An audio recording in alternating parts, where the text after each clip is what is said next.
back into shape.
Good Friday morning, everybody. John and Lance along with Del for the next 3 hours here on ESPN 97.5 and 92.5. And they finally hit 5 runs. It's a they fell behind 2-0 in the first, and it was like, oh my gosh, here we go again. They scored 2 runs. There's no way the Astros can win this game now. It's over already. It's over. And then boom, boom. Christian Walker's going to hit, right? Yeah, I feel pretty good about it. To what level, I don't know, but it's not statistically, there's not a trend that would there's not a trend that would foreshadow him having a bad year per se. He could have an average year, but yeah, I mean, I think he's going to be okay. Paredes, I'm a little concerned about his second half of the year last year after being traded, but odds are he's going to hit better too. It's to what level? It's now Cam Smith. There's no guarantees. He's a rookie. No. I still want to see him pull the ball. Mm-hmm. He is not. He's not hit one. He can't hit it to the left side. Listen, there was an Astros prospect named Ty Gainey years ago. Yep. A lot of people wouldn't remember, or don't. He went on to play in. This guy was in the PCL, Pacific Coast League, when the Astros minor league. Yeah, but he went on to play in Japan, or probably he became a hero. He was like a 350 hitter in the Astros minor league system. He was unbelievable, but he couldn't pull anything. Yeah. So so when he got up to the bigs, he just saw a lot of fastballs, and he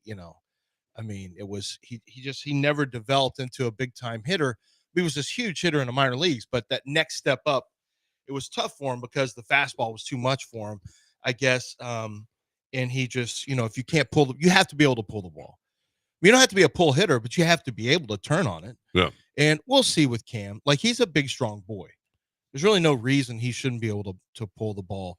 Because when he's doing that, I think he's going to be on top. Some of it could just be he's just not as aggressive. His swing starting later because he's just not, he's not really seeing it yet. That could be some of it. Although you did say that in spring too. Yeah. He seemed pretty aggressive in the spring. Yeah, but he pulled a couple of balls, but that was against minor league pitching. That's what I mean. He has not, against major league pitching, he has not hit one ball to the left side. He can't get around. He's not getting around. That game went exactly like I thought it would go. I thought when I was talking about it yesterday, I thought, okay, Hunter's going to have a good game. I mean, he's going to have a good game. And he did. He was good. Hunter was good. He had control, was on his strikeout numbers again. And then you got better offense. You got away from the kids. You got away from the wives, and you can win on the road. When you get away from those disturbances, you can win on the road. It's been proven. I don't know how many years in a row this has to happen for everyone to realize this team loves to get away from all the hassles of the hometown. And it's incredibly humid this morning. Incredibly humid. They wanted to get away from this humidity. And look what happened. I'm not sure that's why they're hitting now. They just, you know what? They love hitting. And this is a different iteration of the Astros, but for whatever reason, they hit in Minnesota. Joe Ryan was not bad yesterday. He left a couple balls over the plate. But Jose Altuve didn't think thought he was the Sandy Koufax. Thought he was Don Drysdale. Victor Caratini didn't think Holy crap. Well, Victor Caratini blooped one into right field that was really badly misplayed by Harrison Bader. I say rocket. Well, Harrison Bader misplayed that terribly, and it turned into a double. Hit it where they ain't. And then next guy up, Barry Bonds, Brendan Rodgers, with his 3-hit game. Right. I mean, holy crap! How are you going to slow down Brendan Rodgers? So, no, they came through with some guys on base. That was nice. Mm-hmm. Jeremy Pena with another bomb. Put up a 5 spot, and Hunter, holy crap, he's humping it up at 98, 99. He hit 99.6 the other day, and now he's hitting, and he was hitting 98. His 80th pitch, I think, came in at 98. 80th pitch of the game. So Hunter looks really, really good to start this season. Fromber had a little, his hiccup in his last outing, but Fromber's going to be solid. He turned it around after that early runs. I mean, he didn't give up. He didn't give up any runs after the first 5. He locked it in. I was thinking they were going to chase him, but basically they can't. Right now, you don't want him chasing. Like Fromber has to just work through it and get his innings in, and he did. But the first game was incredible. The second one, he had some control issues, and then Hunter Brown had his issues early in that game, but then was dominant in this game. That's some of what we'll see. It's some of what we'll see. This is probably going to be, we'll see. I think it's probably going to be around a 500 team this year. I think we're probably going to run through our ups and downs. Brendan Rodgers is not a guy you're going to be able to count on full time, but Jeremy Pena, that's a great sign. Christian Walker, that's a good sign. Yeah. These are things, Yordan's going to eventually click. Eventually Yordan will go on a tear. So that's good. No. It's a good start. A really good start to the road trip. No question about it. But the ump was terrible yesterday. I mean, and in a few instances in the Astros' favor, which was nice. Carlos Correa struck out on a pitch. It was like, ooh, yikes. That was nice. He expanded a little bit, but I like that Hunter took advantage of it. Yeah. No. They were hitting corners yesterday. No question about it. And he wasn't giving in like Hunter. Hunter was. It's not like he was incredibly high strike total in his pitch count. But he walked nobody. When he needed a throw strike, he could, which just showed you that Hunter Brown was basically pitching his game. He was able to pitch his game. He wasn't giving them hitters pitches. He was staying with pitchers pitches. And, when Fromber's good, that's what he's doing too. The difference is Fromber is going to delve into some, the walk totals he's going to hit 2 or 3 walks in a game. Fromber won't give in. He can get out of it with double plays. Hunter gets out of it with strikeouts, but Hunter didn't give in yesterday, and he didn't walk but he didn't have any walks, which I thought was a great sign. So yeah, that's good. And the Twins are not a bad baseball team. So did you see the umpire? I don't think it was yesterday. It might have been, or maybe it was yesterday afternoon. Mike Mushlinsky. I saw. Did you see what that? A dummy. He said, if any of you tap your helmet like it's like you do when you're protesting a ball or a strike, spring training or in spring training, leagues, yeah, where you tap the top. Where of your you want to helmet review the pitch. When you want to review the pitch, yeah, hey, you're going to get ejected.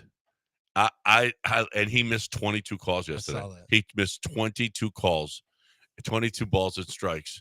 And he was like, if any of you tap the top of your head, that's a good one for an umpire. Mm-hmm. When you think that he missed a ball or a strike, tap the top of your head, and that'll piss him off. Holy crap. I love that.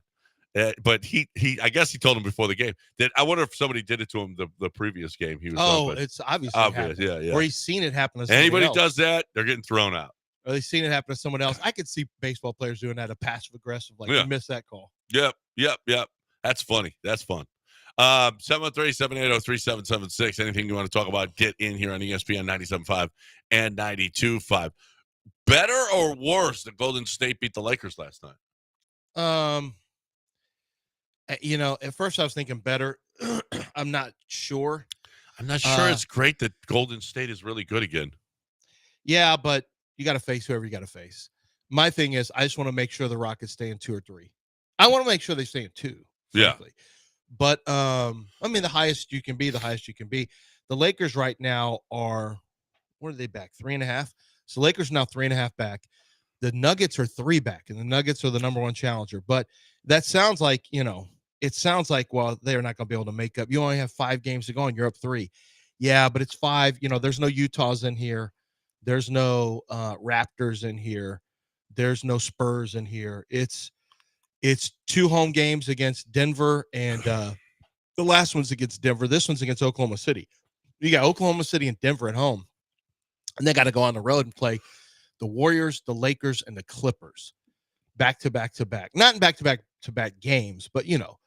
That's you got the toughest 5 games in yes, in the 2 NBA. and 3 will secure you the two spot more than likely, but especially if it's a head-to-head over Denver or the Lakers, you're in great shape. 3-game lead with 5 games to play. The good news is that the Warriors are they're moving their way out of the possible play-in game, which is a real positive for the Rockets, because you don't want the Warriors in the first round. No, but it's all jammed up though. No, it's the Clippers, it's Warriors, Memphis, and T-Wolves. Well, it's the Clippers, T-Wolves, and Grizzlies right now, since Golden State now is moved up a half a game ahead of those teams. Yeah, there's 4 teams that you could possibly play: Clippers, T-Wolves, Grizzlies, Warriors. And none of them are sporty, but Golden State. In theory, there's 5 teams, because the Lakers, in theory, could be there. Well, they could, but a game to go, they've got to drop 2 games to those teams, which is possible. Yeah, we're talking about 3 games with the Rockets. Yeah, 3-game lead. So let me see their schedule real quick. My guess is no one's going to have a schedule as tough as the Rockets. Nobody does. It just happens to be that, it's just a tougher schedule. Yeah. That's fine. Which is why you got a 3-game cushion. Yeah, that's how you built it. Yeah. So they've got their New Orleans, Oak City back to. How is that happening? They're back. Yeah, they're back to back Oak City. Yeah. But is Oak City still playing?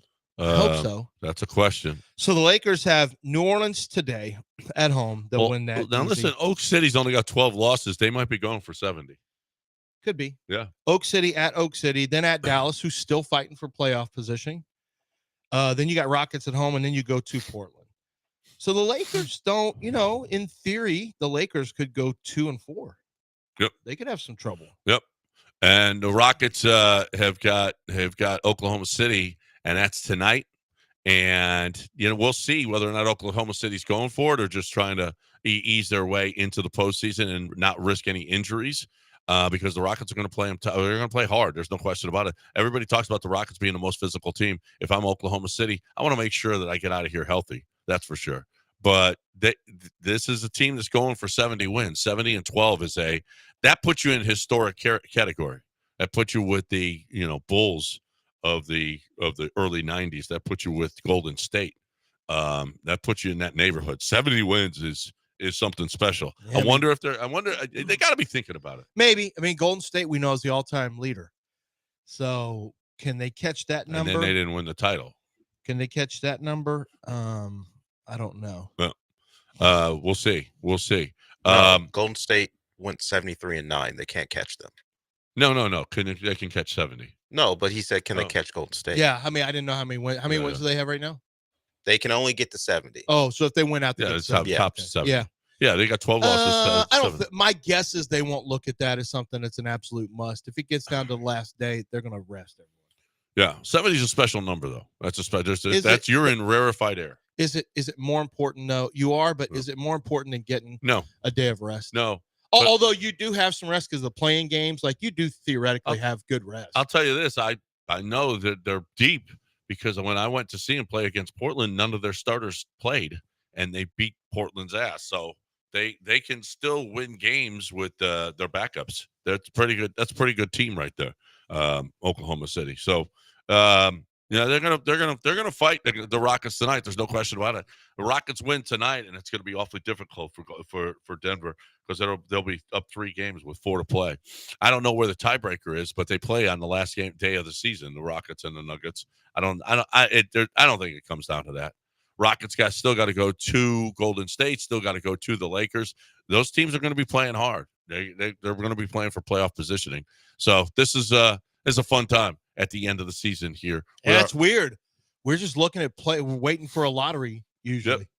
Was waiting to see, is there any way they can get lucky in the lottery? And you don't have to get lucky. And last year they had whoever's pick where they got the third pick. Whose pick was that? Well, they still got a chance to get Was it lucky. the Nets pick, right? It was the Nets. Yeah. They still got a chance to get lucky in the lottery with Phoenix's pick. Yeah, you do. So not only are but you I'm not looking forward to, I don't care about that. I'm caring about the playoffs. Well, not only do you get looking forward to the playoffs, but you're looking forward to the lottery too.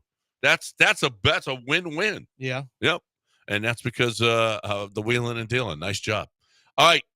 Time to talk about the hoop in your front yard. Time to talk about whether or not your kids want to be out there playing. Time to talk about, this is basketball time. The Final Four, I mean, the NBA playoffs around the corner, and your Houston Rockets, a good team again. Your kids are loving hoops. They want to play. They want to be out in the yard. You want them out in the yard. You don't want them playing video games all day long, getting fat and sassy on the couch. Get outside and play. And you know what? They're going to get outside and play if they can raise and lower the goal, because they can't reach a 10-foot goal, Dad. Not only that, your wife's going to go, that goal looks terrible. Well, not the Pro Dunk goal. It looks great. It's the best-looking goal in the history of goals. You want a goal that's going to last long, too. The goal that we got over 20 years ago, more than 20 years ago, still looks great in the neighborhood. It still looks great. And there's one reason, because it's the best made goal ever. ProDunk.com. Keith Tate's been doing it forever, and he'll do it for you. ProDunk.com, ProDunk.com.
You're listening to Houston's longest-running sports radio morning show from the Veritex Community Bank Studios. Here's John and Lance.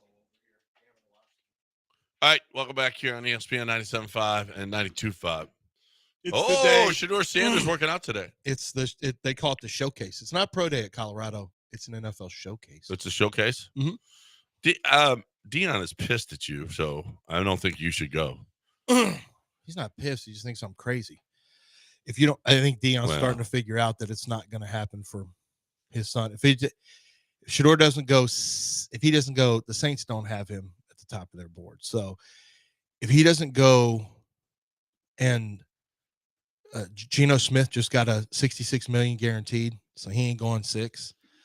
If Shador doesn't go 3 to the Giants, the fall is initially, unless the Jets aren't doing it, not with Justin Fields. So Shador doesn't go 3rd to the Giants. Now the Giants could also trade back. Yeah. The Giants could trade back and still take Shador Sanders. That is a possibility. But if he doesn't go to the Giants, Sanders is going to fall, as I've been predicting. Because when you look at it, and not just that, but I mean, I watch all the tape. He doesn't carry a super high grade. But this is the ESPN talk is all Shador Sanders. But this is this pro day, their showcase. And we all know what Travis Hunter can do. So it doesn't matter. I'm sure Travis Hunter is going to work out. Like, I'm sure he's not going to run or anything like that. Maybe he will. Scouts don't think he's fast. Shador? No. Well, they know he's not, but they don't think Travis Hunter's fast. Huh? Yeah, I was kind of surprised. They say, and this is like 2 of them say, no, he'll be high 4.4s. I mean, it's fast, but it's not blazing speed. They said he'll be high 4.4s, might be a closer 4.49, 4.50. I said, really? I feel like he looks faster than that. They say, no, if you watch him, and they've got tracking technology, and they say, no, if you watch him as a corner when he's got to turn and run, when somebody beats him, he doesn't usually catch him. And which is surprising because I don't think speed, but that's why, like, what's his play speed is good, but I don't think he's going to run. And this is turning into a big thing in the NFL now. Teams are getting really pissed. There's nothing they can do about it. Tyler Warren not working out at all. No. Abdul Carter not working out, but he has. What does he have to gain? Who? Well, Abdul Carter. Well, he's just got the foot thing. So yeah, and what does he have he's to gain got by? that, not really anything. Nothing. Just gives you. I think if you're the 1st, 2nd, 3rd pick, I wouldn't work out either. Yeah, No. you really don't have to. Don't have mean, realistically, if I'm being honest about it, look at the tape. Tyler Warren, I do think has something to gain, but he has something to lose too. Yeah, potentially. If he's a 4.8 40 player, he could fall a little bit. Tyler Warren, if he falls past the Colts at 14, but not that far. 17 would be the farthest. But the guy that everyone is going to be ticked about is if Will Johnson doesn't run. Will Johnson's supposed to have his own pro day. I think it's April 6th, maybe today. Will Johnson hasn't run yet. He said, I tweaked my hamstring. Oh, I can't. I just what was that? Well, if you're Will Johnson, if you don't run, they're going to drop you because there's already questions about how fast he is. And if he doesn't run, they're going to assume he's slow. And so he's going to fall in the draft. So he really needs to run because a 4.52, a 4.53 is, he runs a 4.55, he's probably okay. The rumor was, I shouldn't say that's a rumor. I don't want to spread that because there's nothing. So somebody I know got a text message from a number that they didn't recognize that said, hey, just letting you know that Will Johnson's running a 4.7 in training. What? Yeah. And this guy, and I said, who was it? He said, I didn't recognize the number. I said, did you ask who it was? He said, no, I didn't ask who it was. And I didn't respond back. I'm not using that because I don't know who said it. It could be an agent trying to make him look, somebody who maybe they lost out to Will Johnson or something. Yeah. And it could be somebody or it could be somebody who knows something. Are people that petty? Well, it could be an agent who has another client there who knows exactly what Will's running. Because another cornerback who's training, they typically will know what a guy's scores are and how he's training and how he's working out. So he's one to keep an eye on from a draft standpoint. Not for the Texans. He won't be a factor. But now if he dropped to 25, man, we're having some discussions in. That guy's got ball skills. I don't know. If Will Johnson were to drop all the way to 25 and the Texans are sitting there, it'd be a conversation for me. if I'm Nick Caserio, because we got another ball hawking corner we're going to throw into our secondary. Wow. Because What then do you can you- stick him in the corner. You can stick him in the nickel if you want. How do you And think? play Kamari outside if you're worried about his speed. How do Because- you because think Lamar's the not fan that base fast would either. react? Okay, because he's a good. Well, a fan base always reacts to somebody they know as opposed to Gray Zabel, North Dakota State. Right. Well, we don't do that. We get big name. We get guys from big schools. Yeah, we like big. That's what we do. So I don't know. I wouldn't mind it at all. But man, you still got the worry. You still got the worry of protecting CJ, and that is priority one. Guess what? No matter who you draft, you're gonna have that worry this year. Yeah, but at least you get better. At least Yeah, get no, better. I agree. But then you just prioritize it in the second round. No. Let's get Ben in here. He wants to talk on the radio. Hey, Ben, what's going on? Hey, I'm doing pretty good. I hope y'all can hear me okay. We can. No? Okay, I first thing I want to talk about is OKC. I saw that OKC game that they are being investigated for when they sat all 5 starters. Mm-hmm. And they still beat the socks off that team. And I said, normally I don't watch those games. As soon as I saw Shea on the bench, I said, I'm not watching this. But I went ahead and watched it. And the bench players still beat the crap out that team. Yeah. So even if they sit people, I still believe they'll still win. Yeah. Because they're that good. No, they are. You know? And also, I noticed that they have, they play defense, and the Cougs play defense almost similar, which is blocking shots, rebounding, and getting steals. I mean, that's what you're supposed to do. And both of those teams play it better than anybody I have seen in a long time. Isn't it So crazy, that's why I Ben, got that's Houston happened winning in it. like 2 years? Like, it wasn't that long ago. Oklahoma City sucked. When they drafted Chet Holmgren second, guess what? They were a bad team that year. Isn't it crazy that those two teams that you mentioned, and you're 100% right, look how quickly they came up. Look how fast it happened. Exactly.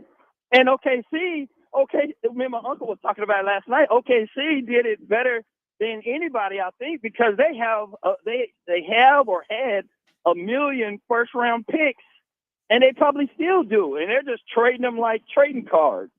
But also, my other point was, real quick, if you are in the stock market and you have a retirement, the best thing you could do right now is move all your money to government bonds, because government bonds don't make you money, but they don't lose you money either. And when you look at what happened in the last 3 days, people are reeling. I mean, I called my cousin last night, and he said since January, he's lost $40,000. And I told him, I said, dude, move your money. Just let it flatline until the market shifts. Yeah. And then once the market corrects itself, put it back into the high risk, and you will make all that money. But instead, people are just bleeding and allowing it. Move it to government bonds, because they don't make you money, but they don't lose you money. Ben And I'll with hang Mad Money with Ben. Yeah. Ben Kramer. Or you My could philosophy. take it all out and fire it on the Astros again today. Know what? Yep. With Eric Getty on the mound? Yeah. Yeah. Eric Getty looked good last time. I would take everything you got in your retirement, take it out, and put it on Eric Getty. Here's what I do. I never look at my retirement. The market I wouldn't look fluctuates so much. It was It's going down now. It'll go back up. I've lost so much that I'm just like, I'm not. And then yesterday when all the news came out, I'm like, not even gonna look. Don't Not even gonna look. look. Don't even look. I'm not even Don't even look. And then when you're done and you're about to draw your 401k, you go, oh, that's how much is in there. Okay. No, good. you're talking about not looking for a while. No, don't look at all. Don't look at all. Just leave it alone. Just leave it alone. Somebody knew what they were doing. I did. I was told yesterday. You might want to go get your cars now. Yeah. Yeah.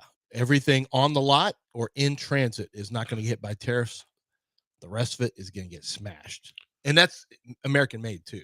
Yeah. Because you have stuff that comes in, Parts. Parts. Yeah. Yeah. So I was told now is the time that you need to be getting to Gulf Coast and Chastang and those places. so my wife and I, we're getting her out of release early so we can buy a car now, because we're not waiting. And that was coming from a car person. It's going to even out though. It's now, but it'll all even. Well, not for a It'll all while. work Not out. unless you take the tariffs off. They're not. It'll all work out. 729 ESPN 97.5 and 92.5. 713-780-3776. If you've got any financial advice, if you've got any marital advice, if you want to talk about tariffs, whatever it is, let's go. 713-780-3776.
You are listening to Houston's longest-running sports radio morning show from the Veritex Community Bank Studios. Here's John and Lance. Welcome back here on ESPN 97.5 and 92.5. 713-780-3776 is the number. Our Cougs, we haven't even touched on our Cougs yet. Our Cougs are in San Antonio getting ready for Duke, and man, that's going to be a tough. There's no question it's going to be a tough one. But Channel 11, Jay Bristol, put this out there. It was Jay Wan and Kelvin Sampson, and they were there in 2021. Jay Wan was here with Kelvin Sampson. He was on the Final Four team, and it was a crappy experience for him because it was still COVID. All the COVID restrictions were still going on. And so they really didn't get the experience. There was a video yesterday of all the guys walking in, and on the table were all the Beats by every player got Beats by Dre, and they were all giddy like little kids opening Christmas presents, and it was great. It's great. They're getting that experience. Yeah. Well, you'll hear Kelvin. Here's Jay Wan and Kelvin talking about this experience as opposed to the last one. It's totally different, and especially with COVID, the crowd was kind of far away. You had to wave to the crowd and stuff. It wasn't that many people, so it wasn't really the full experience. With a mariachi band, for me, fine, but for those kids, for them to get that experience.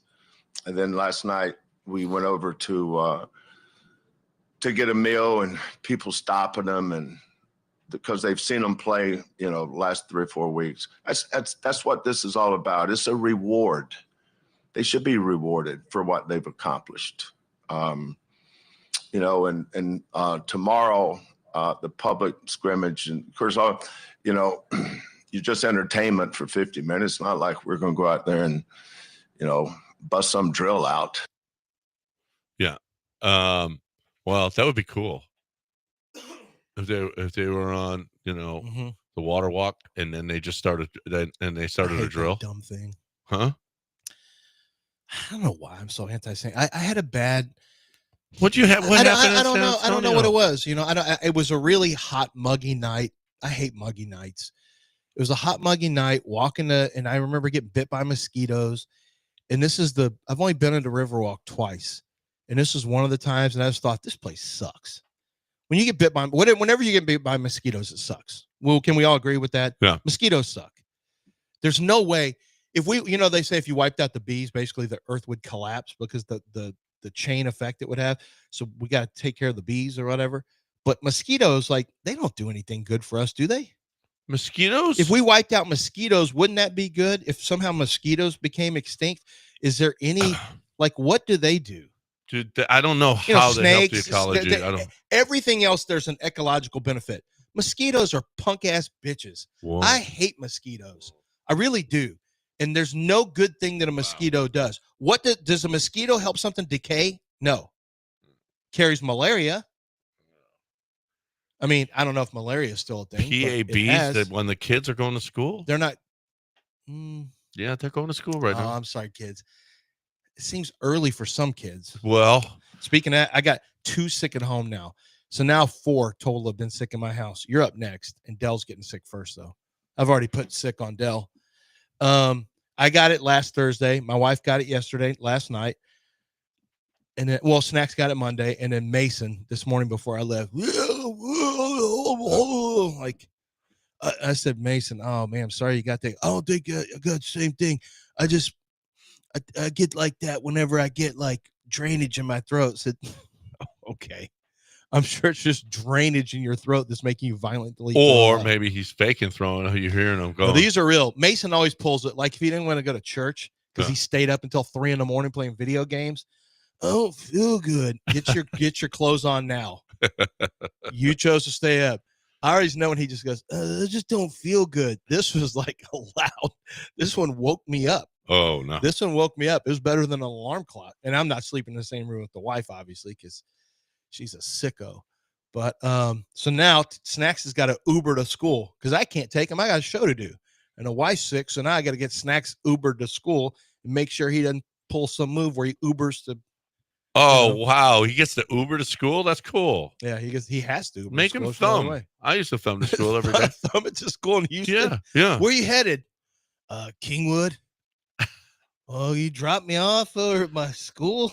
Well, no, I know you go down Westheimer, you go down Richmond, and they'll take them. Where are you headed? Just gonna go to the Chick-fil-A down off of Richmond and Kirby. That's Get fine. me closer. Oh, hey, you take Not Richmond and Kirby and 59. You always take a ride the closer you get. Yes, you absolutely. Oh, okay. Well, you drop me off. I'll thumb from there. That's fine. That's perfect. No one's thumbing, John. No one's taking. And I did see one person doing that. Very old school. I saw somebody hitchhiking out somewhere in the country, because I remember thinking, oh, it's when I was headed to Richmond Rosenberg. I saw somebody and I'm like, what are you? And I told my kids, I said, kids, look over there real fast. It was like showing them a VHS machine. Look over there. You see what that is? That's a man with his thumb up. That's called hitchhiking. And people used to do that before everyone started getting murdered. You used to like be able to get rides. You did your thumb up, and that meant that you needed a ride. And then people would just give you a ride to wherever they were going. Yeah. And you just travel like that. People travel around the country they just like got that. in people's cars they didn't even know. Oh yeah. Oh, yeah. Yeah. I mean, obviously, at some point, murder started kicking in. Yeah. But which slowed down. Well, there were a lot. There was a lot less in 70s. Yeah. The murders were in quiet. We didn't hear about them. I mean, a serial killer could just cruise through kind of quietly. Yeah. Because there was no 24-hour news cycle to tell you there was no phones. There was no. Yeah, you didn't know. There were still serial killers going on. Right. Oh, a lot of them. You just didn't know about it. Oh, it was a thriving business at the time. It was thriving in the 70s because they could get away with it. Yes. When did DNA start? Now you commit one murder, like the guy, like Giovanni. And then there's CCTV there's all over the place. All over. There's cameras on you. Yeah, I mean, I like it. You can't get away with murder anymore. I like it that it's harder to murder. Let the record reflect. I like it that it's harder to get away with murder. I just want to make sure make that clear to the kids headed to school. The man on the radio, the good man, does not think that it's good to murder. We're just making it's just harder to get away with it. Yeah, that's what I'm saying. I mean, as an Italian, I feel like, it's keeping my people down. I think most Italians will say, "Hey, we're not all killers, John." Well, that's why we don't like when you say that. There was a. Did your dad ever get shaken down? Hey, we had a run. Did your dad get shaken down ever at the bar? No, he never got shook down. No. Did his dad? His dad didn't own a bar, so his dad got shook down in his little bakery or when he was making noodles or whatever. He didn't make any noodles. Didn't do that. I don't know what my grandfather did. He came over on the boat. As a matter of fact, I got the documentation. My cousin sent it to me. The documentation. He came over in 1912, and your grandpa, my grandpa, and so but I don't know what he did for a living. I don't know. I know that we started doing stuff a little bit later. 741 ESPN 97. I'm watching 1923, and they're already referencing Galveston on there. I was at episode 1, maybe 2. Oh, yeah? And he's referencing, because, Galveston was kind of mobbed up. Yeah. No, absolutely. Famously. You don't have to say anything else. There's... I know. Yeah. The Galveston was actually Italian. Yeah. It was mobbed up a little bit. Everywhere. In the port, because it was the port. And they got the Italians came in to port cities, obviously, immigrants. And I guess... we got around. The Sicilians started wherever they landed. They're like, "Hey, well, I know a business we can start. Strong arming people." That's what we did. Well, can't y'all do crops or something? That's how we did it in the old country. Can't you get into the automotive industry or some woodworking? Why does it always have to be strong arming? Because that's how we did it in the old country. We're gonna do stuff like that. That's how we do it here. We're gonna give your business a haircut. Oh, no, not a haircut. Yeah.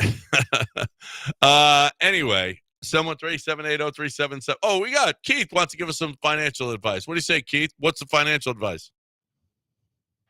Hey guys, so I got some financial advice. I need you guys to help me out. So Fire Festival 2 is next month. So just want to see if it's good financial decision. I could get the general ticket for $1,400, the VIP ticket for $5,000, or the Elevate the Experience with the artist for $25,000. That's Firefest 2? Yeah, Firefest 2. Yeah. Wow, what do you think? Get the biggest one. I mean, that's a good buy. 25 G's, hang out with Just don't even pay attention to the Firefest 1. This one's going to be a big success. Yeah, 1,400 seems low. Excuse me. Yeah. Do you think it's a problem for Firefest 2 that there's still a dispute about where it's actually going to be? Well, now, based on Firefest 1, yes. I don't think that's trending well. Yeah. The Mexican tourist spot Playa del Carmen says it's not going to be here despite what they're saying. What are you talking about? It's not here. Wait a minute. It's not here. Of all the names to put on something, Firefest Why don't 2. you put it? Why don't you You put? know why? Because Here's Music Fest No. 1. The here's name why. recognition. Because Gen Z and millennials will love the fact that it's fire. Like, it's like, guess where I went? Firefest 2. You went to Firefest 2? Now, I would tell you, bring your own water. Okay. I would tell you bring Don't your own run bed, out of bring your own food, But really, bring your own don't water. run out of water. Yeah. Apparently bring your own venue Yeah. because they don't have one. Just go anywhere. Yeah, and Here's call it- Firefest and call 2 it right Fire here. Fest 2. Go in your front yard. What musical artist is signing up for Fire Festival 2? Like, which person wants that on their name after Fire Fest 1? Who are they getting? Way you are, way you talk, way you It worked move. out so well the first Ja time. Rule. Ja We're doing Rule? Ja Rule He, again. he wants back in. Didn't they all go to prison? What about Diddy? I don't Is remember. Diddy allowed? No, He's already been extradited. He's in prison. I don't Yeah. think he's allowed Can't anywhere be right now. Diddy. What about Mace just to fade Or Diddy? he's in jail. You think What about 50? No, wait. Wasn't it 50? Who was it that went after Ja Rule? Was it 50? Yes. Yeah. What about 50? Well, just 50 to goes fade after a Ja lot Rule? of people, but Yeah, but what about 50 just to say, hey, Ja Rule, yours sucked. Mine went off without a catch. yeah, I'm on the Fire Festival website right now, Fire MX, and they're selling merch. Like, if you want a Fire No 2 way. MX hoodie, it's $130. If you want a hat, it's $70. A bucket hat is $70. A dad hat is $60. I'm still looking for who's actually going to perform. I don't see that right now. So I don't know what they're offering other than overpriced merch. I just want a Firefest 2 shirt. That's all I want. Well, you can get that. You can get Yeah. one. Yeah. That's all. I don't want to go. That would be the ironic shirt to get. $70 for a white tee. Yeah, white tee, $70. Right now. Fire 2. $70 right now. That's it? That's it. it. Yeah. How about R. Kelly? Could he play there? Once again, he is in prison. Prison. Mhm. Huh. You can't get special dispensation for Not for Firefest. Firefest 2? I would think, you know what? You send him to a deserted island. Well, what harm could he do? Are there other people there? Yeah, well, yeah. But Well, quite frankly, He can if do a you're lot. going to Firefest 2, you deserve it. hold on. He can do a lot. No one deserves what R. Kelly was Whatever. giving people. Yeah. Hey, R. tomorrow. Kelly, there's a bathroom out. There's a porta potty out there. Tomorrow. What are you doing to me? The Astros take on the Minnesota Twins, and we'll be in the game right here on ESPN 97.5 and 92.5. Pregame show starts at 12:30. And by this Monday, FAO Houston, 2303 Smith Street. You're watching the biggest game of the year. The Cougs going to be taking on Florida. I'm going to say Florida. Over 20 TVs. They have a rotating seasonal menu, classic cocktail specials. FAO, also a nostalgic arcade bar. ESPN Houston going to be there from noon to 6. Paul Gallant and the Killer Bees broadcasting live. See you at FAO 2303 Smith Street. So let's go. Watch the Cougs on Monday night. Oh, I can't wait till tomorrow night when they play Duke and beat Duke and shut them down. And Cooper Flagg has 4 points. And Kneppel has 6. All right, So let's combined go. 10 points between those two. 10 points between those two. I'm being generous. Mm.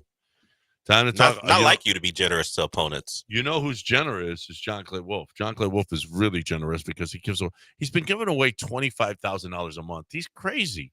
All you have to do is go to the website to sign up. But if you sell your car to him, if he buys your car from you, you get like way more points, and you put those points go in the hopper or whatever, however they're doing it, and you got a chance to pull $25,000. It's just ridiculous. The dude is just wants to make sure that you know he's the biggest and the best. And he's giving away, throwing money at you. How about that? So look, go to givemethevin.com and see for yourself. You don't even have to sell a car to get in on this thing. All you need to do is go to givemethevin.com. But if you are selling a car, there's one place that you have to go. Because you don't know. You could go walk in a dealership tells you, oh, it's going to be this much. CarMax, oh, it's going to be this much. John Clay Wolf's going to tell you, oh, it's this much. And then you go back to those places and go, look what I'm going to get from John Clay Wolf. And they'll go, have fun. Go sell it to John Clay Wolf. You know why? Because John Clay Wolf will beat him. If he doesn't beat CarMax, he's going to give you $100. John Clay Wolf is one of the biggest car buyers in the world. John Clay Wolf. GiveMeTheVin.com. GiveMeTheVin.com.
You're back in the Veritex Community Bank Studios with John and Lance. On ESPN 97.5 and 92.5. All right, welcome back here on ESPN 97.5 and 92.5. So John Morant did the finger gesture again. He had the game winner, bounce, and went in. Was watching that game, and he won it at the end. Tie game, John Morant. Not again. Yeah, he did it again. What? Did it Why again. would NBA already said They told him not to do it again, and he did it. So was this it? Yeah. By the way, John set up how the game ended, but he did that to make it 14-9. The finger guns came out in the first quarter. It was 14-6. He hits a 3 to make it 14-9. 14-9 and shotgun these guys in the face. Well, I think maybe a timeout was called. I forgot how it went down, but either way, he makes a 3 to make it 14-9, and he doesn't want to play. You know what he wants out of this season? And of course, he goes, I'm kind of used to it. I was pretty much a villain for 2 years now. Every little thing, if someone can say something negative about me, it's going to be out there. So, yeah, I don't care no more. 14-9. And he pulled out the finger gun. See, yeah. I hadn't seen it. I thought it was at the end of the game. No. If you hit the game winner, you should be able to take the shotgun out. No, he did the cell phone celebration. I called game. So he called game. I called game. He ran down to his dad because his dad T was on the baseline, the opposite end. For whatever reason, he wanted to sit by the Miami bench. So he scores on his end, goes down to celebrate with his dad. And the funniest thing for me watching the game was there's one of the guys who handles the sweatsuits that the guys take off to get him a towel. Yeah. So he's sitting there all game, and he's looking at T. Morant celebrate with Ja, and he's got this look on the face like, man, don't you get out of my arena. He's like, I'm sick of you. It's a Heat employee, so you can understand. I'm sure he's heard T. Morant talk all game long. He just had this look like, man, get out of here. And also, what the internet took a look at was there was a famous sex worker sitting baseline as well. I don't know if she's retired or not, but everyone was like, that's T. Morant, but yeah, that's Abella Danger sitting there too. What's her name? Abella Danger. She's Abella Danger? Abella Danger, yes. Okay. Abella Danger? The internet was it's a pretty good. No way. Name. Is her last name really Danger? I don't believe so. I don't think it is. Yes. Why? But it would be better if it is. If this is a given name on a birth certificate, Abella Danger. She is a product of South Florida and the streets. Well, possibly. If you know, there are two giant, or maybe they're one now, two giant online like porn sites, and she gained her fame that way down there. I don't know if she does it anymore, but she was sitting. Did it involve a bus? And among other things. Okay. She was down there, and her and T. Morant got to watch Ja come down and celebrate as he won the game. Well, she is tied to Ja because the first thing you put up Abella Danger, and it goes Ja Morant. Yeah. She was there. She was looking at him while he was having a good time with his dad after he won the game, which is the crazy thing because Jabari would never. He at times can be unstoppable, and that should be the story. Like he won a game, a very competitive game, back and forth. Him and Hero going back and forth in that game, particularly in the fourth quarter. And yet the story is, the guy could not avoid doing this again. They already said they're investigating, which is kind of funny because what are you investigating? Yeah. Well, they investigated whether it was an act of violence, and they decided it wasn't that big of a deal. But they, hey, don't do it again. And then he did it the next night. Act of violence. Yeah, because it's a violent gesture. That's what I'm saying. They investigated it. Say, hey, what was that about? I'm sure they asked. You saw what it was. I'm sure they asked. That's not a real act of violence. No. It's just like we don't want you doing. Well, I'm that. sure they asked him, were you actually threatening the Warriors, saying you were going to shoot them? What were you saying when you did it? And I'm sure. Well, whether or not Buddy Hield did it first is probably played into I think Buddy Hield reacted to him doing it. That's why he did it. There's the either way. Well, Memphis fans say it's not. So of course, whatever. It's always the second guy. But Ja did it again. That tells me I want out of this season. Yeah. Can you suspend me for next year so I can get? Although if he gets suspended, it's not going to be a pay. He might have, while the playoffs are going on, he might have some plans. It's true. I don't know if there's a white down party. In Cabo or somewhere. When's the white party? Right. When's Michael Rubin's white party or whatever? I don't know. Does Ricky Rose have something going on? No one knows right now. James knows. No. Well, Ja might know, and that's why he's looking. That's why he's shooting everybody. Every game now he's doing. He's going to do that move like the South Carolina. But he's going to be as violent as possible so he can get out of this playoff series. Because it's not trending well. They're the only team in the West right now that's kind of falling apart from a record standpoint. They're 3-7, I think, in their last 10. Memphis. Josh probably like, let me just do some finger guns so I can get out of here. Yeah. When we come back, let's catch up on breaks here. But Brian Windhorse is being a little disrespectful, isn't he? He is. He had some He numbers thinks to he's back it LeBron's up. best friend. He's corny. He wasn't talking about LeBron. He's talking about the Oh. Warriors. But the numbers would tell you they've been pretty damn good. But he was a little disrespectful to our local team. Yeah. Okay. Put some respect on number 2 seed. Okay. Put some respect on it. Right now, put some respect on Houston Powder Coaters because Robin, they're big. They're huge. They're awesome. Biggest by volume and the best. And I don't know what you need powder coated. If you have car parts, if you have an old refrigerator, a Frigidaire, I mean, those are pretty cool. Maybe some neon lights and the metal on it is an old neon light of a Pabst Blue Ribbon or whatever, Schlitz, whatever it is that you got, and it's all rusted out or whatever. Houston Powder Coaters can make it look new again. That's awesome. You're looking for the best way to get whatever it is that doesn't look great, whatever metal that doesn't look great, looking great again, looking new again, because that metal is much better than any metal you can get now. And you're seeing Houston Powder Coaters. Well, I mean, you want to talk about trust. They trusted at the Marriott Marquis, the Downtown Aquarium, the West Side Tennis Club, at NRG Stadium, Discovery Green, the Boardwalk, Herman Park. If they're trusting them, you can trust them too. Whatever it is that you want. Residential, they will pick up and deliver absolutely free. You're looking for the best way to save whatever it is, but you got to do it now. If you want it by summer, by summer, but if you want it by spring, when it's going to get nice outside, you want to sit outside, HoustonPowderCoaters.com, 281-676-3888 or HoustonPowderCoaters.com.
No, it's Ryan Clark. That's Ryan Clark. Ryan Clark is golfing on and missing the ball. It's terrible. 713-780-3776. You want to get in here with us? You're more than welcome. So, Brian Windhorst, who is an NBA expert, okay, whatever. He went to high school with LeBron, okay? I'm going to put He didn't go to high school with LeBron. Or he covered him in high school. People think he went to high school, played on a team. He didn't do any of that. He didn't play on the team. Somehow that became a thing. He covered him because he was an actual reporter while LeBron was in high school. That's all it is. He was, and he just rode LeBron to ESPN. That's all he did. And LeBron was like thinking he's my best friend. Brian Windhorst has never said that, but Brian Windhorst was like, "Wait a minute, what? Yes, I've covered you for a long time, but I never thought we were close. What are you talking about?" Anyway, Brian Windhorst. Now he's got my okay. I don't care what he says about LeBron, good, bad, but when he starts being flagrant like this, now he needs a little a little slap here. Mm-hmm. All right. Well, a proverbial slap, figurative, like a smackdown with figuratively. Words. Okay. Yeah. Here's Brian Windhorst on the Warriors. They are sort of the secret number 2 seed here because when Draymond Green, Steph Curry, and Jimmy Butler play together, they're now 19-2. The lineup that started tonight, which included Brandon Pajemski in one of the games of his career tonight, they're 12-0. So when this team gets together, they are an absolute beast, but they could have very easily had 2 bad days and been in the play-in zone. To get this win puts them in great position to try to secure something outside the play-in and get them even maybe into a home court advantage series by the end of the weekend. Steph is just so good. I really think he's going to be a Hall of Famer. I really do. Yeah. I got a feeling you're going to end up being right about this. Yeah. Based on the way he's trending. Yeah. I mean, he's got a little more time to go, but I think even at first ballot too. I think you may end up being right on this. Yeah. I don't think it's flagrant or disrespectful to put him in the conversation for greatest that's ever played. Yeah, I don't either. I mean, I don't. I know LeBron is a superhero physically and does a lot. And I know Steph is less, it's a less physical time. But from a body type, like he looks like a superhero. LeBron is the most. No, I'm talking about Steph. It's a less physical time, so it's easier for him. He wouldn't have these points in the 90s. I don't know if he could shoot from distance. He would have got the hand checking and all that. He had a drive through the lane last night where he walked in and laid it up and in. He would have gotten clobbered. All the points would have been lower, but he would have been a great shooter. Great shooter. There's no way around it. So he would have been a Hall of Famer in any. I mean, he would have played in any. Now his game would have had to. There have been modifications. His body might have had to change. There have been modifications. Yeah, but there were some skinny. I mean, a lot of NBA players were skinny. They didn't lift back in the 70s and 80s at all. They took a beating though. Yeah, I mean, he would. He'd hit a lot of pull-ups and floaters, and he'd still shoot from distance. But he deserves to be in the conversation for the greatest ever. If there's going to be that conversation, I don't think he is one. But if you want to have a conversation, he's won at a high level. He's the greatest ever in a particular discipline that involves scoring and it's shooting. He's unbelievably clutch. And then he does things like throw the ball in from the freaking tunnel across the court. Did you see that one last week? He didn't make it. It hit the bottom of the bottom of the net. Are you sure? He's done it before. Yeah. It hit the bottom. Are you sure? Yeah, there was another angle from behind. Okay. That showed. It looked like it went in. It looked like it went in. Yeah. But it's not unusual for him to hit 3/4. Like, he is just insane. Yep. Steph Curry, and he's also a killer. Like he's been one of the all-time rocket. He's one of the all-time rocket killers that I can remember. He single-handedly slaughtered the Rockets the entire time that they were trying to get over the hump. Steph was a nightmare. Yeah. Was an absolute nightmare. He's been a nightmare for others too. Yeah. So you shut up about them being the 2 seed, Brian Windhorst. That's the moral of this story, because the Rockets are the 2 seed. I can't listen to him. So it could well be that matchup last night. the Lakers might be eliminated first round. Because if they got the Warriors in the first round, who you like in that one? Lakers, Warriors. I like Warriors. I like Warriors too. I think Jimmy gets after Luka, and Jimmy don't want no part of Luka. What? Look, Jimmy Butler is Boy, a great Boy, offensive. please. Luka doesn't want it with Jimmy. You're so mad at Jimmy because he got Jimmy out. Butler is a good off-ball defender. He's no longer an elite on-ball defender. Against slow Luka? Jimmy's not. Jimmy probably wouldn't even guard Luka. Jimmy was guarding Luka last Look at that, night. bricks. He wouldn't do it. He wouldn't do I it just over saw and him over force again. a brick.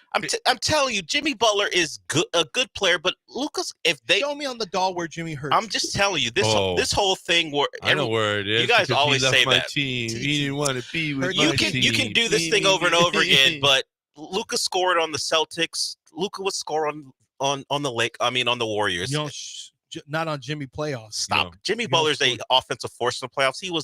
He's not locking down Luka because no one would. That's the point. It's Here's less the thing. about He had Jimmy to score. and more about He had to Luka. score for your team because you guys had a bunch of crappy scores. Golden State has a guy that John's calling one of the greatest that's ever played. I've heard. And so now he gets to focus Hall on of what he Famer. loves, I've defense. heard. I've heard that. Hall of Famer. He's not locking down Luka. This is going to hurt your feelings when Jimmy no goes one off. does. No one locks down Luka in the playoffs. Oh, really? Yes. Luka was 6 of 17 last night was with that Jimmy on him. Was that a playoff game? Lockdown. Was that a playoff game? It was a playoff Was atmosphere. that They're fighting for was positioning. it or was it not a playoff game? It was. Because when Luka's one of the best playoff performers in the NBA today, Jimmy's not shutting down Luka. No offensive stars can shut down. That's the point. We'll see. We'll see about that. Steph's not going to get shut down in the playoffs. LeBron's not going to. Name them all. They don't get shut down in the playoffs. Austin Reeves, 10 of 20. LeBron, 10 of 15. Wait a minute. Austin, that's a good day. Ryu was 9 of 15. Rui. Doncic, 6 of 17. Yes, he shot. Everyone shut him down. He shot the ball poorly. But as I said, once the playoffs begin, Luka's great. I don't know why we're pretending it's not. Jimmy Butler's. No one shuts down great offensive players in the playoffs. Why? It's not a thing. He's so mad. He is so No, mad. it's so I'm mad not. at I'm Jimmy mad leaving. because it sounds stupid to say it when you watch the playoffs and no one does that to anyone anymore. It leans into what you guys talk about, how the game is different. There's less physicality. No one gets shut down in the playoffs. Oh, Well, really? I will say Luka has not. After initially people got all excited, Luka has not played all that well with the Lakers. He's not been the prolific scorer that they were anticipating at all. Well, I guess John Morant shut him down when they played, right? Yeah, Was he had it- a gun pointed at him. Yeah, the whole John time. Morant shut him He probably down. put a gun to his head. Josh Giddey shut him down, right? When he shoots can't poorly. score on Josh yeah, Giddey. yeah. Everyone shuts him down because when he shoots poorly, it's because the guy shut him down, right? Yeah. Well, here's Yeah. Luka's last 10 games or so. 19 points, 20 points, 29, 25, 34, 32, 34, 31, 21. Oh, the Spurs shut him down. Stephon Castle really got after him in March 17th. That's right. Well, that wasn't a playoff-like atmosphere. Last night was. Oh, No. I just thought he got shut down. He went 8 for 22 against the Bulls. Josh Giddey got after Luka, shut him down. JT and Wendy went to the game the other night, and they said, holy crap, it was playoff-like atmosphere. Not this game, the Rockets game they went to. Oh, really? In L.A. Oh, Yeah, in L.A. in yeah. L.A. Oh, no, I thought it was. Yeah, Just it was. watching on TV. It was. And last night was, too. Last night was a playoff-like atmosphere, and shut down. Shut the yeah. F Shut him down. Shut the F down. That's what that was. Goodness. Yeah. Well, I'm glad we can hold Jimmy Butler in the category of the Josh Giddeys and the Stephon Castles because those guys were shutting down Luka this month as well, or at least in March as well. So good luck. Well, we'll see if Jabari shut him down. Jabari goes. Well, Jabari must have because he went 6 for 16 on Monday. He must have shut him down, right? Yeah, 6 of 16. Jabari just shut him down. Yep. That's right. And they lost. No, well, he's been okay since he came over. Not great. He had a 45-point game against Golden State, but that was pre-Jimmy. Oh no, maybe it probably wasn't pre-Jimmy. Well, let's see. Was Jimmy in this game? Let's see. Did Jimmy play? He had 45 the last time, but it wasn't a playoff like Oh, atmosphere. okay. Did Jimmy shut him down though? Oh, was Jimmy playing or not? No, this is when he was with Dallas. He put 45 on him. Well, and Jimmy was not there. No, I'm sure we can go back to times where the Mavs play the Heat with Jimmy on the floor, we'll see if Jimmy shut him down, or is it only playoff like atmospheres where Jimmy steps up? Okay, That's it. Gotcha. All right, we'll see. If those two teams play, watch Jimmy dominate them. Okay, sure. Okay. Jimmy never dominates him, but sure. All right, we'll see. We'll see about that. You're so hateful. I'm just pointing out that it sounds ridiculous. I loved him when he was with me. Now he's terrible. I didn't say it was terrible, but I the hate him. thought that the 36-year-old is shutting down Luka Doncic is the terrible thought. Yeah. Well, we'll see.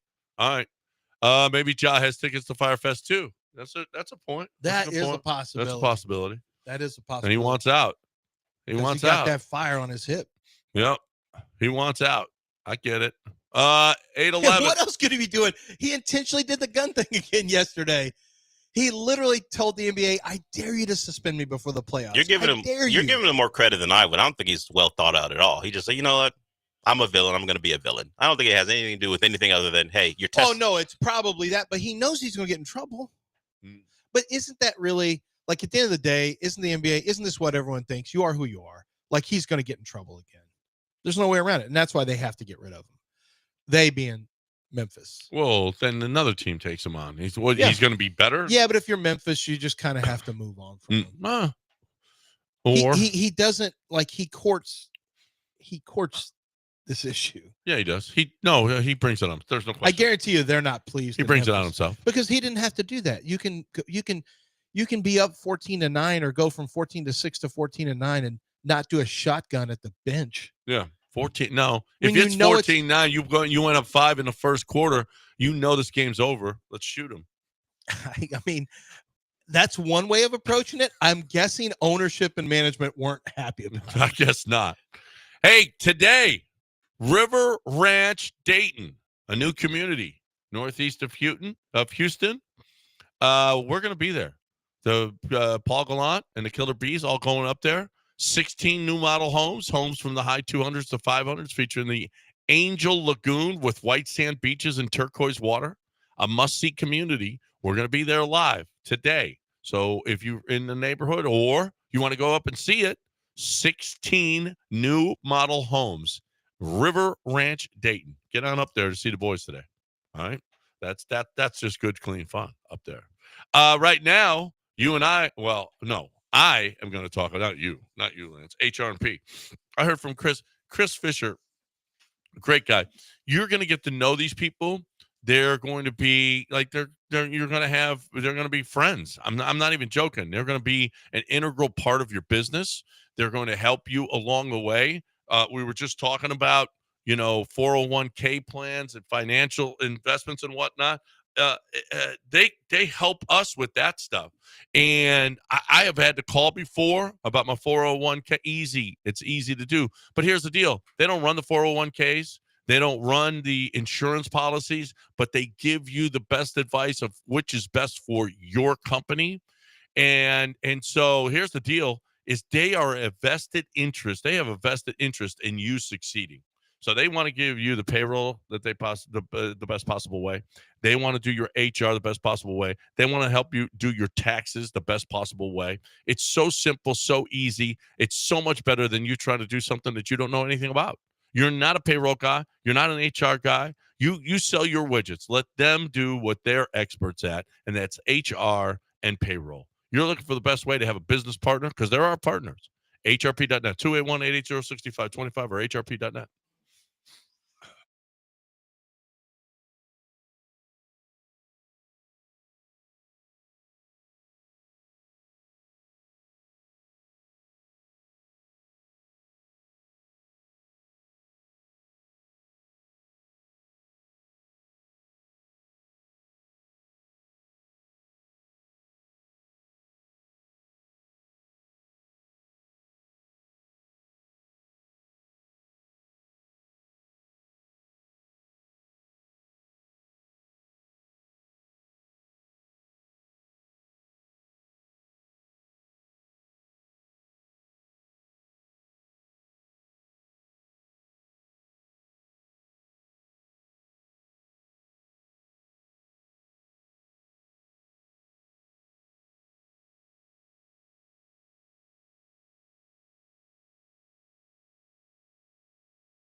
You're listening to Houston's longest running sports radio morning show from the Veritex Community Bank Studios. Here's John and Lance.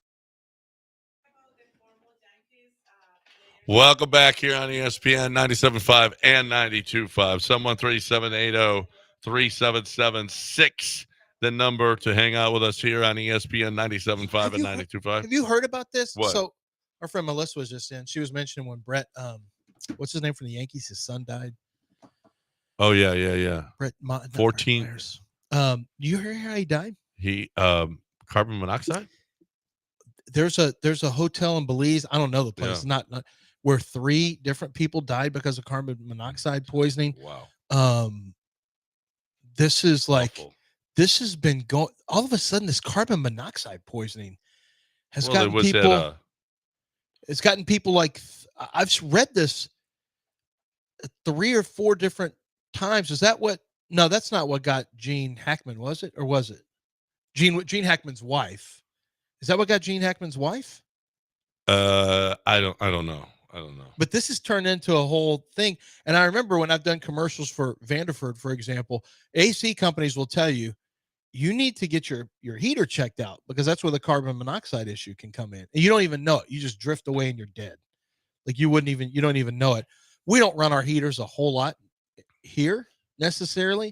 I run it some when it's really, we've had some pretty cold weather the last few. It doesn't last a long time, but I run my heater. Yeah. That's kind of wild that this carbon monoxide thing is. I run my heater as little as possible. We want it cold in the house. But and especially in Houston, there's not much. But then you're in danger too because you don't use it and you don't have any idea how it's working. So that's such a sad story. Such a sad story. Sad. All right. 713-780-3776 is the number if you'd like to get in here. Y'all didn't tell JG today was National Wear a Hat Day. It is? Today's National Wear a Hat Day? National Wear a Hat Dell's Day. wearing his Franklin hat. Did you see that? Yeah. Yeah. Boom, boom, You boom, got boom, your boom, pivot boom. hat. I didn't know today was the word National Wear. Well, there's a day every day. So yeah, everything. There's a National Soft Serve Ice Cream Day, National Taco Day, day. National Pizza Day. National Yeah. all the lobbies of these different places. President's Day. Well, that's not the Easter. same. Those are different. Oh. Those are established government holidays. Well, National Wear a Hat Day is kind of a big deal too. Okay, but you're making light of National it. Day calendar. Is this really national today, April 4th? National Day calendar. What is celebrate every day? And it's really just a consumer thing, probably. Hey, it's National Burrito Day. Go get a burrito. National Wear a Hat Day is March 28th. Huh? National Wear a Hat Day is March 28th. So, That's over. It could be today too, though. You don't know. Well, National Hug a News Person Day is today. Hug a news person? Gilbert, Uh-oh. Jennifer. Hey, it's National Hug a News Person Day anyway. It's also National Hmm. School Librarian Day. There's a bunch of them. It's National Chicken Cordon Bleu Day. We got conflicting reports. National Wear a Hat Day, according to AI, is March 28th, but another list says it's March 26th. So I'm not sure who to believe. Either one. 26 or 28? Well, it's not April Either 6th. way, it's not April 4th. April 4th, whatever today is. It's not April 4th. Oh, so guess what move today is? along. The Jeep 4x4 Day. It's National Jeep 4x4 Day. And underneath it says, is founded in 2016 by National Day Calendar and Jeep. Oh, so Jeep created their own national, basically just a commercial. National Calendar Day is nothing but an advertising racket where they say, if you pay enough, we'll put you in this. Yep. And you can birthdays and events is a national day today. Founded in 2019 by National Day Calendar and Skin Cuticles. National Vitamin C Day is also today. Huh. Tomorrow, National Hug a News Person Day is going to be a pretty big one. Oh, tomorrow's National Nebraska Day, National Flash Drive Day, also created by U.S. Memory Direct. Nice. A good one, National Gold Star Spouses Day. The spouses of Gold Star members, so people who serve. That's a good one. Play Outside Day, which kids are going to ignore. National Play Outside Day tomorrow. Okay, nice. And big one for you tomorrow. Huge one for John. National Deep Dish Pizza Day. National Deep Dish Pizza Day blows. Okay. How about Thin Crust Pizza Day? When's that? I'm sure there's a day. I'm sure there is. National Raisin and Spice Bar Day. Good Lord.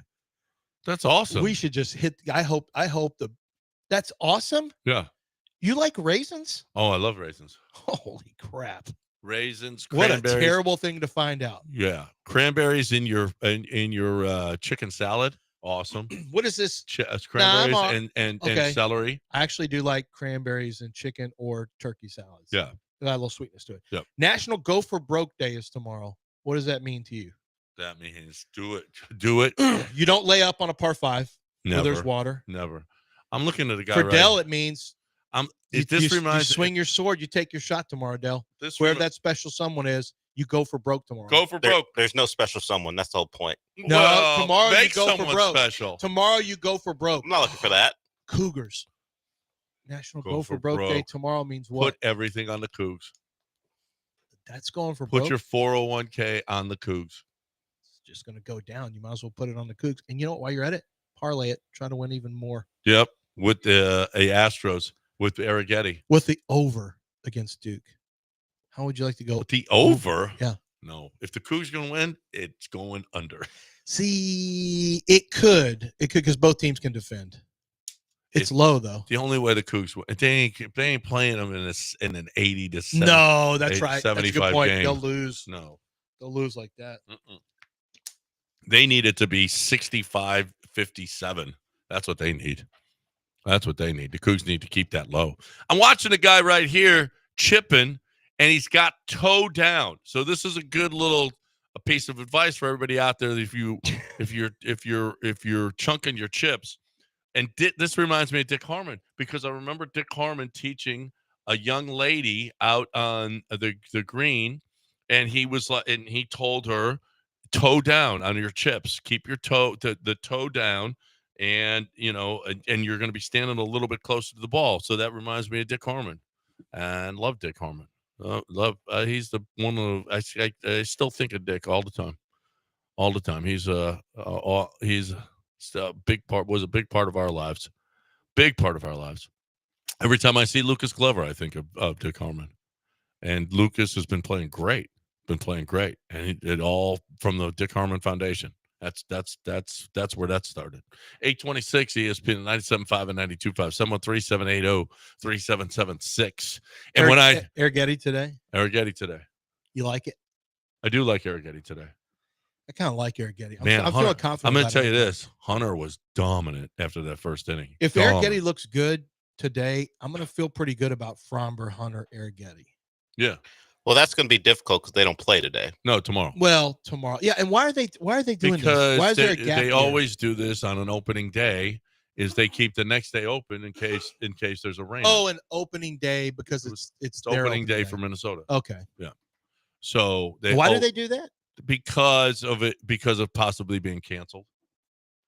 They keep the next day open, so the next day is opening day. Why are these dummies building stadiums that are open now? I know. Go back to closed air. Well, Minnesota's barely. I'm surprised they have a stadium in Minnesota. Okay. Why? Because the people ain't paying for it. I mean, they ain't paying. They're lucky to even have that stadium. But they got a stadium. What do you mean? They got a stadium. No, they got a stadium, but they weren't putting a roof on it. You know how mumuch more expensive it is? Oh, I got you. Yeah. What about Tampa? There's legitimate talk that they never play in Tampa again, the Rays. Well, because this year's a wash. They came up with $2 million to fix the roof. No, seriously. Yesterday they voted on it. That's going to fix it? I guess. $2 million? Or whatever money it was. I will say some of these things sounds like Department of Defense numbers. Like it's going to cost $6 billion to $22.5 million. Well, same thing. Well, it's quite a bit different actually. Well, did they come up with that much, or maybe they just wait came a minute? Up with, hey, wait a minute. We got the first two. Why are you putting $22 million into it?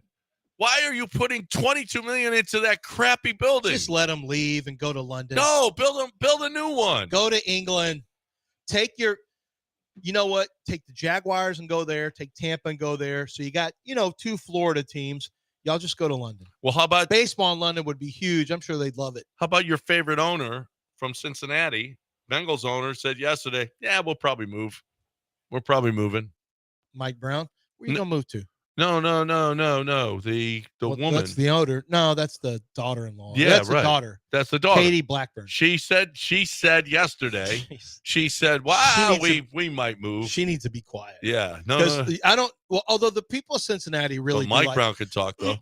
No, but well, listen. don't try to isolate him on this because you've been saying stuff about Hannah for the last month and a half. Yeah, I didn't say nothing about it. You know what? No, you've been too flagrant with our owner. Yeah. No, I love that. You see all the owners, and then Hannah. Well, she's an owner. Yeah, She was not in the picture. No, she wasn't in the picture. Well, she was in every interview that Cal did. Which is not a bad thing. Yeah, do you think the I'm not Texans against want You guys Cal mind if I squeeze solo? in there? No. But You it can't would get be in. nice if our owner could actually talk without his wife there. No, I don't want him we've to. learned the lesson that's not good. Listen, not what are great. you trying to rock the boat? I don't know Everything's why. working What's fine, up with John. him? He must have heard something. I don't know what's his deal. Everything's working fine. Just if they're going to miscalculate and try to get public money, it's going to Yeah, I know. backfire on them. We already know that. We've had that discussion. They're going to get in trouble for trying to. We need a new stadium. Boom! No, you see how mad people get about Oh that. no! Listen, and it was. It's not going to work. They're not moving anywhere out No, of they're not the moving area. anywhere. None They're of not moving that's- out of the area. None of that's going to happen. They're And not- if they do, it'd be like Kingwood, but then they have to finance most of their own stadium. So it You're won't right. Be Sugarland. matter. We've had this discussion before. The bigger discussion is what did John hear to turn him so quickly? He's not even going to tell us, Didn't but hear what did he anything. hear? I didn't hear anything. Okay. So- That thing was like, woo. It used to be like, yay, Hannah. Yay, Hannah. We need Hannah to keep this stuff calm. And now, get her out of there. I don't know. It just is. What? I mean, we can't. Our owner can't do anything without We his don't wife want there. him I don't doing want him anything. to. We know this. Do you remember what happened when all that went down? I know. Knowledge is power. Yeah, we don't want him doing stuff alone. Yeah. That's I well thought we fixed documented. this. Why are you Knowledge trying is to power. ruin this? Listen to this, John. So Knowledge sad is though. power. That's Knowledge so. is power. I mean, can we get a real microphone on that thing? That's by the way? Knowledge is power. Listen, you want this back where he's making all the decisions? I guess not. And I don't want him speaking We'll bring without. Jack back. And listen to No. you. Listen to you making fun of him. That's not me. That's not. Okay. You want that That's back? not Cal. That's not that. Who was that I then? don't know what that was. But you're now you're projecting. And Oh, that's- sure. Yeah. Yeah, no, that's no. on me. Yeah, that's on me. No. That doesn't sound like something John would do, Del, if I'm being honest. Jack is- needs to be. He's a busy bee. Remember all that when Cal Oh, had it his was such a say bad time. and you want it back?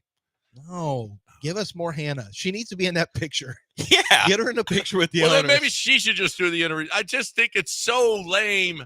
Every time it's like you can't do an interview without Are her you there. projecting? Has Wendy maybe, done you know something what? to you? Just Hannah do. Where the on the interview doll did Wendy? Since you did that to me earlier with Jimmy Butler. It's best that she speaks and Cal stands next to her being stoic. Or when Cal talks, she does this, where she looks right at him and like to make sure nothing. Stay on bad comes message. out. Stay on message, Stay Cal. on brand. Stay on brand. See, Luca, 0 for 6 from 3. 0 for 6. Sorry, Luca. You know why? Jimmy Butler. Sorry, while you were doing that, I looked up Luka against Jimmy throughout their career. You're so petty. I'm petty. He's You're coming so after me. petty. This is playoffs. While you were doing Del. that, I looked up This Luka isn't during his playoffs. career. This- And what did you see? 26, 8, and 7. That's not great. He averaged like 30 for his career. It's pretty good. And one of those games where he only played 2 minutes, so his averages would be I even bet better. he had to shoot like 40 times to get to 26 points. It depends. About 44% from the floor. That's If not you're bad. wondering why we're so invested, John just went in on Dell, and I kind of jumped on too, just because we were going Jimmy Butler. Yay for Jimmy Butler.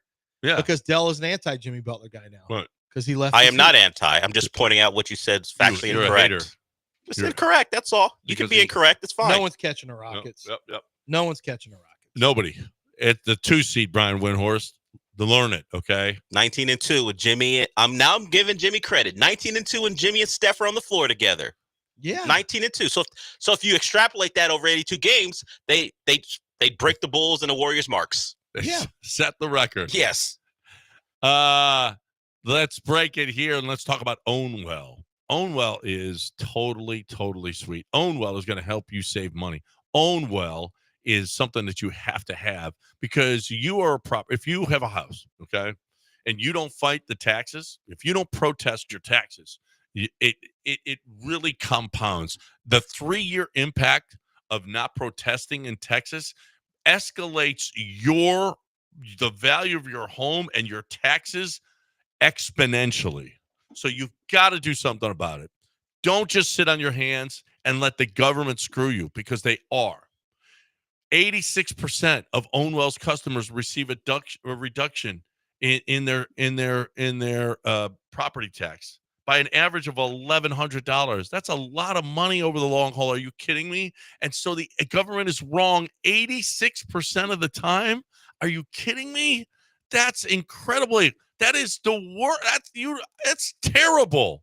And yet they do it all the time. So you got to fight it. You got to protest it. The deadline to protest is May 15th. Don't do it yourself. These guys have the technology and the expertise to get it done. And if you lose, then you lose. You can't use it.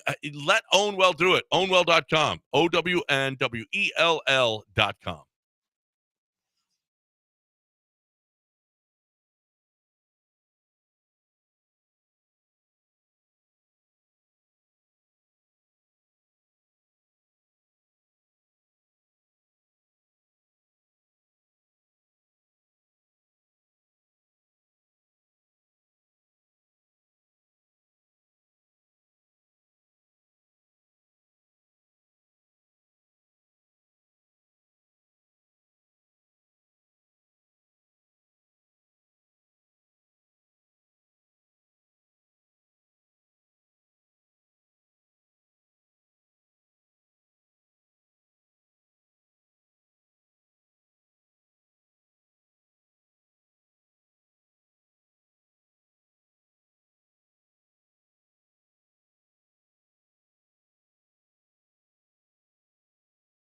You're back in the Veritex Community Bank Studios with John and Lance. On ESPN 97.5 and 92.5.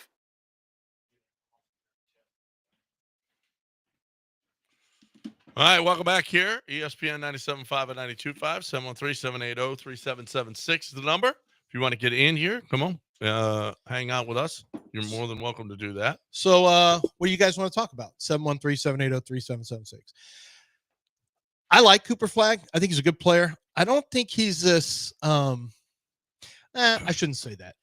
His first 10 minutes, the first half of last week's game was pretty unimpressive. Not the Alabama game, the one before that. It was pretty unimpressive. He had a lot of turnovers early, and he just didn't look very good. The more he plays, the more you see it. I think Cooper Flagg is going to be a really good player. I don't know. See, here's the question. Would a title mean that Cooper Flagg is the best freshman in Duke history? Been some really good Grant Hill was terrific, but Cooper Flagg is, I guess it would mean he's the best freshman in Duke history. But Cooper Flagg, the scary thing about Cooper Flagg to me is that he can play on the perimeter. And it doesn't make sense not to bring him out. I assume JoJo Tugler is going to guard him because Jaywan can't. I'm really concerned about picking up a foul in the first 2 minutes of the game on whoever's guarding him. And if I'm Duke, you know what I'm trying to do? I'm isolating Cooper Flagg out there, and I'm putting the ball on the ground, and I'm letting him drive through the defender's shoulder trying to get a foul call. Because if you can get somebody in foul trouble, if you get Tugler or Jaywan Roberts in foul trouble, and then Francis comes off the bench, hey, he's a good player. But, that's the whole key is get one of the bigs in foul trouble, and then Houston's got some real problems on their hands. That's true. So, and they don't zone. Houston doesn't zone, so that's not even a thought. So is there Carmelo comes to mind. Having to have won a national championship your freshman year. Carmelo is and you were the man. Yeah, Carmelo's the thought for me. Carmelo. That Syracuse team with Carmelo. Carmelo was phenomenal. But this would be nobody does what Cooper Flagg has done for this team, though.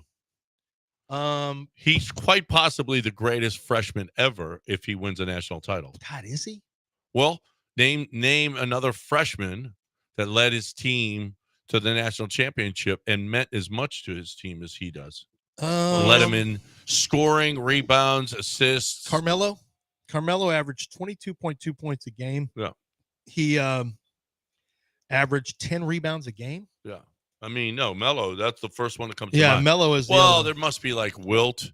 Did Wilt win it his rookie his freshman year? No. Didn't he play Bill Russell? Didn't they play when freshmen weren't allowed to play? Yeah, that's true. Yeah, I don't think freshmen were allowed. That's and true. no dunking. Yeah, Bill Walton. Was he in the no dunking era?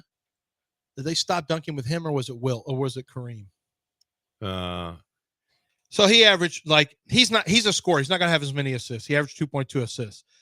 But 22 and 10 is pretty strong. And that's what back when college basketball was a little stronger in 02, 03. Well, I say that, but you are also freshmen. LeBron didn't even go to college. A lot of guys didn't go to college, actually. But yeah, man, he was really, really good in the postseason. So Cooper Flagg's got a chance to be the greatest freshman player in NCAA history. Well, one of them. Yeah. I'm not ready to. But Melo didn't even do what Cooper Flagg's doing for his team. Melo did not have the help that Cooper Flagg does. There's a bunch of 5 stars. Yeah, that's true. That's true. Melo did not. Jerry McNamara was his second best player. Hakeem Warwick got to the NBA, but Jerry McNamara was a freshman as well, I believe. Hakeem Warwick played. Yeah, Jerry McNamara, Keith Dwaney. I forgot about him. Hakeem Warwick was a pretty good player, though. He was all right. Yeah. Josh Pace, Craig Forth, Jerry McNeil, Matt Gorman, Andrew. There's a bunch of nobodies here. Well, it was really just him, and mostly just him. Yeah, McNamara was a little scrappy white guy. Hakeem played a role, though. He played a role. He was okay, not like Knipple, not like Duke has. Proctor and Knipple, and they've got a crap ton of players that are going to play in the NBA. And here, Hakeem Warwick was 15.7 rebounds a game. He was a pretty good player. Yeah, he played in the NBA for a little bit. Well, I'm not. Yeah, but those two are the two. Those two are the two that I can remember being the very best, because freshmen didn't usually lead anyone back in the 80s and 90s. It was not really a thing. No, they didn't. So I think Cooper Flagg's got a chance. Now he's got to go through the Cougs, and guess what? I think They're the favorite. Put it out there now. How many is Cooper Flag going to score? Well, let me look up what the total is. What is higher and lower on them, Lance? Is that what we're doing? Higher and lower? Is that what you're telling me to do? Is that what we're doing? Is that what you're telling me to do? Yeah, higher or okay. lower. Well, then I'll do. Well, you know what? Well, is it his turn to do that or somebody else's? No. It's no. I actually want to see higher. Oh, okay. Well, that's what I'm trying to figure out. Is this a segue, or do you actually want to know? I actually want to Cooper know. Flag, okay, I've actually got it right here. Here's Cooper Flag's underdog numbers: 18.5. Lower is 1.1 times. So it's actually lower is like it's like the VIG would be on lower. Okay. 18.5. His first half points 9.5. His total rebounds 7.5. Total assists 4.5. Now I like his assists higher. Because if you like his points lower, then you have to like his assists higher. Yeah. His total 3-pointers 1.5. And I think he could hit 2. I'm sorry. 18.5 lowers 1.1, so that means it's supposed to be higher than 18.5. Okay. That's the VIG. His points, rebounds, and assists 31.5. His points, rebounds, and assists 31.5. Mm-hmm. Huh. Wow. His assists in the last 4 games have been 3, 7, 6. I kind of like over 2 threes. You know, he doesn't get 10. He hasn't had 10 rebounds in any of the tournament games. 9, 6, 9, 7. I kind of like over. How many 3-pointers does he hit? 1.5. I know. How many has he hit in the tournament? I mean, doesn't. He'll hit 2 threes tomorrow. He'll hit 2 threes. I like the higher on that one. He's only hit more than 1 3 once in the tournament so far against Arizona. Otherwise, 1 for 3, 1 for 4, 1 for 2. Lower is the favorite. Lower is the favorite. But he might have to take 3s tomorrow. He didn't take many. Right? 1 for 3, 1 for 2, 1 for. He's going to have to take more tomorrow because the Cougs are going to be winning. Let me give you some Cougs. LJ Cryer, higher, lower, 16.5 points. I kind of like lower. I kind of like lower too. I'm not sure. But if you like lower for him, you've got to like higher for somebody else. Yeah, I like Malos or Sharp or. All right, Emmanuel. I'm not Sharp, crazy about J1 in this game because of how big they are. 2.5 3-pointers for Emmanuel Sharp, but higher is 1.12 times. So that means lowers the favorite. Will Sharp get to 3 threes? They defend out there. Yeah, I believe he will. You like higher on that? I like higher. 12.5 points. If you like higher than that, then you like higher on both. Absolutely. Here's your guy, Jaywan Roberts, 9.5 points. I like that lower. He could get. I don't know. At some point, they're going to go down low. And you know what? He really doesn't. It doesn't phase him going against bigger guys because he goes against bigger guys all the time. Milos is 12.5, and the reason I like that is he can get down into the mid range, and he's got a mid range game too. Yeah, I like 12.5 higher there for him. 1.5 is just 3-point number. He's been hitting them though. He's been hitting them threes. That's for sure. 1.5 turnovers for him. Malik Wilson, 4.5 rebounds is the only statistic they have for him. Where is it? Kneppel. Con Kneppel, he's at 14.5 points. His points, rebounds, and assists are 21.5. His 3-pointers made is 1.5. Well, I like that. I like turnovers 2.5. Let me tell you something. Houston's going to turn Duke over some. These are freshmen going against a pack of wolves. Yeah. So turnovers are going to happen for Duke. Duke. That's true. Even if they play well, they're going to turn the ball over. So that might be something to look at, are the turnovers. If that's something you guys have. If you're playing underdog fantasy, it's on there. 1.5 turnovers for Tyrese Proctor. That guy looks scared to me. Tyrese looks fearful. No. They're gonna turn the ball over. I don't think there's any question. Yeah, being freshmen, that's gonna. They haven't seen anything like this. No, they haven't seen anything like this. No, you got to factor that in. Yep. Like the Cougar, you have to say what's in the Cougars' favor. Young team against a voracious defense. Okay. That's going to play in Houston's favor. The young team has never played in a game like this. Most of these guys haven't played in a game this high, this high leverage either. But they played in a lot of tournament games. University of Houston has. Duke has not. Most of those guys have not played in this level game. Right. So that is an advantage for Houston. That's definitely an advantage for Houston. Their guys have played more of these games than Duke has. And being 21 and 22 versus being 18, there is a difference in your mentality and your confidence level, possibly. Although I will say Duke looks pretty damn confident every time they play. Confidence does not look like an issue for Duke. Nope.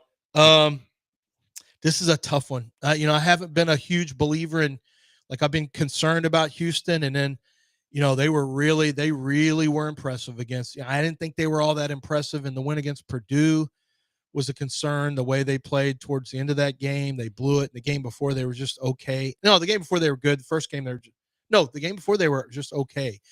The last game, was that good?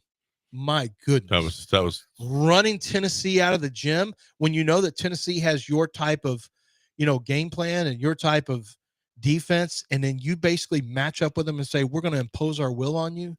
Man, that was impressive.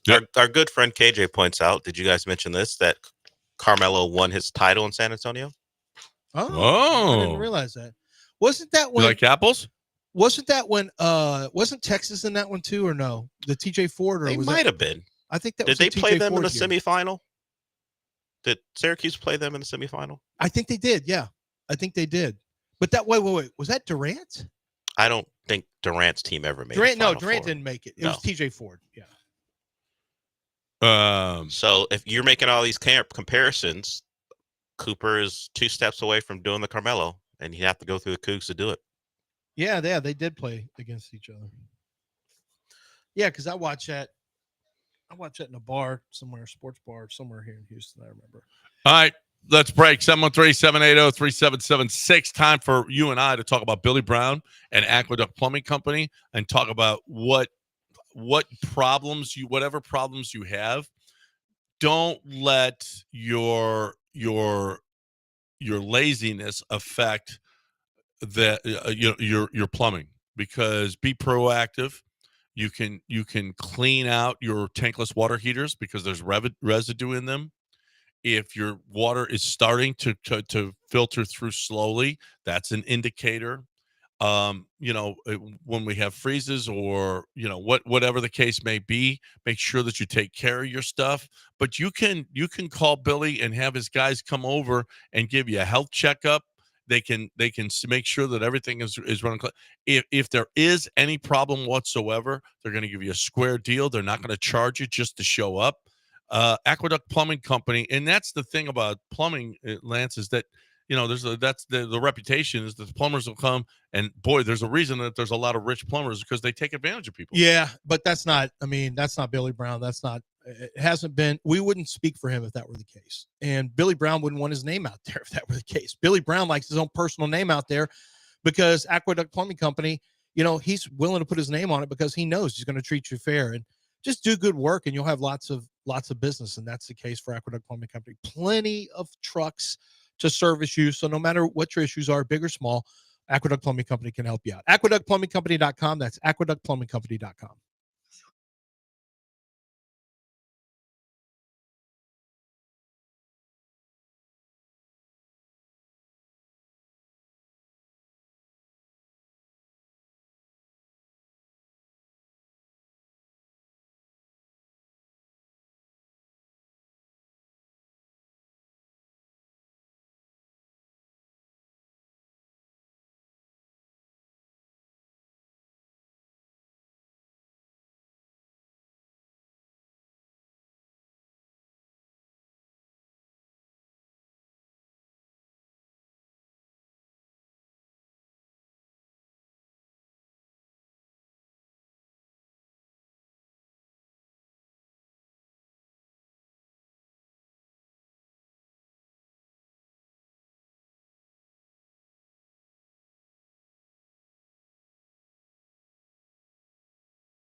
You're listening to Houston's longest-running sports radio morning show. From the Veritex Community Bank Studios, here's John and Lance.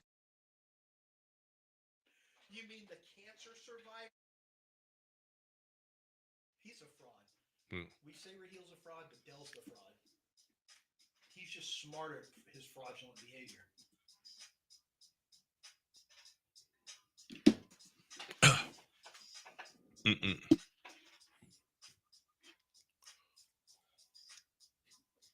I see the question of the day on ESPN.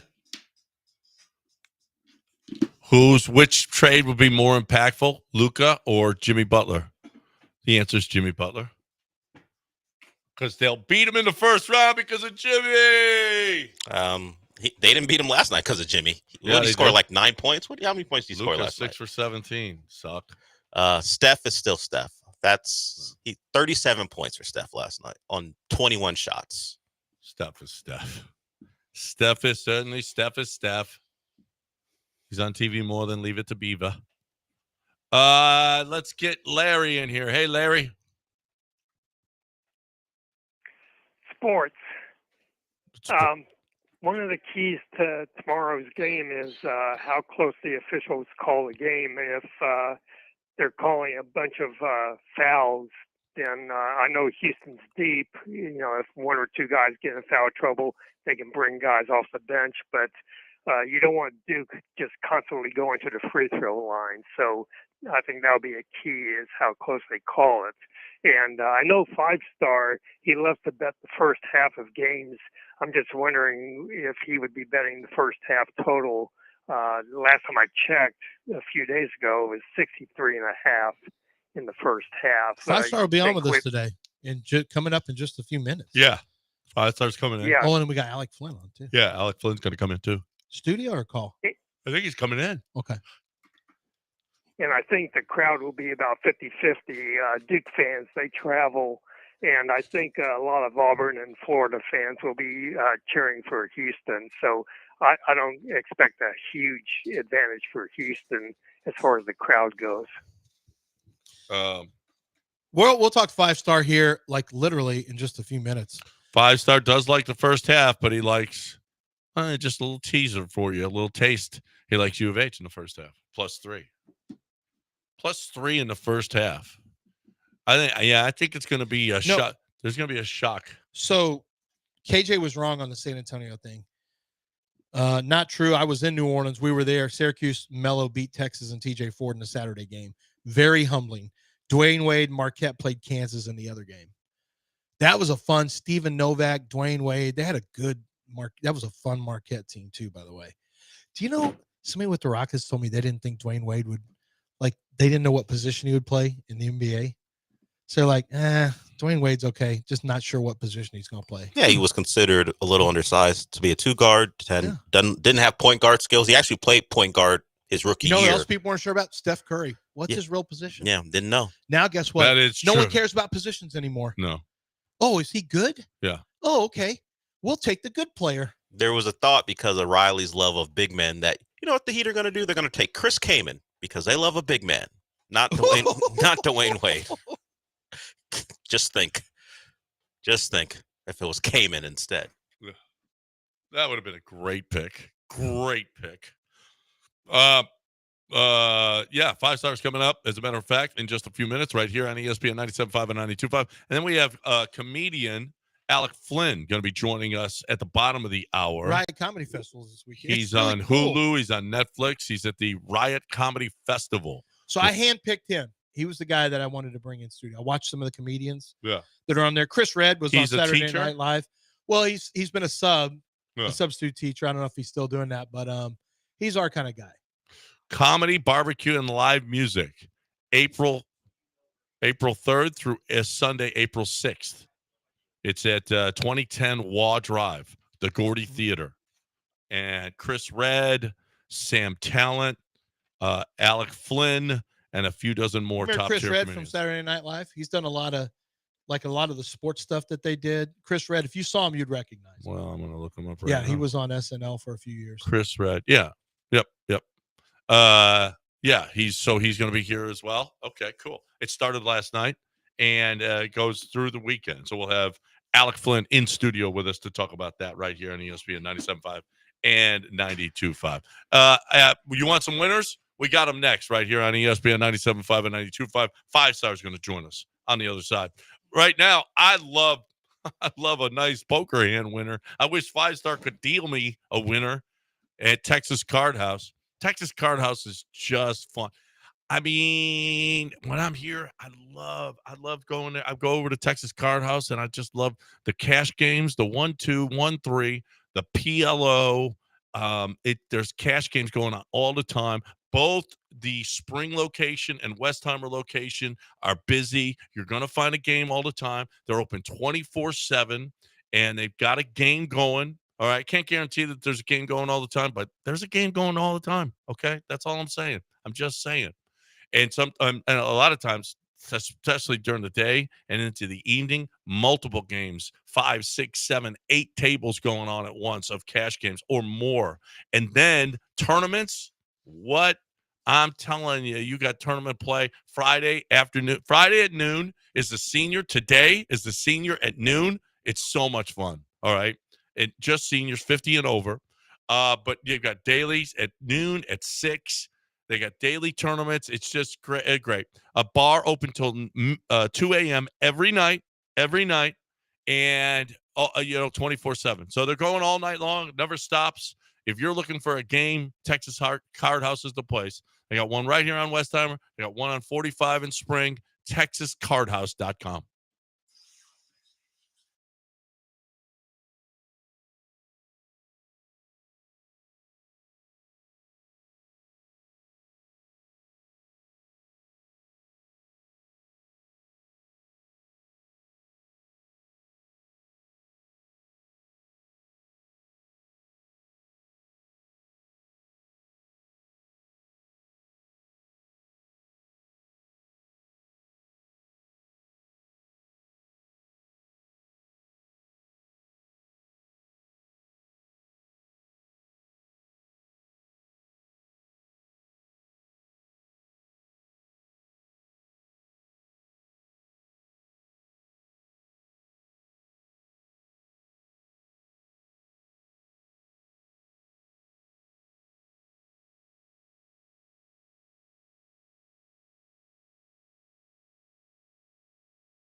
Maybe there's a reason that Brendan Rodgers had 3 hits on his first road game with the Astros. There's a story in The Athletic today.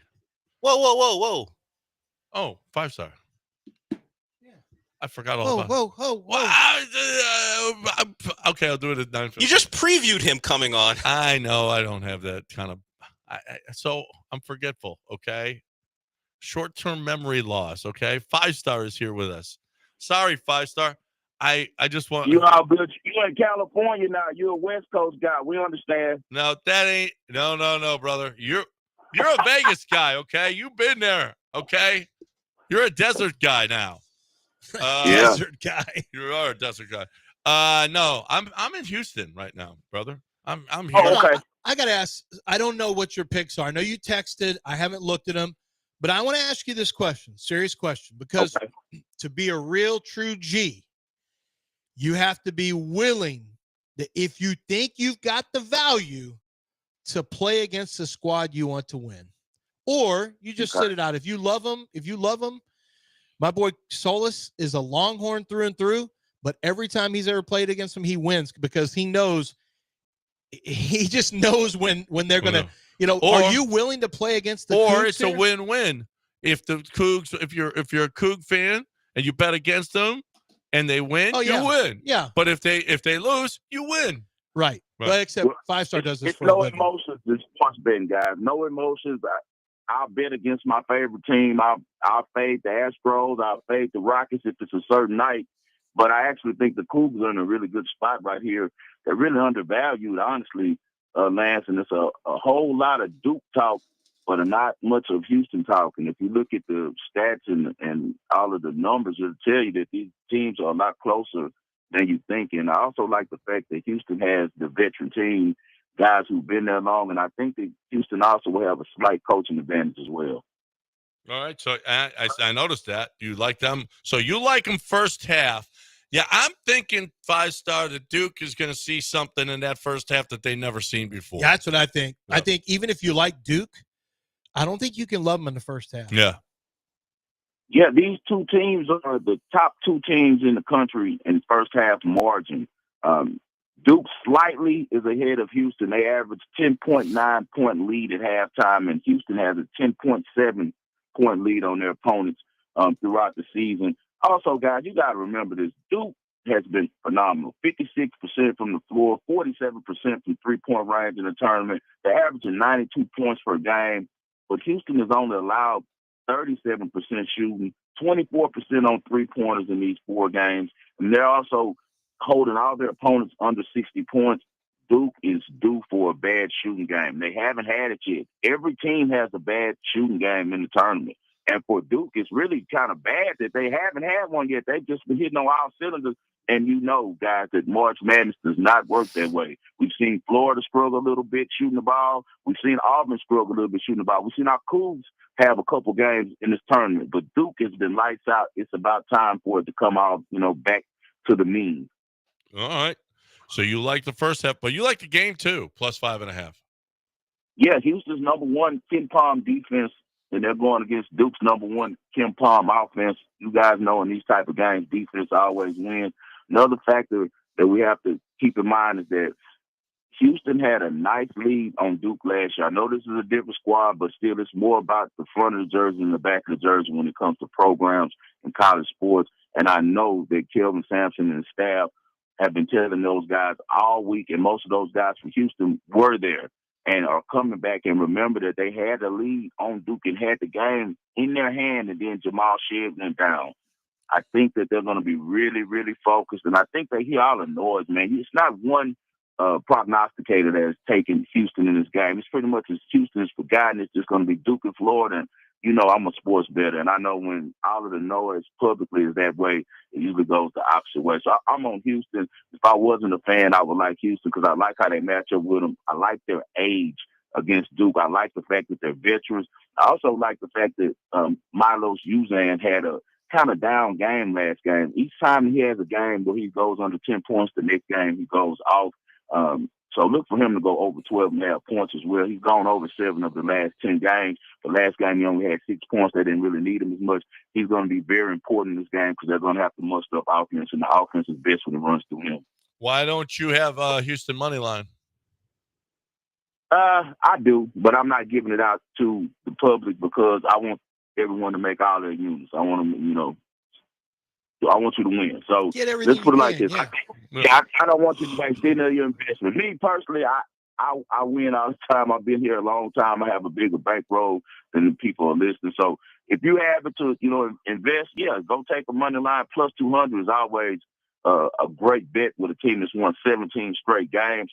Cooper Flag will be shut down. That's one of my plays. Under 19.5. I caught it at -120. It's ballooned up to -141 now.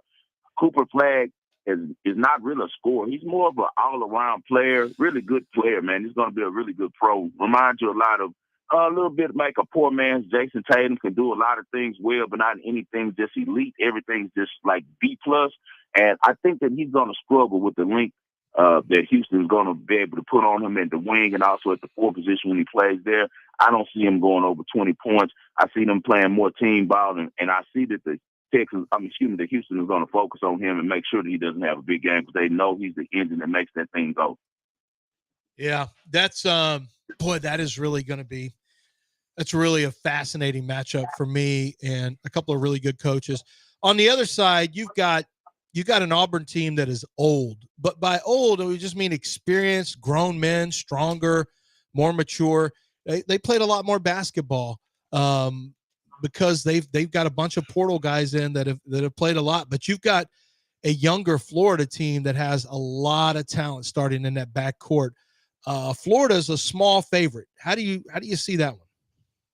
I'm gonna cut this one in half because I'm a big proponent of both these teams. I've been watching Johanny Broome since Morehead State when he was in the OVC tournament. I've been watching Walter Clayton since Iona when he was playing for Rick Pitino and playing in the MEAC. So these guys aren't new to me. They're new to a lot of people in the public. I already knew these guys could play down there in a really good situation to, show off their skill sets, and they're with some really good teammates around them that really can play as well. Auburn and Florida only faced one time this year. 90-81 was the score. Florida got on them real early. I think that Auburn's going to remember that and try to come out really with a focused game plan. Another thing to look at on this as well is that Florida has been going over, which means not only are they scoring, but they're giving up a lot of points. They went over now in 11 straight games. So that's one thing to look at because Auburn is going to play defense, man. Auburn is a defensive first team, even though that they have guys that can light it up. And as you said, Lance, they're an older team. You got guys on their team that's like 24 years old, like Denver Jones. He's 24 years old. You got other guys, Miles Kelly's like 22. Chad Baker Mazzaro's like 22, 23. So these are grown men, as you said. Florida has been the toast of the town. Everyone loves them. Walter Clayton has a lot of pressure on him. He pulled a rabbit out the hat. I'm glad he did because I had a money line against Texas Tech, and he was able to get it done. But, man, if he doesn't score or go on that rampage he did at the end of the game, the Red Raiders could very well be in this tournament. I think Auburn is another team that people are sleeping on. Way too much love for Florida. But Florida has gone 16-1 straight up, 13-4 against the spread in the last 17. So I'm not going to mess with them for the full game, but they're 0-3 in the first half spreads in the last 3 games in this tournament. So give me Auburn first half plus 1.5. I think Auburn comes out focused. All right, there it is. Cougs first half, Auburn first half, Cougs game, and Cooper Flag under 19. Yeah, I did put Uzan. I meant to text you as well. Uzan, let's go Uzan over 12 points. Yeah, John and I like that too. I like Uzan too. We were talking about that. We like that one. We don't love Cryer. Cryer could be lower, could be under, but we do like Uzan. That looks like a good matchup. Yeah. They're going to need a big game from either Cryer or Sharp because we know even though it's going to become a defensive struggle, it probably is going to go under because we know Duke can play defense. People don't pay attention to that part of their game. They're a really good defensive team as well. I do think that they're going to need some pop from the wing. So hopefully the veteran LJ Cryer, who's already won a championship with Baylor, shows up. We need Emmanuel Sharp to show up. Going to need some outside shooting, man, because they're going to pack that paint. How about LJ Cryer becomes the first ever player to win a national championship with 2 different teams? How about that? That'll be a beautiful thing, man. Houston is due 7 Final 4 trips. We need one, man, so everyone can take us a little bit more serious. We need to put this one on the mantle. How fun would that be? Kelvin Sampson cutting down the nets. Let's go. Yes, no, man. Let's do it. Yeah. Hey, you guys bet some UFL tonight too, man. Just to let you know, I don't know if you guys have been watching. It's a really good product, man. They have a lot of these teams that are getting some continuity now because it's 2 or 3 years that these coaches have had these same players coming back, and there's some really good ball going on in UFL. If you guys haven't been watching tonight, it's Apparently, it's a good according to the ratings, you're the only one watching. Wait, is UFL the same as XFL? Yeah, it's the same thing. Yeah. Yeah. So, well, they combined them together now, and what it was the United Football League, and it was XFL, and now they're together as one league. So it's some really good teams. Watch it tonight; you'll like it. It's going to be Michigan and Birmingham. I like Michigan with the points. Birmingham is the 3-time defending champion, but Michigan is a better team this year. So you guys watch; it'll be some good football on tonight. All right. I don't know that I'm going to do that, but okay.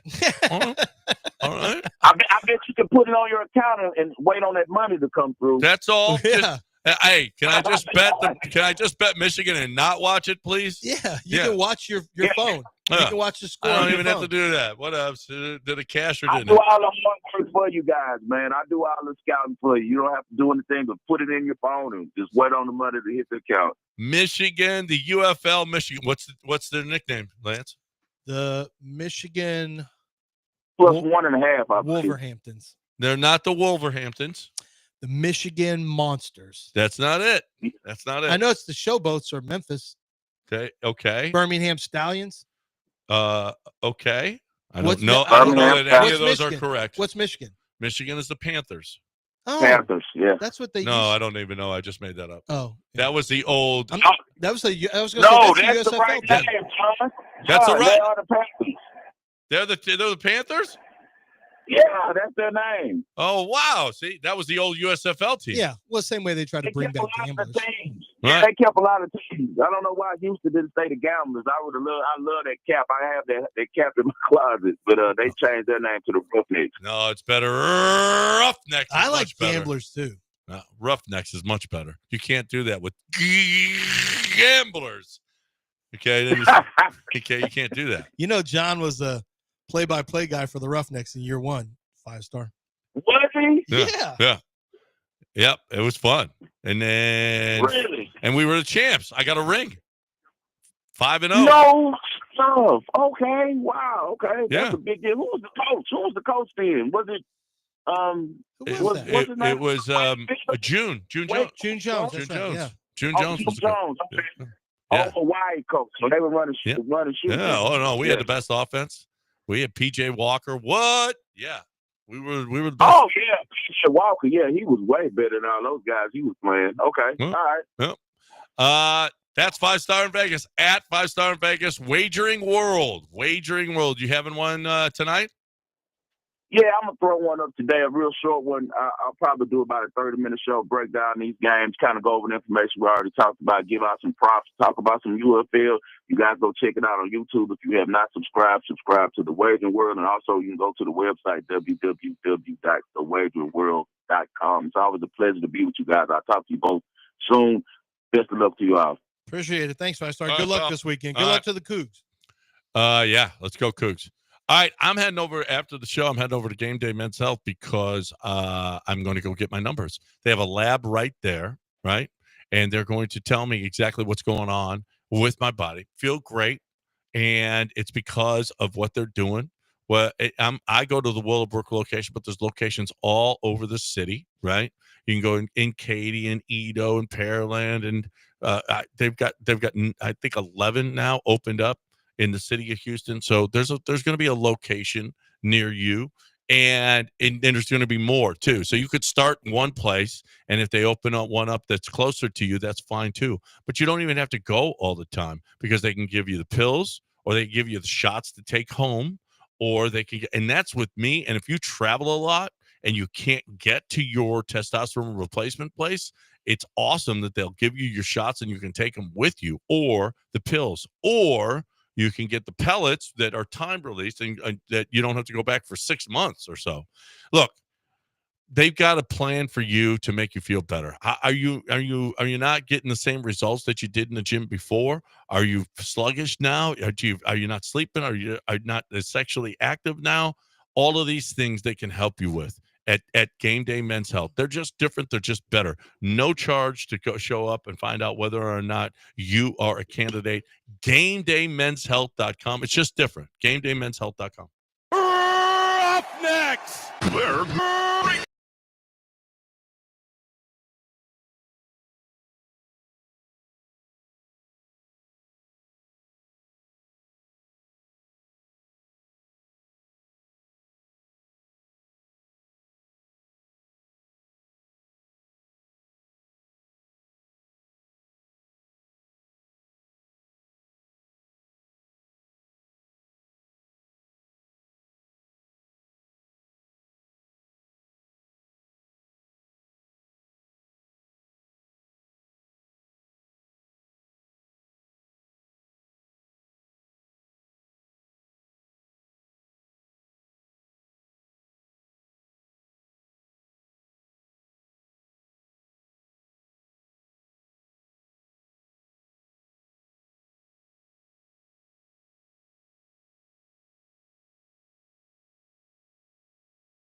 You're listening to Houston's longest-running sports radio morning show. From the Veritex Community Bank Studios, here's John and Lance.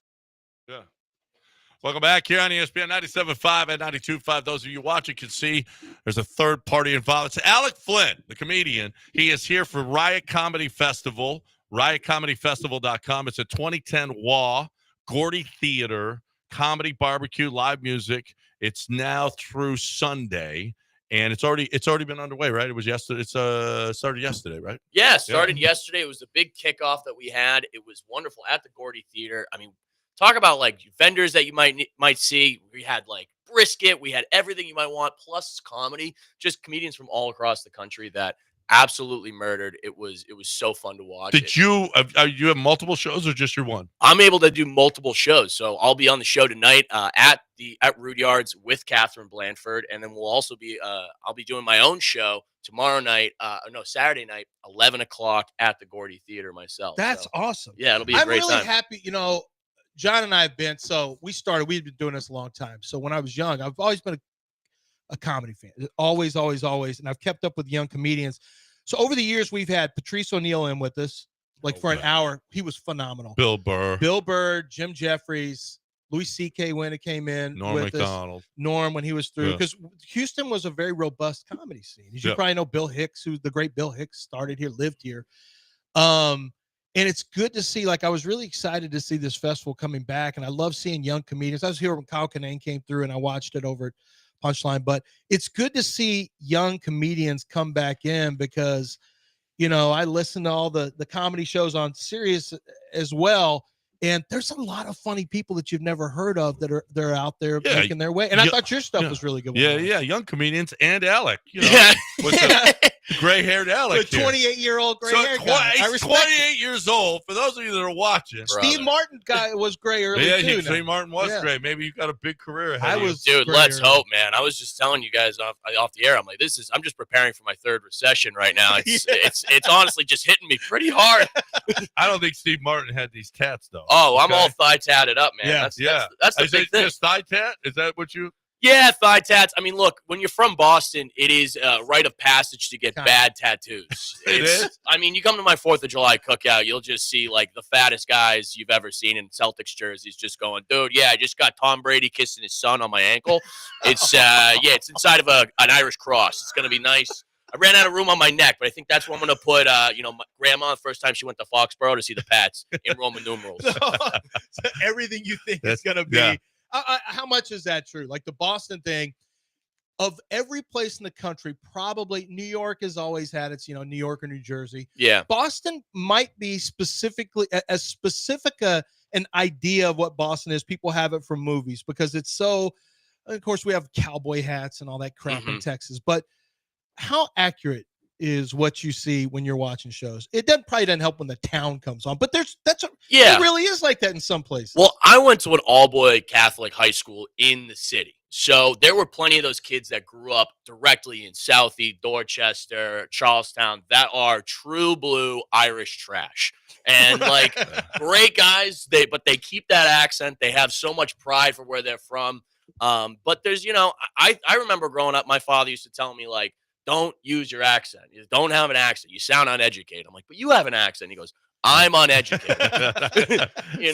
So don't give that up. Now you got a set of substitute. How long were you a substitute teacher? Oh, brother, I was a sub for 6 months. I was a full-time teacher then for another 6 months. Mm-hmm. They were like, look, the kids, that's how they sucker you into these jobs. They go, the kids really like you. I'm like, I brought them outside every day. I don't know. Of course they like me. I'm their best friend. Right. Yeah. They didn't have to sit in a stupid class and actually learn stuff. Exactly. I taught them how to throw a tight spiral. That's for sure. I'd say go on. And that's something that is a lost art. Yeah. Learning to throw a tight spiral is sometimes a lost art. That's got to be a brutal job, though. First of all, teaching is a brutal job. Substitute teaching, where they really have no respect for you, that's got to be tough. That is a little bit tough. I found that more often than not now, what they want us to do is just more so monitor behavior and kind of make sure nobody gets out of line as opposed to actually teaching. Yeah, but it turns into this thing where you're just, all right, I'm just going to throw on a movie. And look, I'm throwing on a movie that I want to watch because, like, I hadn't seen Mulan. We watched Mulan. Right. You know, then I'm like, how about American Gangster? Let's put it up a little bit and let's see what's going on, you know? Oh, no, the kids love that. So all the way until Frank Yeah. really takes over the heroin trade, and then we got to turn it on. I'm going through my entire letterbox with Right. these kids. You know? Yeah, I'm going through exactly what I want to Yeah, see. but you wanna were, do. but you were right. You had to watch the same one, all six classes, you right? can't make it all the way through. Yeah, No, you no, can only no. So you should have said, well, here's what happened. And now we're going to watch the second, okay, the second 40 minutes. I got to find out if she defeats the Huns. I'm sorry. I have to. I'm on the edge of my seat here. Huns were huge favorites. So you're going to do a set with who'd you say you were doing? Tonight, I'm with Catherine Blanford over at Rudyard. Is that you guys got Kentucky everything girl. planned out, or is it mostly off the cuff? How does that work? Depends. I mean, what I like to do in my sets is kind of do a little bit of riffing off the top. That's kind of what I enjoy because it feels as though you can develop a bit of a connection with the audience right away and let them know, hey, look, I'm not going to be robotic up here. I am just up here doing, of course, like a bit of an act, but I'm trying to connect with you on a personal level. That's why I enjoy, like, I'm a big eye contact guy. Yeah. So it kind of bothers people when then I get up there and I talk about my love of bisexual women, and then I'm like, look me in the eye right now. And some guy like, that's my girlfriend, dude. Relax. And I'm like, she's got tattoos. I can tell. Yeah. You always.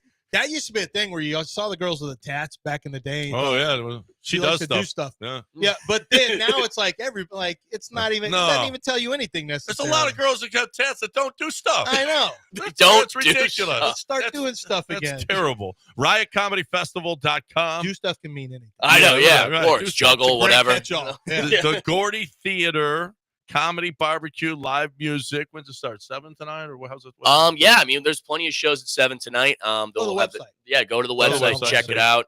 There'll be plenty of information. Also, just follow it on Instagram. I think Riot Comedy Fest as well. So tell us how you're a sports fan, and being from Boston, it's a pretty cool place to be a sports fan over the years. Obviously, hockey, we don't do hockey much here. They were really good, and of course, you had a great run with the. What's it been like with the Patriots though, as a sports fan, having that long a run, and now everyone couldn't wait for you to suck.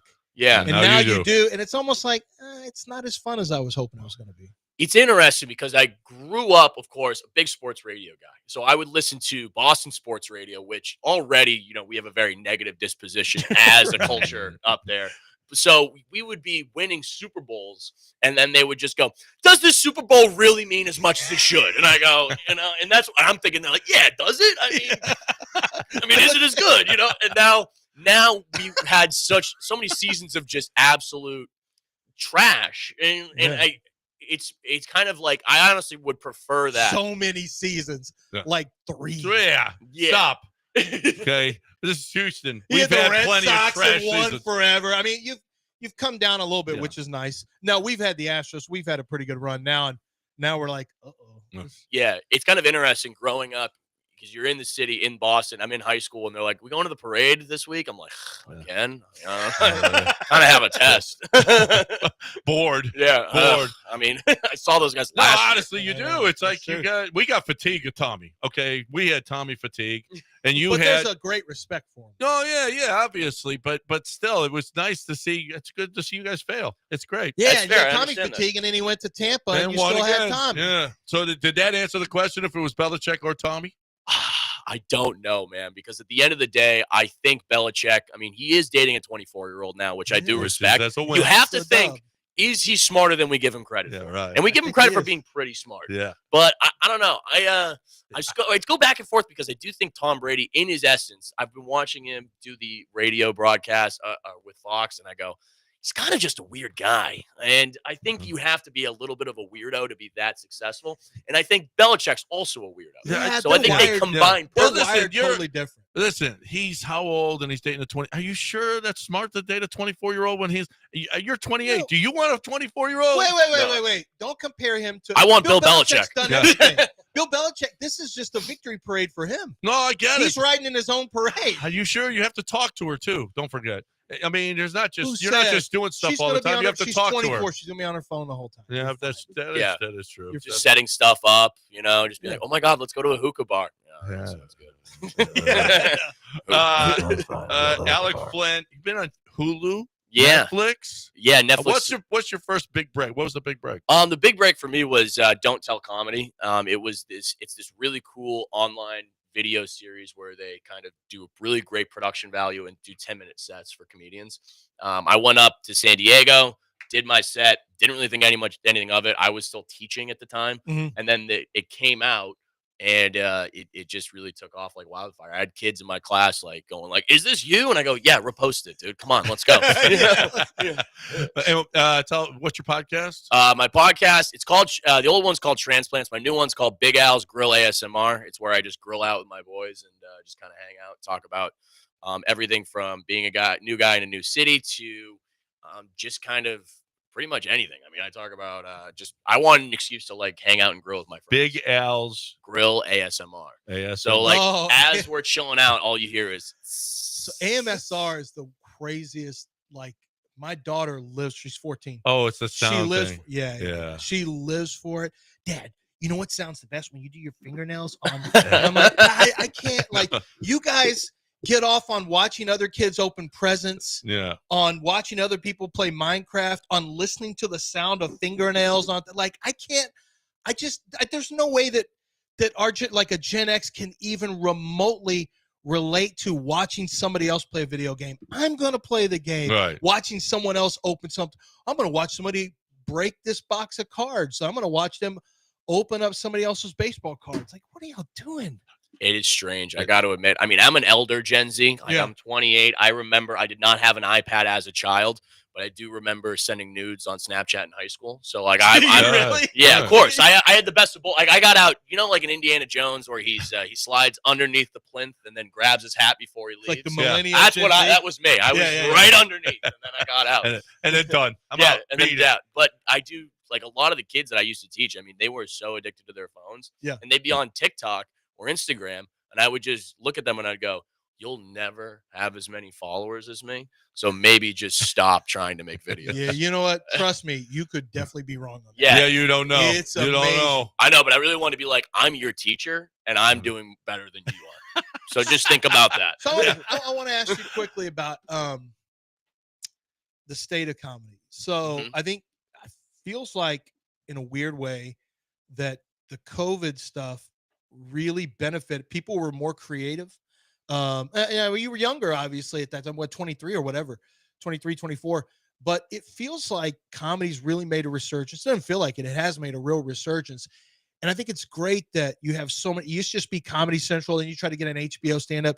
Netflix has been unbelievable with it. How many different venues? Like, do you see that yourself, that there's a lot of different avenues now for you to get your break? Absolutely. And it's just opened it up to where there were a lot of gatekeepers in the past where maybe if, say, you are coming up in the local Houston scene, you had to really work the club system. Yeah, you had and to you kiss get the in. ring of whoever. You had to kiss the ring. You had to maybe start out as a host, and then from host, maybe you go to feature. And that works all across the country in all these different clubs. Now you kind of have way more control of your own destiny. But I think it's a double-edged sword where I see a lot of people that are just starting out at comedy. Maybe they're only a year or two in, and they've got a camera as nice as you guys have in the studio at an open mic at some random bar, trying to, then take that video, post it, and go viral. Whereas, I don't know, I was always of the mind of, I'm 8 years in. I really didn't film anything until I was 6 years in. And up until then, I wasn't really posting any clips and stuff. But you can really take your future in your own hands, which is super empowering. But I do think at the end of the day, it's like any job. The cream rises to the top. Yeah, absolutely. 100%. Absolutely. RiotComedyFestival.com, 2010 WA. It's the Gordy Theater, comedy barbecue, live music now through Sunday. So get on over there. Chris Redd, Sam Talent, Alec Flynn right here, and a dozen more top tier comedians. We appreciate you, man. Thank you for being in here. Great stuff. And we will keep track of your stuff. And when you become, huge, okay? Yeah. When you get like Blippy or Blippy would be huge. Yeah. I'm only chasing Gallagher too at this point. That's all I want to be. I want to then smash come it. back, okay? Don't forget us. I'll always be back, dude. RiotComedyFestival.com. Yeah, it's funny because we had Nate Bargatze, and I had him at a different station, but now Nate's just like too big. Even Bill Burr got too big, but they used to come to play the smaller spots. But that tells you it's a good thing where now they have to play the bigger venues. It tells you that that's like how many people want to come watch those guys. Absolutely. And I'm going to watch Bill Burr on Broadway after the draft's over. Me and my Oh, wife that'll take be a draft. great. Going to watch Glengarry Glen Ross. Bill Burr nice. is on that. So I mean, he's on Broadway now. Alec, we appreciate you. I appreciate you Alex guys. Lynn right here on ESPN 97.5 Riot and Comedy 92.5. Festival. Go Pats. Great stuff. How's you're 28, you got gray hair already. Your prostate is okay? You think your prostate's fine? I think my prostate, I mean, look, I have a lot of bisexual women check that for me on a regular just give basis. it a look-see.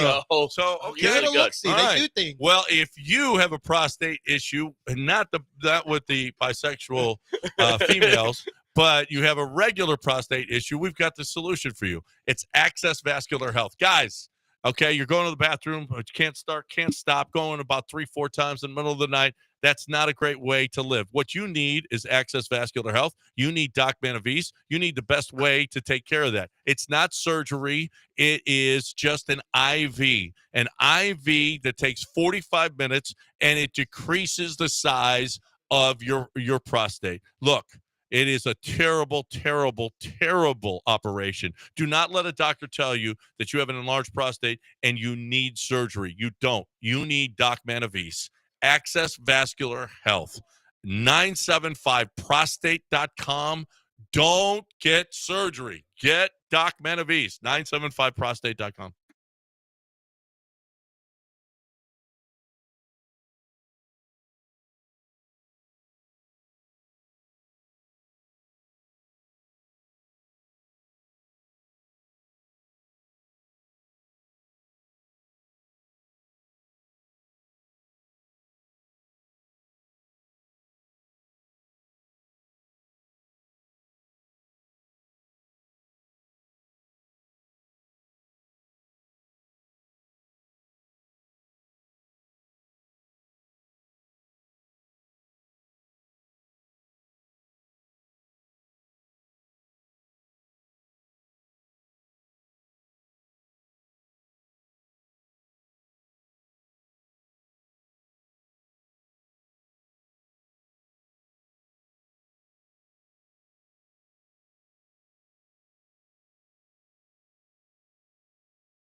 You are listening to Houston's longest-running sports radio morning show. From the Veritex Community Bank Studios, here's John and Lance.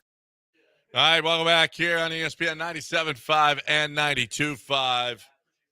Alec, thank you. It is riotcomedyfestival.com, riotcomedyfestival.com, where you can see Alec and the rest all weekend long. Yeah, he's going to be He's gonna be that big. guy's going to get pretty big. Yep. and he was in, and we made him that way. Yeah, I mean, this is the bump he Right. needed. This is exactly this. I'm surprised he didn't say this was his big break. Well, let the next person ask him. Right. This was. Well, you don't know. You have a big break until you have another big break. Right. That was his first break. This is the big break. Yeah, this is going to be a bigger break for sure. So I was, before 5 Star came out, and I was talking about what was going on with Brendan. Brendan Rodgers had 3 hits yesterday. Mm-hmm. Brendan Rodgers, I don't think, had 3 hits in outside of Colorado ever. Okay, so Brendan Rodgers gets on the plane yesterday. Did you know the Astros bought Tillman Fertitta's plane for the Rockets? The Rockets plane? Did you know that? Wait. The Astros bought the Rockets plane. Well, the Rockets flying. The Rockets have a new plane. Okay. Yeah. So they bought it, but that won't fly there's too many baseball players. Apparently not. They've got, there's card tables. There's support staff. How big was that? It's a fully stocked bar, card tables, meeting areas, a cozy bedroom. How big was that? Pretty freaking big. Pretty big. And apparently it holds the entire baseball team and staff. Wow. That's surprising to me. And Brendan Rodgers goes, man, I was used to laying on a commercial plane. We have our when he was with Colorado, we have our own row, but I'm scrunched up laying. You ever try to sleep on a plane? It's not possible. Even if you have the whole row. Yeah. It's terrible. I can't sleep on planes. Yeah, it's terrible. That's what he flew with the Colorado Rockies. Now we got recliners, whole different vibe with these guys. Not only that, though, you can take the shell out. I'm sure there was for 15 NBA players. Now it's 40 people or 35 people. You can put in different seats and whatnot. Mm-hmm. Everyone is interacting with each other, and it seems like a really good core. That's the thing that people don't get about this Astros organization. It's been tight. It's been really tight. I mean, I know they've lost guy after guy after guy, but this was a family. That picture of them all, and if I'm Jose Altuve, I'm like, man, all those guys are gone. When Breggy and Springer and Correa, and they were all sitting there watching, and they got their arms around each other, and they were at some press or whatever they were at, and yet I think that it still probably carries over because Altuve's still there. God, man, that's a lot of new guys in there. I mean, Tucker was never in that little clique, but Bregman was a big part of it. Yeah, I don't know. Tucker probably interacted with the guys great. I don't know why. From what I've heard, he was still a little bit. He's still a little bit, aloof. Yeah, a little bit. Yeah. I mean, that's fine. Not everyone's going to click together, but the big click was obviously Bregman, Altuve, Carlos, and Springer. When Springer was gone, but you still had the next 3. Then Carlos was gone, but you still had those 2, and then Jeremy Pena came in, and Machete is Machete was a huge part. Yeah, a huge part of it. Now Machete's gone.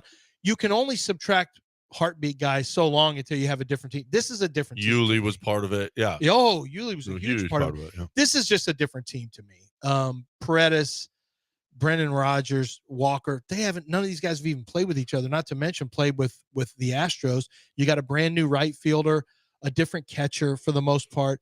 That's a lot of different guys. Yeah. No, but you got carryover from Dubon, you got Chaz, you've got Fromber. I mean, the guys that, where you started it. You got Jose, which is the key to all of it. But it's a different team. You don't feel it as a fan? No, absolutely. But I don't feel like I don't feel like they can't still have that same camaraderie. And even he talked. It seems like it's a good takes group, time though. Really good group of guys. Absolutely, it takes time. But Jeremy Pena was asked about Cam Smith, and he said he fits in with the guys. Yeah, he made a point early on that Cam Smith fits in with everyone else. That he fits into the Astros vibe. It's just that you're trying to get that with 4 or 5 guys this year that you need to try. Remember, Eric Getty has only been here for almost 1 year. Yeah. So there's a lot of new guys, not bullpen. Like, that's okay. It wasn't going to be the same core forever. You just have to get as long as you like each other, that's fine. This is a different version of the Astros, and that's fine. You still have, when Altuve leaves, it's really going to feel like that era is completely over. It's over. Yeah. No, because this is Fromber's last year, more than likely. The lone holdover from will be Jordan. Jordan will be the last guy. Mm-hmm. Jordan will be the last man standing from the great Astros teams, the championship teams, and Pena too. Pena still because he was here as a rookie and when they won. But yeah, I kind of feel we don't give Jim Crane enough credit. I mean, he bought Tillman's plane and put his guys on it while other teams are traveling in a commercial plane and trying to, the Astros are traveling and it's still, yeah, they've done really well for him. Yeah, but he's done pretty good by them. They've made pretty good money for him. I don't think it's too much. Yeah. Well, he's paid him pretty good money too. Yeah. Yeah, but it's not like, hey, he's doing the Astros some big favor. Well, you don't have to have that kind of plane. There's a lot of organizations that won't do that. That won't have that kind of plane. Is there really? Yeah. Well, they have a jet. They have private. They're all private. But they'll charter a commercial plane from United or whatever. Well, I'll bet you the Yankees don't. No. I'll bet you the Red Sox don't. Nope. I bet you the Dodgers don't. Nope. Well, these are all top teams. Yeah. The Astros should be doing it. That's my what point. That's what they do. If you're one of the top teams, should be a given. Yeah, and that's what they do. That's what they do. I don't think the camaraderie is gone, is what I'm saying. I don't think that it's, I think that there is still a good a good team camaraderie in that locker room. And it starts with Jose. It starts with Jose Altuve. At 9:50 ESPN 97.5 and 92.5. Our final break before News of the Weird. You got to talk about your man, John Daspit. Yeah, John Daspit wants you to understand that anytime there is an issue where you have been wrong due to someone else's negligence, he wants you to take a look at the website, see if it fits into what, if they can help you. Of course, personal injury, yes. There's also security issues. If security is negligent, causing you to lose valuable goods and services or whatever the case may be. There's a lot of different ways that John Daspit can help represent you when an insurance company has to compensate you for your losses. And John Daspit wants to be that lawyer for you. He's great at it too. He's here in Houston. He does an amazing job of making sure that people are the consideration for the person who was injured stands above the consideration for the client and the insurance company. Because the insurance company, I guess their job is to kind of screw you over. I guess that's their job. They're really good at that. I can tell you that. But John Daspit makes sure they're not so good at it when they're dealing with him or any of his lawyers. John Daspit, a Daspit law firm, they are one phone call away. 713 call now. That's 713 call now. Or go to the website for more information at daspitlaw.com.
now, here and now, to talk about my peeps over at Chastang Ford. ChastangFord.com. Get your truck on, people. Get your truck right now, Chastang Ford. You got the F-150. The 2024s are still on the lot, and if they're on the lot, they got to get rid of them.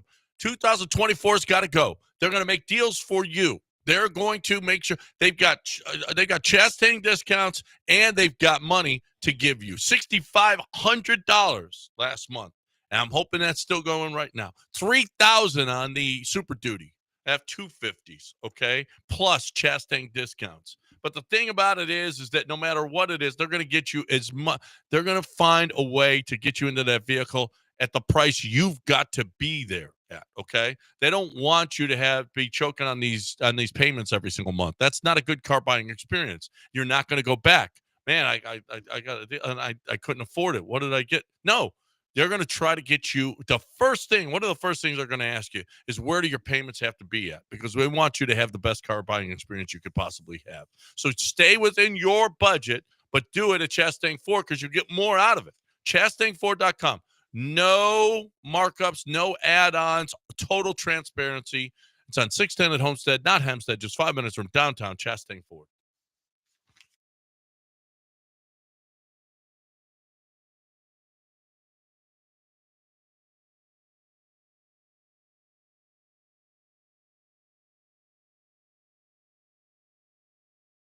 People are weird. There's no question about it. You know, this is kind of weird. Apparently, the U.S. government has taken a bold stance by banning all personnel in China from engaging in romantic or sexual relationships with Chinese citizens. Do you want to go work for the government in China now? Because you can't have any relations. No. You don't want to go there. Well, I mean, if I were single, I would want to go and then have a chance to have relations. Well, but you can't if you work for the U.S. government in China. Well, if I'm a single man, do you think? What am I going to do? Well, I wouldn't mind. Who am I going to call? Ghostbusters? Listen, it'd be like the Americans, okay? It'd be like the Americans, Kerry where you Russell? get to do stuff, but Well, you also have to be a spy. you have to be. Or- Well, or they're you- the spy, the person that's doing stuff It with usually you. doesn't Would work you give up American secrets to have relations? with Kerry Russell. But the Chinese version. Yeah, no, they're more likely to. Yeah, kill- would you give up American secrets to have relations with the Chinese Kerry Russell? But she has a pancake booty. Wouldn't she be coming over here in that Yeah, scenario? yeah. Wouldn't she be a Chinese operative who pretends to be an American You to never know. seduce me Well, and get you all the could you secrets? could give her Chinese. You could, over there too. I mean, you could. It doesn't matter. I'm just trying to figure out how I would have American secrets. Well, if you were working for the U.S. government, would I give away secrets? Yeah. I mean, what do I know? Sure, whatever. for What do I know? For Chinese Sure. stuff. I mean, yeah. what I know is not important. I mean, if I'm with, as you say, the Chinese Kerry Russell, I mean, traitor to the country, whatever. Whatever. Got me some Chinese Kerry Russell. Look, what happened Go.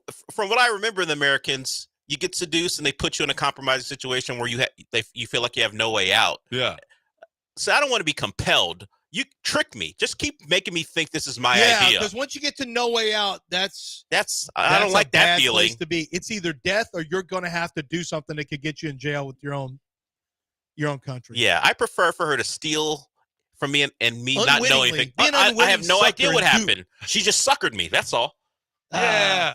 We had some good times though. Yeah, As long as she keeps coming back, keep treating I me don't like care a if I'm mark. in a no-win Yeah, but it situation. always comes down in that show. Like at some point, you have to cross the Rubicon and do right. the thing, and now you're in Or real trouble.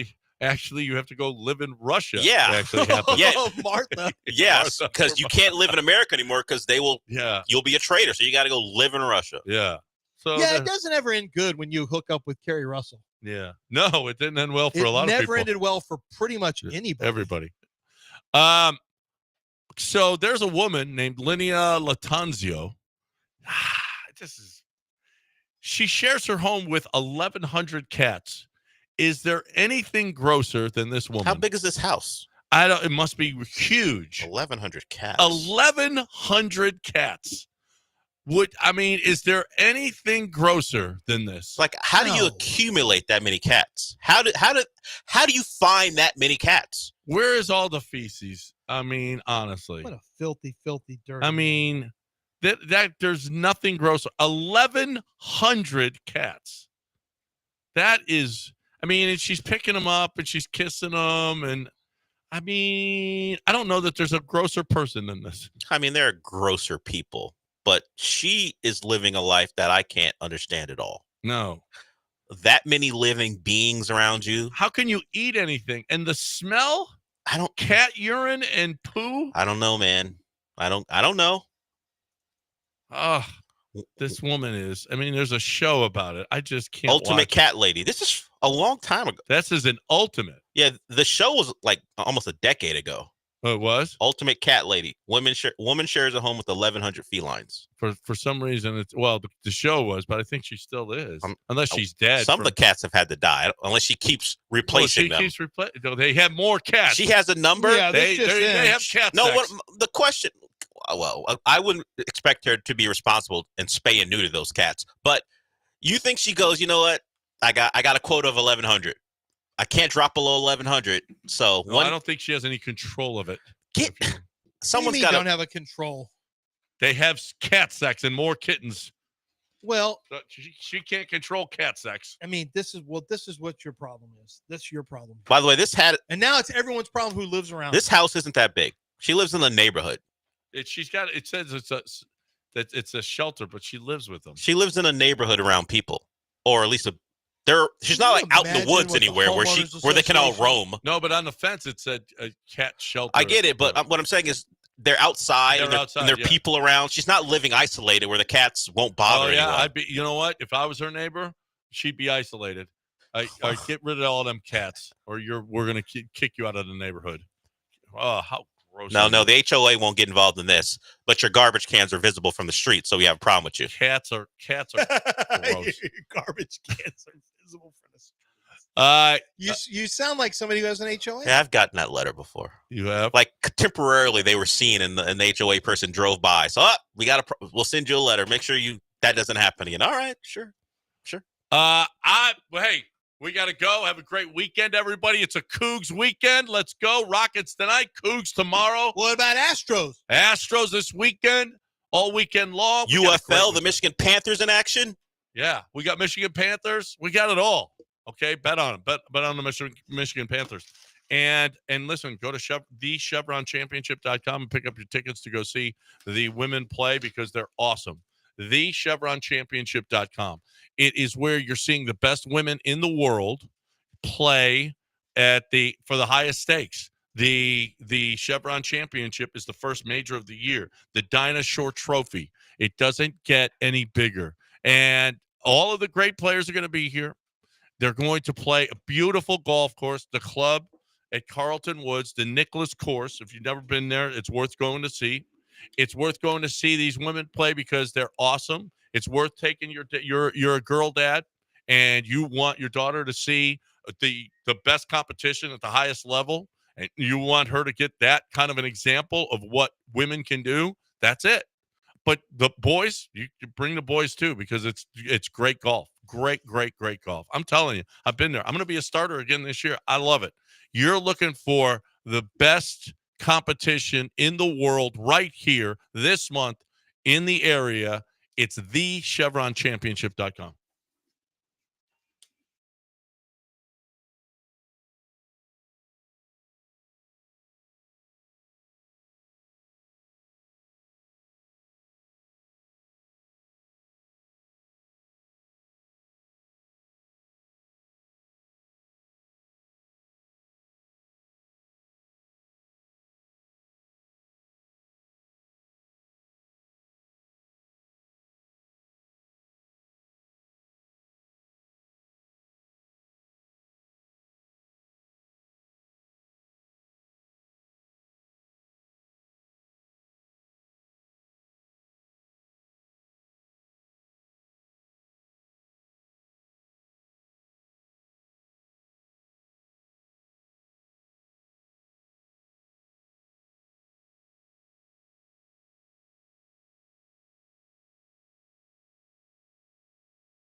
Welcome into the show, Joe, who is filling in for Sean today, producing.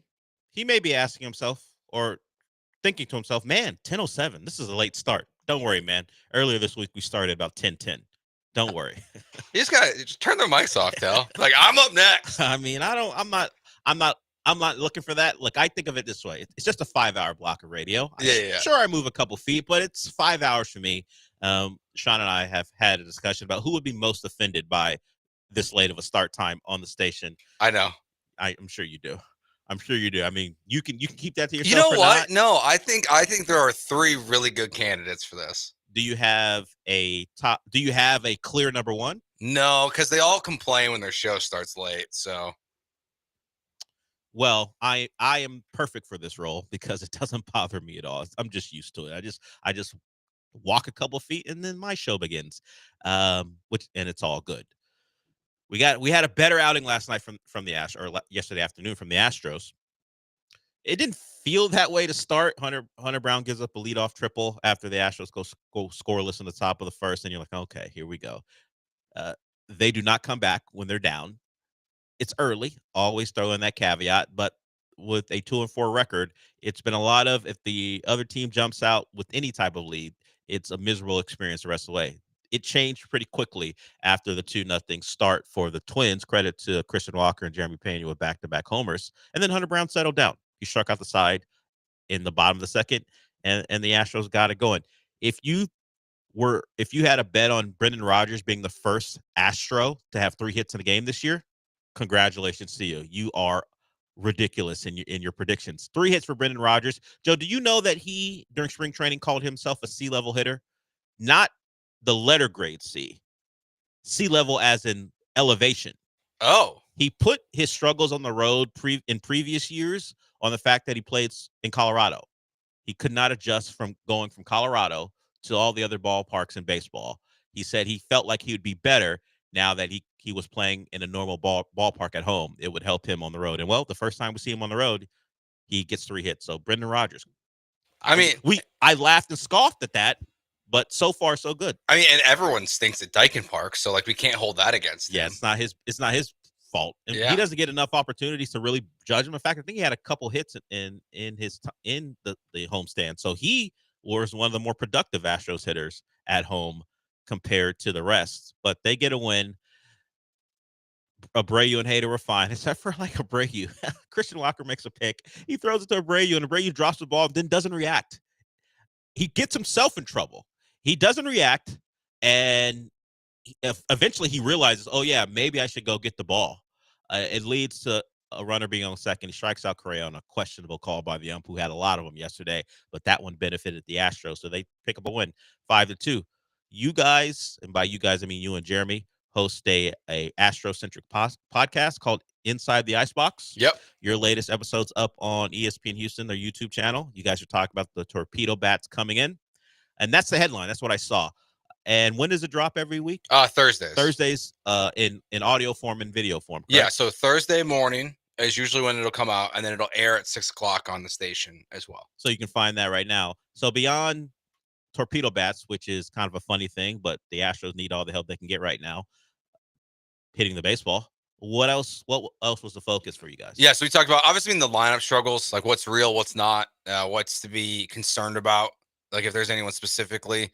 So we talked a lot about Yiner and Pena in that one. We spent a good amount of time talking about Cam Smith and a contract extension already. Because of what is happening around baseball. Yeah, because of Jackson Merrill getting the $135 million or whatever it was from the Padres. And then we saw Christian Campbell, the kid the Red Sox brought up. He got paid right away. So just kind of just led us to our discussion of, would you just pay Cam Smith now? Because like I was listening to Chandler Rum's podcast the other day, and he talked about how the Astros have missed the Hunter Brown window by about 2 years to get him under contract. Like he's hitting free agency. We all know that.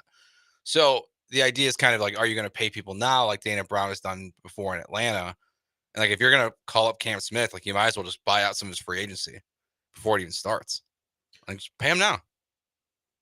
So you are not concerned about, well, what if he's not good? That's always a concern. And now the Red Sox aren't concerned. They're like, they have their own Cam Smith, except this is one of their own. The Cam Smith thing for us different because it was a major trade. We traded away of a big piece of the Astros foundation in Kyle Tucker to bring in Cam Smith, and he surprised everyone. So it turns out the Astros found 3 starters out of that trade. Wesneski's kind of a starter by circumstance, but Cam Smith, maybe you want to put circumstance on his starting too, considering what else is out in that outfield. But Paredes, Cam Smith, Wesneski, somehow, some way, they got 3 starters out of that trade.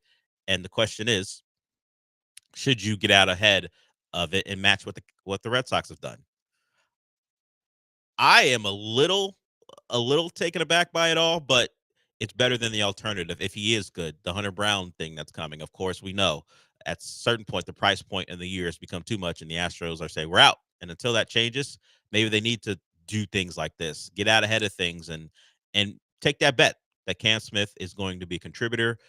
What you've seen in spring will eventually translate to regular season stuff, and get it out of the way. Give him an offer. Question it. Cam Smith isn't at a point. Do you think that he's like, you know what? I'm gonna hold off. Well, that's He's the not thing, at right? that Like, point, because right? it takes 2 to tango. Yeah. So, like, the player has to want to sign it, but it's also not like it's a record-breaking contract. Christian Campbell's deal was 8 years for $60 million. And I mean, the most he's going to make in this contract is in 2034. He'll make $21 million. So, like, even if he's is he going to be better than Rafael Montero his entire career? Yes. So, like, even if he's a somewhat of a negative, he's not going to be as much of a negative of Montero, how much Montero makes. Like, he's not going to be Jose Abreu. So, even like worst case scenario for 1 or 2 years in the 2030s, he's an overpaid baseball player. That's fine. Yeah, and he's gotten off to a great start, Christian Campbell. He's a bright spot for the Red Sox. I mean, you got Devers and you've got Christian Campbell. Those are the extremes for the Red Sox right now, and maybe Bregman falls somewhere between. Cam Smith hasn't gotten off to that type of start, but is it the way the Astros are willing to do business? It'll be interesting. I would suspect that it may be more about what Cam Smith wants than what the Astros want, because you think about Christian Campbell, it's early, but he is a top prospect. At 30 years old, if he's making the number you're making, he's going to feel like, okay, I'm underpaid, and I got one giant deal left in me, which is kind of how baseball works. The benefit for him is you don't do the arbitration thing, and you're making more than you normally would at ages that other players of your age are making. So it's the give and take there. We'll see if it actually becomes a serious conversation for the Astros, and we won't know about it. It'll just drop. The news will break, and we don't even know like if they would. Yeah, they could have discussed this already. It just hasn't got out. I mean, there's not a lot of leaks, I would say, in the Houston media landscape these days. I feel like things kind of are kept hush hush for the most part. I think about like the big moves that have happened with the Texans and the Astros. Like, there's not really a ton. I mean, even the Bregman stuff, it was all mostly speculation coming from national media. So, and I feel like these deals just kind of come out of nowhere. Yeah. A discussion will be had. It'll be kept quiet, and then eventually it'll drop, and they'll give it to a reporter that they're friendly with, and then we'll find out that way. Some news we did find out is Luis Garcia is shut down for, I say a month, but for whatever reason, baseball likes to put it in weeks. 4 weeks. You guys can just say a month. Maybe it sounds a bit worse if you say a month. So 4 weeks doesn't sound so bad, right? We're heading towards a major surgery, aren't we? Oh, I think so. Yeah. I think we're headed to another Tommy John, unfortunately. And I know, like, Paul and I, and even when I was with the Bees, we talked about this a lot. Like, I think we rightfully give the Astros medical staff grief, but I mean, Lance McCullers hasn't pitched in how long? And now Luis Garcia is going to go multiple years without pitching. He's had 3 setbacks. I mean, he was throwing in exhibition games last year in August, I think it was. And then all of a sudden he was out again. And now we're having another setback, just like Lance McCullers had multiple setbacks. Like, either the Astros pitchers are fragile. Yeah, fragile and very unlucky, or there's something else going on, because I feel like this doesn't, and like I know we don't follow like the day-to-day of like every team in baseball, but I just feel like this doesn't happen. You know where I've pinned all this on? Who I've pinned all this on? The Butcher Bel Air, Brent Strom. Oh, you think it's all his fault? Luis Garcia dates back to when Brent Strom was here. We know Lance McCullers as well. I don't think it's Brent Strom's fault, but I got to find someone to blame. And I just blame the medical staff. I mean, look at the Kyle Tucker thing from last year. What a joke. Well, that was about guys not under. Well, the Kyle Tucker thing is nuts because I think the Astros messaging is more to blame, for me at least, than medical staff, because it sets the medical staff up as the ones who are incompetent, because the Astros always come out and go, a couple days. It's always a couple days. It's a little thing, and then he'll be back. And then because they send a spot out there, Dana Brown out there with that messaging, and it turns out no, there's no chance of this guy coming back on the time frame you said. Sean and I have just said, hey guys, just say indefinite. Indefinite can mean a lot. When we hear indefinite, we freak out because it always is like months. But for them, just say indefinite, which means we can't define when he'll be back, and when we can, we'll tell you. And in fact, we won't even do that. We'll just let you know when he's active again, because anytime we give out a timeline, we're completely wrong, and it makes us look stupid. So stop it. I also think they should start. I said that back with the Yordan Alvarez Dusty Baker thing when he couldn't figure out how many knees or hands or whatever was hurting. Mm-hmm. They should just do the hockey thing. Extremity. Hockey does upper body and lower body. Yeah, that's all they do. You can have a concussion that could like basically be putting you on your deathbed. It's an upper body thing. Upper body. Look, your arm could fall off. Upper body. Just tell us if he's gonna look. To be honest, most of us day to day don't care what the injury is. Just let us know if he's playing or not. Like people, like of course, if it's a long term thing, we would like to know. So we're not asking or trying to figure out whether our guy's going to play or not. But if you just tell us indefinite and he's out and it's whatever part of the body is hurting, we can move on, because there's another game. That's the beauty of baseball. There's another game to pay attention to, so we can forget about the guy who won't be available. Okay, Astros get a win. They're off today, actually. The games tomorrow and Sunday, as baseball has to do things to make sure if there's a rain out, they have a space for a game early in the season. So no Astros baseball today. You can do some other things. Maybe watch a movie. Maybe watch a TV show. Michael Carroll will give you those options when he's here with us at 11:30. This is the day for that. 11:30, Michael Carroll joins us. He's the host of Comicast. He does that with John Lee. Okay, we'll get the break here. We'll talk about some of the things that happened in the NBA. Jaws at it again. Also, we didn't play the sound yesterday from this, but Cal and Hannah spoke. Some of it was their recap of the 2024 season. Something else popped up as they were talking to Aaron Wilson, what their plans are for NRG, and the Texans may be building themselves a new football facility as well. So a lot to get to as we get going. If you want to get in, you can. 713-780-3776. Me and Joe till noon. We'll be back.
You're listening to the Del Olaleye Show, On ESPN 97.5 and 92.5. live from the Veritex Community Bank Studios. Here's Del Olaleye.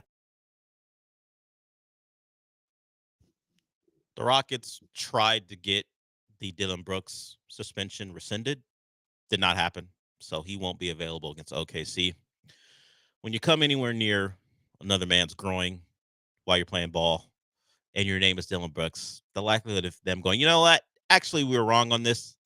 Highly unlikely. So Colin Sexton got grazed, it looks like, and that was enough for Dylan Brooks to miss a big game against OKC.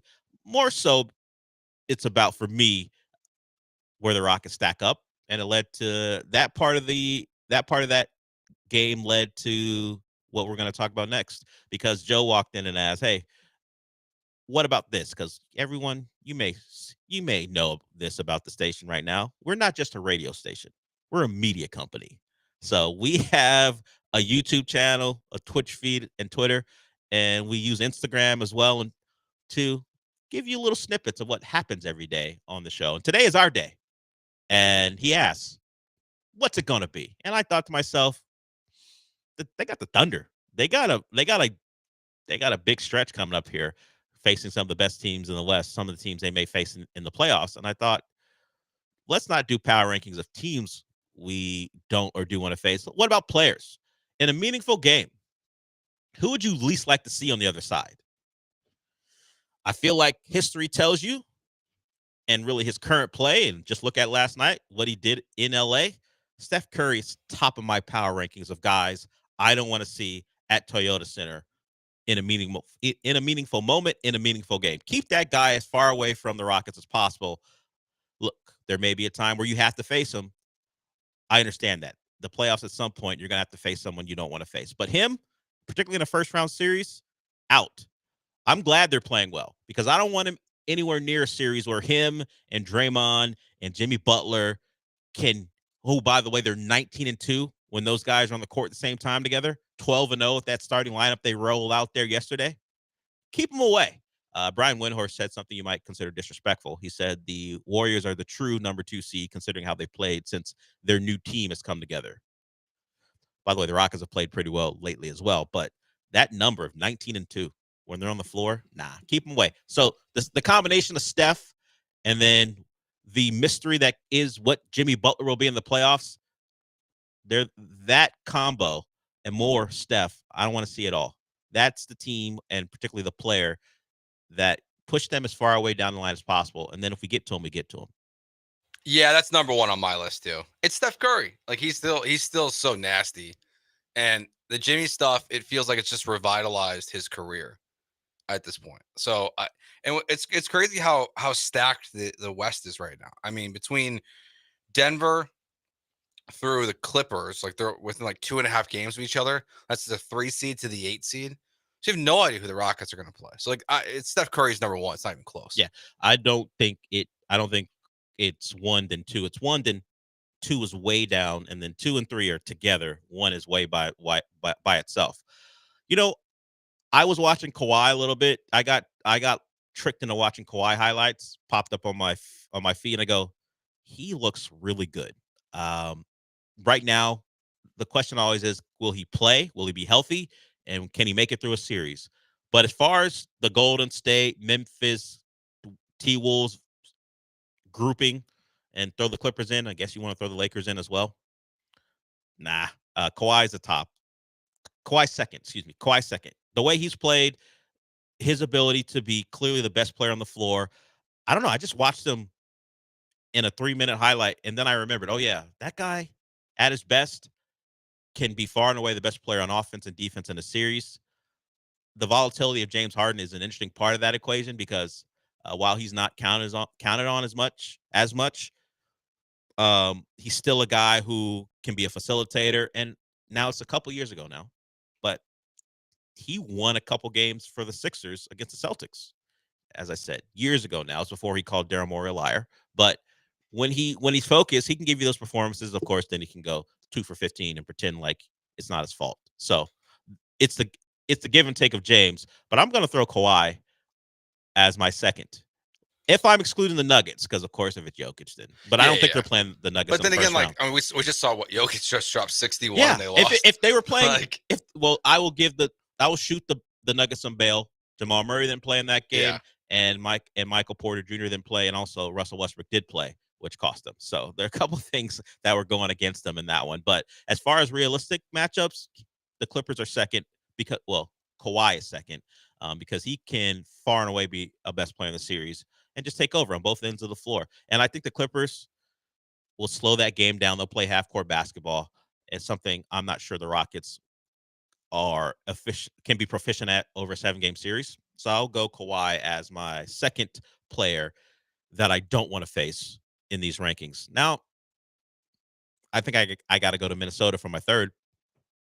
And Edwards is that dude who he's had good games against the Rockets, a couple where he took over in the fourth quarter, and then in one game he shot them out of a game against the Rockets where he made a 3 and he thought, okay, I've had some success against the team in the fourth quarter. I'm going to keep chucking up jumpers. It didn't work out well, and the Rockets were able to win. But I seen them take a team to the Western Conference Finals just last year. They're a different team now. I think the Wolves are going to get a taste, and particularly their fans, of Julius Randle in the playoffs.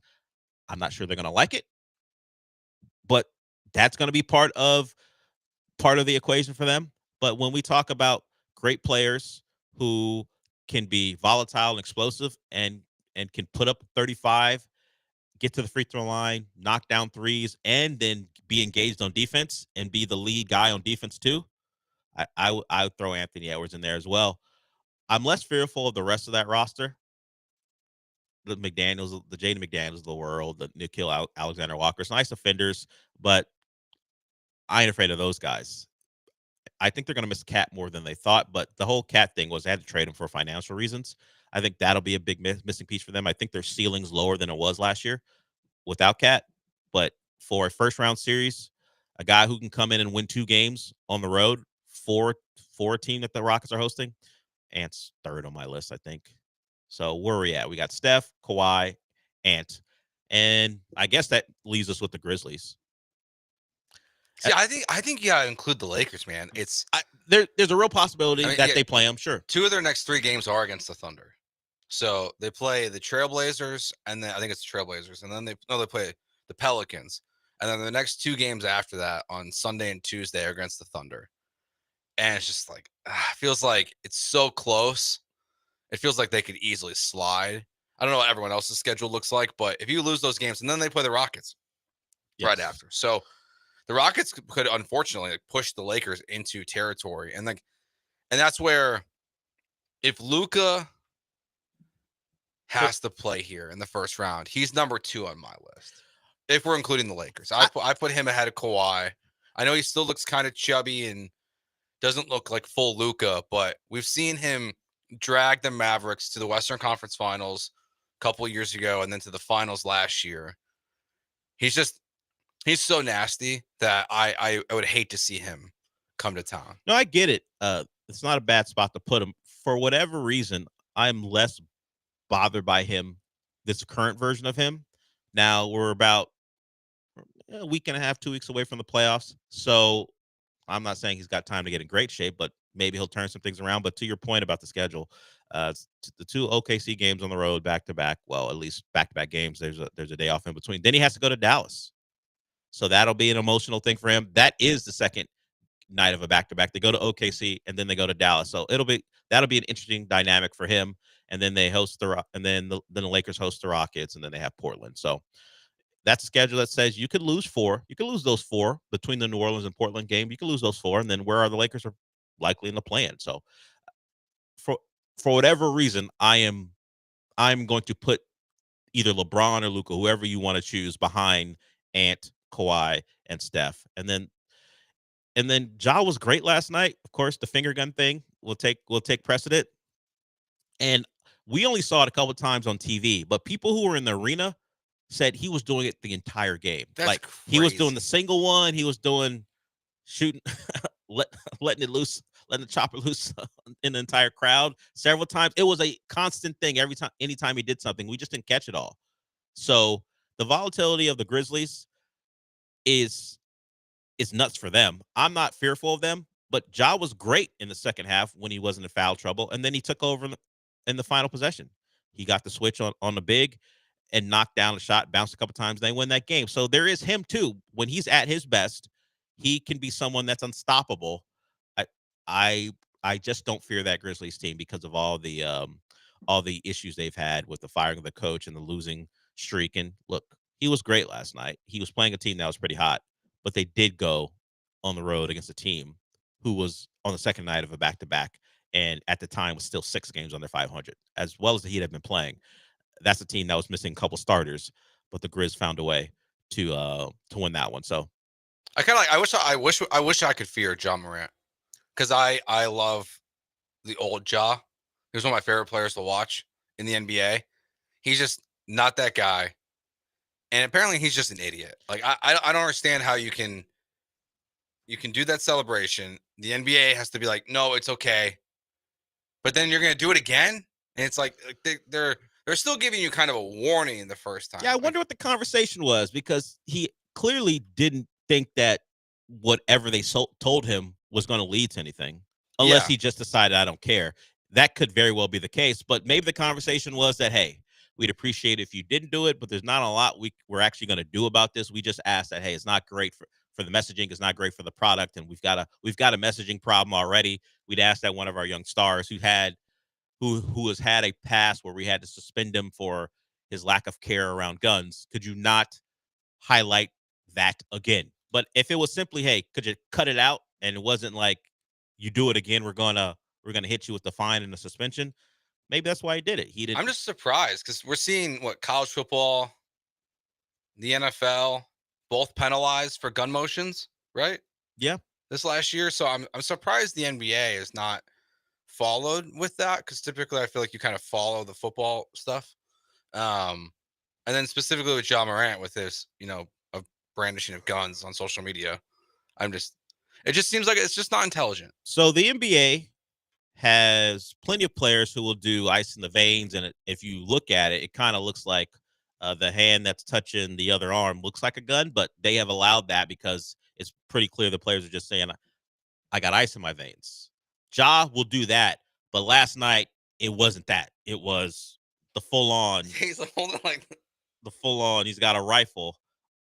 Other times he's got the AK. Whatever it might be, it's clearly him mimicking letting loose on a crowd or a player. I don't think he pointed specifically at a Heat player yesterday. Like, no, he was probably looking for like a 15-year-old in the crowd, like a buddy. He generally just beats them up at pickup basketball, I think. But when he plays ball, when he's on the court, he is a franchise changer, a ceiling mover. But there has been too many times where he's not been available, and then you have the times where he's doing this, and you can't even really focus on the fact that he made a game-winning last-second shot to win a game the Grizzlies really needed as they fight to stay out of the play. And instead, it's all the other things. And he went to, hey, I've been the villain before. People are going to say a lot of things about me. I'm comfortable doing that. Well, when it's positioned that way, it's almost like he thinks it's unwarranted. I don't know about villain. I don't think anyone thinks of Ja as a villain. To what you said, I think people just think he does dumb things, and we don't get it. Seems like a easy way to go about life. Playing ball, you make a lot of money, enjoy it, and whether you want to be the face of the league or not, you're in a position where you could be one of those guys they highlight for years to come. Instead, we got this. But hey, he can ball, and he balled last night. Okay, we'll go to break here. We'll hear from the owners of the Houston Texans, and I say owners because they're always side by side. I think in one clip, Hannah and Cal speak. It's the one about how close they thought they were coming off the 2024 season. But before we do that, I'm going to talk about Monument Chevrolet. It's a place you go to if you want a great car. And specifically Chevys, you hear that. Those are their new vehicles, but they have pre-owned vehicles as well that you can take a look at. You can take a look at those cars on the website. Go to monumentchevrolet.com and check out all they have to offer. Maybe you want a Blazer or Trax or Silverado. They're all there for you. And I mentioned the Silverados because the Silverado 1500s right now, if you go out there and get one, you're going to get employee pricing. That means you get the savings that their employees get, and they treat their employees like family, and they'll treat you like family as soon as you step on that lot. They've been in business for 50 years, which means they've been selling cars to generations of people, and you don't stay in business that long unless you're giving people great cars at a great price. There's no hidden fees, no upcharges. Once you see the car you want on the website and you see that price is the same thing. It'll be the same price you get once you step onto the lot. That lot is in Pasadena. It's pretty much a campus because they have a service department. They got a parts department. They have it all for you. One-stop shop for your car needs. So check them out in Pasadena off of Beltway 8 and 225.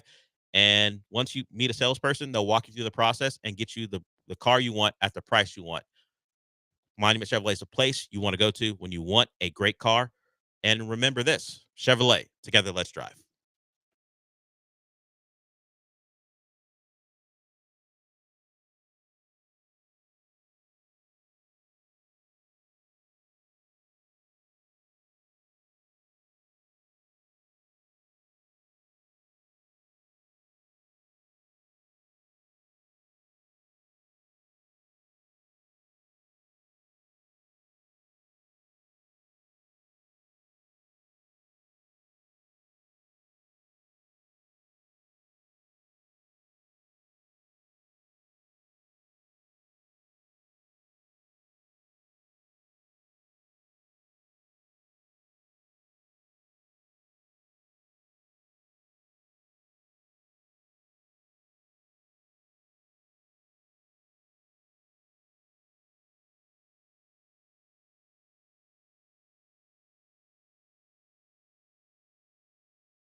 This is the Del Olaleye Show, on ESPN 97.5 and 92.5. broadcasting live from the Veritex Community Bank Studios. Here's Del Olaleye.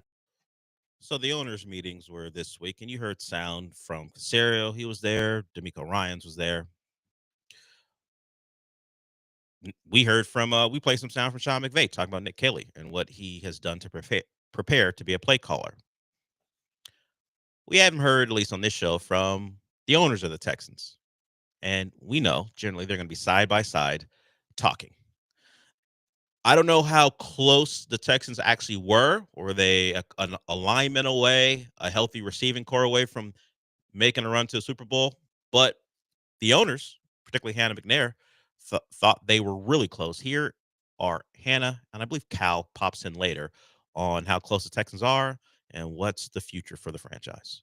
I really thought we were going to go all the way this year, and I felt it in every part of me, and you could feel it from the team. They believed it as well, and the belief was throughout the organization. So when we lost in Kansas City, that hurt. That hurt a lot because we were right there, and I really thought we were going. It was just a belief throughout the whole organization.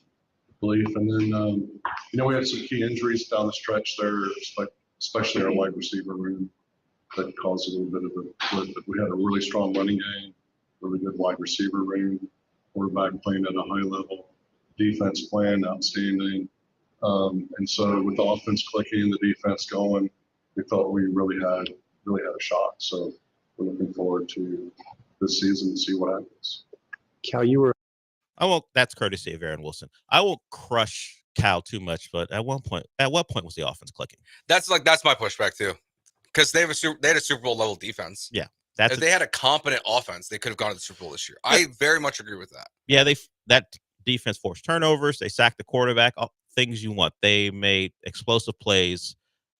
It was a defense that could have been the backbone of a Super Bowl team. It just so happens your offense underperformed to the point that you're firing multiple major components. Your OC had to go.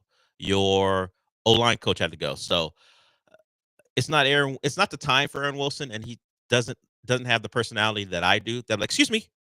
So when you fire your OC and O-line coach, how does that say your offense was clicking? And in the final time we saw you, your quarterback got sacked 8 times and got hit several more times.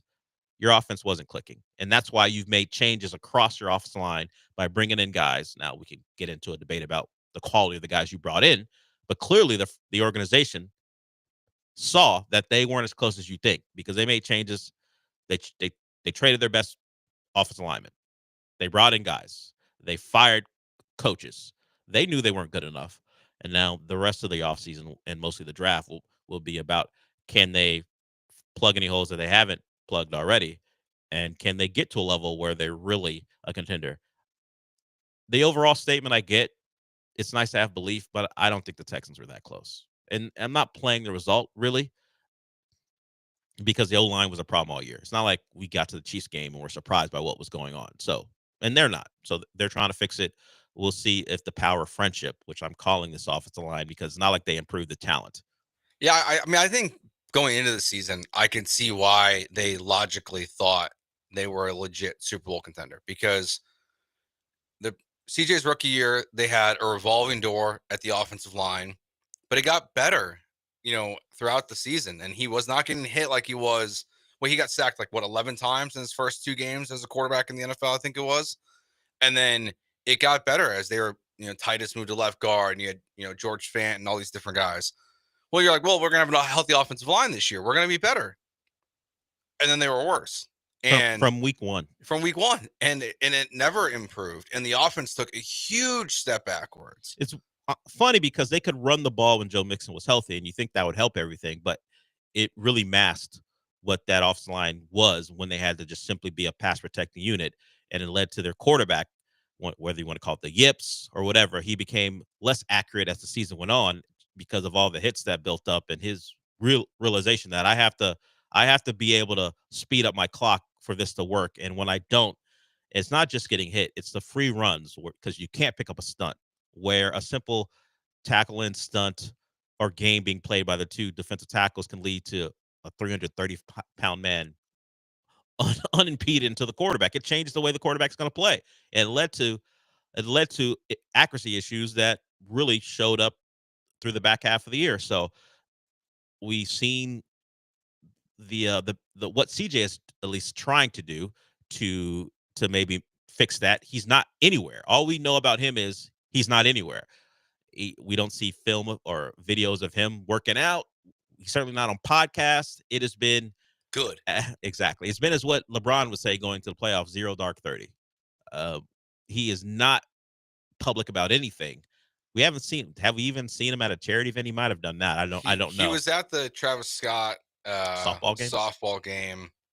But I think that's really it. Like it's been pretty quiet. It's been locked down for CJ. He let that be known that was going to be the case. That, as a lot of sports figures like to say, the cliche, the main thing is going to be the main thing. Keep it the main thing. So that's what it's about for him this offseason. At least from the outside, it's going to be about football, and we'll see what he looks like when he comes back. But the owners felt good about their team. Good. You know what that's good for? Caserio and D'Amico. That the owners were under the impression that this was a real contender. You'd rather have that than the opposite. So there is belief in the decision makers, and they have some big calls to make in the draft. Yeah, it's with CJ. I mean, because even like D'Amico and Nick Caserio, like speaking of the podcast stuff, they seemed annoyed at the combine. They kind of both referenced the media tour that CJ was doing last year. I just don't know how to feel about the Texans going in next year. I just have the same expectations. What of 10 wins, win the division, and probably lose in the second round of the playoffs. It's now we let the hype get ahead of itself last year. I know a lot of us are guilty of that on the station. Probably not as much from 7 to noon, but but we let the hype get a little out of control last year. Let's not shoot Lance on bail. He was talking about the poverty going around the rest of the league because of his quarterback. He no longer lived in poverty when it came to quarterback. He was, and rightfully so, big on CJ, and CJ didn't play to certainly the expectations that Lance had, or maybe some other people had. But for the most part, you are correct. There was a lot of, this is a team who could do some things. And it's not just the guys from 10 to 6. Yeah. The entire city. No, I mean, nationally too. Like they were all, yeah. People predicted them to go to the Super Bowl, and CJ Stroud was predicted to win MVPs by people in the national media. And now they just became kind of irrelevant. Like if you listen to like national podcasts towards the end of the season, they were not discussed in terms of contenders in the top of the AFC. A lot of what I heard was it was all about Sloak and he had to go. He was ruining things. I will tell you this, and I've said it before, that late last year, people were pushing back, at least some of the national podcasts, against Sloak as this ingenue, this new mind that people should believe in. They were pushing back against that, and it turned out that they were right. I was anti-Sloak early. What was your biggest issue with him? I go back to like week 1 of CJ's rookie year. He would call the most trash, garbage, 4th and short. You go back to the Ravens game. That play they went for, like that first time CJ had the ball, it was a terrible play design. They were never good in the end zone in the red zone, like when it was like a short yardage situation. He couldn't figure it out. He would call the most bizarre calls that would end up in disasters all the time. And I was just like, I don't believe the hype that was there. I mean, I was telling like when people would talk about him for other jobs, like especially from back home, I'd say, nope, don't want him. No interest. And then this year, he showed he couldn't pivot. Like it's not his offense. He had never called plays before, and they figured him out after a year. So now he is the passing game coordinator down in Miami, because it really helps when a guy you work with in another spot is a head coach someplace. He can just hire you. Definitely. And you can have a soft landing spot and kind of be out of the public eye. And if the Dolphins bounce back on offense and the guys stay healthy, the guy mainly is Tua, then Bobby Sloak will maybe be looked at positively, because I'm sure Mike McDaniel will be very positive about his guy helping the offense get back to form. Just how it is. You know, a guy, he likes you, you can have a job in the NFL. All right? It's not specific to the NFL. That's just life. Kind of how it goes. Quick follow-up from last segment, Del. Okay. John Morant fined $75,000. He was by the NBA. Yeah. You can't play in their face. He played in their face. They're like, you know what, John, we're gonna let this go. Look, we get it. I mean, that's like chump change for him, but but at some point, they had the conversation, and I'm sure he was like, "Hey guys, I get it. What am I gonna do?" And then immediately afterward, the next game, the next opportunity for him, It was the next day on national TV, which Yeah. doesn't help them either. It was part of a doubleheader on TNT, and I'm sure people tuned in because they were getting ready to watch the game they wanted to see, the Warriors versus the Lakers, and it turned out the Heat Grizzlies was a good basketball game, and he was doing that. Look, 75K, as you said, it's not even a pittance of his Nike deal. But whatever, he catches 75K. I'm surprised he didn't catch a suspension, but I guess you have to maybe fine him first and then suspend him. So we'll see if Ja is back at it the next time he's out on the court. Okay, I did want to get to this before we go to break, but because we talked too long, we'll get to it when we come back. The Titans, who are trying to get to where the Texans are, have a price point for their first overall pick. They'll take Cam Ward unless you meet this price point. We will see if the value is there, and me and Joe will talk about it. How many picks would it take in this draft to come off the first overall pick? The Titans have a price. We'll talk about that when we come back.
So I didn't take this into account when we're talking so much NBA.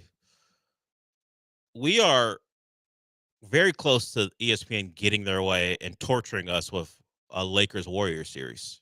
Oh yeah, first round of the playoffs. I did not take that into account when thinking about all the scenarios because I was more focused on the Rockets. A 4-5 Lakers series with the Warriors, jeez. I would advise, if you can, and I have a way, just watch all those games that are going to be on ESPN because it's the first round series through the local broadcasts. Because even when the Lakers and Warriors aren't playing, the game you're watching will be filled with Lakers Warriors talk. I don't know on ESPN. There's some like if it flips the way, I hope we see. I kind of want Shea and the Thunder versus Edwards and the Timberwolves. That would be fun. I want James Harden here for the story. Like I know we put Kawhi high on our list, but like James Harden starting the rebuild for the Rockets, playing here in Houston as they win 50 games for the first time since he's left and make the playoffs is a juicy storyline. And then you have Lakers, Warriors. Like the West is fun. The only one that's gonna be boring is whoever gets Memphis. Yeah, like Denver, Memphis is gonna be make it lowest rated. Yeah, there's a chance that they don't. If they fall into the plan, who knows? But yeah, Memphis, Denver won't be that entertaining. I mean, I think the games will be competitive. I just don't know that people will care to watch. Yeah, just because unless they're on gun gesture watch and they just want to see how many times he does it. Can I bet on it? Underdog. I feel like someone's got to someone. give me a prop bet of gun gestures for Ja Morant in the playoffs. And he was hit with $75K, as we told you, and it was for 2 inappropriate gestures, according to the NBA press release. The people in the building who watched him will tell you it wasn't just 2, but at least those were the 2 that are being referenced by the NBA. But apparently he was on that throughout the game. First quarter through the fourth. So, and by the way, he did hit a game-winning shot as well. So there it is. I'll get to this Tennessee thing that I talked about before we went to break. So the Titans have the number one overall pick. If they do make the selection, it appears they're going to take Miami quarterback Cam Ward to, I guess, restart a rebuild because the coach was there last year, and you could say last year was a wash. His first year there, Callahan. We remember him most famously for yelling at Will Levis and reading his lips as he's asking Will Levis, "What the F are you doing?" I think that was that your game against the Bears, or was the next game when he did something very similar? I don't remember. I think it was against the Bears. And then he did the next week something very dumb as well. So he was like can't miss television the first couple weeks of the season. Just wait for Will Levis to throw your team the game if that's what you're into, and he did that. And then the Titans were bad the rest of the way, and it leads to them being the team with the first overall pick. So it appears if they make the pick at the number 1 spot, it'll be for Cam Ward. The question is, can anyone get the Titans off that pick? And right now, according to Albert Breer and others, as they discuss Cam Ward or the field for the Titans, it's going to be 3 first-rounders. You got to come off of 3 first-rounders to get the Titans to consider making a trade. And doing it in this draft, where what do you need possibly that would make a team say, we're going to give up 3 first-rounders for the number 1 overall pick? It's usually that's a quarterback pile, and if the Titans don't feel that strongly about Cam Ward to say no, we would never trade the pick. What team is going to feel that strongly about Cam Ward that they are going to give up 3 first-round picks to get them off the pick? I can't think of one. I think it's Abdul Carter. 3 first-round picks for a defensive end. I mean, that's the only logic to me of like if you're gonna. Because the Giants, I think the Giants know the Titans are taking Cam Ward because they've signed Russell Wilson, James Winston. Yeah. I mean, could the Saints give up 3 first-round picks to move up to 1? I could buy that one. I could see that with Kellen Moore, he wants Cam Ward. You go all in and get him. Like that makes some sense. But you have to really love, I think, Abdul Carter to want to make that trade. I mean, because like the Giants giving up 3 first-round picks to move up from 3 to 1, and the Titans only having to move back 2 spots would be insanity. Yeah, the Titans would get their choice. I mean, I guess maybe beyond Abdul Carter, because if they trade down and someone wants Abdul Carter, there's a real shot they still get Cam Ward. Yeah, because the Browns aren't. I don't think the Browns. I mean, the Browns might take him. They might. They're such a wild card. with like what they're gonna do. With all their issues, you never know. So 3 first-round picks, but it's going to be something around there. But the thought is, no matter what, they're going to stick at number 1, maybe because they feel no one's going to offer that. But either way, it's Cam Ward in this division or the Titans with the treasure trove of picks, which you might be more concerned about that than the quarterback if you don't believe in Cam Ward. But do you believe in Cam Ward? Should Texans? Do you think Texans fans should be concerned that he's coming to the division since you watched him so much at Miami? They have such a head start on the rest of this division. I wouldn't use the word concerned. I think you are adding a high ceiling player to the division when they've had the benefit of playing quarterbacks despite their draft status that have not lived up to that status. So can one of the teams in this division get it right? Maybe. I don't think the Titans using their potential treasure trove of 3 first-round picks gets them close enough to the Texans. Drafting Cam Ward gives them a shot of getting there. If you're not even taking Abdul Carter because you're trading down, and maybe you get yourself who would be next? Are you in position because Travis Hunter slides a couple spots? You take him, and then you're adding a defensive tackle or whatever it might be they wouldn't be the tackle. They have Simmons and the Texas guy. I'm forgetting his name, the defensive tackle. T'Vondre Sweat. T'Vondre Sweat. Yeah. So they're not taking those. But whatever the combination is, maybe it's Travis Hunter. They find their way into a receiver that they like. Whatever. I don't think that gets them that close to the Texans. The Titans taking Travis Hunter would just make me laugh because I like the idea of Travis Hunter, but I don't like the idea of Travis Hunter for these bad teams. It just doesn't. I just don't get. Does it help you? Like if I just don't know he's gonna play. Like I know his pro days today, he's not working out. He'll be there to talk to people. But like, what's he playing? If he's gonna be a corner and then I think it makes more sense for him to be a corner and have offensive packages. So Lance talked about it this morning about how fast people think he would run if he does run. People don't think he's blazing fast because they watch his film, and when he gets beat on those rare occasions, he's not catching guys who run by him, even if the ball is overthrown or underthrown, whatever it is. He's not gaining on those guys if they make a play on the ball. So if he is a high 4.4 guy, it's great speed, sure, but it's not elite speed. And if you're playing the, let's say 100, whatever he's going to weigh, which we probably won't find out, he's probably in the 175 to 185 range. It's not a big corner. You might even want to call him slight. He doesn't tackle. He'll be forced to tackle.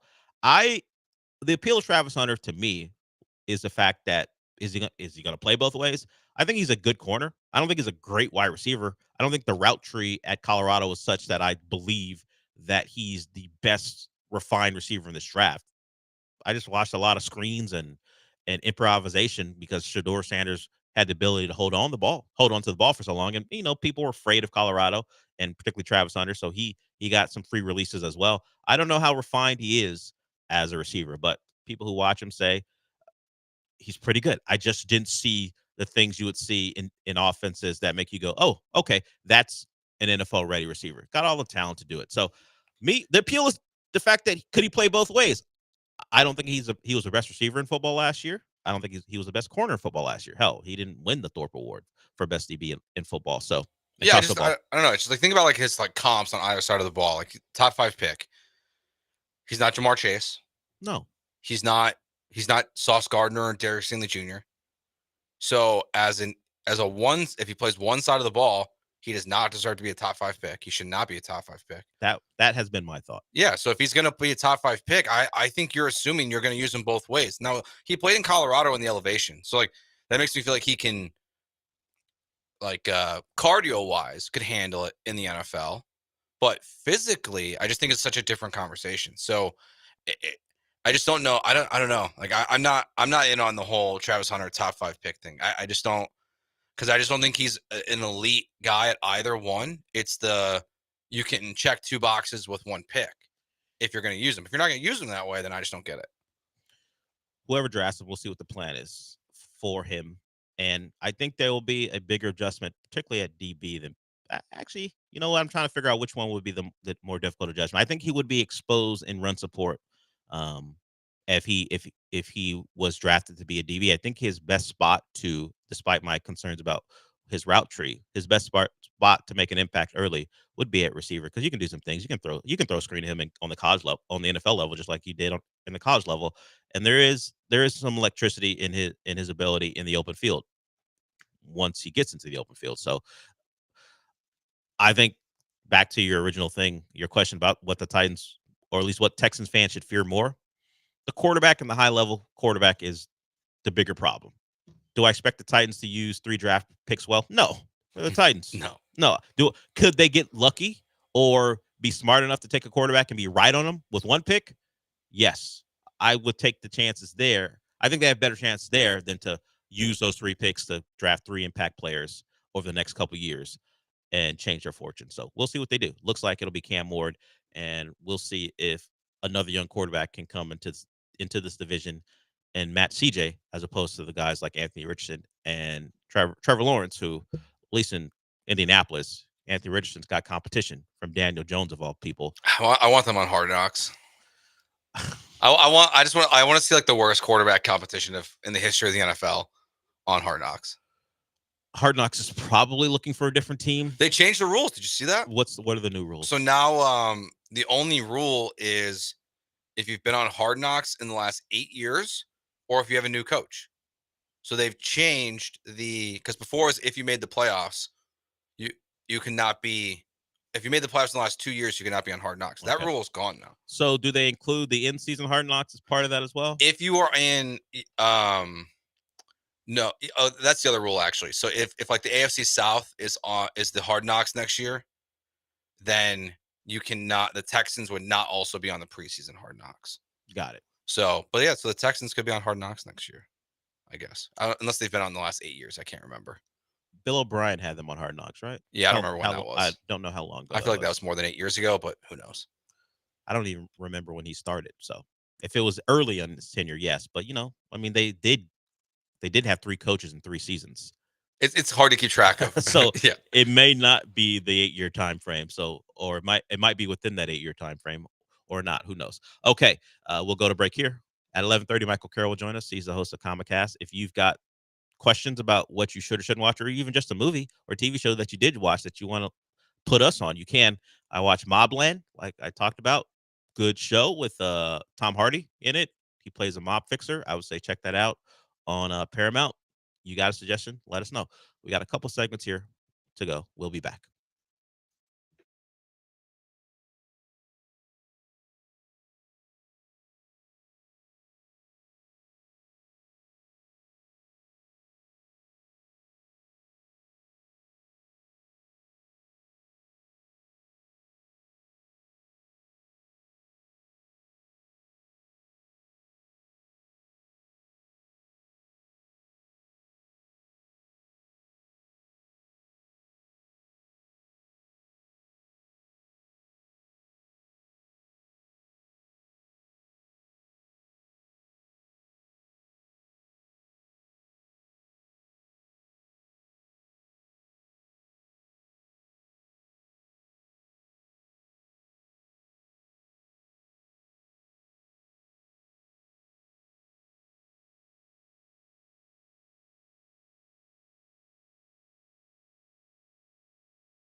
You're back inside the Veritex Community Bank Studios with Del Olaleye. I mean, you're not actually in the studio, but if you watch ESPN Houston's YouTube channel, it's kind of like you are. No, not really? Okay. Joe, you lived your entire life waking up on Thanksgiving and knowing one of your division rivals was going to be on television. Yeah. Sometimes you would play them, sometimes you wouldn't, but either way, the Lions were going to be on TV. Well, the Chiefs are petitioning to be that for Christmas. They want to be a permanent fixture on Christmas Day, and we know the Christmas game will continue to go on. They added one. Yeah. So Christmas, it's big. It's worked for the NFL. They want to continue it and now expand it. The Chiefs want to be the Cowboys or the Lions, where every Christmas we know the Chiefs are going to be on television. Interesting. And I remember the Jets did this, right? Was the Jets or the Dolphins that did this the first year for Black Friday? They played each other, but one of them wanted to claim Black. I think it was the Jets. I think the Jets did. I think they wanted to claim Black Friday as their. And the game. NFL said you're not good enough for that. Why would we do that? Why would we pin Black Friday on you guys? But as you started the segment, the Lions have been trash my entire life. True, but that happened long ago. Yes. Now would the NFL do it? Probably not, but tradition is tradition, so they leave it alone. And of course, they've added a third game. So they hope to give you an entertaining game. But the Lions now are good, so it works out for them now as well with them. So how do I feel? I don't dislike the Chiefs as much as everyone else does. I learned that over the course of the playoffs where everyone was rooting against them. It's a lot to do with my hate for the Bills, so I wasn't going to root for the Bills. And I didn't care that they could have won another Super Bowl. I know a lot of people took joy in them losing. Didn't care. Why would I root for anything great to happen for Philly? That was my thought about that particular game. But watching them every Christmas, if I could have done it all my life for the Cowboys and the Lions, I'll throw the Chiefs in there. I mean, at some point, Patrick Mahomes won't be in our lives playing football, and then whoever is next, maybe the NFL will regret it if they allow this to happen. But the Cowboys have been on through bad times and good times. We had to watch Quincy Carter start for them on Thanksgiving Day. So if it's I don't know who it would be. The Mahomes is going to be around for another decade, so I don't know who the quarterback would be. But whoever, if it's some 8th grader, is it Tom Brady Jr.? Yeah, whoever it is quarterbacking the Chiefs in the future, and he's not good. So be it. I think I would hate this if I was a Chiefs fan. You wouldn't want to be on Christmas every week, or excuse me, every year. No, I mean, I guess I've just never had like teams that are like really involved in Christmas. But like, I mean, even like when like the Bulls would play. The Bulls would play on Christmas, right? They played a couple years in a row, and it's fine. I did not really enjoy it this year from a Texans perspective. Like, I did not want to watch on Christmas. Like, I get it. I just it's the one we got that tradition for Thanksgiving, and I'm good with it because especially like my family, like we do Thanksgiving early. So like we're typically eating at some point during the first game. And then, so during that Lions game usually, or Cowboys game, whichever one's first. But I don't even know if I love the idea of the NFL on Christmas. I know that they want it now, and now they're on basketball's corner right now. Yeah. I mean, basketball should move. See, basketball's like, wait a minute. You have to leave now. I mean, and now it's all streaming. Yeah. There's 2 games on Netflix, and the third game's gonna be on Amazon Prime. But they're gonna get crushed. Like they should pivot to Christmas Eve immediately. But because of Amazon Prime and it was originally a thing where you got deliveries, 2-day shipping. More people have Amazon Prime in the U.S. than you might think. Yeah. So to feature a game, then the question becomes: do they have a smart TV? Do they have the app on the TV? Whatever. But you can still watch it on your laptop or something. Amazon Prime will get more viewers. What's the NFL? Of course, it'll get more viewers than basketball, no matter where it's located. But I think basketball is going to try to hold firm. Yes, you're on our corner now, and you're about to take it over. Sure, you are the big boss, and we're just hanging on. But have some pride, NBA. Understood that they're taking out of your pie. They're taking a lot of your pie. But starting at 11 a.m., I guess here locally till about midnight, just run it all day. That's your thing. Save something for yourself because the NFL's going to come for it all if you allow them to. So yeah, that's why I would move to Christmas. Where are Eve. you going to? Oh, Christmas Eve. Yeah, it's like all right, NFL, you win. But then the NFL's just going to say, screw it, let's just put take on Christmas. They'll take that too. If they watch ratings shoot up for the NBA, they'll just put a game on Christmas Eve or 2. And because Christmas is a weird one this year too. I think it's on. It's a Thursday this year, so that's not too bad. So yeah, so it'll be 3 games on Thursday. I think my only pushback to the Christmas stuff, besides that I just didn't really enjoy it being on Christmas. I did not like the way the schedule played out last year. I think I get why the NFL is doing this, but if Christmas falls on a Wednesday, I just feel like it's a lot more complicated. If it's a Tuesday, it's not, because then, but even then they're playing Tuesday and then Sunday. It's a tight window. I don't think they need to play every day. I do think the NFL eventually is going to try to do that, where they're going to try to play Monday through Sunday. They're going to try to play some kind of game every single day of the week. Yeah. I don't really want that personally. I like having 3 days of NFL football. Yeah, give me I get Thursday, Sunday, and then a Monday, and of course later in the year you'll get your Saturday game. Yeah, but I don't need a Friday or a Tuesday, Wednesday games, because when the games aren't good enough, it's not worth it. And so I like having red zone being fun. And the more you move games around, the less fun red zone is if you're going to watch, because especially when your team's not on, I think red zone's fantastic. Sure. But yeah, I think I'd be annoyed though if I was a Chiefs fan, because I feel like it kind of ruined, like the diehard Texans fans, like it kind of ruined Christmas a little bit. Well, yeah, because of how that game played out. Yes. And so the Chiefs fans are, egotistically and probably fairly so, are like, yeah, like we're going to get a W on Christmas every year. That sounds great.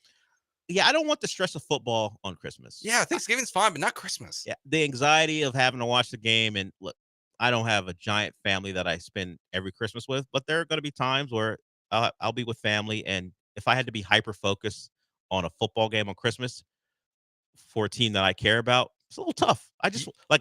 First of all, I don't want to be around people when it's a game I care about. That's one thing. And then I gotta, be the guy who goes, all right, leave me alone for 3 hours and 15 minutes while I watch this game. So I'm married to someone like who doesn't really like sports. Mm-hmm. I like it that way. I like being able to go home and not have to talk about sports.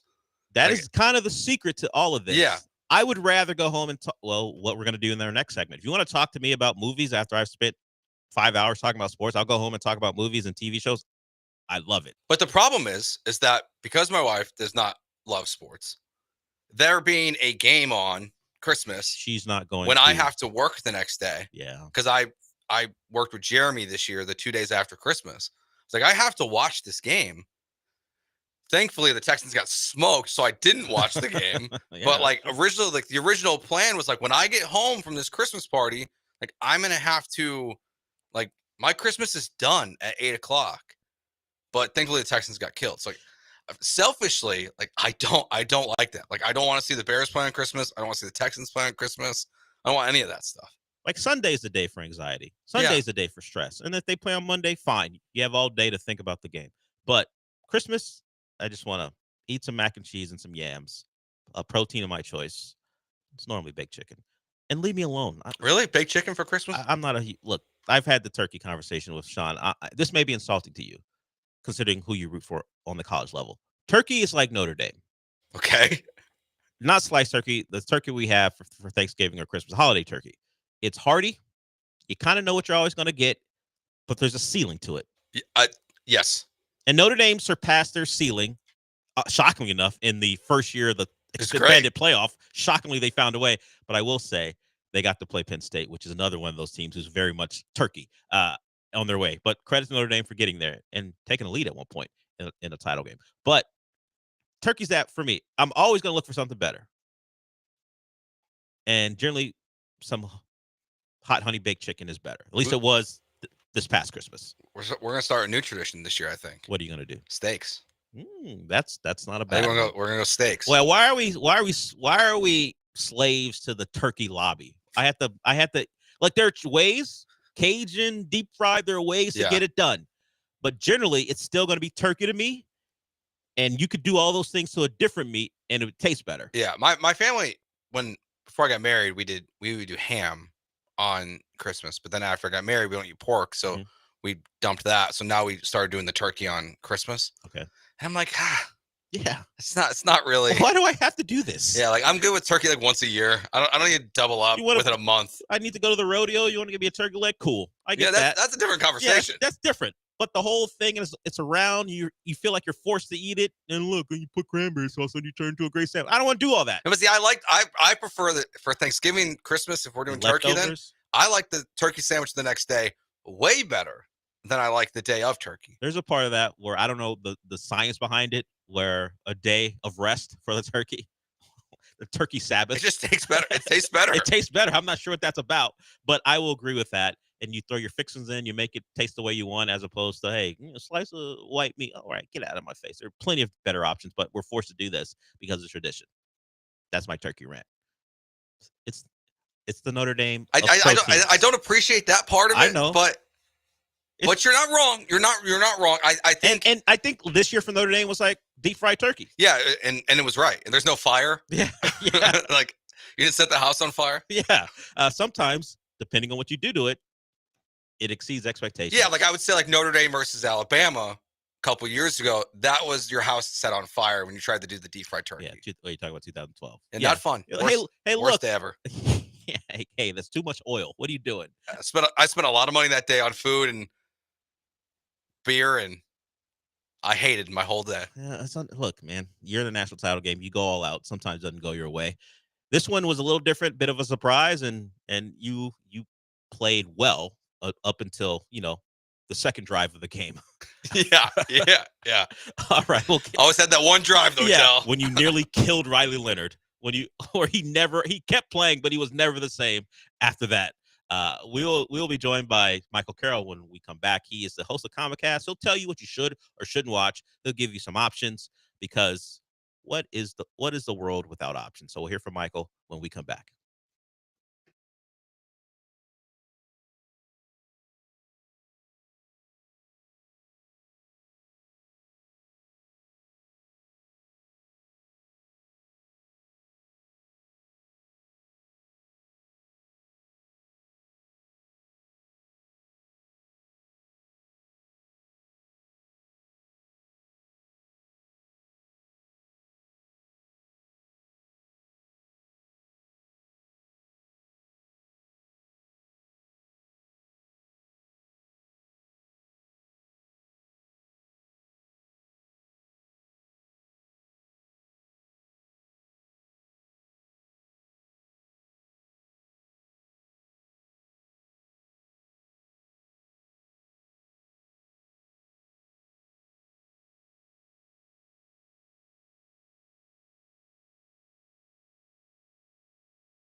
Michael Carroll is the star of that promo you heard coming in. He did create it, put it did. together, I and did. he joins us to tell you what you should or shouldn't watch. But Hey, you know what I won't do? Call you dumb.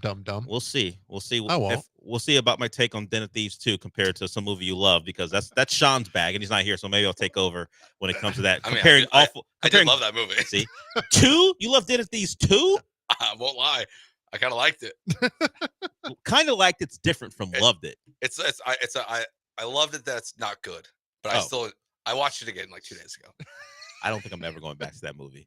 But hey, it's on Netflix right now for It's available. anyone who wants to see it. You can watch that in its entirety. But before we get into the bulk of the segment, I do want to let you guys know that starting at noon, you're going to be able to hear Paul Gallant and then the Killer Bees out at River Ranch, Dayton. It's a new community just northeast of Houston, 16 new model homes. Got homes from the high 200s to the 500s, featuring the Angel Lagoon with white sand beaches and turquoise water. This is a must-see community. You might say, what do you mean white sand beaches? Go out there and see. I'm not making it up. I haven't seen them in person, but they're telling me, and I've seen the pictures, white sand beaches and that turquoise water. And also, Paul Gallant and the Killer Bees will be there from noon to 6, and you can learn more at riverranchdayton.com. Okay.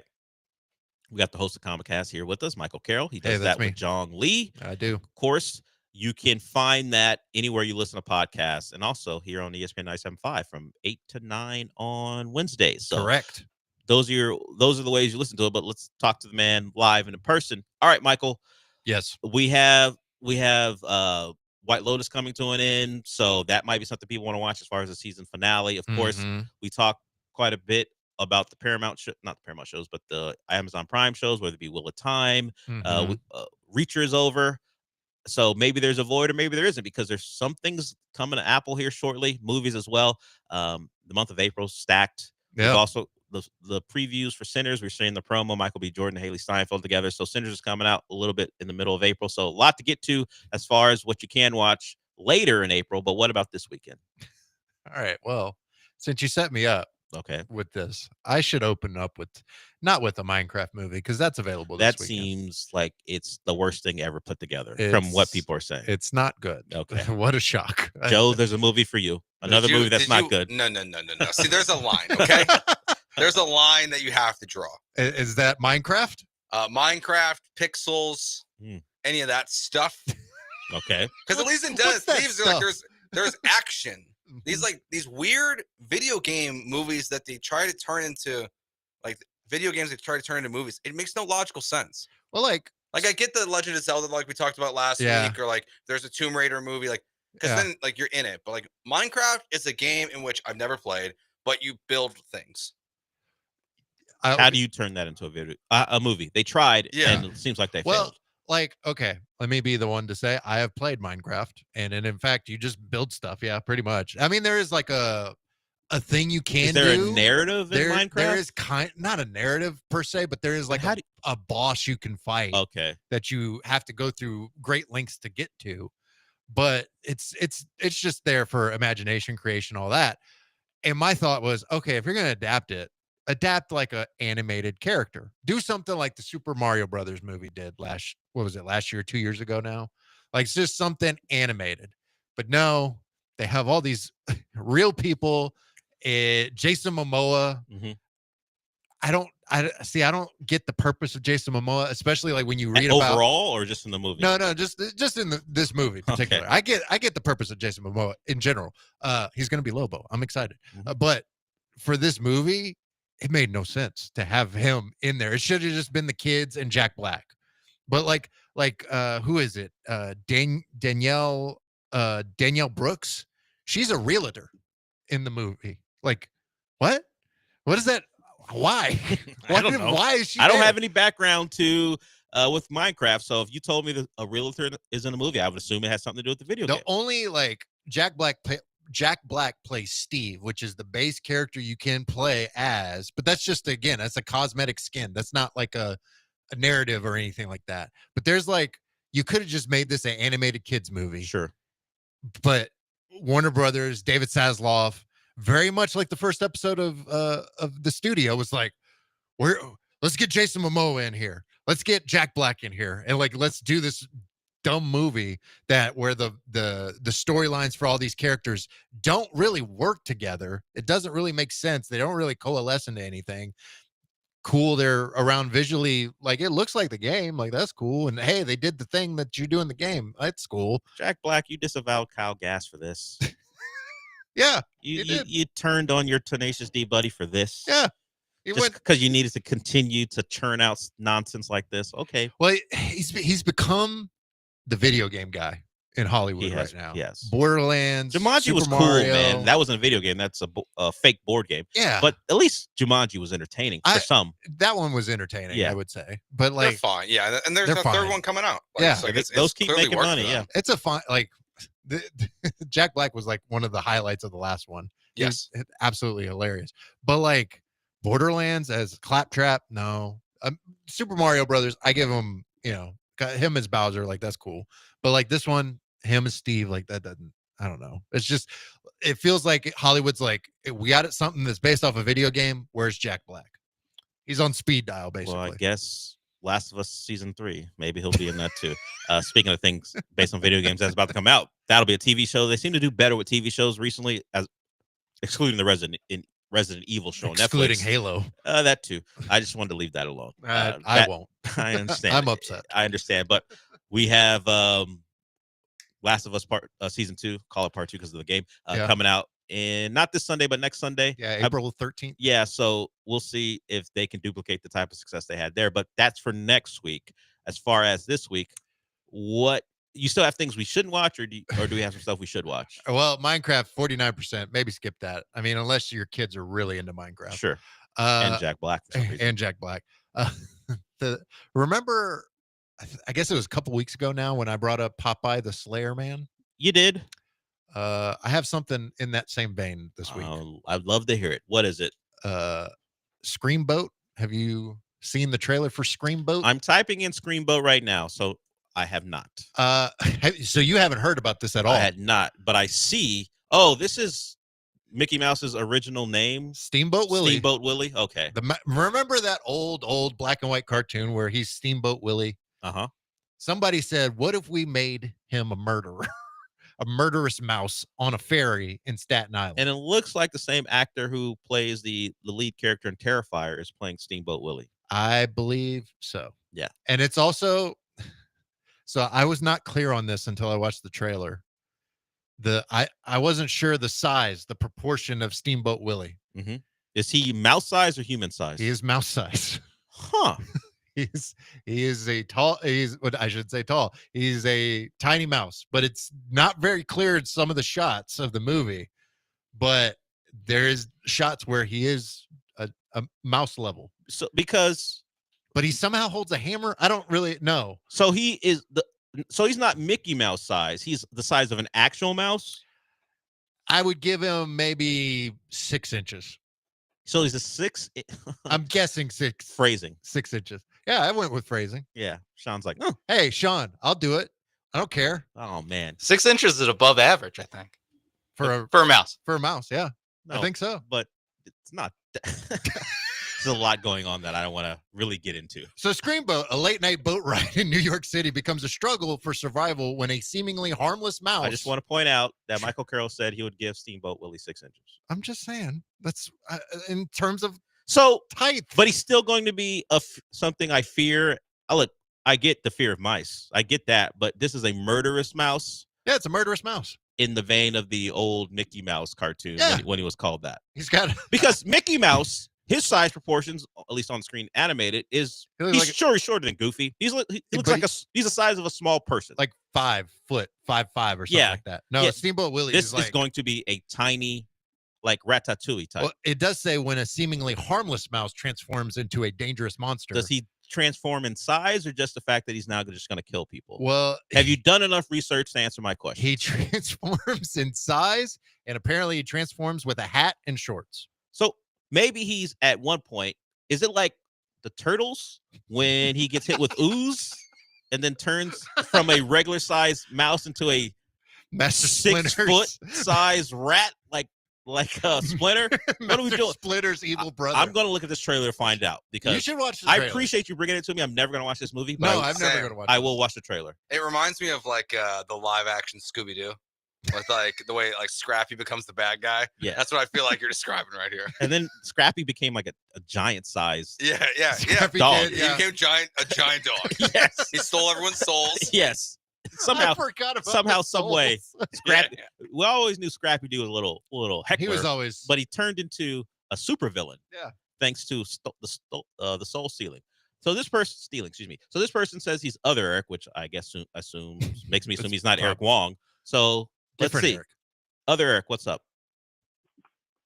Hey guys, I just wanted to give a quick recommendation. Last week on Saturday we went to see Black Bag. Yes. Okay. With Michael Fassbender and Kate Blanchett. Kate Blanchett. It was so great that we went back Sunday to see it again because we had so many questions from the first time. I don't know if anybody out there is a fan of the old film Tinker Tailor Soldier Spy, which is the ultimate spy film. It's a great movie. This one is exactly the same. Strong recommendation for Black Bag. I appreciate that, Eric. I've seen No, that's a good recommendation. Great reviews of that too. The other Eric, not the one who called, but Eric Wong. It's Hella and Magneto. That's how you know him. Oh, there you go. Yeah. Hella from Thor Ragnarok and Magneto. I gotta say, if you want to watch anything, watch Black Bag over Screamboat. I will say that. Hold on. Let me watch the trailer before I make a decision. Well, maybe you'll change. Yeah, up but this trailer. Black Bag has been well reviewed by a lot of people, so I appreciate that. Other Eric, what else you got, Michael? The only in terms of highly rated film that's opening this weekend, I would say is The Friend with Bill Murray, Naomi Watts. It's more of a dramedy type one where it's there is some funny moments, but it is a emotional story. The friend is a writer and teacher who finds her comfort, solidarity thrown off when her closest friend and mentor dies, but gives her a giant dog, Great Dane. A Great Dane. So it's one of those types. It's a feel good, but also it's gonna mess with your emotions. So is Bill Murray the friend who dies? Yes, he's the friend who I dies. guess we'll get flashbacks of their friendship with the dog. All right.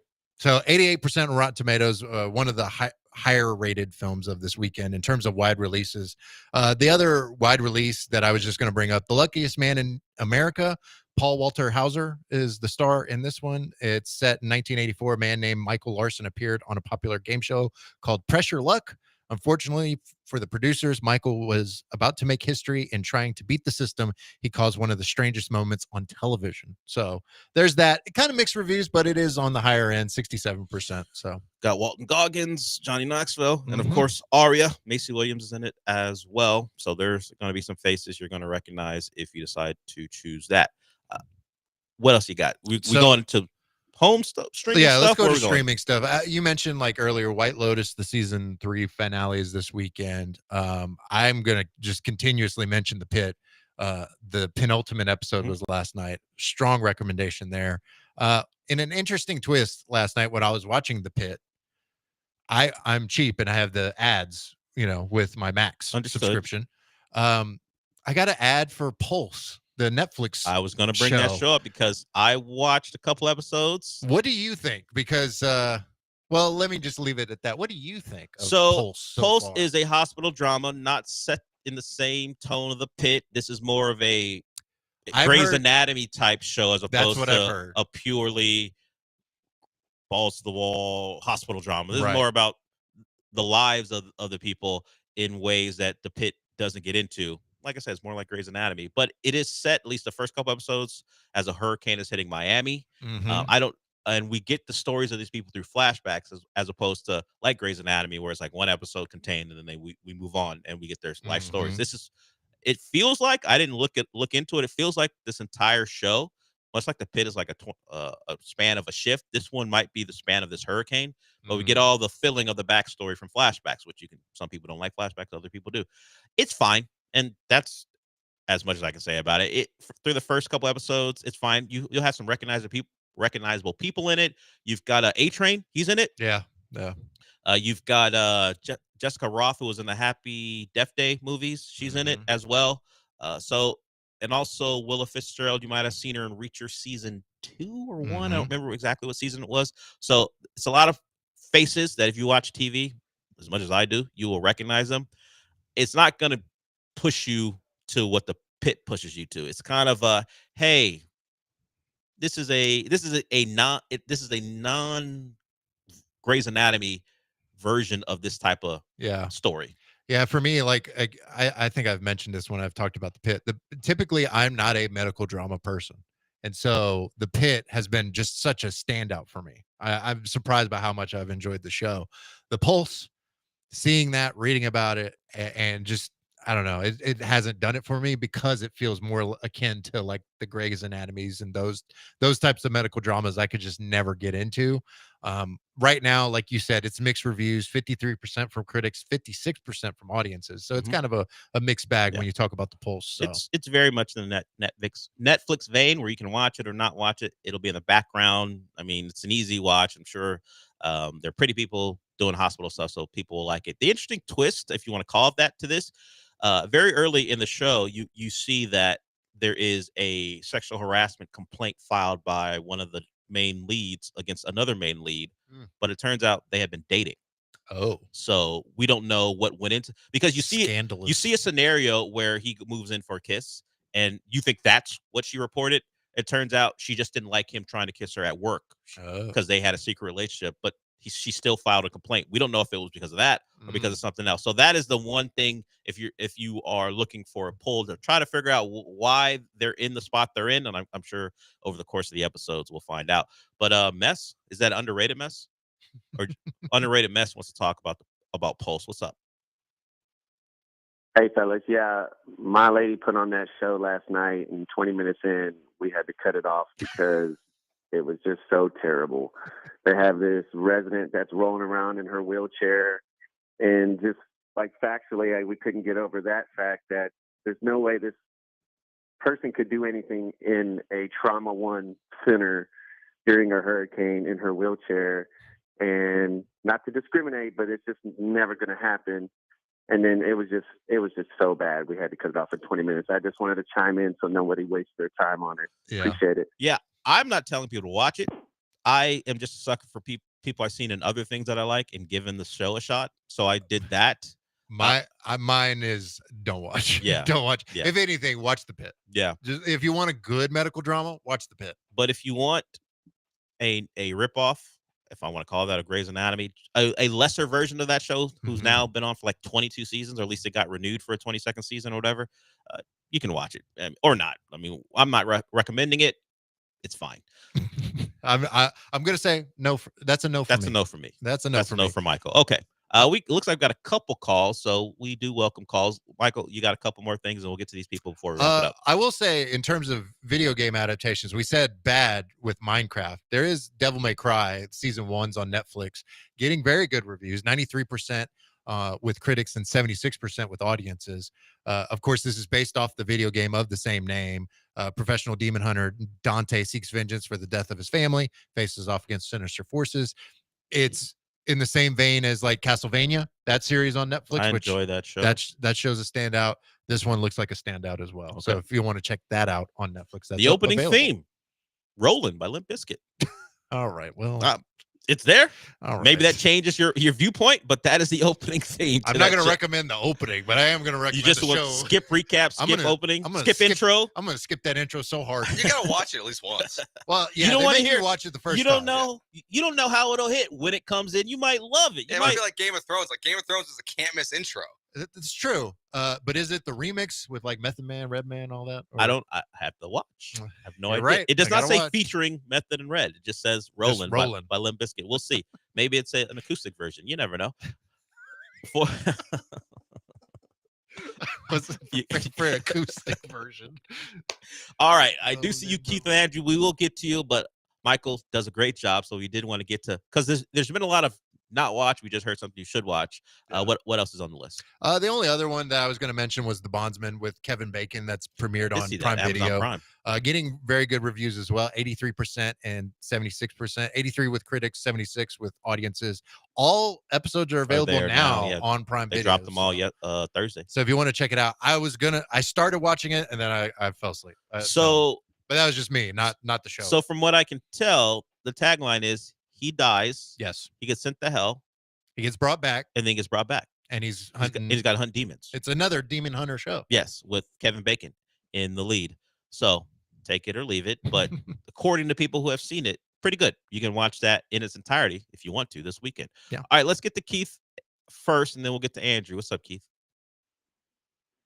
Hey guys, I've heard a lot of good things about the pit. I do plan to start that after the NCAA tournament ends, but it sounds like there are some, different reviews on that. But I'll give you a show that has never let me down since 2005. Over 400 episodes, renewed for season 22. Grey's Anatomy. I've never missed an episode. It's always so good. It's still going Thursday nights, 9:00. Thank you, Keith. I find it hard to believe that every episode of a 22 season show He's lying. is good. We watch it every week, and it's not. Okay, there it is. It's not what it was. We've got a conflicting review from someone who watches it as well. It's fine. Yeah, exactly.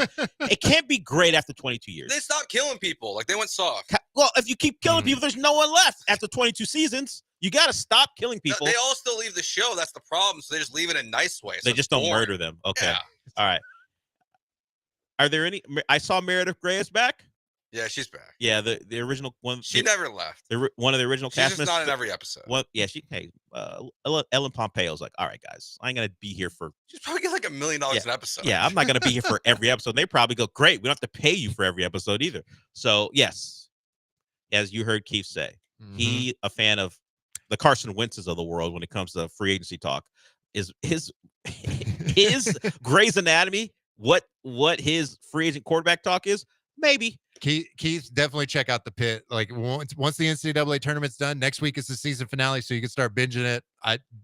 I'm curious your thoughts having to watch that one versus Grey's Anatomy. It's a different vibe altogether. It's a different vibe. Let's get to Andrew before we go. He's gonna bring up a show I haven't watched the last couple of weeks. What's up, Andrew?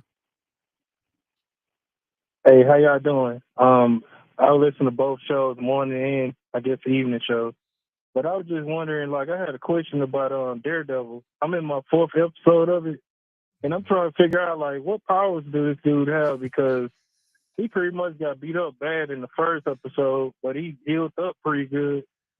And plus, it seemed like he just got good hearing or something. So what powers do this dude have?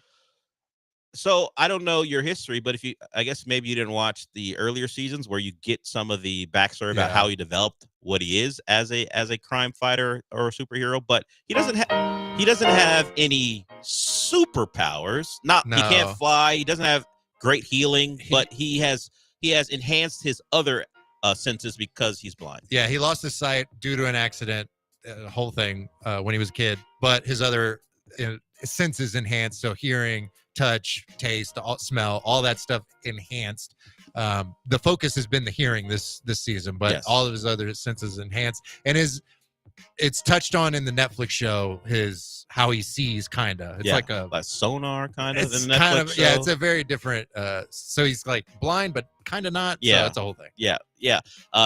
Andrew, if you want up the backstory, in fact, the seasons on this Netflix seasons are great. Yes, very good. If you want to watch those, I mean, maybe mixed reviews on this season. Michael broke it down. He kind of breaks it down every week on his podcast, Comicast. You can hear that with the spoilers, so maybe watch episodes first. He does that with Jong Lee. Every week, new issue is out. Once again, you can hear it with us from 8 to 9 on Wednesdays, but you can also listen to it in podcast form. We are done for the day. Thank you, Michael, for joining us. Thank you. Paul Gallant's up next, and then the Killer Bees follow him.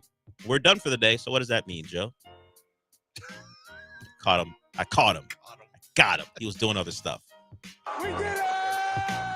Thank you, Jason Tatum. I'll talk to you on Monday.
Hello and welcome aboard the Paul Gallant Show on a Friday. Gotta get down on Friday, April 4th in the year of our Lord, 2025. I am Paul Gallant. This is the most interactive sports talk show in Houston. You heard Mr. Voice Guy himself say it. The phone number, we're on YouTube, we're on Twitch at ESPN Houston, on the tube, on Twitch at ESPN 975. That's how you jump aboard. And guess what? It's Friday. That means ask Paul Gallant anything. You could ask him, hey, Paul, why are you speaking about yourself in the third person? And I will answer that question by saying, I rule. How about that? Also, we are here at a very cool place. We're at River Ranch, Dayton. And unfortunately, due to the wind and because had I seen this, I definitely would have just bailed on the show mid-show. There's a swim-up bar in a lagoon here at this fantastic place. I would have just abandoned the show. I would have just gone and had some pina coladas at the swim-up bar. There's restaurants here, pickleball courts, concerts. This is a fantastic community, and it's got everything you need. And if you want to get out of the bustle of the city, it's fantastic with prices from $250,000 to the low 500s. riverranch.com for more information. Lots of stuff going on in the world of sports. Our beloved Cougs take on the evil Duke Blue Devils on Saturday. We've also got the Astros back in the win column and a day off today because in Minnesota they have to schedule random days off just in case it snows out. There's a real thing. God, it must be miserable to live in that godforsaken wasteland. But you want to weigh in on the Astros offense finally waking up? Home runs? What are those? Christian Walker, he had a home run. Then he did a finger gun thing afterwards. I'm hoping that baseball's not going to crack down on him the same way they're cracking down on John Moran. Jeremy Pena hit a home run, and then some very rude Twins fans. I thought all Canadians were polite, but this Canadian, I'm assuming he's Canadian. It's Minnesota, same thing. This guy decided to throw Jeremy Pena's home run ball back onto the field at Target Field and then gave two birds to everybody who was watching. Think about the children. He didn't. But really, the Cougs and Duke. It's time for vengeance. What happened last year was a tragedy. Jamal Shed having his ankle stepped on. I mean, there's more investigation into that rando on Duke last year who had a crowd member, bump chests with him than there was into what was a disgusting act by a clearly dirty Duke Blue Devils squad. Oh, Devils? Interesting. Now that's their nickname. What happened in that game was a tragedy, and it's time for vengeance. It's time for the Cougs to finally get over the hump, make it to a national championship game under Kelvin Sampson, and eventually take it home. So, listen, if you got some haterade for the Duke Blue Devils on today's show, it's welcome all show long on the most interactive sports talk show in town. 713-780-3776 to call in, to text in with it on YouTube at ESPN Houston, on Twitch at ESPN 975. There's a lot of healthy respect between the Cougs and Duke. I'll be honest, I'm not here for it. I'm not. I don't play that. F Duke. But here's Kelvin Sampson, classier man than me, head coach of our beloved Cougs, saying that he's got a great deal of respect for Duke's new head coach, John Shire, who replaced, of course, Coach Mike I'll tell you how good John Shire's been. Nobody talks about him replacing Coach K anymore. He's John Shire. He's got his team in the Final Four. I think that speaks volumes of him. Good for him. I'll be honest, though, as college basketball casual, I do not feel that way. This is Coach K's replacement. This is Coach K's replacement who happens to have Cooper Flagg, okay? So Kelvin Sampson, he's showing respect. Doesn't want to give the Duke Blue Devils any bulletin board material, but I don't respect Duke. I don't. John Shire, who's he? Who is he? Truly. Then on top of that, Duke's trying to, grease the Cougs up a little bit. You hear this comment from John Shire in San Antonio about how much he respects our beloved Cougs? Play in Houston. We understand what an amazing challenge this game will be. Look, for me, year one, when I got the coaching job at Duke, you're trying to figure out who to scrimmage and what you can do. And we sought out scrimmaging Houston. And that was the respect that I had for Coach Sampson, Houston's program, what they stand for. And, to be here competing against them, it's an honor. But couldn't be more proud of our team. We're taking it all in. and excited at the same time. So I'll let you guys ask any questions, but I just want to comment on Coach Sampson and his team, and just the culture that they've had is something that I looked at right away when I became the head coach, and we're ready for the challenge. Well, maybe one day John Shire can be an assistant coach for Coach Kelvin Sampson. He's talking about it like that. And when Duke inevitably blows him out because he can't live up to the coach who was ahead of him, Mike Krzyzewski, who claims he's never dyed his hair black, BS. I'm going to call complete BS on that. Like, I might have to start dyeing my hair soon because my hair is getting pretty gray. Oh, this guy who's like 85 effing years old, he doesn't have any grays whatsoever, dyeing his hair black. That's a performance-enhancing drug, in my opinion. Okay, so this guy's stepping in for Coach K. And, Duke, they are who they are. They can't help themselves. They're just a bunch of arrogant a-holes. For the most part, they're just not going to, I would imagine, accept John Shire. So when Kelvin Sampson takes him out and Duke gets on John Shire's case, you're not Coach K, then he can come be an assistant, I think, for the Cougs at some point down the road. Only if he wants it, though, only if he wants it. And it seems like he wants it. Talking about how he wanted to have a scrimmage against the Cougs before the year began. 713-780-3776 is how you call in. It's how you text it on YouTube at ESPN Houston, on Twitch at ESPN 975. I looked this up on Google. Reasons to hate Duke. I got to say, I did not expect artificial intelligence to come up with 9 to 10 bullet points right away. These are the reasons that per AI on Google, people dislike Duke. People dislike Duke due to its perceived elitism, strong basketball program, and the, quote, Cameron Crazies, end quote, fan base, as well as the university's history of recruiting top players and winning championships, which can be seen as an unfair advantage. Hell yeah, AI. Here's a more detailed breakdown of reasons why Duke is often perceived negatively.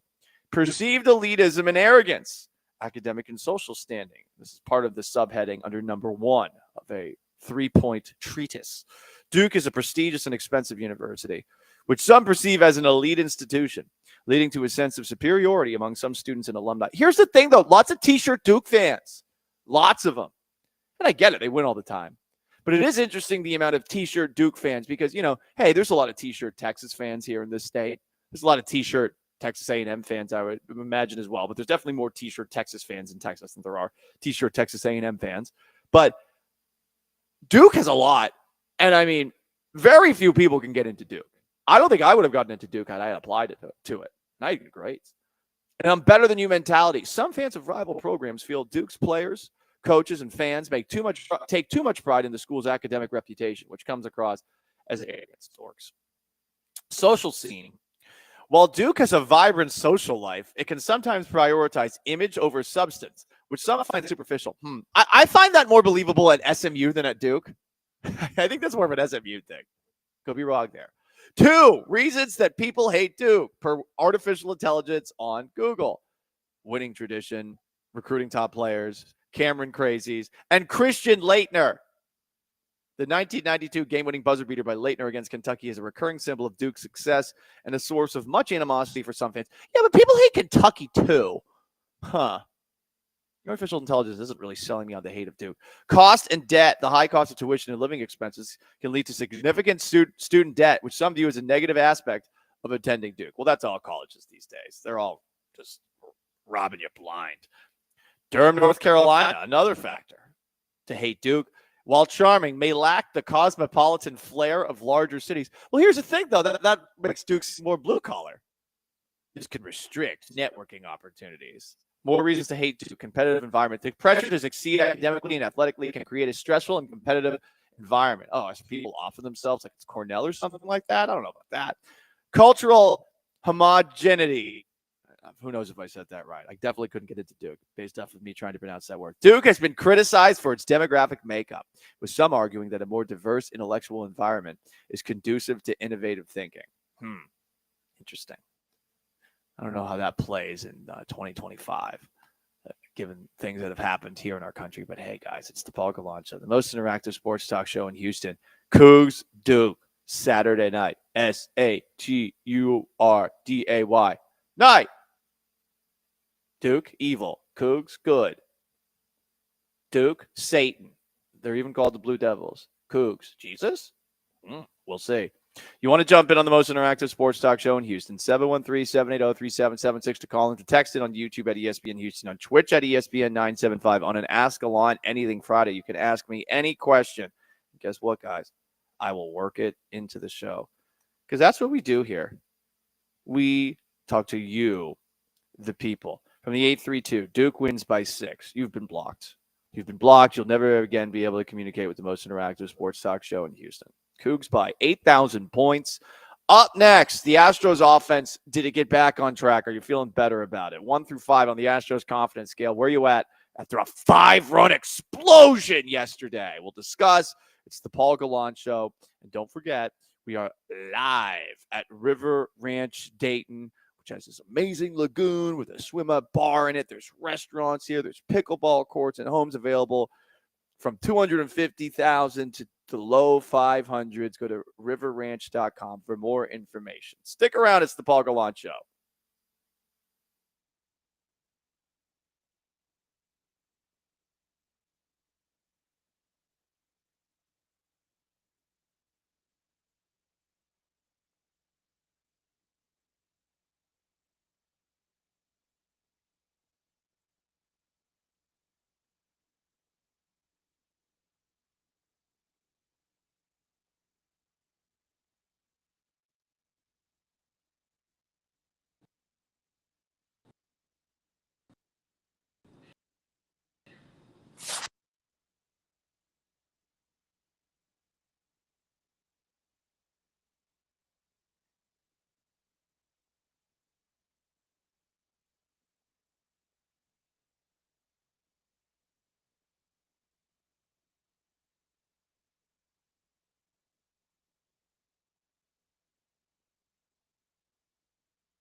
You're listening to the Paul Gallant Show, On ESPN 97.5 and 92.5. broadcasting live from the mobile Veritex Community Bank Studios, located at River Ranch, Dayton. Here's Paul Gallant.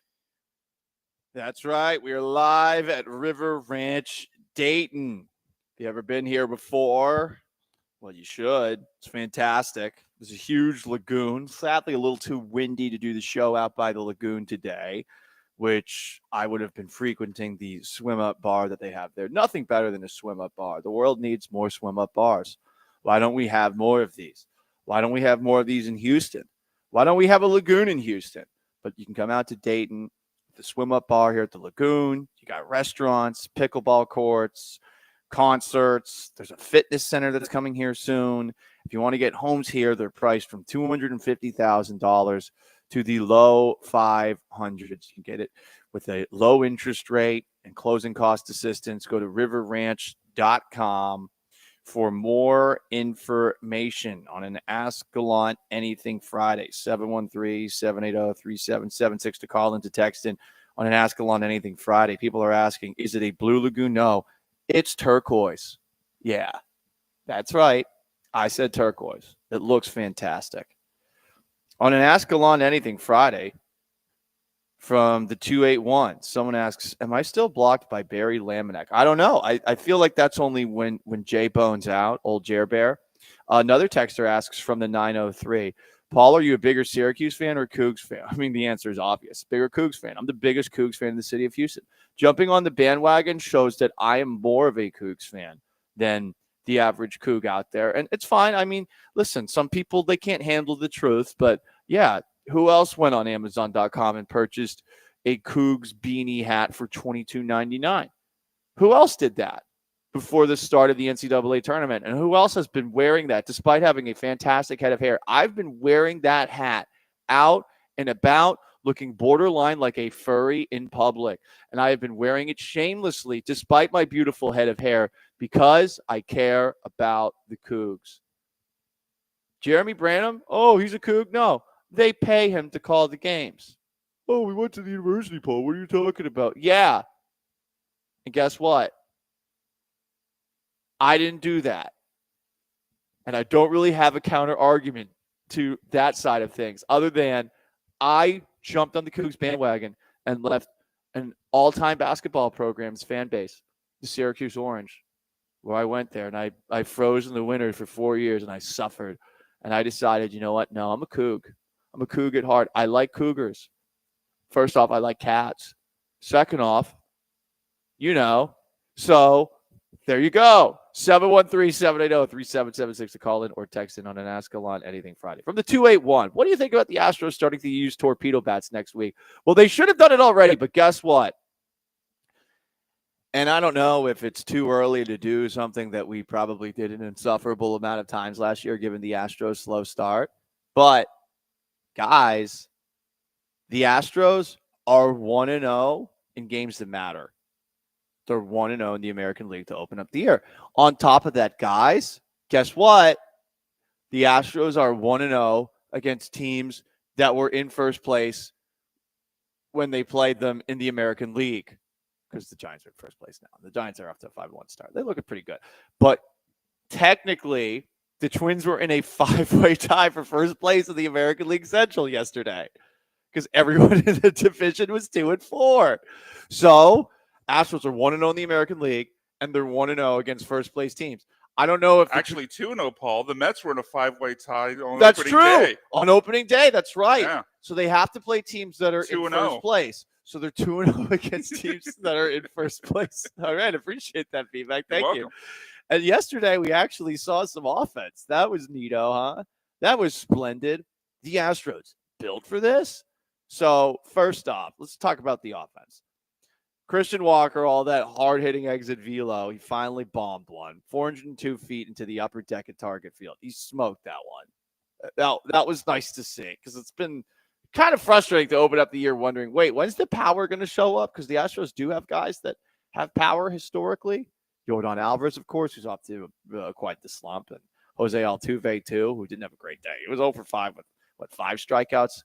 We call that, guys, a cold sombrero. Haha. Get it? Because it was 40 degrees outside and it was cold. Anyway, Christian Walker gets the home run, trots around the bases, and at one point he did a little finger gun movement. And got to say, not a fan of that. Not a fan of that. You got to think about the children. What are the children thinking when they saw Christian Walker with his finger guns? Were they thinking like with John Morant, who seems to be protesting that the NBA is investigating a finger gun incident that he had against the Golden State Warriors? Now there's another finger gun incident going on. This is a fantastic story. I just love where we're at in sports these days, where in the NFL they're going to cut down on, using guns to celebrate invisible fake guns. But John Morant in a 110-108 win over the Miami Heat after a warning earlier this week about a shooting gun with your finger celebration, he did it again. He did it again last night. And I guess Christian Walker is doing the same thing. But people are coming after John Morant. Now, with John Morant, I get it. Like, he's addicted to videos online, going on Instagram Live with a pistol and, showing it off. Like, it's a problem. He had to go to Florida to deal with that addiction. He actually went to a retreat to work on that. But don't you think it's ridiculous in 2025 that John Morant's facing down, real potential punishments from the NBA as a black man in the United States of America, and Christian Walker can just go around the bases like he's Shooter McGavin, and that's fine? I think that's crazy. Anyway, Paul, you're talking too much about finger guns. I'm just saying Christian Walker did finger guns. Right after Christian Walker went yard, Jeremy Pena had a home run too. Oh, Jeremy Pena. He's got 2 home runs. Interesting. Let's do a little math here. Is this about to be a huge year for Jeremy Pena from a power perspective? Because think about it. Okay. So, we've played 7 games, 7 divided by 162, right? So he's averaging, what is he averaging? Jeremy Pena is averaging 2 home runs every single 3.5 games, or 1 home run every 3.5. So yes, hang on. Let's do a little math here. 162. Wish we had Joe here for this. This would be helpful, Joe, doing the math, because then I won't seem as dumb. Because Joe is slightly worse than me at math. Sorry, Joe. You're still a part of the station. So 162 divided by 7. Okay, so 23 that times 2. Jeremy Pena's on pace for 46 home runs this year, and I don't think the world's ready to handle That's just that. math. But that's math right there. Jeremy Pena, he's got 2 home runs to open up the season. And those people in Minnesota, they hate Jeremy Pena. They hate him because they ain't him. They're not as hot as him, right? They're not dating a soccer player, which is who Jeremy Pena is dating now, with these huge vascular biceps, right? And I know all these women in Houston are upset. Have my babies, Jeremy. They all said to him at the 2022 Astros World Series parade, but no, he's taken, and now he is taking it to the next level from a power hitter perspective. So, You know what this is? Have you seen the movie Substance? I have not seen the movie Substance. Well, you know the premise of it, Is where it- you take a pill and you basically shed your current skin into a younger, hotter version of yourself. This sounds like Limitless, but it's different, B-Mac? Yeah, this is a movie with Demi Moore, sometime in the last year. Oh, the one Substance. with Demi Moore. Yeah. So I think that's what Twins fans are mad at. They're seeing the older version, Carlos Correa, and then the younger, hotter version, Jeremy Pena, is coming in there. Like, look, hey, we got the younger, hotter version. Hell You got the yeah, old and dude. busted version. Good luck with that. Let's go, everybody. So this situation, Demi Moore is Carlos Correa? I don't know. I'm still working out the analogy. Yeah, I'm not sure either, but I like this. Okay, I like all this. right. I also like Demi Moore. She's a strong, powerful, independent woman. 713 Cougar. You like 780-3776. Calling the Texan. That's right. She is a Cougar, and our beloved Cougs take on the Duke Blue Devils on Saturday for a chance to play in the national championship. You want to jump in on an Ask Gallant Anything Friday? You can at 713-780-3776. It's how you call. It's how you text. The HRP listener line. You can also join on YouTube at ESPN Houston. From the 832, Paul, I'm a proud Texas Tech alum. Our thing is the guns up hand gesture, and no one's ever batted an eye to that. That is true, and honestly, that's. I mean, I'm not asking for, the G-men to crack down on our fine Texas Tech Red Raider brethren. I'm not asking for that, but it is kind of ridiculous that John Morant got fined $75,000 for a finger gun pointing after he got a warning in the week. I mean, I get it because he got the warning. They had to crack down on it. Another text on an Ask Gallant Anything Friday. On swim trunks, inner lining net or no lining net? So I used to be a no lining guy, but here's the thing, guys, especially since we are here at Ranch River Dayton, which has a swim up bar and a lagoon, which is awesome. Now, the lagoon's cool. I really like the swim up bar more, but the lagoon is also awesome. Here's the thing. Wearing short bathing suits is in now. I remember at first, and I think like a lot of people that are my age, you used to be of the mindset that if your shorts didn't go past your knee, people would think you're gay. This is a thing. I don't know why it was a thing. It always sucked because if you were in gym class and you had mandatory uniform that you had to wear for gym class, I feel like for whatever reason back in the day, you always ended up with some nut huggers. Like you had the shortest shorts as a guy. I hated that. It was embarrassing. I didn't have powerful, strong thighs the way that I do now, or a donk, so it sucked. But now bathing suits, you want them to be short. So I say nets because since my bathing suits are a little shorter, I'm not talking like, banana hammocks or anything like that. I'm not even talking like, really high cut boxer briefs. I'm talking like 5.5-inch inseams. What I'm trying to say though, is that, if you have really short ones and you don't have a net, then, some stuff might fall out. You don't want the stuff to fall out. You'll get called for sexual harassment, So there you go. It's an Ask Gallant Anything Friday. You can ask me any question. I'll work it into the show. 713-780-3776 to call into text in from the 832. Why do guys from Syracuse always get jobs in Houston? Well, there's not as many left now. I'm the last one. Because, there was Mike Meltzer. I followed Mike Meltzer. Meltzer got hired a couple years before me because he went to the school at the same time as me. Then Nick Wright got hired. Nick was only here for a little bit. I know Howard Chen was at 610 for a little bit. I know Sam Warren's at the Houston Chronicle currently right now. Listen, it's the best sports broadcasting school in the country. That's why we get hired everywhere. It's not just here. We can't help who we are, I just went to the school. I'm not an evil Duke Blue Devil. So how about that? Speaking of the Cougs and Duke, 713-780-3776 to call in, to text in on YouTube at ESPN Houston, on Twitch at ESPN 975. There is a hilarious movement that is designed to stop the biggest curse in the history of Texas sports. Will it stop this man from attending Saturday's Cougs Duke game? We hope so. You'll hear about it on the other side on an Ask Gallant Anything Friday. It is the Paul Gallant Show on ESPN 97.5 and 92.5, live from River Ranch, Dayton.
This is the Paul Gallant Show, On ESPN 97.5 and 92.5. broadcasting live from the mobile Veritex Community Bank Studios, located at River Ranch, Dayton. Here's Paul Gallant. That's right. We're at River Ranch, Dayton. It's got a huge lagoon with a swim-up bar. There's restaurants. There's pickleball courts. Concerts are going to be here. There's going to be a fitness center here. You can get homes from $250,000 to the low 500s. You want more information, go to riverranch.com with low interest rates, closing cost assistance as well. It's a very cool place. We're happy to be out here. And you got to see the Angel Lagoon. There's white sand beaches and turquoise water. I mean, you can't get that anywhere in Texas because sadly, if you go to a Galveston beach, you're going to get eaten by flesh-eating bacteria. You don't want that. I don't want that personally, but I do like this. And really, I'm talking too much about the swim-up bar. I'm being told, Paul, you sound like an alcoholic on the air. Well, we are what we are, okay? We are what we are. Anyway, hey, guys, we got to make sure that this happens. I don't know how many people are aware of the fact that when Texas Senator Ted Cruz goes to a Texas sporting event, generally the Texas team that he is dressed up rooting for loses. I think the record is now 3-14, which is alarming. It's a very random thing that keeps on happening, but he goes to these games. He's trying to, root for teams that are part of his voting base. I get why he's doing it. All politicians pander just a little bit, but it's for whatever reason, these sport teams have horrible luck whenever Ted Cruz is in attendance. So there is a petition on change.org that is urging Ted Cruz to do this instead of going to the Cougs game against Duke in San Antonio tomorrow, or the national championship. Say the Cougs beat Duke and advance to the national title. This petition reads, as passionate sports fans of the University of Houston and Texas constituents, we want to redirect Ted Cruz's energies somewhere more effective during the Final Four in San Antonio. I guess there was a filibuster record set by Senator Cory Booker earlier this week, which is pretty impressive. I think he spoke for like a day straight. Honestly, some of these filibusters, I am impressed. Like, do you go to the bathroom in the middle of it? Do you just pee in the middle of the floor? What if you got to go twosies? What if you're thirsty? What if you're hungry? I don't know. But what I do know is that this change.org petition, since Ted Cruz is a bad omen for the teams that he publicly roots for, should instead focus his attention to a filibuster. And this is a guy who's done a good filibuster before. In 2013, he had a 21-hour filibuster. So with tip-off for Houston and Duke, 7:49 tomorrow, people are hoping that Ted Cruz will redirect his energy. The petition says, quote, we firmly believe that Senator Cruz's ego is enormous, and if applied at an alternate time and place, it could make a significant impact on our state and the University of Houston's athletic prospects. By advocating for this cause, we're not just encouraging Senator Cruz to make history, but more importantly, we're giving him a chance to use his oratory skills far from San Antonio and the Final Four. I think it's fun. I think if we can all unify as a state about anything, it's that we do not want Ted Cruz rooting for our favorite teams. Forget the politics side of it, okay? Left and right, blah, blah, blah, blah. No one wants Ted Cruz rooting for their team. It's been bad luck. No one wants it. For so many teams, too. It's been the Aggies, Yep. which he went there. It's been for the Longhorns. He didn't even go there. Yep. It's been for the Astros. Yep. I'm sure I'm missing a few. Rangers, he's done it before. Oh, he did it to the Rangers? Okay. I think it actually might have worked for the Rangers. I mean, we could have used him in 2023 if he did it for the it for the Rangers. But Exactly. Like maybe he picked one side or the other for that one, but no, this is a man who someone's got the record out there. I don't remember what it was, but it was something astronomical. Yeah, it was 3-14. Oh, last 3-14. I checked. Okay. Yeah, Okay. it's insane. So the man must be stopped. We can't have him in attendance. If he insists upon going to the game, can we at least implore him to wear Duke colors? I mean, would that reverse the jinx? Since he did go to Yale, which is, an insufferable Hoity-toity. institution. Yeah, it's not like Harvard is like very blue collar, It's very blue collar. Like, You're just saying that because it's in Boston. No, I'm saying my sister went to Harvard. Okay. So, There it is. So people who went to Harvard are like really like blue collar, hardworking people, and people who went to Yale are blue collar cake eaters. You know, yeah, they're. I mean, I don't want to call them bad people, but or terrorists or anything like that. But can they be trusted? People that went to Yale, like Ted Cruz? No, not really. But anyway, so listen, Theodore, big fan. Okay. You know, you had the filibuster record in 2013. It's been broken. I appreciate a good filibuster. Many would argue that my entire show is just a filibuster for the Killer Bees. Listen, people, want you to not go to this game. Okay, so just don't. Please, just don't. That's all. 713-780-3776 to call in, to text in on YouTube at ESPN Houston, on Twitch at ESPN 975. I don't know if he's going to pay attention to a change.org petition, but no one wants that. From the 281, bet the entire ranch on Duke if Ted Cruz is at the Final Four. Automatic money.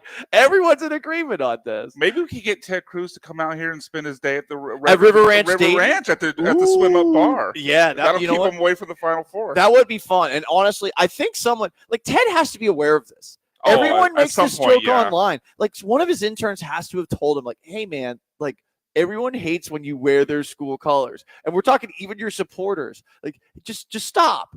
Just don't do it. And I feel like he's going to be tempted to do it. And maybe he's just a really good troll. Maybe it's an elaborate bit to him. But yeah, don't want that to happen. I have no idea if he's in San Antonio right now. I really do not. I hope that he's not. Someone from the 832 says it sounds like the Drake curse. No, the Ted Cruz curse is literally worse. From the 936, can we stop by and see y'all today at River Ranch? I live around the corner from there. We are in a model home right now because things are very windy. We might be back out at the lagoon a little bit later, but I don't know that's going to happen because I feel like there's rain on the horizon. It's supposed to rain at like 2, 3. That wouldn't exactly be great for the equipment, but we will be here until 6. The Killer Bees are going to be coming up next, hanging out here. On and Ask Gallant Anything Friday. You can ask any questions, 713-780-3776 to call, to text on YouTube at ESPN Houston, on Twitch at ESPN 975. Is it better to have a guy go 1 for 4 with 3 strikeouts and a home run, or 1 for 1 with 3 walks but no home runs? Oh, I think it's 1 for 1 with 3 walks. I mean, I don't know how many RBIs might be happening on that home run. So, like, really, he would have to have a grand slam. But no, if you're getting on base and you have a single, you're on base 4 times, your on base percentage is 1,000. Like, that's ultimately what it's all about. You want to be a good teammate. You want to set up the hitters behind you for some run production. From the 936, Eric the driver points out Ted Cruz is Canadian. That's true. He was born there. From the 281, need Ted Cruz to be a Chiefs fan ASAP. Yeah, but that's tricky. Like, he could wear a Texas Tech Patrick Mahomes jersey, but I mean, he is representing the great state of Texas. From the 832, someone tell Ted Cruz that an ice storm is coming. Well, fly to Mexico for there. There you go. All right. It is the Paul Gallant Show, most interactive sports talk show in Houston. 713-780-3776 to call, to text, on YouTube at ESPN Houston, on Twitch at ESPN 975. We're hanging out at River Ranch, Dayton, on an Ask Gallant Anything Friday. Up next, Texas teams are down bad when Ted Cruz wears their uni, their colors. But this team is down bad without any help from the Ted Cruz curse. And this week, things got a little bit more dicey for them. Who am I talking about? You'll find out on the other side. It's the Paul Gallant Show, most interactive sports talk show in Houston. Stick around.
It's the Paul Gallant Show, on ESPN 97.5 and 92.5. broadcasting live from the mobile Veritex Community Bank Studios, located at River Ranch, Dayton. Here's Paul Gallant.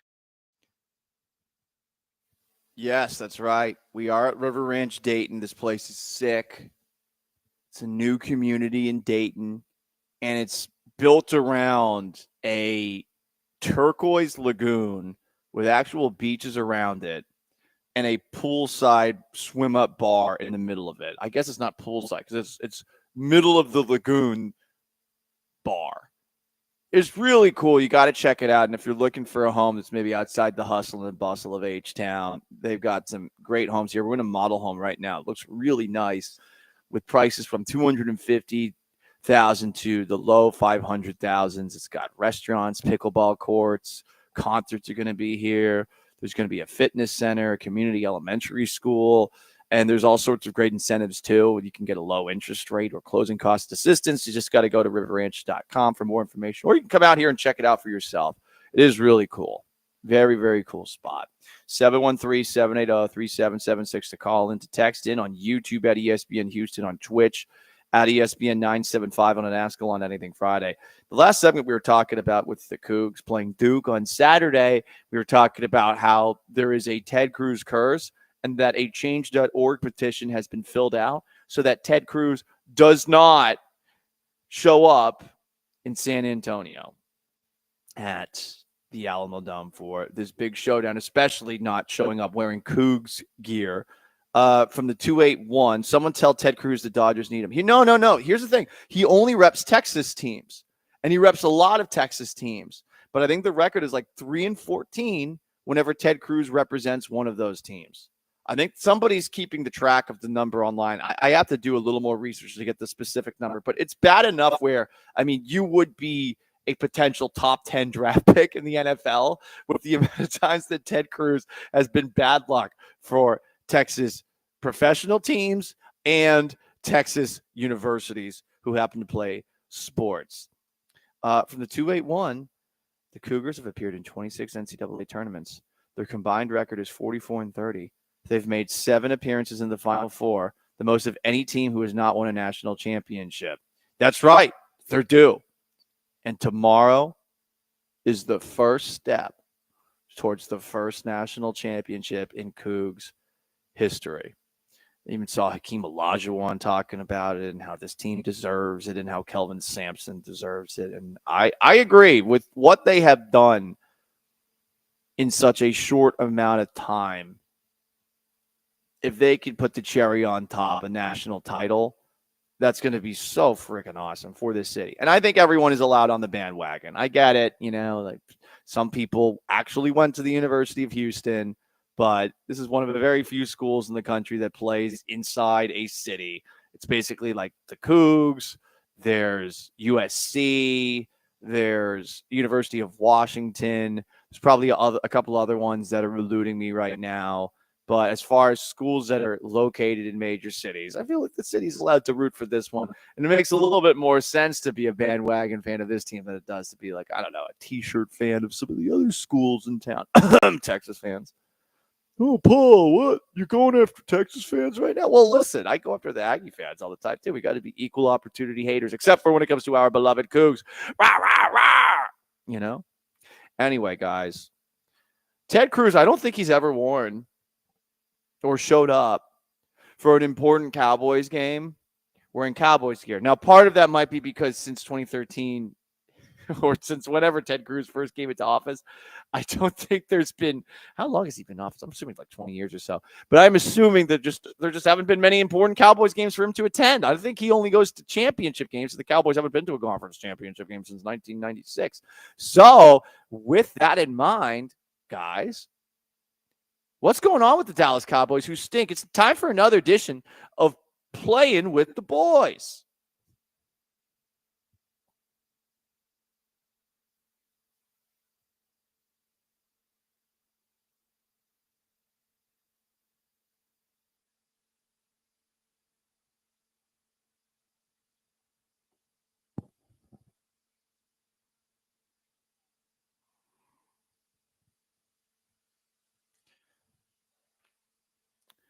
R.I.P. Val Kilmer. What an iconic scene this was in Top Gun. Fantastic beach volleyball in your jeans.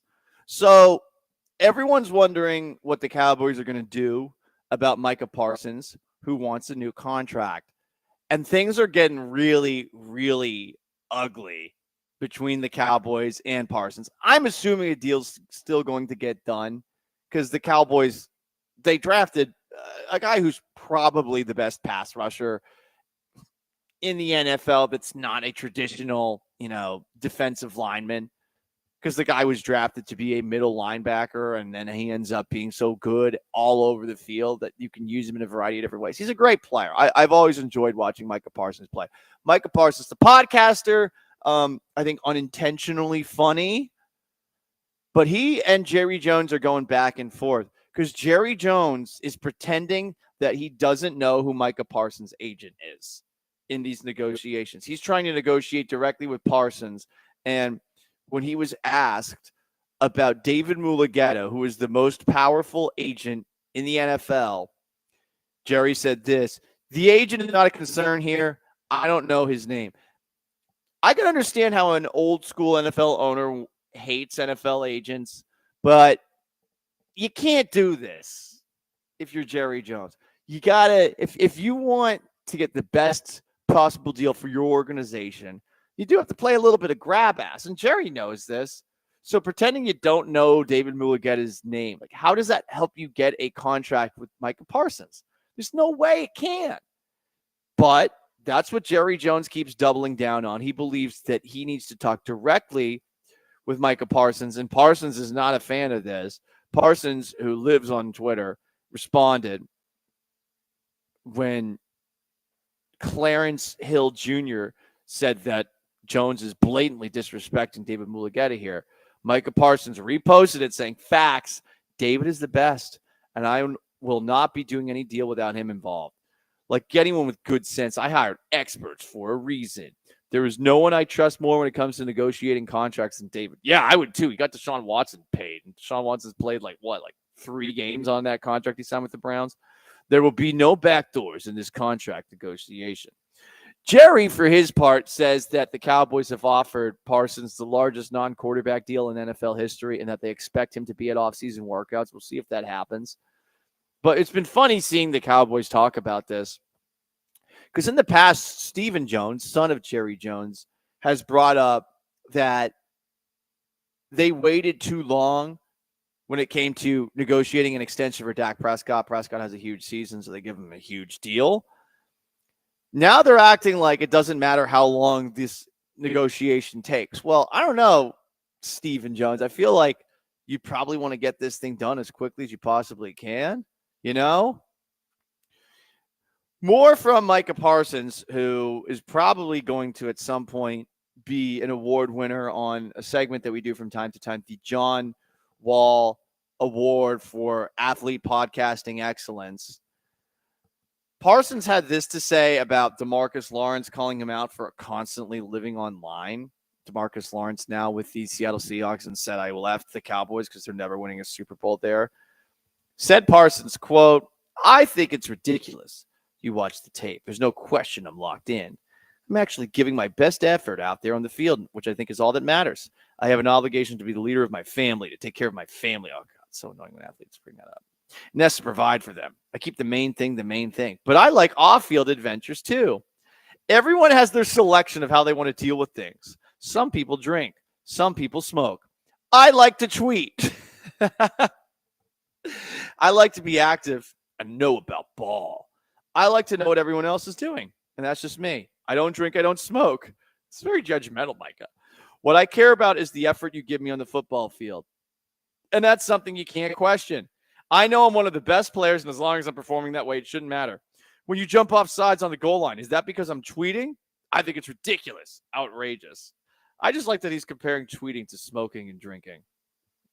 They are basically the same thing. So anyway, guys, to wrap up this episode of Playing with the Boys, the negotiations between the Cowboys and Micah Parsons not going so well, but the Cowboys might finally have a quarterback. Because guess what? The Dallas Cowboys have traded for Patriots quarterback Joe Milton. Yeah, that's right. The Joe Milton, who you might remember for having a couple of clips where he looks really athletic in the preseason. So the Cowboys, they send a 5th-round pick to the Patriots for Joe Milton. And now, quarterback controversy. I mean, definitely for the Cowboys now that there's no Cooper Rush as the backup to Dak Prescott, who, let's be honest, sucked. Now you got actually someone who's fun as the backup, who's as athletic as the backup, who's huge as the backup to Dak Prescott. So now if Dak Prescott struggles and the Cowboys struggles, you're going to actually have a real quarterback controversy. And this always goes back to how I believe that Jerry Jones believes all headlines are good headlines, especially if there's a quarterback controversy for the Dallas Cowboys. And that's perhaps more of a priority, being at the center of everyone's attention, than, winning. Anyway, guys, it's the Paul Gallant Show, most interactive sports talk show in Houston, on an Ask Gallant Anything Friday. 713-780-3776 to call in, to text in, on YouTube at ESPN Houston, on Twitch at ESPN 975. That's Playing with the Boys, where we generally make fun of the Cowboys. Up next, Dana Brown did an interview this week on the Astros flagship and had some very interesting things to say about the Astros leadership and perhaps the idea that there is a void in leadership. He also was asked about Jose Altuve's performance in left field and about the bats. We'll react to some of what he had to say next. Are you down with Dana Brown? It's the Paul Gallant Show, the most interactive sports talk show in Houston. Stay put.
The most interactive sports talk show in Houston on an Ask Gallant Anything Friday. You know the drill. Voice guy said it. 713-780-3776 to call, to text on YouTube at ESPN Houston, on Twitch at ESPN 975.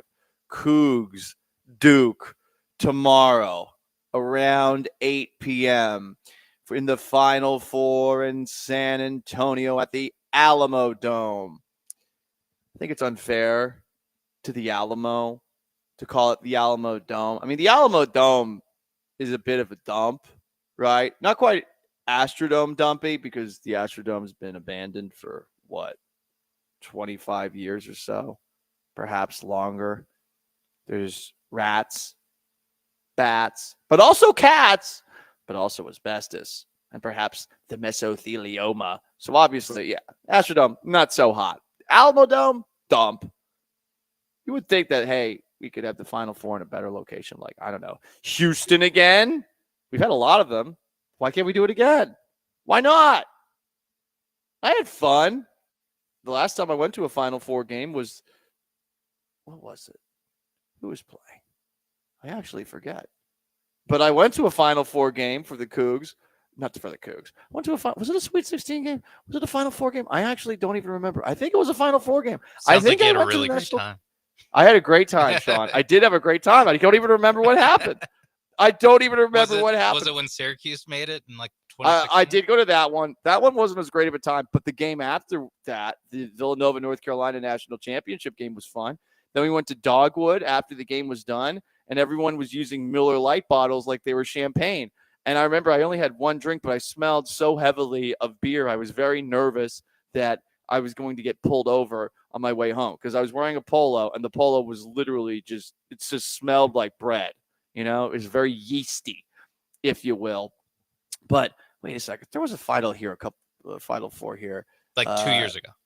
Right. Yeah. What San that Diego was it. State, FAU. That was Miami. it. It was the wacky Final Yeah. Four with San Diego State and FAU. That's why I couldn't remember their names. I was like, who are these fake ass schools? And then UConn won. Yeah. But it was a fun time until UConn won. But then UConn won. That sucked. And it's also it was Miami, Florida Atlantic, and San Diego State. What a weird Final Four. I know. It's like kind of the polar opposite of this one, where it's like the four best teams all year all made it. And it's like 2 years ago we had, again, the wackiest thing. I remember we were like so bummed out about it. Yeah, just we're like, like, oh, who are any of these schools? Yeah. Yeah, and that'll probably never happen again. I don't know. I mean, well, probably to that extent, probably not. To that degree, never again. Yeah. I mean, FAU, good God. I totally forgot they existed. But anyway, our beloved Cougs, Duke, Auburn, Florida, all from the Alamo Dome. And the Alamo Dome, let's be honest, guys, it's no River Ranch Dayton. With 16 new model homes in the high 200s to the 500s, and the Angel Lagoon with the white sand beaches, the turquoise water, and the swim-up bar, the most important thing. I'm going to, bring your family out here, then just go to the swim-up bar. But, Paul, you got to have responsibilities. No, just go to the swim-up bar. That's your responsibility. That's my responsibility. That's where I want to be right now. But anyway, we're in a model home. It's a very nice model home. Hopefully the weather clears up so we can hang out at the swim-up bar in a little bit. You want to jump in on an Ask Gallant Anything Friday, you can. 713-780-3776 to call in.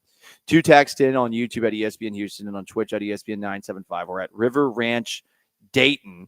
It's a fantastic place. Go to their website, riverranch.com. Dana Brown is the general manager of the Houston Astros, who did get a victory yesterday over the Minnesota Twins, and the offense actually did things at the plate, which was neato and splendorific. Whenever we hear Dana Brown talk, we got to determine whether or not we're down with what he's saying, because sometimes he gets a little bit politician-y. He starts over-promising things that he can't possibly deliver. It's time for another episode of Are You Down with Dana B?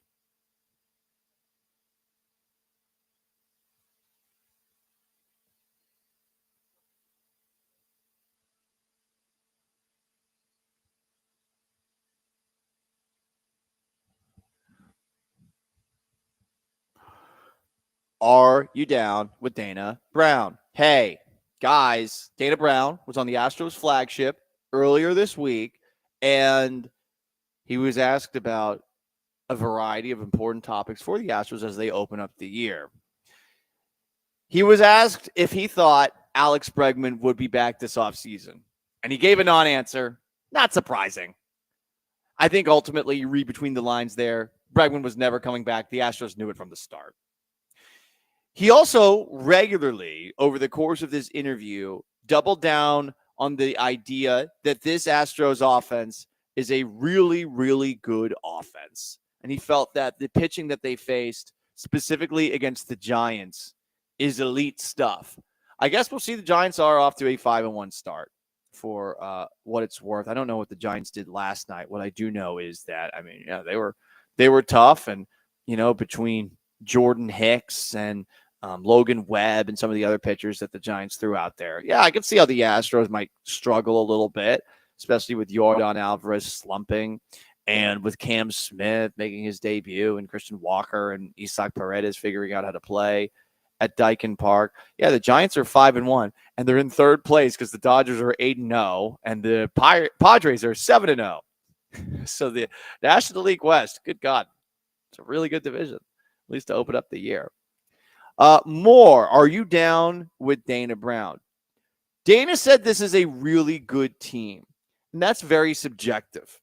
I don't know that I'm down with really good team. I feel like they're good. Really good, again, subjective, but really good implies that they are one of a handful of favorites in the American League, and I don't think we can say they're a favorite in the American League. Even though they own the Yankees, I don't think that they're ahead of the Yankees. Even though they own the Orioles, I don't think that they're ahead of the Orioles. I mean, the fact that they could not take care of business against a Tigers team that were sellers at the trade deadline in that 2-game series, I feel like they have to earn that kind of confidence from us. And I don't know that they're going to be able to do that over the course of the next couple of months. We'll see.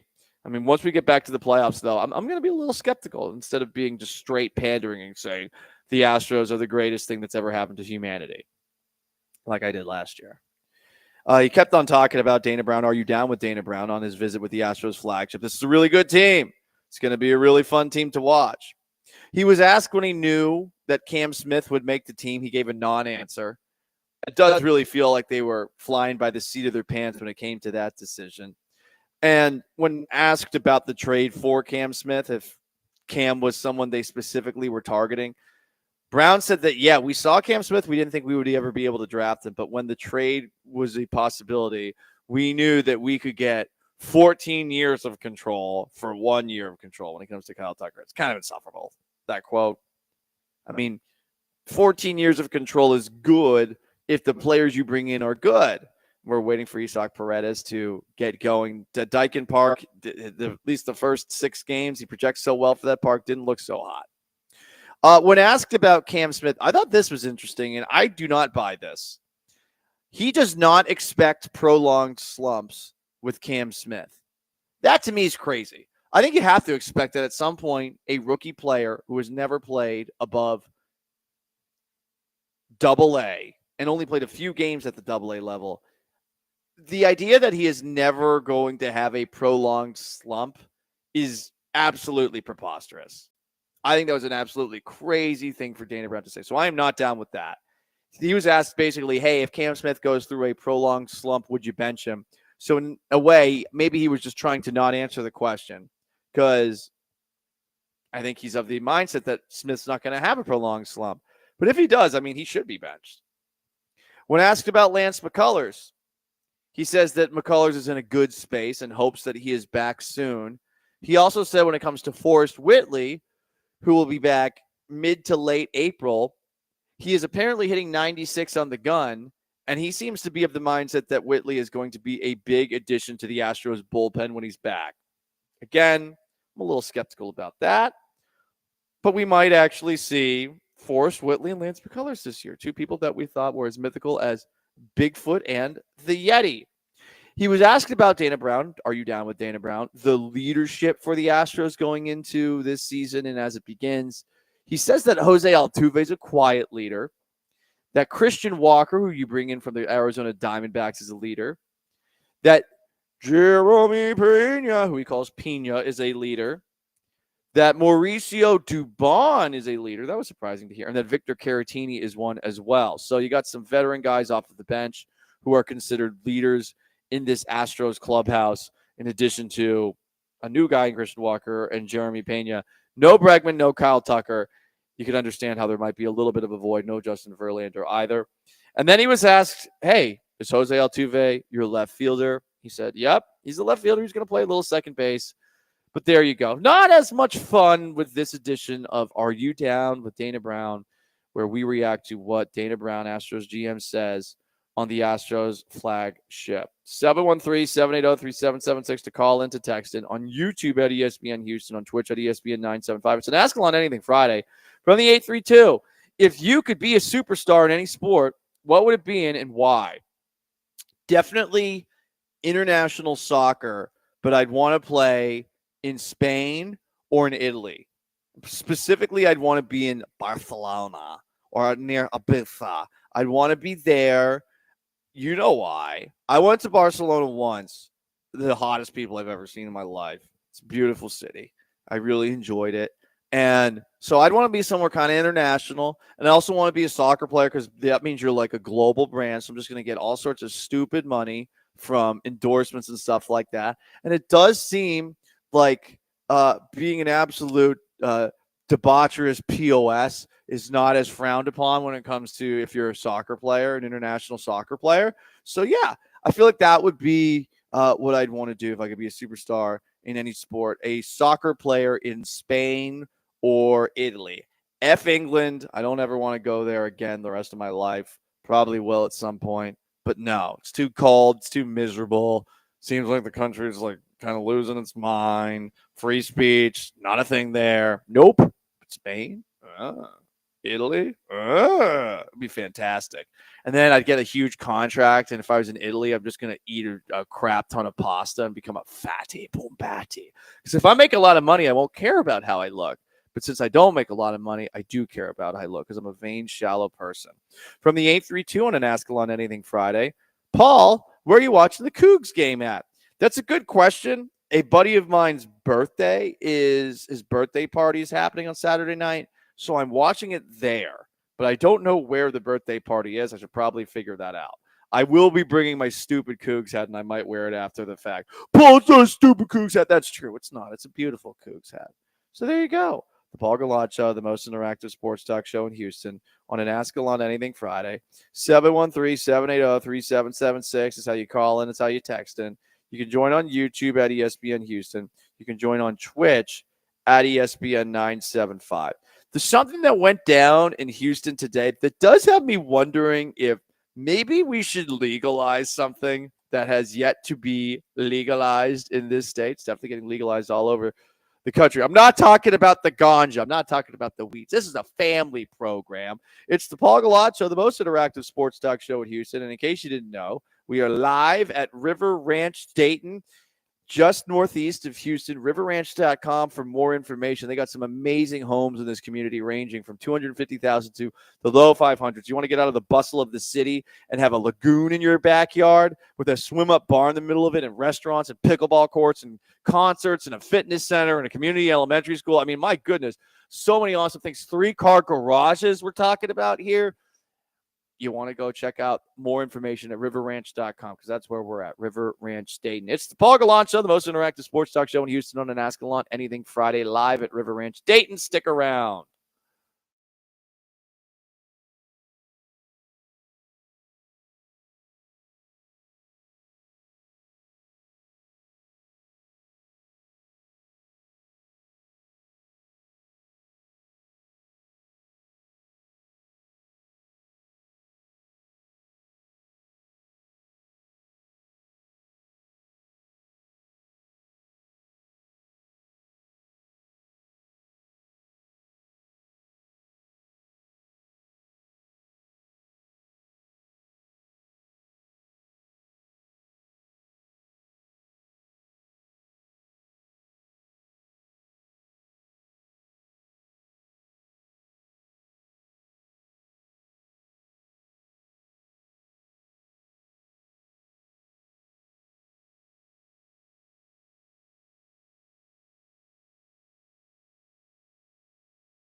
You're locked in with the Paul Gallant Show, On ESPN 97.5 and 92.5. broadcasting live from the mobile Veritex Community Bank Studios, located at River Ranch, Dayton. Here's Paul Gallant.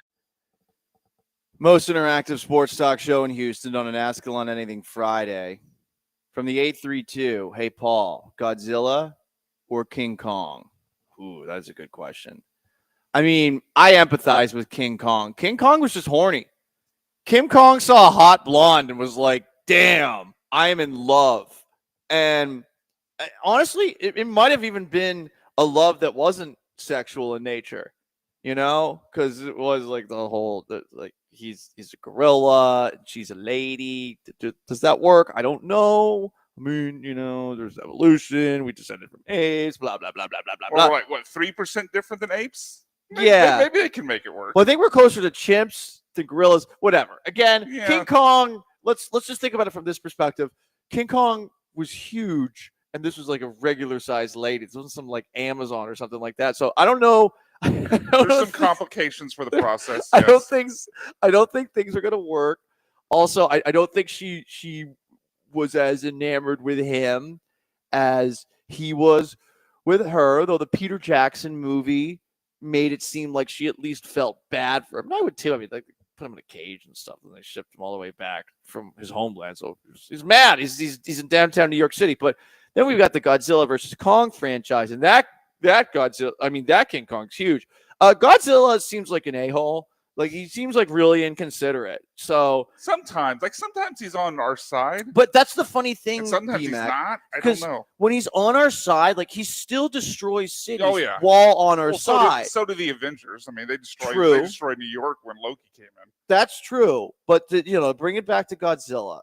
So I think Godzilla's an a-hole. Like, I think Godzilla every now and then, like, oh, look at me, I'm Godzilla. Oh, I'm a detention whore. I'm in the middle of a city. Oh, I have nuclear melting fire breath, and I'm just going to take out half of downtown. But don't worry, I'm protecting you. Like, Godzilla, a-hole, and King Kong I empathize with. So if I'm picking between the two, I'm picking King Kong. And you're welcome for the very nuanced explanation. King Kong ain't got nothing on Godzilla. King Kong got nothing on Godzilla. That is right, B-Mac. I had to do it. I like that. We did play that clip yesterday on the show.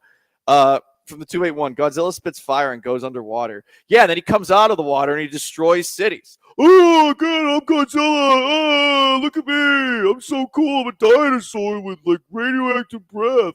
Like, Mothra's cool. Like, Mothra cares about us. Mothra's cool. Mothra's not cool. Yeah, from the 281. Giant moth. Who cares? Godzilla ate a bunch of Japanese people. He's racist. Well, I don't know if he ate them. I think he just, like, burninated them, like, with nuclear fire from his mouth. And it's not cool. Like, Japan's dealt with a lot of nuclear fire. And then here's Godzilla. Oh, the detention whore that's just, like, roaming around downtown. Not cool. Anyway, hey, this is an interesting story.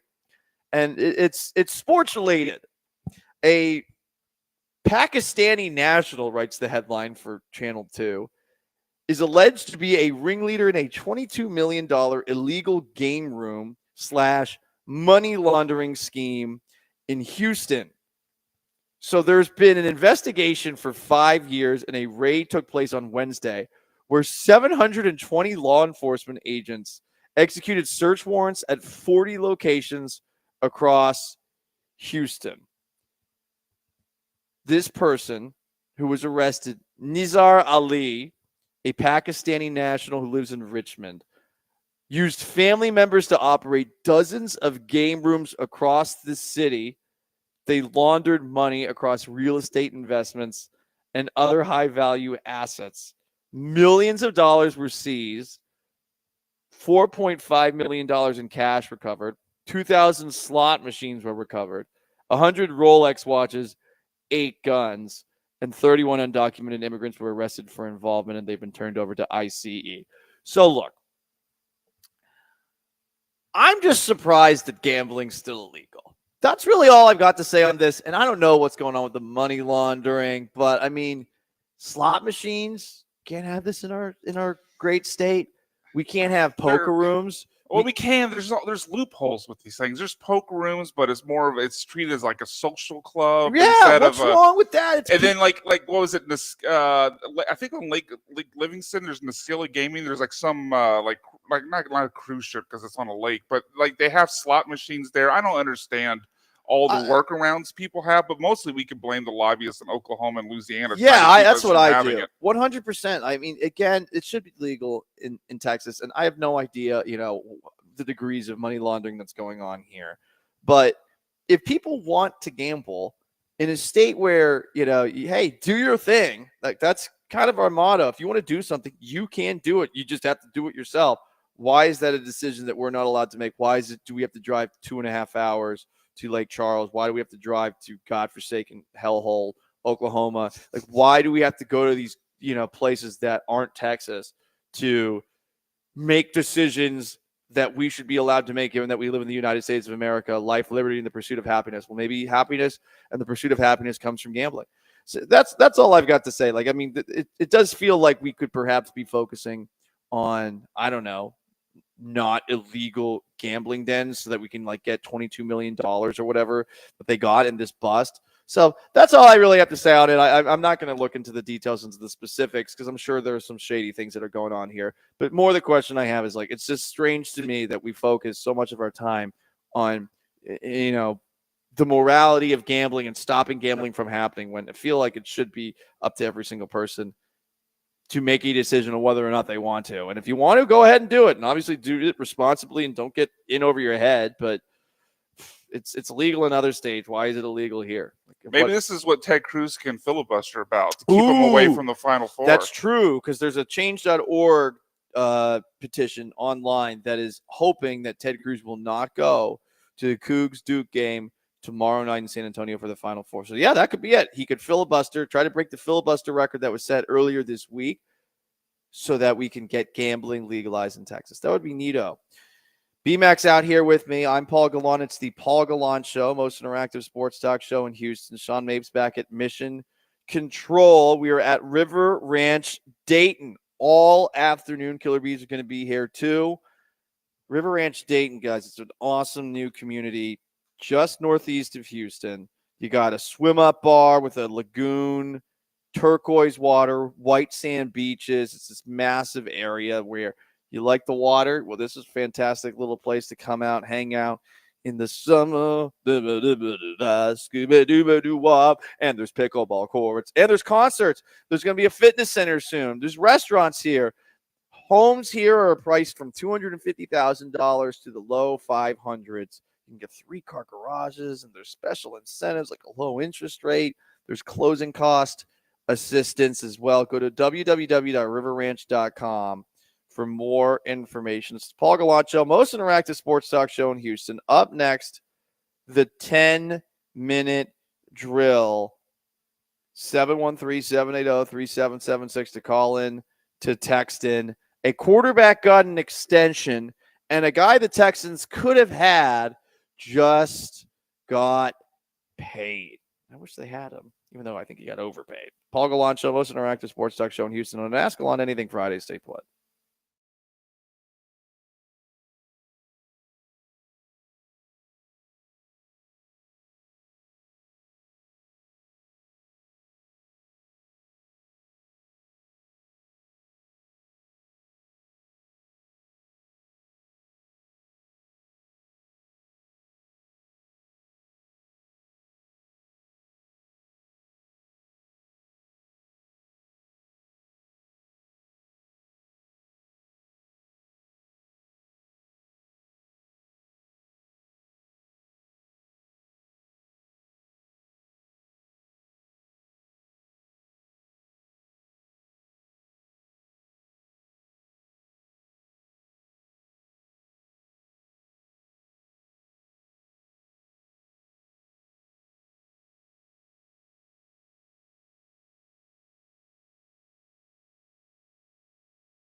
Yes, I'm going to ask Gallant Anything Friday, live from River Ranch, Dayton. A fantastic community built around the Angel Lagoon. There's white sand beaches. There's turquoise water. There's a swim-up bar in the middle of it. There's restaurants. There's pickleball courts, concerts.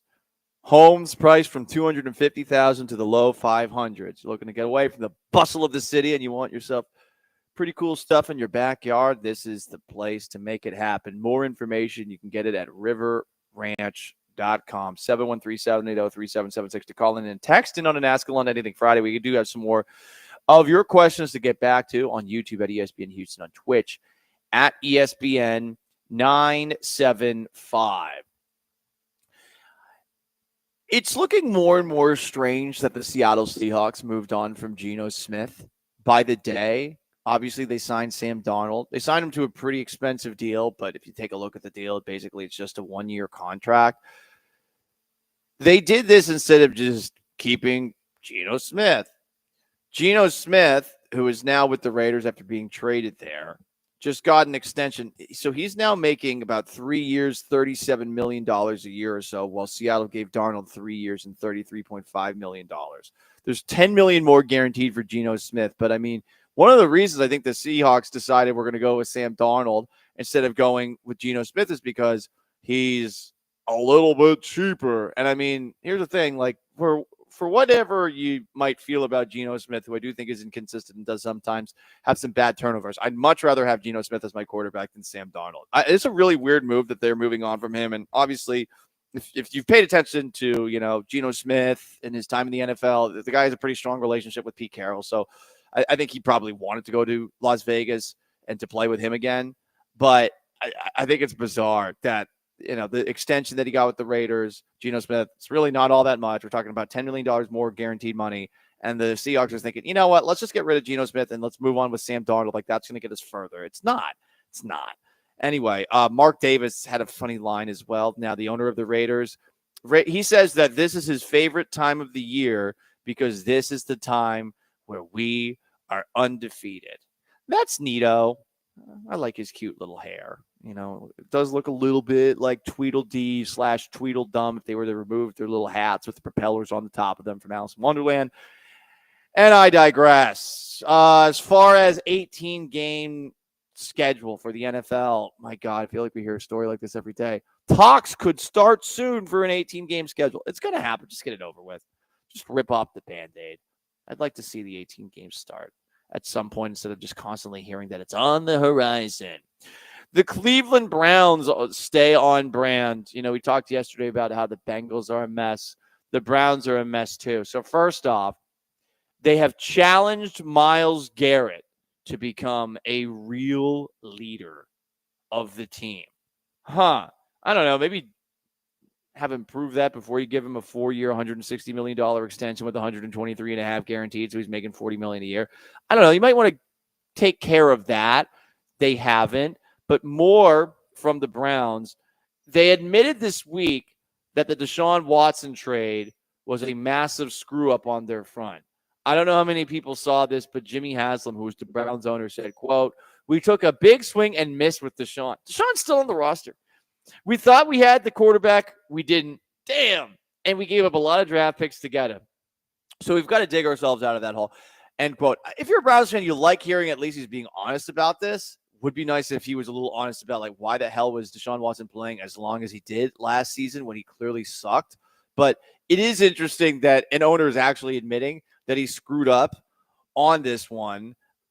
I feel like if you're a Browns fan, you're kind of just stuck looking at the absolute car crash that is your franchise, wondering if this guy's ever going to be taken down, especially considering this is a guy who I believe has beaten some serious, let's just say, off the field issues, with a flying pilot J, corruption, blah, blah, blah, stuff like that. I don't know the specifics. All I know is this guy's an unsavory character, and the fact that he's an NFL owner is pretty crazy. But if we want to go a little bit further with the Browns and how much of a mess up they are, there's this rumor that took root last weekend about how Kirk Cousins was in Cleveland. He was at Chipotle, a Chipotle in Cleveland, and at a place called City Barbecue. But per Browns GM Andrew Berry, it had nothing to do with the Browns. That said, I think everyone's seeing through this and they think that's full of crap because Kirk Cousins, who is still a member of the Atlanta Falcons right now, Cousins wants to be cut. This per CBSSports.com. And it does make sense if you're Cousins, I'd want to be cut too if Michael Penix took my job right after I signed that contract thinking I'm going to be the quarterback for at least the next 2 years in Atlanta. He is coming off of injury, so I do understand why the Falcons would potentially want to move on from him. And they saw him last year. He wasn't the same guy after coming off of that injury. But it is interesting that the Browns are thinking about getting Kirk Cousins, but they do not want to absorb his contract because the Deshaun Watson contract is so bad. And imagine being a Browns fan, you're stuck with Deshaun Watson, and you're hoping that Kirk Cousins, of all people, is going to be your savior. That kind of sucks. Continuing to go around the National Football League, we had a big extension for a tight end who I really had not heard of before last year. And I think the only people that have heard of this guy probably are fantasy football obsessors. But the Cardinals are making Pro Bowl tight end Trey McBride the highest paid tight end in NFL history. They're giving a 4-year, $76 million extension. $43 million is guaranteed. $19 million average a year is the highest ever for any NFL tight end. If I'm Travis Kelce, I see this. I'm a little bit pissed off. Although at this point, he is a kept man by his billionaire wife.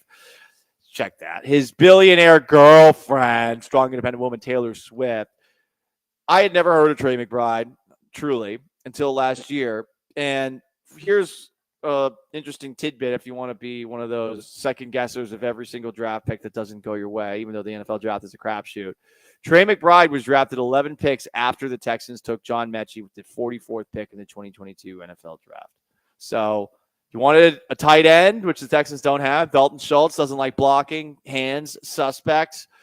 And then after that, you got the Cade Stover show, who you drafted from Ohio State. We'll see what he is next year, but I don't think he's going to be much of a blocker. And you had before that, Brevin Jordan, who he's a pretty good blocker and had that big catch and run against the Browns in the playoffs for the 2023-2024 season, that where all the Browns players forgot to stay on the field. They ran on the sidelines, and Jordan just had a wide open lane down the right sideline for a touchdown. It was one of the weirder plays I've ever seen.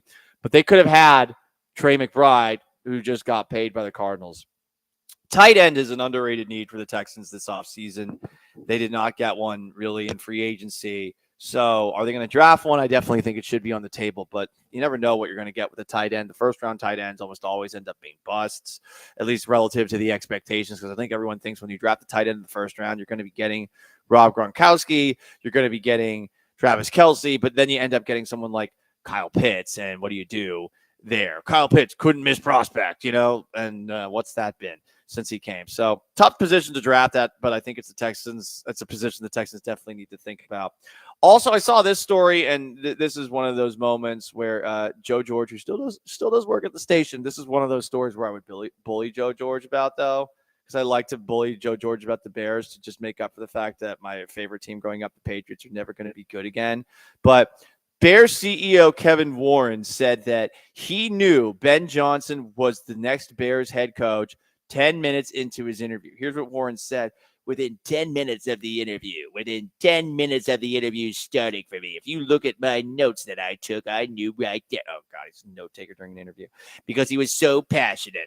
He's absolutely brilliant. He's smart. He was tough. He was demanding. And because I've never talked with him, you never know. And I had gone back and watched all of his media interviews. And you know how you're watching a lot of candidates on the sideline, their demeanor, how they communicate with players, all of that. But in the first 10 minutes of the interview, I just felt in my heart that he was the person to lead the Chicago Bears. Now, different people were in charge of making this decision, but this is the same organization that with what's-his-face, Matt Nagy, and with what's-his-face, Ryan Pace, not to be confused with current GM Ryan Poles. These guys interviewed Mitchell Trubisky, and they liked Mitchell Trubisky over, Patrick Mahomes and Deshaun Watson because he drove a Toyota. So this is kind of on brand for the Bears, and I think it's funny that the owner who hired the awesome offensive coordinator from a team in his division is saying, 10 minutes into the interview, I knew he's the guy. No, this was just the sexiest candidate on the market, whether or not the interview went well. I mean, the guy could have dropped his drawers on the floor, started waving around his winky like a helicopter, and I think it still would have been fine. They wanted Ben Johnson no matter what. Paul, that was really graphic. Whatever. I'm just saying they were going to hire Ben Johnson no matter what. And there you go. That's the 10-minute drill, everybody. It's the Paul Gallant Show on an Ask Gallant Anything Friday. We are hanging out and about at the fantastic location and community known as the River Ranch, Dayton, just northeast of Houston. There's 16 new model homes. You can get homes from the high 200s to the 500s. There's the Angel Lagoon with turquoise water, white sand beaches, and most importantly for me, a swim-up bar. There's restaurants. There's pickleball courts. There's going to be a fitness center here. There's a community elementary school, and it's reasonably priced, $250,000 to the low 500s. Get outside the hustle and bustle of the H-Town. Get yourself a place with a 3-car garage, www.riverranch.com for more information. Something we didn't get to in the 10-minute drill that we will get to on the other side. It's a sad day to be a Houston sports fan. On an Ask Gallant Anything Friday, it is the Paul Gallant Show, the most interactive sports talk show in Houston. Stay put.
It's the Paul Gallant Show. On ESPN 97.5 and 92.5. Broadcasting live from the mobile Veritex Community Bank Studios, located at River Ranch, Dayton. Here's Paul Gallant.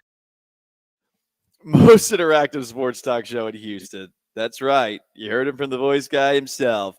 We're hanging out at River Ranch, Dayton, a new community just northeast of Houston with 16 new model homes. ranging from the high 200s to the 500s. There's a lagoon right smack in the middle of it with white sand beaches and turquoise water. It's called the Angel Lagoon, but with the swim-up bar in the middle, you can let your devil out. That's what I would do. But since the weather's not cooperating, we're not outside. We're in a model home here. It's a very beautiful home. If you want to jump in on an Ask Gallant Anything Friday, you can at 713-780-3776. It's how you call. It's how you text. On YouTube at ESPN Houston. On Twitch at ESPN 975. Before we get back into your questions, pour out your cup of purple stuff. Because we lost the Houston Legends yesterday. Probably the longest tenured quarterback in the history of Houston sports, if you count his 20 years at the University of Houston, give or take, and his 2 years with the Texans, and then his other 2 to 3 years with the Houston Texans. Case Keenum has left us. He hasn't left this world. He left us. Although the Texans maybe just didn't want him back. He signed a 1-year deal worth up to $3 million with the Chicago Bears. He will help mentor Caleb Williams in Chicago, as he did for C.J. Stroud in Houston. I will remember you. Will you remember me? Case Keenum beat the Oilers wearing Houston Oilers uniforms, even though they're the Tennessee Titans. What a memory. Keenum is 37. He's played for 7 teams in 12 years. The Bears will be his 8th team. 30-36 with 15,175 passing yards, 79 touchdowns, and 51 interceptions in his career. So this means Davis Mills is going to be C.J. Stroud's backup this coming season. No more Case Keenum. What a bummer. Junior Broncos says on the Twitch, Chicago loves Houston's sloppy seconds. Well, they were supposedly sniffing around Alex Bregman. They obviously traded for Kyle Tucker. They had Hector Neris last year. They got Ryan Presley this year. By the way, Hector Neris got DFA'd. Hector Neris got DFA'd this year. That was news to me. The Braves are so bad. They can't figure out their closer situation that they DFA'd Hector Neris. So we might see Hector Neris again. Who knows? Hector Neris wasn't great, though, when he joined the Astros at the end of last year, So there you go, guys. It's an Ask Gallant Anything Friday. You can ask any question at 713-780-3776. That's how you call. It's how you text on YouTube at ESPN Houston, on Twitch at ESPN 975. Pour one out. The Case Keenum era in Houston is over. It's over. From the 281. GD, Paul. I really thought you were saying Case Keenum died. No. He signed elsewhere. But going to Chicago is basically like dying, because some people call it Chirac. I would never call it that. I'm a good guy, I look at all cities and I value them equally, and I would never dump on a place I've never been to, except for Indianapolis, which was a hellhole. From the 832, I don't know about your Ben Johnson take, Paul, because Eric Bieniemy was the hot name for several seasons, yet no one hired him because he interviewed so poorly. Well, he was a hot candidate because he was the Chiefs' offensive coordinator. I don't know that he ever was as hot of a candidate as people made him out to be. I think people wanted him to be a hot candidate because he was the offensive coordinator for the Chiefs. And the fact that he's black, people want to see more black offensive coordinators out there. And I actually understand that. It is kind of weird, the dynamic of the NFL where there aren't as many black offensive coordinators. It is strange, considering how many black players are in the league. It is strange. But was Eric Bieniemy qualified for the job? I would say that just given his relationships that we've heard stories about with players and kind of how hard-nosed he is, I don't know that he would have been a fit for every single coaching staff, especially if he didn't have a prior relationship working with him, So there you go on Eric Bieniemy. From the text line 281. Chicago rules. It's a way better designed city than Houston. Well, congratulations. I don't think the South Side has been constructed so well. But that's just me. Ask Gallant Anything Friday, 713-780-3776 to call in, to text in on YouTube at ESPN Houston, on Twitch at ESPN 975. King of Twitch asks, Paul, what are your thoughts on female tats And ear gauges. First off, tats do not care. Do not care at all. I mean, there's a certain point. I don't like. You could have an arm sleeve as a lady. If you take care of yourself, I'm not going to care. I don't like. I will say I don't like the tattoos that some ladies get on their cleavage. Like that. That's kind of the chest tattoo for a lady. That's probably where I draw the line. But no, I don't care. I don't care about tats. You know, old Woodlands girl had some tats up and down the side. You know, they were interesting. But no, I don't mind tats. Ear gauges are gross. I don't get the ear gauge thing. The worst part about ear gauges are when they're out. The grocery store that I worked at in St. Petersburg, Florida, Hannaford's, there was a guy at this grocery store who had ear gauges, and they would make him take out the ear gauges. And he was a nice guy. I liked him. But it was so weird because he had massive ear gauges. It was very weird working with him, and he had like these loops in his ear. And me being a weirdo, like I had like a constant, like, you know, like the intrusive thought, like you see a cop with a police officer and you're like, what would happen if I touched this gun? But you don't actually do it. It's sort of the same thing with this guy with the ear gauge holes. I always thought to myself, like, what happened if I like put my finger in it and like just tugged? What would happen? This is just intrusive it would thoughts. hurt. It would definitely hurt. It would hurt. It would have hurt me, Mac, but it was an intrusive thought I always had. I'm like, what would happen? How close did you get to acting? I would never have done that. No, I never would have done that. Just like an intrusive, I was like, what? Because it was so big. It was like you could have fit 3 fingers into that. It was a really, he had a really big. It was kind of alarming. Like they were hanging down, and yeah, like I don't get the ear gauge thing. I don't understand why people would get that. Don't do it is my advice on an Ask Gallant Anything Friday. On the text line, would you rather accidentally like an old photo of your ex on Instagram or accidentally send a sext to your mom? I like old photos of my exes all the time because I'm toxic and I want to be back in their lives.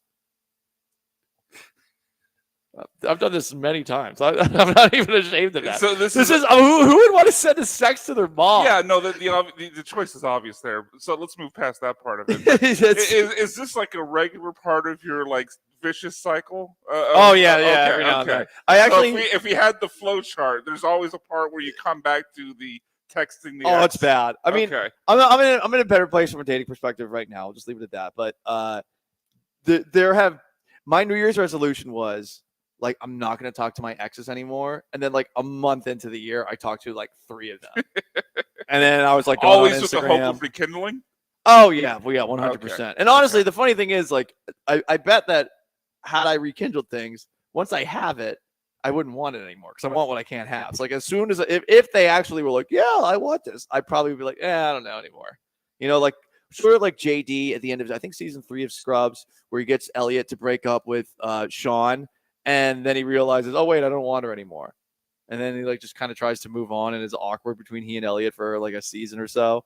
So, yeah, it's Ask Gallant Anything Friday. I talked about how it's kind of weird there is a crackdown on these illegal gambling parlors in Houston. Someone said, why are they gambling addict? That said he can't scratch his addiction. I don't even really gamble that much. And I know I've done endorsements for mybookie.ag. Promo code BET975 was the promo code. It's like just a habitual thing. And hopefully they'll be back with us in the near future. But no, I'm not an addict. I think that it's weird that it's illegal in the state because I feel like it's the state is essentially saying, oh yeah, this money that we could get by taxing gambling, yeah, we don't want it. And I just think that's dumb.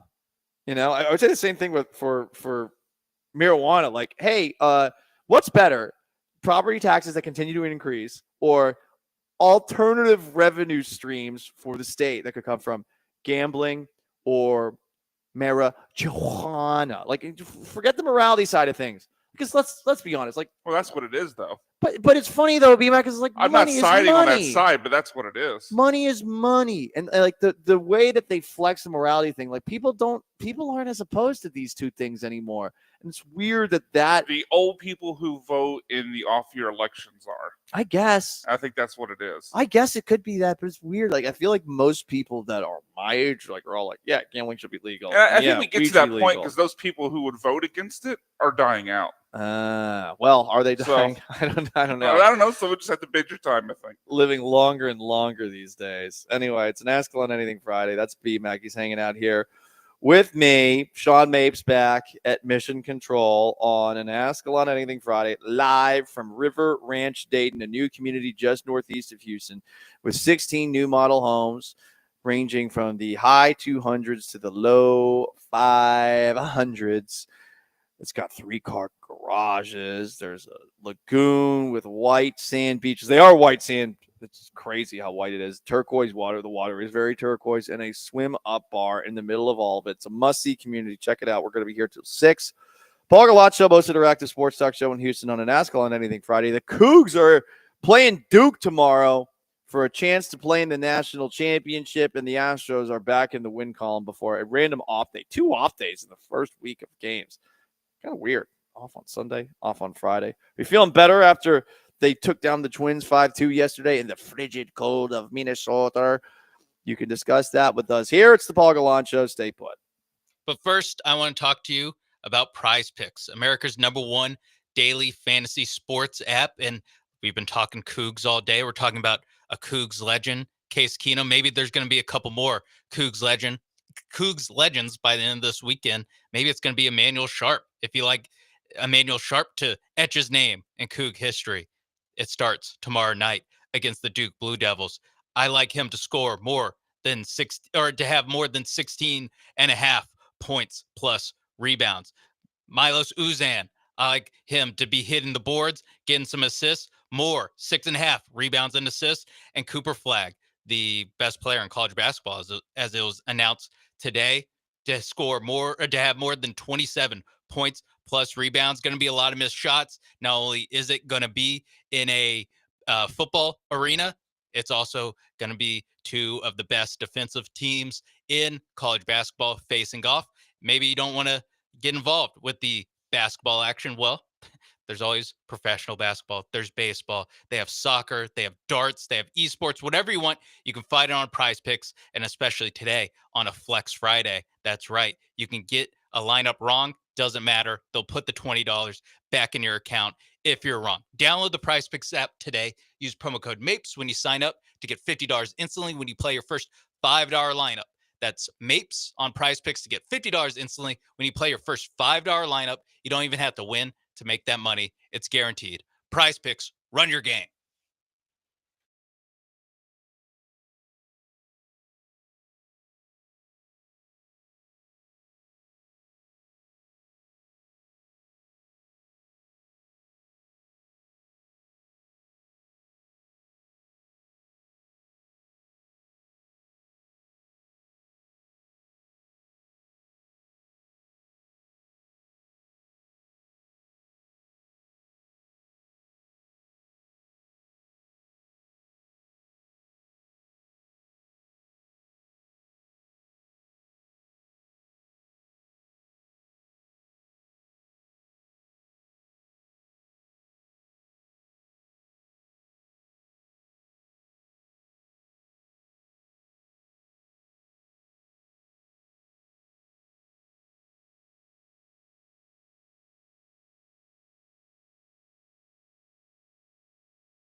Third and final hour on an Ask Gallant Anything Friday. I'm Paul Gallant. We are live at River Ranch, Dayton, a new community just northeast of Houston. It's one of these lagoon communities, and it's really awesome.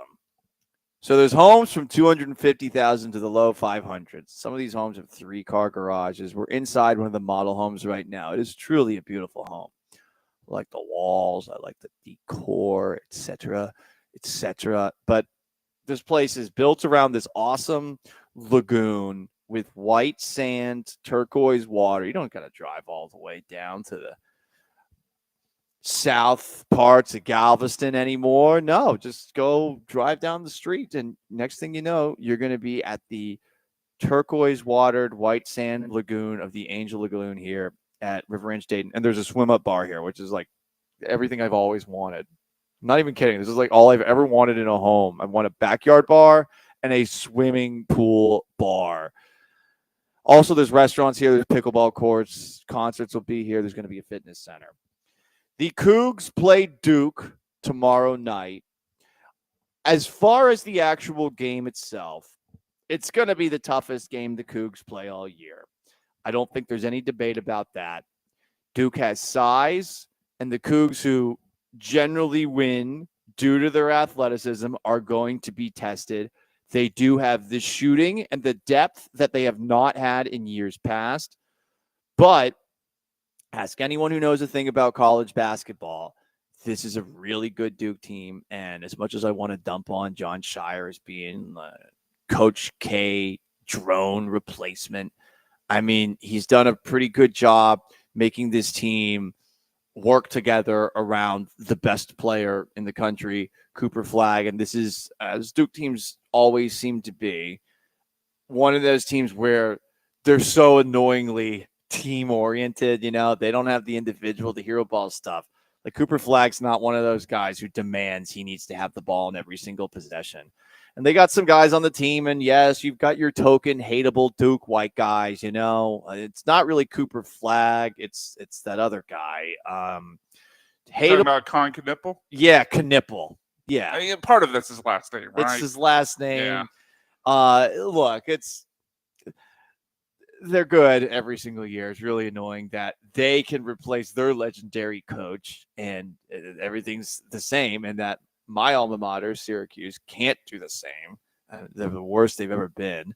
So that's why I jumped off the bandwagon and I became a Cougs fan. And I'll probably never be a Syracuse fan again. They got a lot of money from me to go to that school, and I paid all that money assuming that they would always be a basketball power. Now they're a football power, so at least that's kind of cool. Like Syracuse football is better than Texas A&M. That's a fact. But that's neither here nor there. Cougs, Duke tomorrow.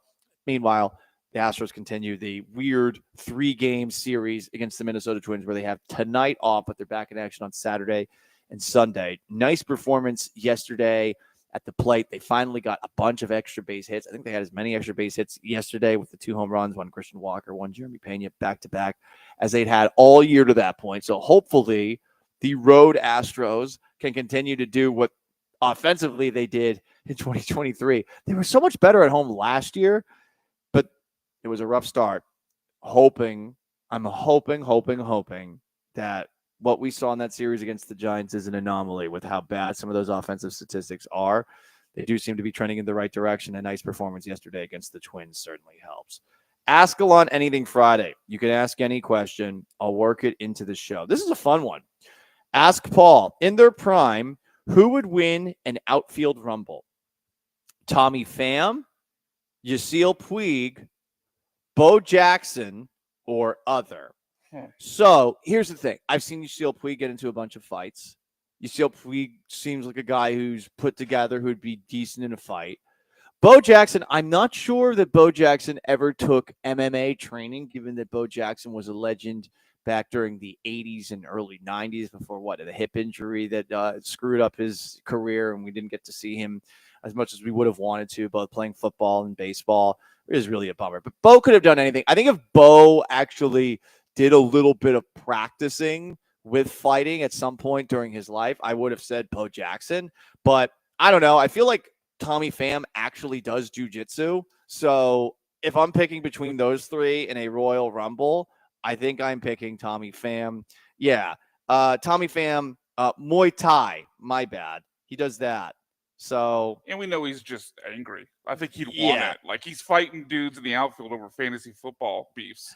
Yeah. So I mean, I think he's got the want to and the angry. So I think Bo Jackson's going to hurt himself inside the first round. Hey. He is. Bo Jackson isn't Lance McCullers, sir. He's going to try to run off the wall at some point, do some sort of fancy jump kick, and tear his hamstring. I mean, no. Oh, tear his hamstring. No, that's so disrespectful to Bo Jackson, B-Mac.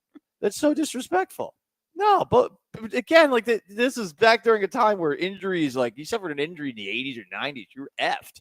Like, I don't know. I wonder what would have happened today. It's a hip injury, so it's a tough one, but I wonder what would have happened today had Bo suffered that same injury. Talk about the 80s like it was a Civil War doctor. Yeah, it was, though. Listen, I'm not going to be so disrespectful, B-Mac, to say that, like, hey, in the 80s and 90s, it was all a bunch of plumbers or anything like that. But I think that, like, just as far as medicine went, like, we were, sports medicine especially, we were in a much different place. Anyway, Ask on Anything Friday. 713-780-3776 to call and to text in. Someone asked before, hey, Paul, what would you rather do? Would you rather accidentally sext your mom or like a photo of an ex on Instagram accidentally? And I said the latter because I still do it occasionally. This texter asks, Paul, what time are you liking these pictures? Got to do it at, around midnight to let them know you care. To let them know you can't sleep without Is there them. a better time than others? Midnight is definitely when you don't want to do it. Well, see, okay, if you do it at midnight, you just obviously just look horny. But if you do or it sad and drunk. But if you do it like, let's say 1 p.m., like, oh, he's just at his job looking at my pictures, like, or he's unemployed, like that's pretty sad. There's too. no So I don't think there's a good time. There's no great time to do it. Yeah. But if you want to get back in the game, that's how you start. You're just hoping for the "you up" reply. Is that what you're hoping for? No. If you're toxic, you send a like. See what happens. They might send a like. If they send a like back, that the door might reopen. So there you go. But they have to like your stuff too. Well, sometimes it is, sometimes it isn't. Texter asks, "What's your deal breaker for a woman in 2025, Paul? Is it a penis? Yes, a penis would be a deal breaker for me. It would be. What a question. A penis on a woman specifically. Again, what way does Paul lean? I'll always leave it up to the door's always open, Paul. The door is always open. The door is always open. It is interesting being on the apps. I gotta say, sometimes on the apps you gotta double check. Oh, really? You gotta. I've seen a couple of people on the apps. I'm like, oh wow, well they did a great job with you, but sadly, not interested. I'm not strong, independent. Oh wait, that's not a woman. Strong, powerful, independent. Well, they think they are. Oh, and okay. I will respect their truth. Okay. I just don't want to go on a date. Just don't want to go on a date. Sure, I get it. But yes, that is a deal breaker. It's a free country. You can date who you want. Tony the Handsome says that Bo Jackson knew Taekwondo. Okay, I don't know. Would Taekwondo beat jiu-jitsu? Is jiu-jitsu just like the end all be all? I really wish I knew a lot more about fighting. I did think about taking up Krav Maga like a couple of years ago. But That's then the the Israeli Special Forces yeah. thing. Yeah. But then I heard that you get injured a lot doing that. And I didn't really want to deal with that, I didn't want to deal with, breaking my leg or an arm or something like that. On an Ask on Anything Friday from the 832, Paul, have you tried your hand at pickleball? I refuse to play pickleball. I actually refuse to. Is that an image thing? I just hate that it's called pickleball. No, I just hate that everyone does it. It's a sport. Okay. It's a sport for older people. Too trendy. Yes, but it's weird. It's trendy and it's for old people. And nothing against the old people, but I refuse to play sports that mean that I am my age. Listen, I'm 35. I'm going through a little bit of a midlife crisis. Okay, been there. Gray hair. It's starting to get gray. I'm not married. I don't know where I'm going in my life. Like there's a lot of that stuff going on. I'm not about to start playing pickleball and golf. So, sorry, pickleball to you would be like a sign that you gave up. Pickleball to me is I'm still playing flag football until I inevitably tear an ACL of some sort, And then you pick up pickleball. Yes, I will do it. I probably will do it eventually, but tennis is just hard. I dump on tennis. I don't like watching tennis, but I know tennis is a really difficult sport to play. If I'm going to do something, like I'd look like such an idiot playing tennis, but like, do I want to play the ping pong version of tennis? Not really, From the 409, what do you think of the new Sydney Sweeney and Glenn Powell rumors on Ask on Anything Friday? Good for them. Good for them. They're a hot couple. And it also makes me feel better about the age gap because I think Sydney Sweeney's like 24. I think Glenn Powell's like my age. So why can't I do it? From the 281. Why not me? From the 281. Paul, since we all know you swing both ways, do I? Which do you prefer, Bruce Jenner before or now? I respect both Bruce Jenners. Which one's more strong, powerful, and independent? Well, the strong, powerful, independent woman, Bruce Jenner, which Okay. would be Caitlyn Jenner, All right. actually. So respect her truth. And one last one on an Ask Gallant Anything Friday from the 713. What was your guilty pleasure song in your school days that you did not want anyone to know? Creed. Creed was cool for a bit, then it wasn't cool really quickly, and now it's cool again. It's kind of funny the way that the up and down nature of that. There's also some Will Smith. I liked Will Smith rapping. What You want to name songs? Or you were Wow, into- wow, West. We're not rolling through the Wild West. We're going straight to Wild Wild West. There's also Freak This.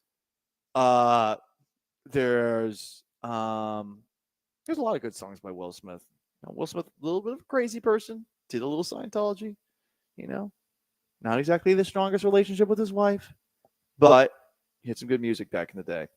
It's the Paul Gallant Show, most interactive sports talk show in Houston. 713-780-3776 to call to text on YouTube at ESPN Houston, on Twitch at ESPN 975.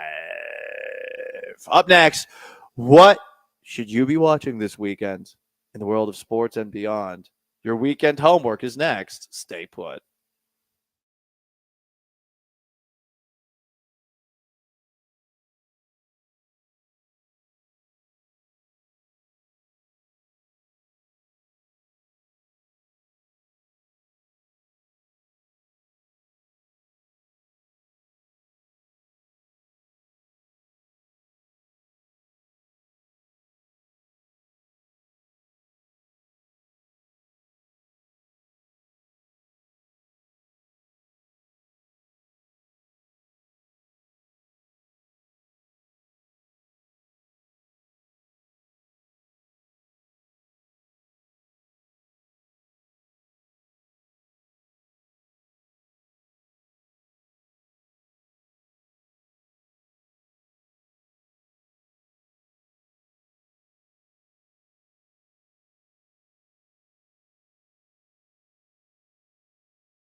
You're listening to the Paul Gallant Show, on ESPN 97.5 and 92.5. broadcasting live from the mobile Veritex Community Bank Studios, located at River Ranch, Dayton. Here's Paul Gallant.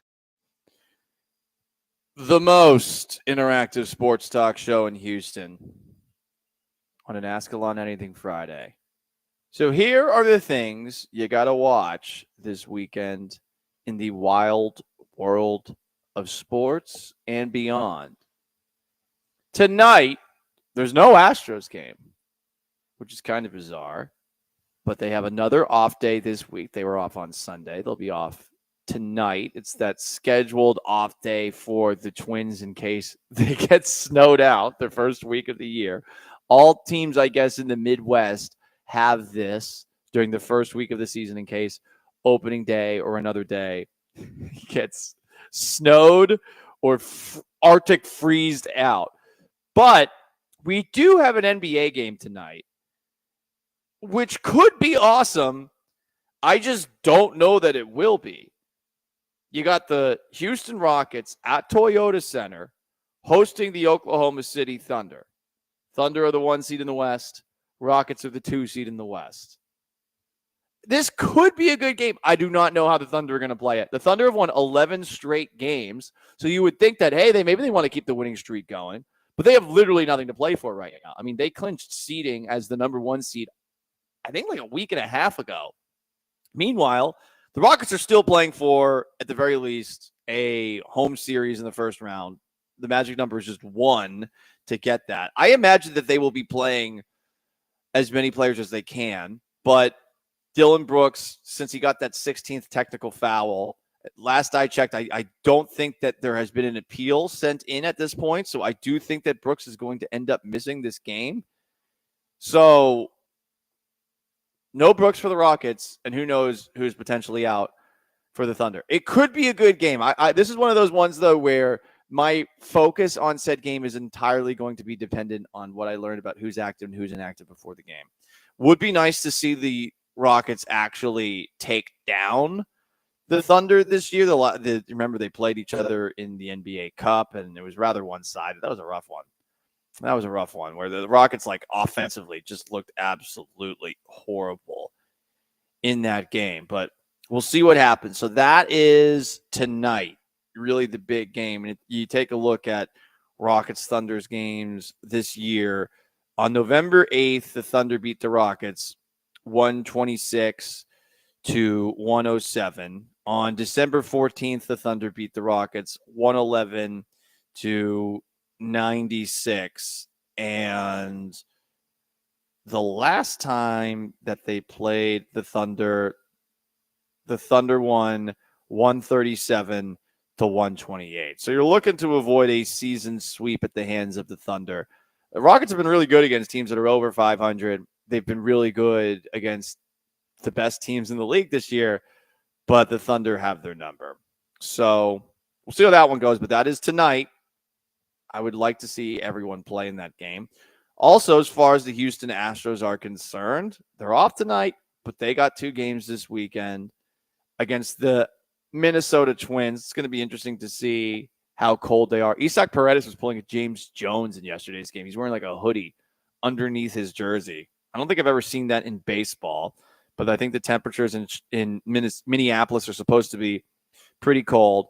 So thus, all the games between the Astros and Twins being played in the afternoon. Tomorrow, the Astros play the Twins at 1. They got Spencer Arrighetti on the hill against Bailey Ober.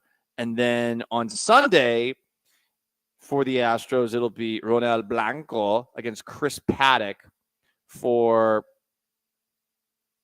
the Minnesota Twins. What is the weather going to be? How cold? Minneapolis, Minnesota weather, because it's 85 degrees and windy in Houston right now. Paul, what are you talking about the weather? Everyone hates it when you talk about the weather. Tomorrow, oh my goodness, guys. Tomorrow morning at 8 a.m. in Minneapolis, it's 29 degrees. At first pitch, it'll be 36 degrees. Oof.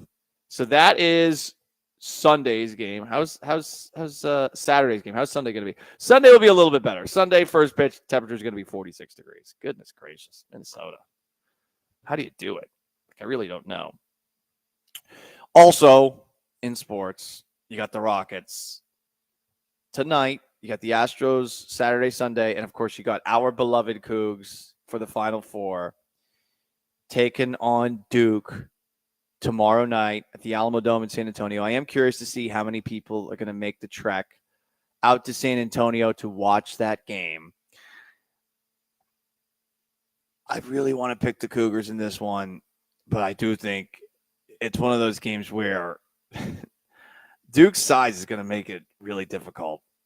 Paul, are you really about to not pick with your heart and pick with your brain for a Cougs game this year? You said that they were going to win all their games in a row from the start of the year on. That's true. I did say that. And I don't even acknowledge the losses that they suffered this season. But it's going to be a tough one tomorrow night. Tip off at 7:50. What else is going on, Paul? What else is going on in Houston for your weekend homework? Well, Stavros is here. It's old Stavi. Stavi's in town at the Smart Financial Center tomorrow at 8.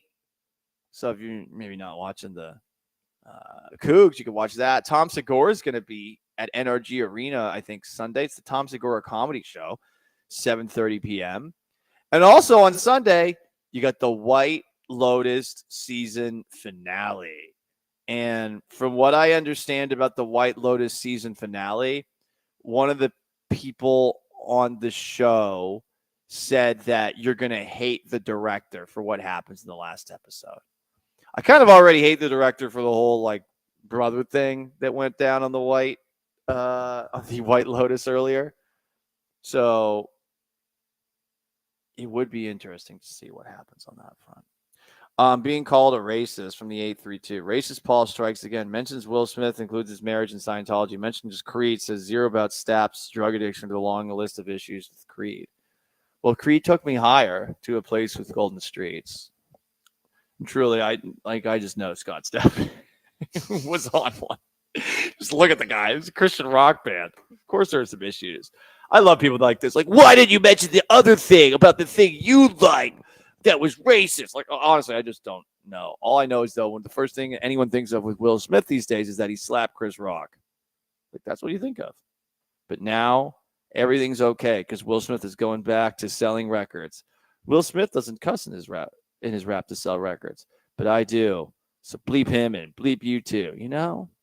So there you go. Paul Gallant Show, most interactive sports talk show in Houston. We are live in Dayton, Texas at River Ranch Dayton with 16 new model homes ranging from the high 200s to the 500s. A lagoon with white sand beaches and turquoise water. It's called the Angel Lagoon. It's got a swim-up bar in the middle of it. There's restaurants. There's pickleball courts. There's concerts as well. There's going to be a fitness center, a community elementary school. And you got some special incentives to make it a little easier for your purchase with low interest rates and closing costs assistance. Go to www.riverranch.com for more information. Paul Gallant Show on an Ask Alone Anything Friday, the most interactive sports talk show in Houston. Stay put.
It's the Paul Gallant Show, on ESPN 97.5 and 92.5. broadcasting live from the mobile Veritex Community Bank Studios, located at River Ranch, Dayton. Here's Paul Gallant. The most interactive sports talk show in Houston. On YouTube at ESPN Houston, on Twitch at ESPN 975. But if you want to do it the old-fashioned way, you want to give me an old-fashioned 713-780-3776 to call to text. B-Max laughing. What? It's old-fashioned The way to you do it. kind of leaned into saying that slowly just kind of felt like it was an You've watched too much implication. South Park. You've watched too much South Park. Only South Parkers understand that. Hey, guys, you can ask me any question. I'll work it into the show. Cougs playing Duke tomorrow. I'm excited about the game. I think ultimately the Cougs will prevail. They're finally going to get over that hump and knock the door down and get that elusive national championship. And the Astros offense does have me feeling a lot better after yesterday. It is kind of sad that 5 runs has me feeling significantly better about the Astros offense, but it does. I mean, it was such a historically bad start with that homestand that they had, where they're at the bottom of baseball in every single statistical category. Like my mindset was like, wait a second, it can't be this bad. It could be mediocre. It could be below average. There's a world where that exists, but this yesterday had me feeling a lot better. And to do it in the back-to-back home run fashion, where it's Christian Walker and hopefully a more powerful Jeremy Pena on pace for 46 homers this year. Yeah, mathematically true. That's I think true. that's in part because we just been waiting so long to see something from Christian Walker. Like, Yep. I think he's going to turn it around. I know he's 34, so it's not completely impossible that this is the downside. But seeing him hit a home run, not only a home run, but upper deck, he like killed he that. crushed it. And he's been killing balls all right, year, which too. lines up with the exit velo and all the other nerdy stuff that we talked about, in the prior 6 games. So seeing him go deep into the second deck kind of made me think, like, okay, maybe we're there. Although I didn't like the Skywalker name. Do you like the Skywalker No, I nickname hate for that. Christian I hate that. Skywalker? Do you get it? I hate Paul? that. You get it? Yeah, Skywalker? I do. Well, he's going to have to walk in the sky a little bit more for me to even start thinking about that, because he's not on pace for 46 home runs like Jeremy Pena. He's on pace for 23 home runs, if my math is correct. I just made that up off the top of my head. But anyway, guys, yeah, it's an Ask Gallant Anything Friday. You can ask any question to work it into the show. This is a very interesting text, to the point where I almost wonder if it's fake news.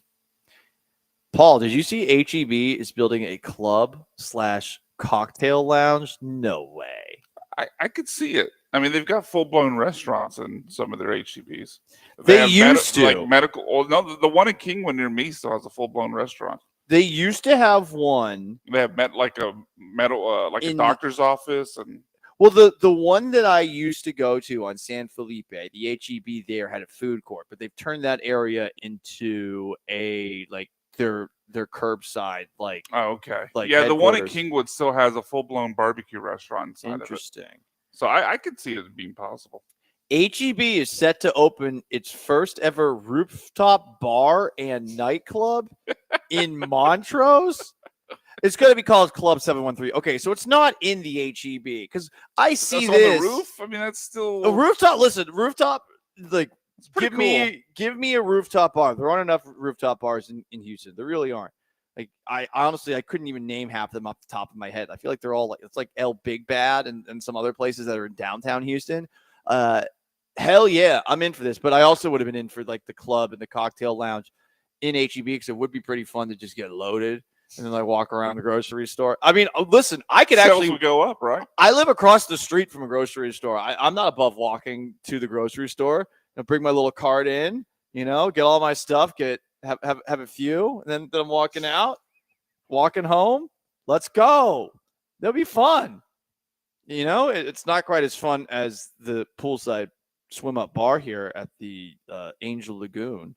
It's not quite that, but it's the next best thing here at River Ranch, Dayton. And we're going to be here all afternoon. Killer Bees are going to be doing it from here too. Scotch Lockdown says, yeah, the new Clear Lake HEB has restaurants. Okay.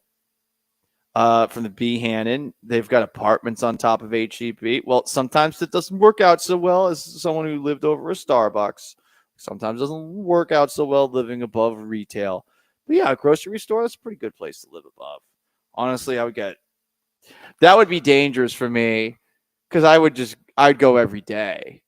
And To the HEB club? well, Club HEB? No, just if I lived above an HEB, I think I would go Club into skillet HEB queso? every single day. Or not skillet queso, the brisket queso. Brisket, that sounds pretty good too. Anyway, it's an Ask Gallant Anything Friday. You want to jump in, 713-780-3776 to call the text. Did you know the Astros are playing, by the way, tomorrow, right here on ESPN 97.5 and 92.5? How about that? I do, because I had the day off because Oh, of it. yeah? No bullpen because of that? Okay. No, I've got the day off. I was wondering if you were doing the pregame show. No. Starting at 12:30.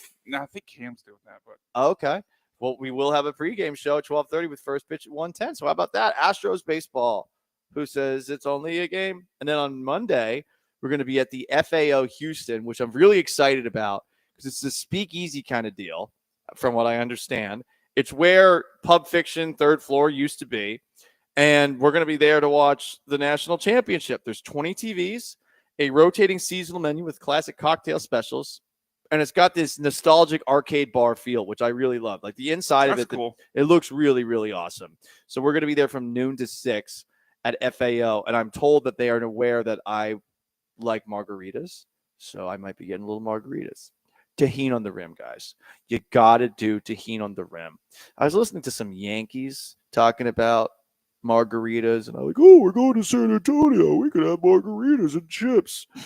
and it is, but they don't understand like how to make chips, and they don't understand how to make margaritas up in the Northeast. It's like I refuse to go to Mexican restaurants now that as someone who is, originally from the Northeast, I cannot go to Mexican restaurants outside of Texas. Like I refuse to go.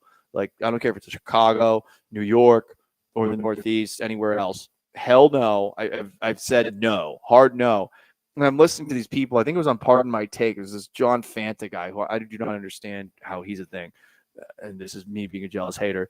But John Fanta was talking about like, oh yeah, you get chips here, and yeah, we're gonna have margaritas. And I'm like, he's like, yeah, you have to have rim salted. I'm like, you're such an amateur. You get tahini on the rim. Tahini. It's all about tahini on the rim. Oh, that's girly. Whatever. Tahini on the rim. Ask for tahini on the rim. Like that's how people will know you're real Texas, if you know what tahini is, first off. And second off, you put tahini on the rim. Put tahini on the rim. Zero Fold comments on Twitch. The River Park HEB from 3 to 4 on a weekday is Yoga Pants City. So is this like the Cougar Kroger, which is also described as MILF Kroger? That not by me, by Cron. Not the Houston Chronicle. Cron.com called it MILF Kroger. the HEB on Buffalo Speedway, also not bad. Yeah, that's true. I used to go the to heart that. of West U. So I used to go to that one, right? But that one's so close to Central Market. Like I kind of understand why people are going to go to the Central Market. That's fair. But I can't. Whether it's Central Market or what's the other one? Whole Foods. Whole Foods. Yeah. Yeah, I can't do it. I can't do. I see the prices and I'm like, this is ridiculous. It is not a bargain. It is pretty absurd. And you know what? Call me.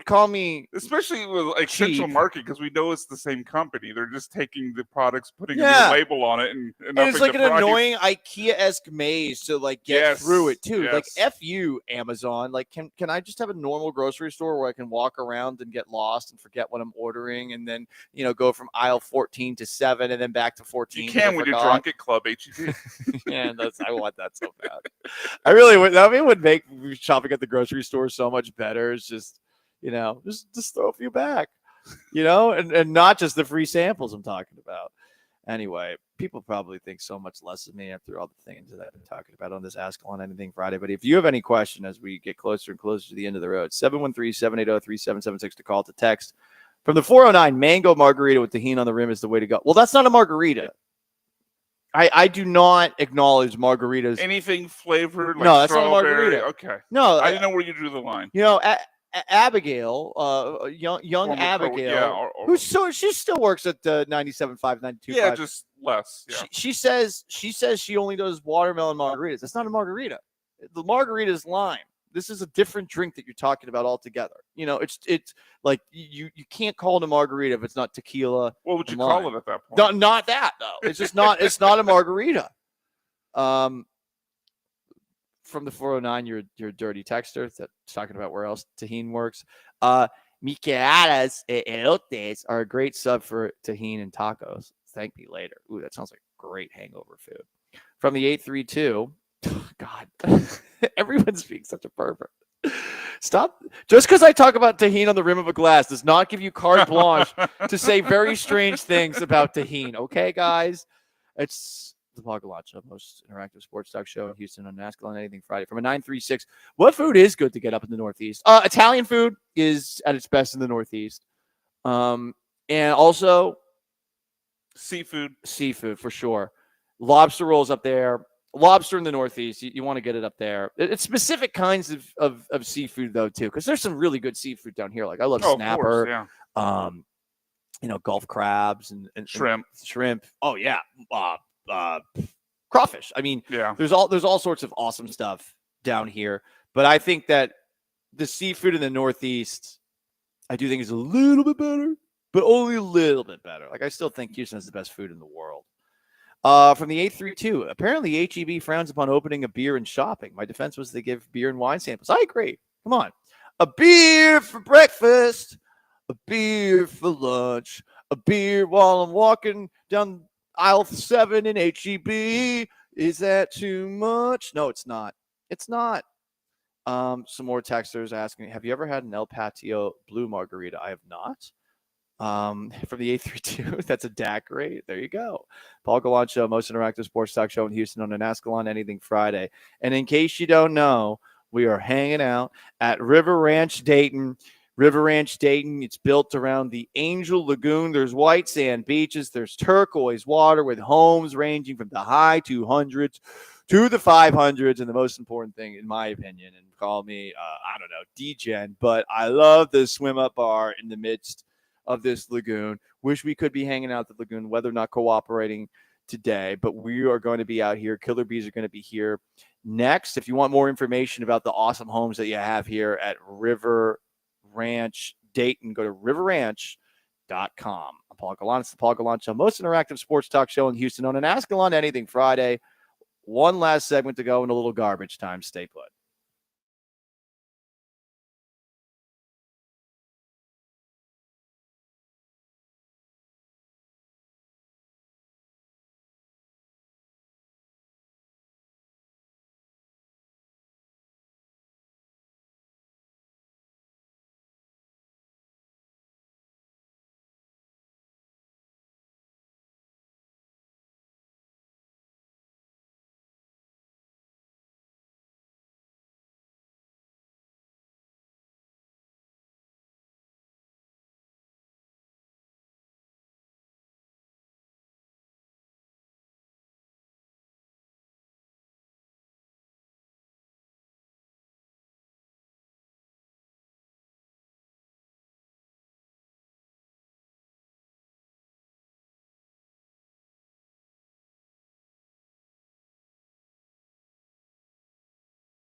You're locked in with the Paul Gallant Show, On ESPN 97.5 and 92.5. broadcasting live from the mobile Veritex Community Bank Studios, located at River Ranch, Dayton. Here's Paul Gallant. Last chance to dance. Paul Gallant, most interactive sports talk show in Houston on an Ask Gallant Anything Friday, 713-780-3776 to call to text. YouTube at ESPN Houston, Twitch at ESPN 975. Yeah, you heard it from the voice guy. We are at River Ranch, Dayton. Killer Bees are going to be here too. It's a new community just northeast of Houston. All these model homes are fantastic. We're inside one of them. It's all built around a lagoon with white sand beaches and turquoise water. You can't find that anywhere in Texas. You can't even find it on an actual beach. But you can have this in your actual community. Prices for homes here range from $250,000 to the low 500s. There's low interest rates and closing cost assistance. And on top of that, this lagoon has a swim-up bar, which has really excited me too much, especially I think considering it's the thing you've talked about the most. BMAC, it's the coolest thing. Like I saw your face light up when Michael, who was out here helping us, mentioned it to you. I'm like, I honestly, if there was a I thought you were going to ask where to sign up right now. I mean, no, I might. Listen, I have a condo, but I might be moving to Dayton. No, don't laugh. I'm not kidding. I believe you. The swim up bar has me so excited, but there's restaurants, pickleball courts, and concerts here as well. So there you go, guys. Riverranch.com for more information. Rockets play the Thunder tonight. I hope the Thunder play everybody. They do have an 11-game winning streak on the line, so it does stand to reason that they might try to keep it going. But without Dylan Brooks, I do have questions about how the Rockets will do in that game. Also, with Fred VanVleet dealing with the ankle and knee injury, I do wonder how they manage his minutes. I think if you are the Rockets, you got to be careful. It's interesting that the schedule is so tough for them these next 5 games. How can you really handle that, given that, like, what are the odds you win all of these games? And how hard are these teams going to be playing as well? Like, going to be very curious to see how these games are handled by both teams. It is one of these frustrating things about the NBA season where, you know, even playing for a specific matchup, what is the advantage? What is the gain that you get from that? I don't think it's a significant one. I mean, I think for Ime Udoka to iron out any issues that the Rockets have, any wrinkles that they don't like, maybe these next games can be valuable. But tonight they do play the Thunder. Tomorrow the Cougs play Duke. I am so excited for this game. I'm nervous about the game, though. I feel like it's good that I'm nervous about the game. I've generally felt that with teams that I root for growing up. If I was nervous about the game before the game, I always felt like the team that I wanted to win would win, but I had to feel nervous, even if it was fake nervous for the sake of. See, that just sounds like a Patriots fan. Well, there are a couple of games growing up. Because of course, you couldn't be arrogant. You didn't want to be arrogant. You didn't want to overlook the opposition. You felt like you were part of the team, and you didn't want to overlook. So there are 2 Patriots-Colts games, and I remember going into it. I'm like, I'm really nervous. I'm really nervous about these games. Was I actually nervous? I don't know, but I felt like being nervous. You didn't respect Peyton. No, I didn't. I didn't respect, but at the same time, I also felt nervous going into the games, and I think I made myself feel nervous so that I wouldn't jinx it. It's so stupid. Anyway, guys, so that game is tomorrow between the Cougs and Duke. Cooper Flag's going to be really tough, and Duke has length. Hopefully, so does Houston. I mean, they do. JoJo's, arm length is what, like 7'5", He's a big guy. He's a big guy. I think they have 3 guys on their starting 5 with wingspans over 7 feet. So the foul trouble thing concerns me. Yeah. Like, they've overcome foul trouble for Juwan Roberts like the last couple of games, and Roberts has not played as well as he played in the second round against Gonzaga since then. And I'm really wondering, like, is he going to get in foul trouble in a game where Cooper Flag is the best player on the court? Are the Cougs going to find themselves in foul trouble, and is that where it does him in? Like, how that game gets refereed would be certainly very interesting. Yeah, they need a loose whistle. And you can't, if LJ Cryer, like, it's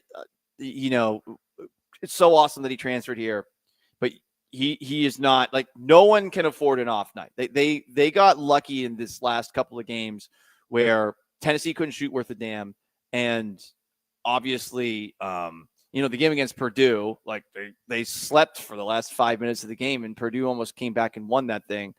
you can't afford an off night against Duke. No one. Like, this is a team that's averaging 90-plus points a game in the tournament where you're averaging 72.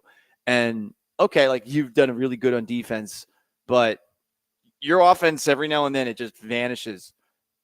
Can't happen. Can't happen tomorrow night. So, nervous energy for tomorrow night's game. King of Twitch says, I don't get nervous unless I'm wagering. Well, that's a reason to get nervous. From the 713-780-3776 is how you call. It's how you text on an Ask on Anything Friday. We'll work in some of your last questions and do some garbage time. Hit it.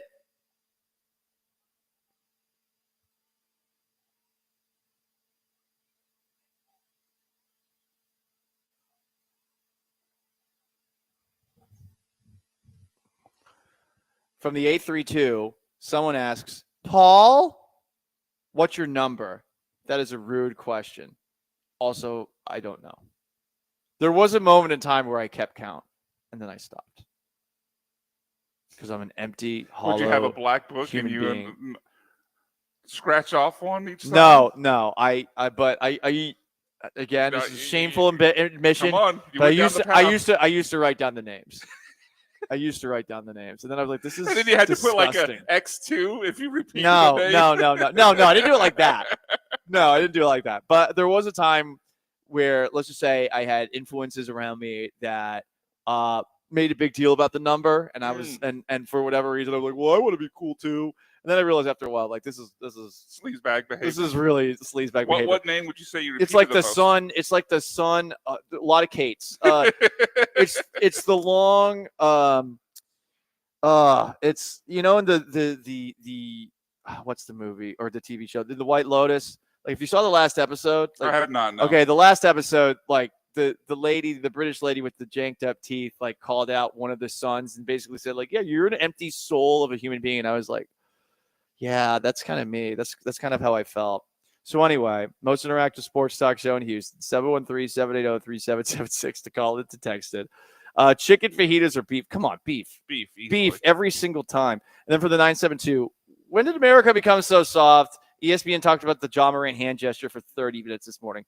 Not surprising. I mean, this is what I would talk about it from the perspective of, if I was hosting a radio show in Memphis. It's hilarious that Ja keeps doing this. Like, he blatantly just does not care about the whole time that he had to go to rehab for too many videos of himself holding a gun on Instagram Live. He went to rehab in Florida for that, and he clearly, like, isn't taking it seriously.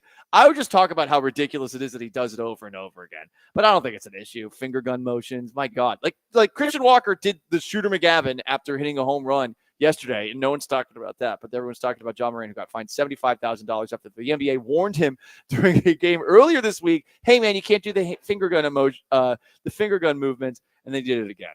$75,000 fine. Hilarious. He's got the money, though, so it's like just a slap on the wrist. What is funny about John Morant is, I mean, John Morant got in more trouble for the gun videos than he did for, like, beating the hell out of a high schooler that he got mad at in a pickup game.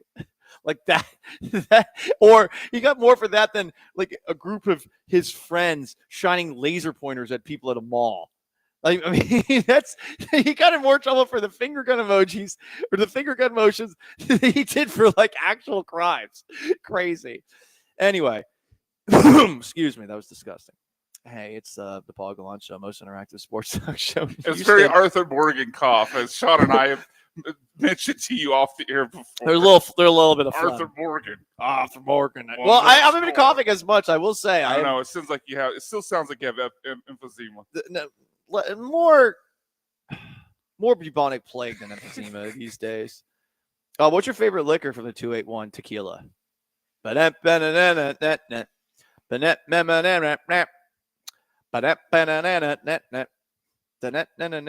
can keep going. Just another minute of that, and we can wrap things up on a Friday. Tequila. What? I really was wondering how far we were going to go into the song. Are we going to get the second verse? Yeah, we could. We could. Yeah, I'm pulling time for more text to come through. Yeah, I'm was it Kentucky baseball against Texas A&M? Yeah, that's who you're taking. That's mound me. Visits. That's me. Yeah, it's classic Friday. Don't hate. Because I'm just thinking about that swim up bar here. Big thanks to all of our friends here at River Ranch Dayton. You really should check it out, especially if you're in the area, you're looking for a new home. Seriously, this place is very cool. Just northeast of Houston with 16 new model homes ranging from the high 200s to the low 500s. And this Angel Lagoon thing, oh my God, the white sand beaches, the turquoise water, the swim up bar. I'm going to go to it right now. I'm just going to walk in all my clothes and with my sneakers on. I'm just going to walk to the middle. Order a mango of the bar. margarita. No, B-Mac. That's not a margarita. Salt on the rim. Shut up, B-Mac. That's not real. Tahine. And on that note, everybody, I love you all. Big thanks for tuning in to today's edition of the most interactive sports talk show in Houston. For everyone who listens, and our texters, and our callers, and our YouTubers, and our Twitchers, Brian McDonald out here at River Ranch Dayton, Sean Mapes back at Mission Control. I am merely Paul Gallant. So long, farewell, and have yourselves a wonderful weekend. Peace.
Ooh, what up, H-Town? Hey, how we doing? He's blank. I am Branham. Brian's engineering. He's very hot, too, by the way. Sean Mapes behind the glass. It's a Friday edition of the Killer Bees on ESPN 97.5 and ESPN 92.5. The boys are out at River Ranch, Dayton. I'm in my hotel room in San Antonio. But how does it look out there, Blankers?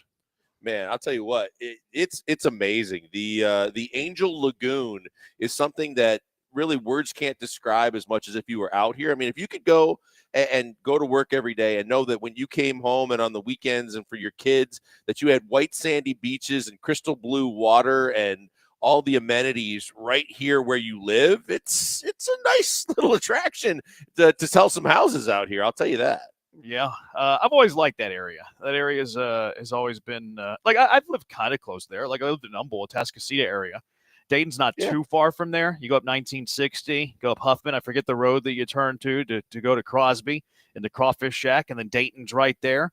So that area has always been fun to me. You got Highway 90. They just showed me that for people coming from my side of town, you can take 99, which is just a half mile from here to get access to that. And so between 90 and 99, they're saying that, between the Woodlands and Kingwood and Sugarland and all the kind of outburbs, Katy, that have been overdeveloped, this is probably the next area that they're trying to target to really start to blow up. So they've got a lot of communities coming up out here. Yeah, and it's not too far from the city, which is something that's awesome. Like you can get to the city real quick. You can live there. Your daily commute's not going to be bad. No, my buddy Michael, who I used to work with the Rockets, is the realtor out here, and he was saying he lives in the backside of the Woodlands, and it takes him longer from the backside of the Woodlands to get into downtown to Toyota Center and the soccer stadium than from here. He said the outlets and the arteries of highways are easier and less congested, and that's why he's big on that kind of selling point for these houses out here. Yeah, it's a good deal. You can get to the dike pretty quick if you wanted to. Astros were away from home yesterday, and a lot of people are like, oh, the Astros are back. They should never play home games again, which we'll talk about that later. Todd Callis, voice of the Astros, will be joining us at 4 o'clock. Reed Geddes, the all-time assist leader in Houston Cougar basketball history, will be joining us at 3:30. Talk some Cougs, Duke tomorrow in one of the national semifinals. I walked around a little bit today, around the Riverwalk and stuff like that. It's amazing how many assistant coaches come to this thing. I mean, there's like assistant coach Polo there. I saw a Polo from Manhattan. I saw one from Creighton. I saw one from Duquesne. I saw one from LaSalle. Like every assistant coach in the country is out here. It's pretty crazy. Isn't it because of all the different things going on? It's like their version of like a job fair where you're always trying to get the next best job and the next step up for you in your career. And if you go, in this case, to the Final Four, the networking and the ability to kind of make contacts that maybe it's this year and maybe it's down the road, it's always seemed to me like this is their job fair. Yeah, I think it's a combination of a bunch of things. That's one of them for sure. Some of it's just like, okay, this is going to be our end of year kind of, not really like a meeting, but like our end of year final thing that we do, and then like kind of plan for the off season. Some of it's just like hanging out with old like coaching buds. So it's a bunch of that, and a lot of it too is like non-assistants. Like there's the committees are out here, like the groups are out here. It's a lot. There's a lot going on. I saw a blimp. I can see the top of the Alamo Dome from my hotel room. So.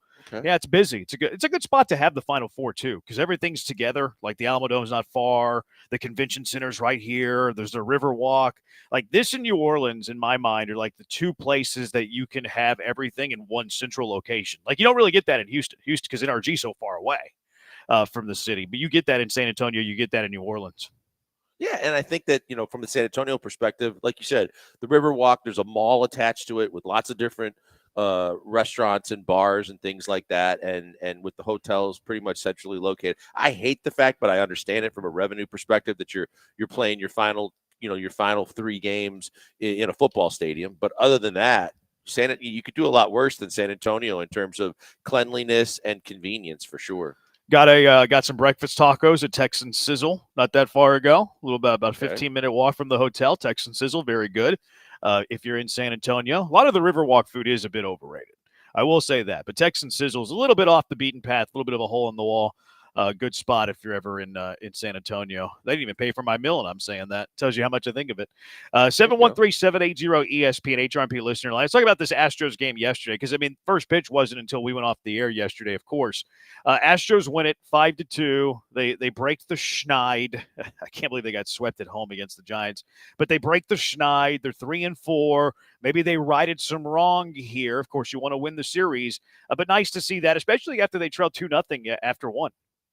Yeah, no question about it, Jeremy. I think that when going back and looking at it, watching it last night, and then, kind of the feedback we got during the show, even yesterday, it's crazy that everything is magnified so much. And I caught some of your and Joe's conversation too on the show driving home, that it's just crazy. We went from Altuve's situation in left field, and that was like the biggest, most talked about, massive deal. And then it was Cam Smith, and that's a massive deal. And now 2 series in, we're having conversations about, are we burying them? Is the golden era over? Are they done? And people are like losing their minds because they didn't play well on their first homestand of the year. And we remember from last year to the last several years that I don't know that we would have reacted quite this strongly, especially this early, with any of these teams in terms of the panic button and the level of like fear that some people had about what happened at home and how this team might just be done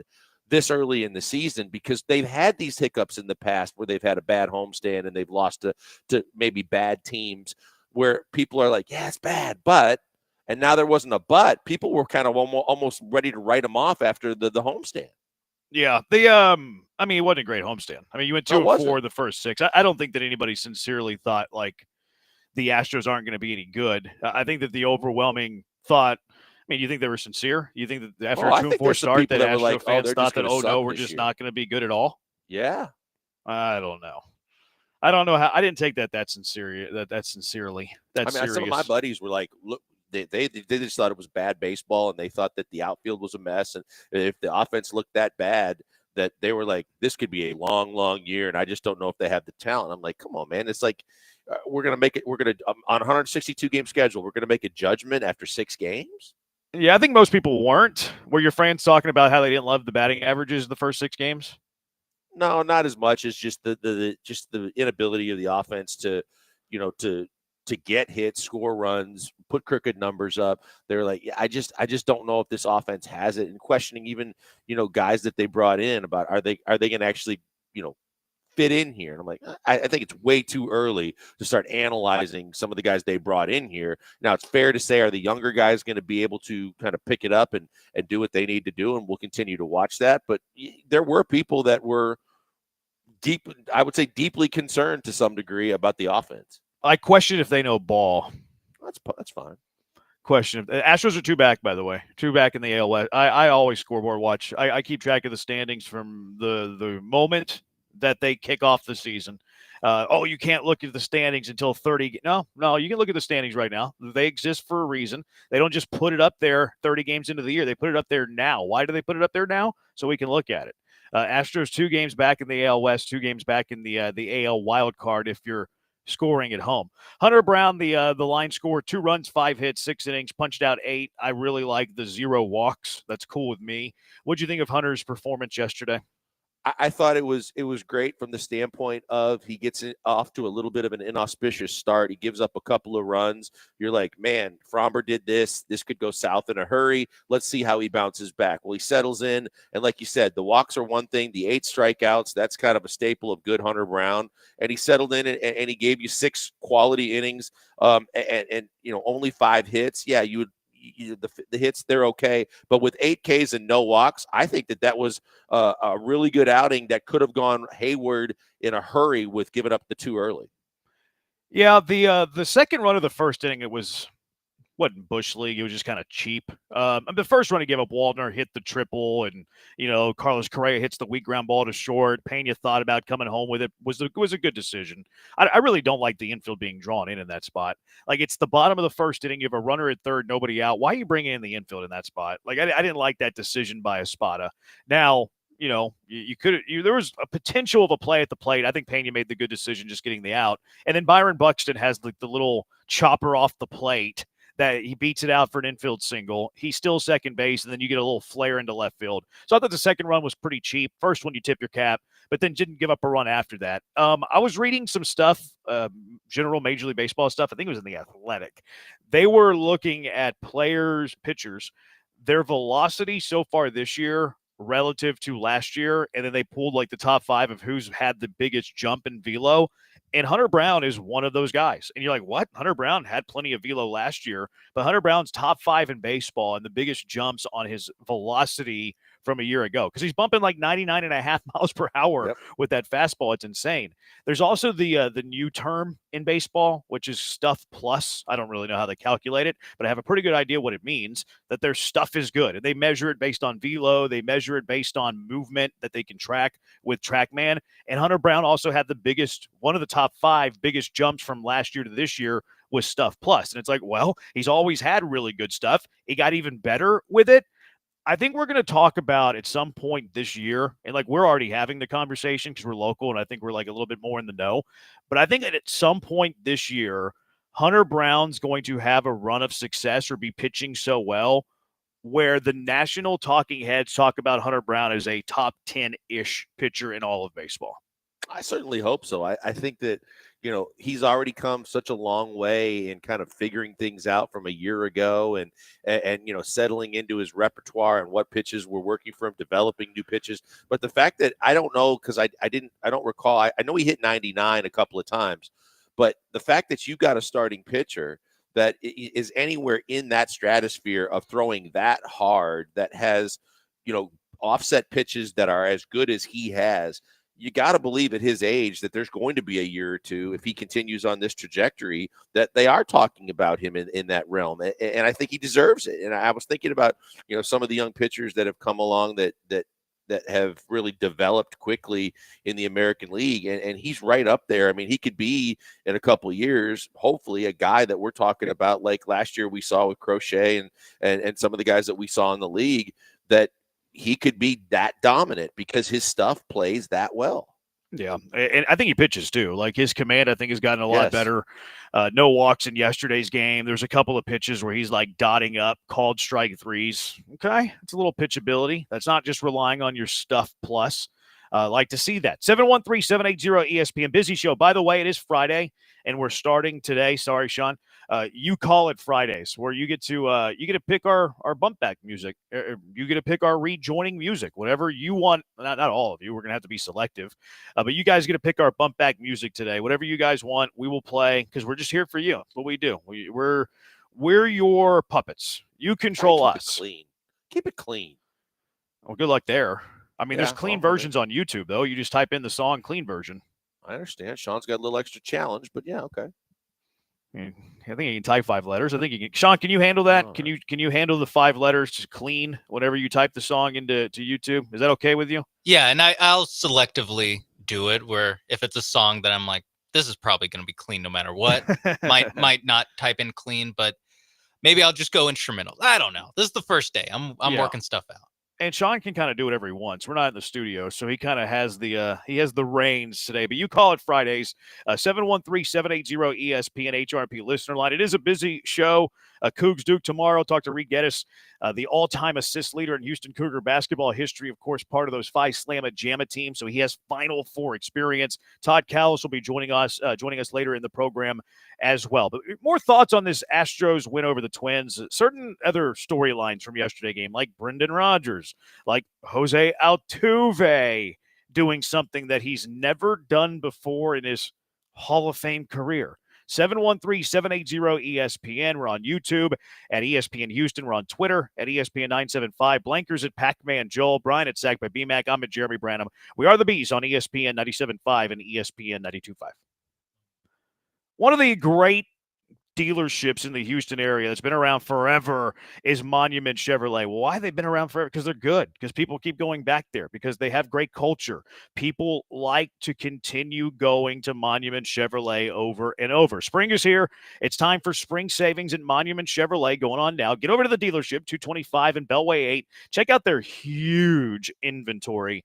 Inventory so big, it's like a small suburb just outside of the Houston area over there at 225 and Beltway 8. They are the dealership that you can trust. Monument Chevrolet, with their transparency, no hassle pricing. That's one of my biggest pets. I dread dealing with getting a new car. Why? Because I dread having to deal with a car salesman, quite frankly. But that's not the case at Monument Chevrolet, because no hassle pricing. Get your car shopping done fast, too.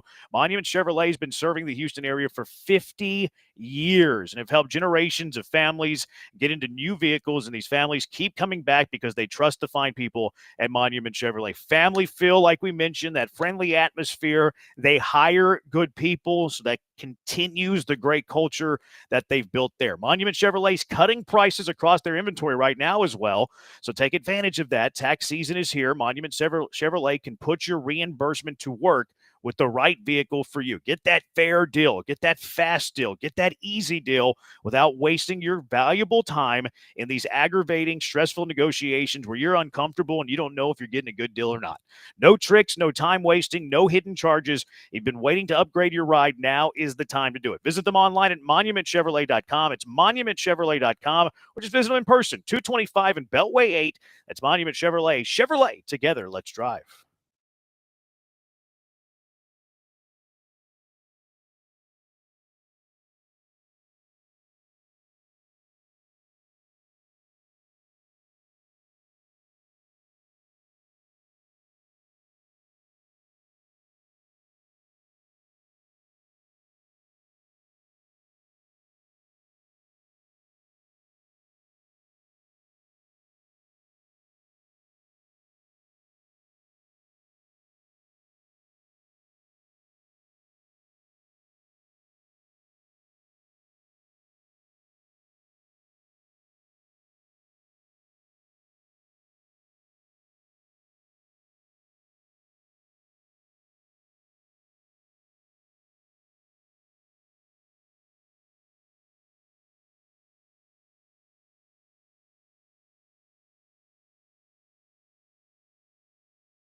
Broadcasting live from the mobile Veritex Community Bank Studios, located at River Ranch, Dayton. Here's the Killer Bees, Joel Blank and Jeremy Branham.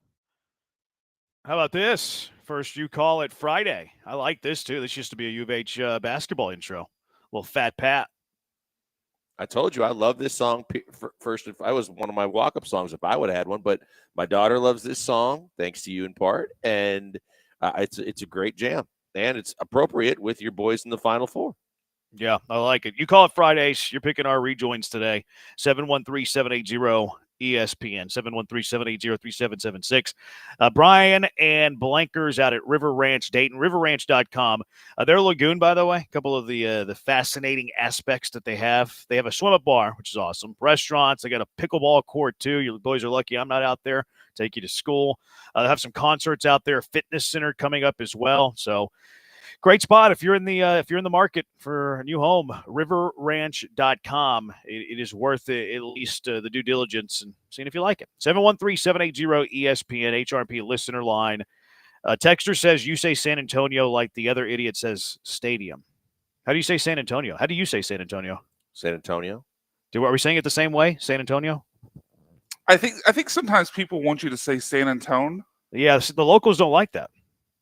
Yeah, The locals I don't like was San trying to Antonio. take the guess. Okay, so I was trying to take the guess as to what the offensive part of that would be, because I hear a lot of people say San Antonio and leave off the last part. I think that's usually when you're saying it like cool, like you're trying to be cool, or maybe you're trying to say it like a little bit more lax. But it's San Antonio.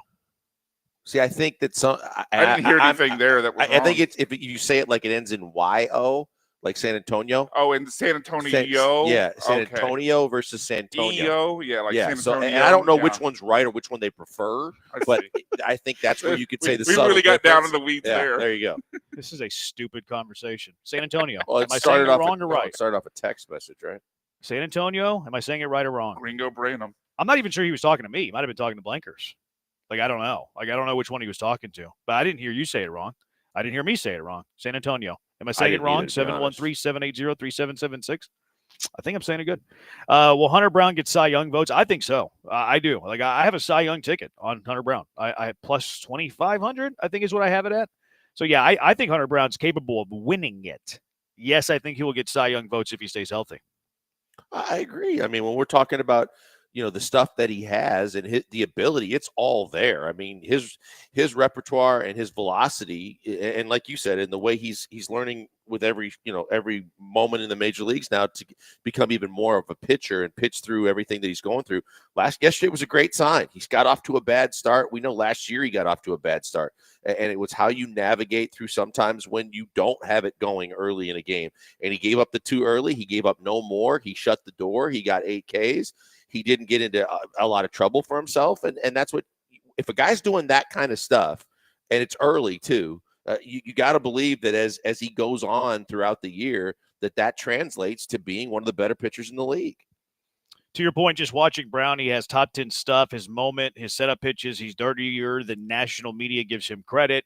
Agree with that. Another text on, no, it's the last text on Hunter Brown. All the rest of them are songs that they want us to play. We might get more than the 12 we need.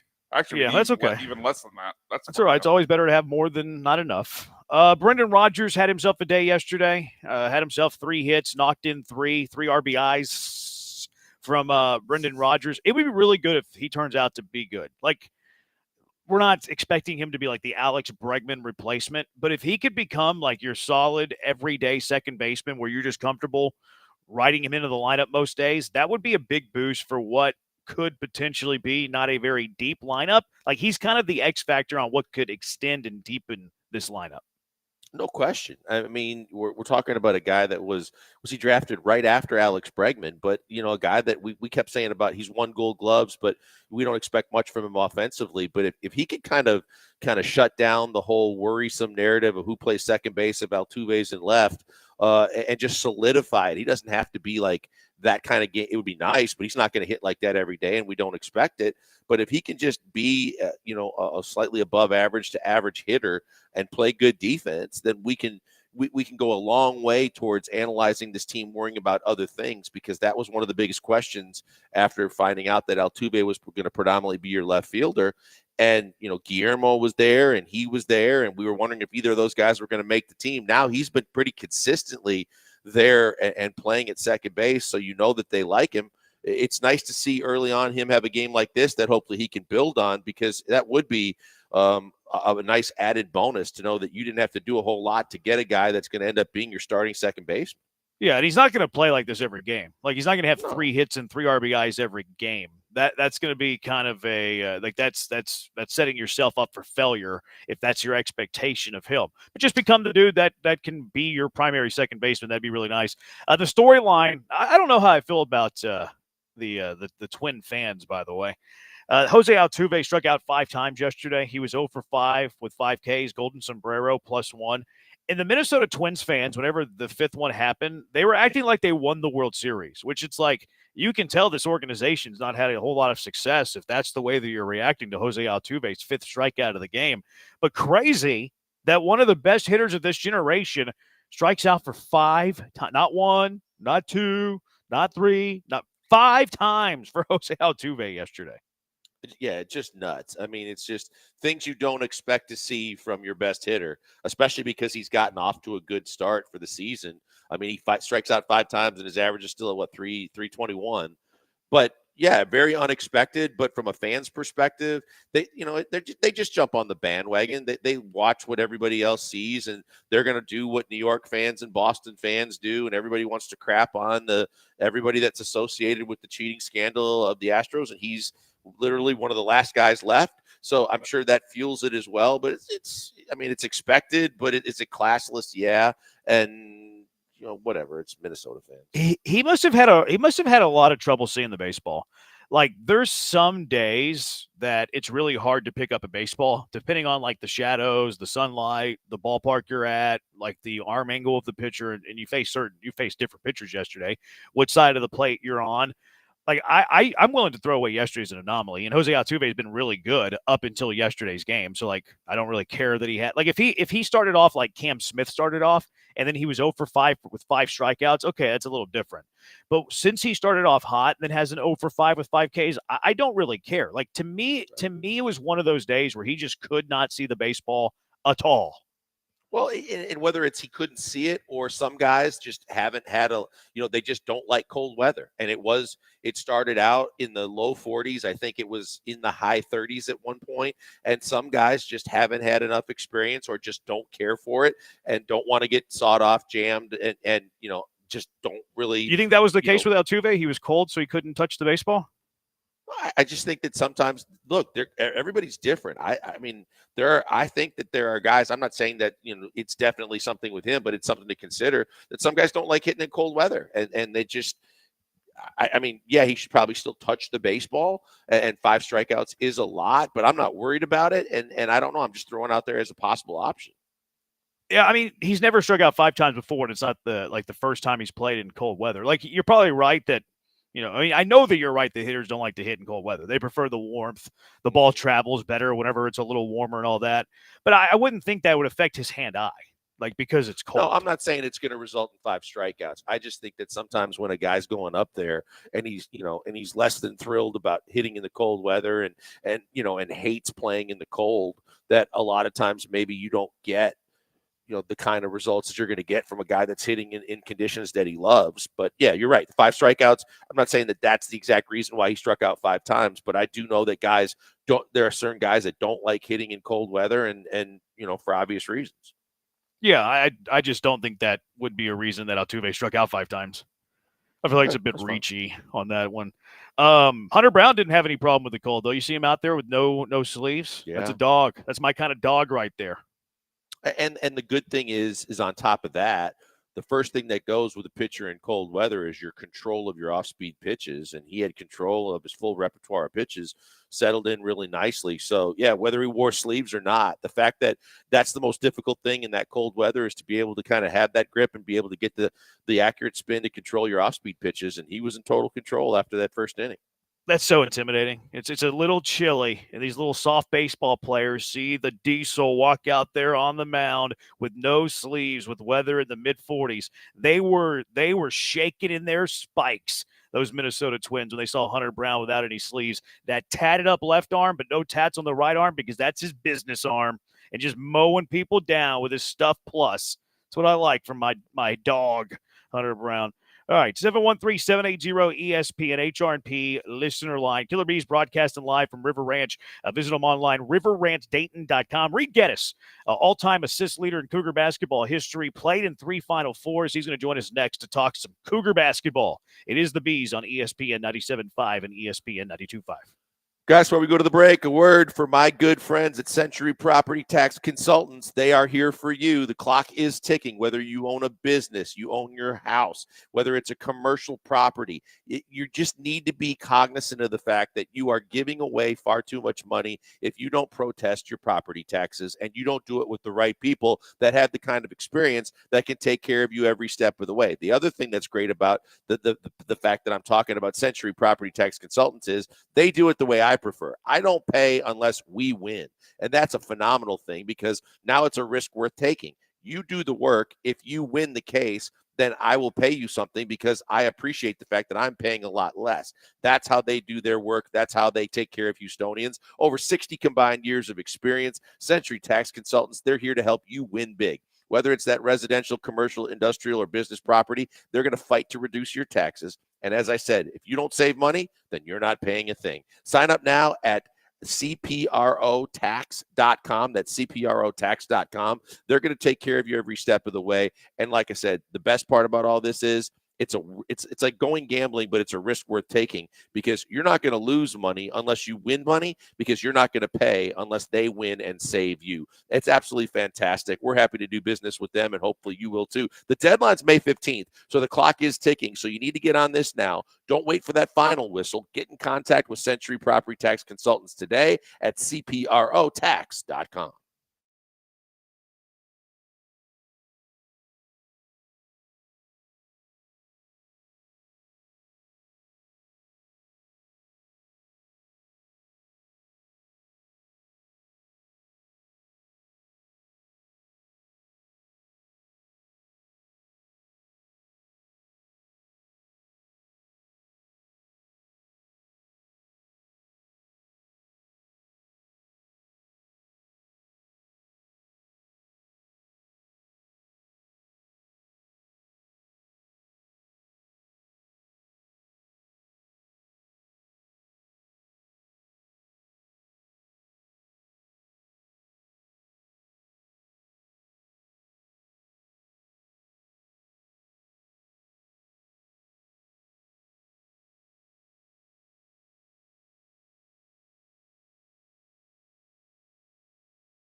The Killer Bees are broadcasting live from inside the mobile Veritex Community Bank Studios, located at River Ranch, Dayton. Now back to Joel Blank and Jeremy Branham.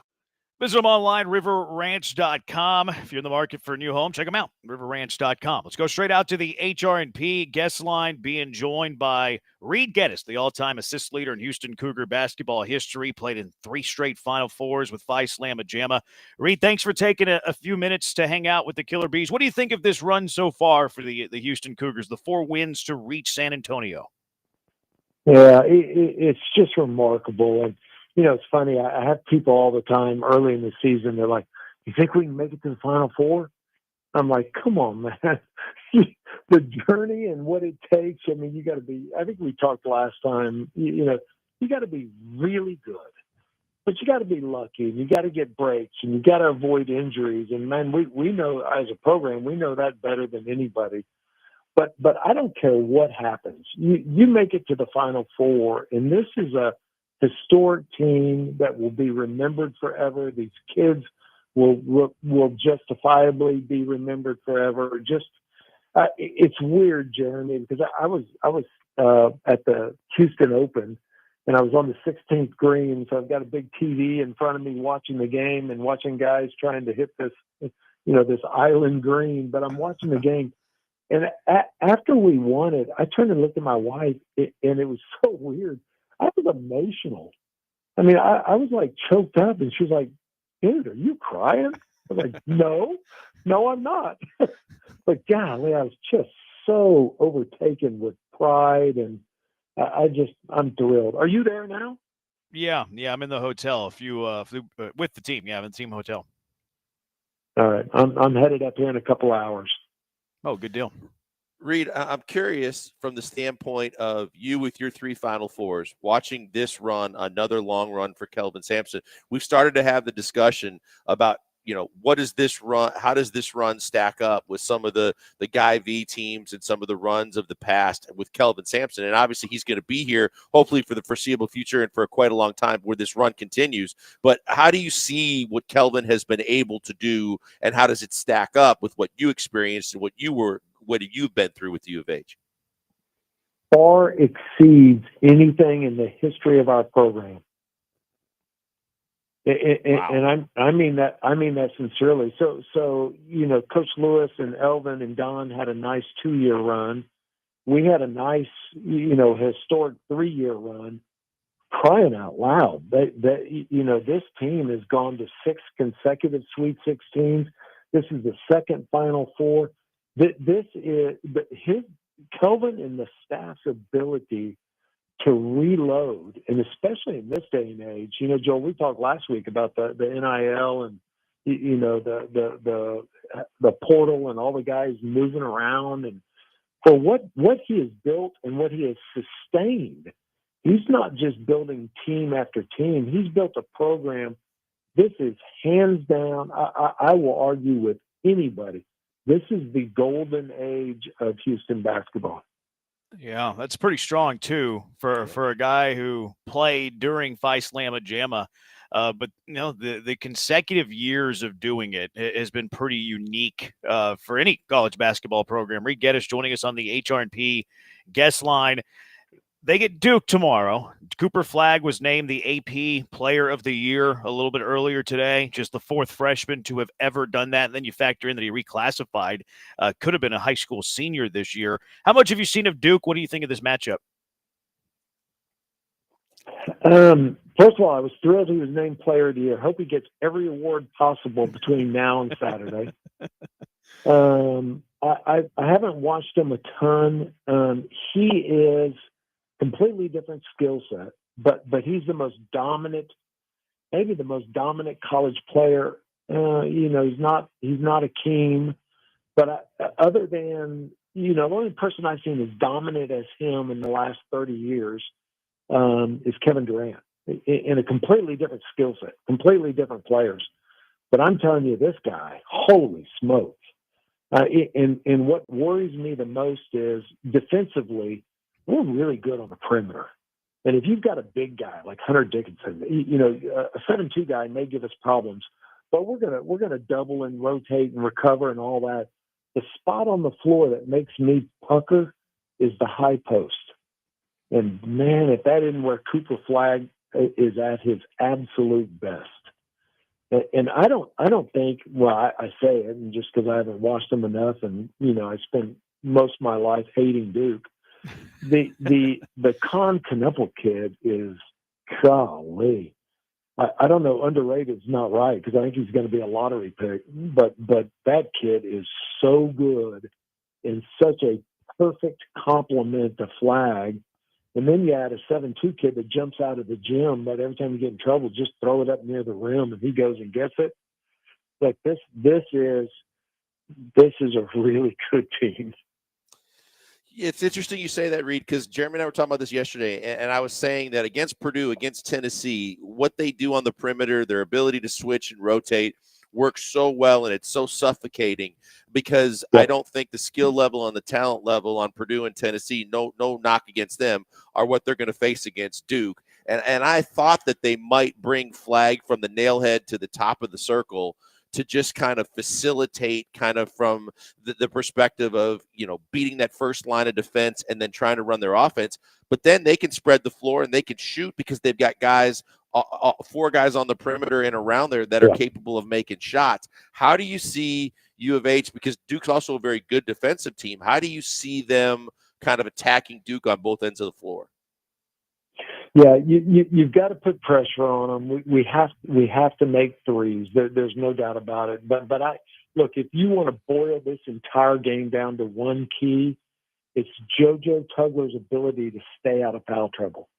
Because the point you were making, Joel, is right. Is that this is as good, if not the best, defensive team I've ever seen at being able to, whether they hard hedge on the ball screens, even in the middle of the floor, but especially on either side, they can double team. They can blitz that on the ball screen, double team it.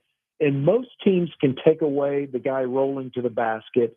Good teams can take away the first pass. If it's not the guy rolling, U of H has the ability to take away the roll, the first pass, the second pass, and then the skip pass.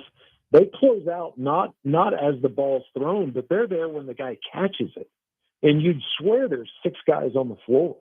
I mean, it's remarkable rotation, and they do the same thing, doubling the post, double it up, and they can recover unlike any team I've seen. But man, you put that ball in the middle of the floor and you spread out like you said with shooters, and then you have a rim guy. I can't pronounce his name, the big 7'2" kid. And then suddenly defensively, you're trying to scheme for this, and man, JoJo Tugler's on an island. And if he picks up 2 fouls in the first 2 minutes, we're in big heap of trouble. Yeah, but offensively, we've been good, right? I mean, I don't care whether it's Milos or Sharp or LJ Cryer. I thought Arsenault was terrific the other day. And then Malik Wilson is I never dreamed he would develop into such a valuable piece to this team. But I'm not look, Duke's great defensively. I'm not discounting that. But, man, to me, it just all comes down to Cooper Flagg in that high post. Should be a great matchup. Styles make fights, and these are 2 very unique styles that are going toe-to-toe. Reed, thank you so much for the time. Safe travels here to San Antonio. Okay. I'll see you tomorrow. Sounds good. Looking forward to it. Reed Geddes, the all-time assist leader, Houston Cougar basketball history, went to 3 straight Final Fours, does some analyst work with ESPN as well, and pretty big statement there, Joel. I would say. Far exceeds anything that's been done in program history. From a sustainability point of view, go ahead. I mean, that's amazing to have. Normally, you have the guys that were a part of the other run that's in consideration be that the staunch defenders of what they've done. For him to just come out like that was one heck of a statement from Reed. Yeah, let's kick that around on the other side. Also, the top players in this Final Four. Did Houston get disrespected a little bit? We'll get your thoughts on this matchup tomorrow as well. 713-780-ESPN, 713-780-3776, the HRP listener line. Talk about this matchup a little bit more when we return. Killer Bees broadcasting live from River Ranch, Dayton on ESPN 97.5 and ESPN 92.5. If you're looking for something to do next weekend or next week, well, I have the perfect spot for you. 2 Creeks Crossing Resort on Lake Livingston. If it's time for a vacation, if it's time for you to get away, if it's time for you to just get away from some of the stuff that's ailing you, that's troubling you, well, get out to 2 Creeks Crossing Resort on Lake Livingston and enjoy some rest and relaxation. Escape the rat race. Get out of the hustle and bustle. Whatever's causing you trouble, get away for a few days. Escape the city. Enjoy the relaxing, great outdoors. Book your stay at 2creekscrossingresort.com right now. From open green spaces to wildlife that you just don't see in the city or the suburbs, beautiful, majestic trees, and some of the best fishing in Texas. You can't beat what 2 Creeks Crossing Resort on Lake Livingston has to offer. It's just 90 minutes from Houston. It's one of my favorite things, that you can escape the city without traveling too far. 2 Creeks Crossing Resort on Lake Livingston. A lot of these, weekend getaways or escaping town for a couple of days, you're on a plane. That's going to take you 4 or 5 hours. You're driving 4 or 5 hours away. Don't waste that valuable time. You have very little time to really enjoy yourself and get away from all the things that are stressing you out. Stop spending that time traveling. It's an hour and a half away. Get out there to Two Creeks Crossing Resort on Lake Livingston and preserve that time.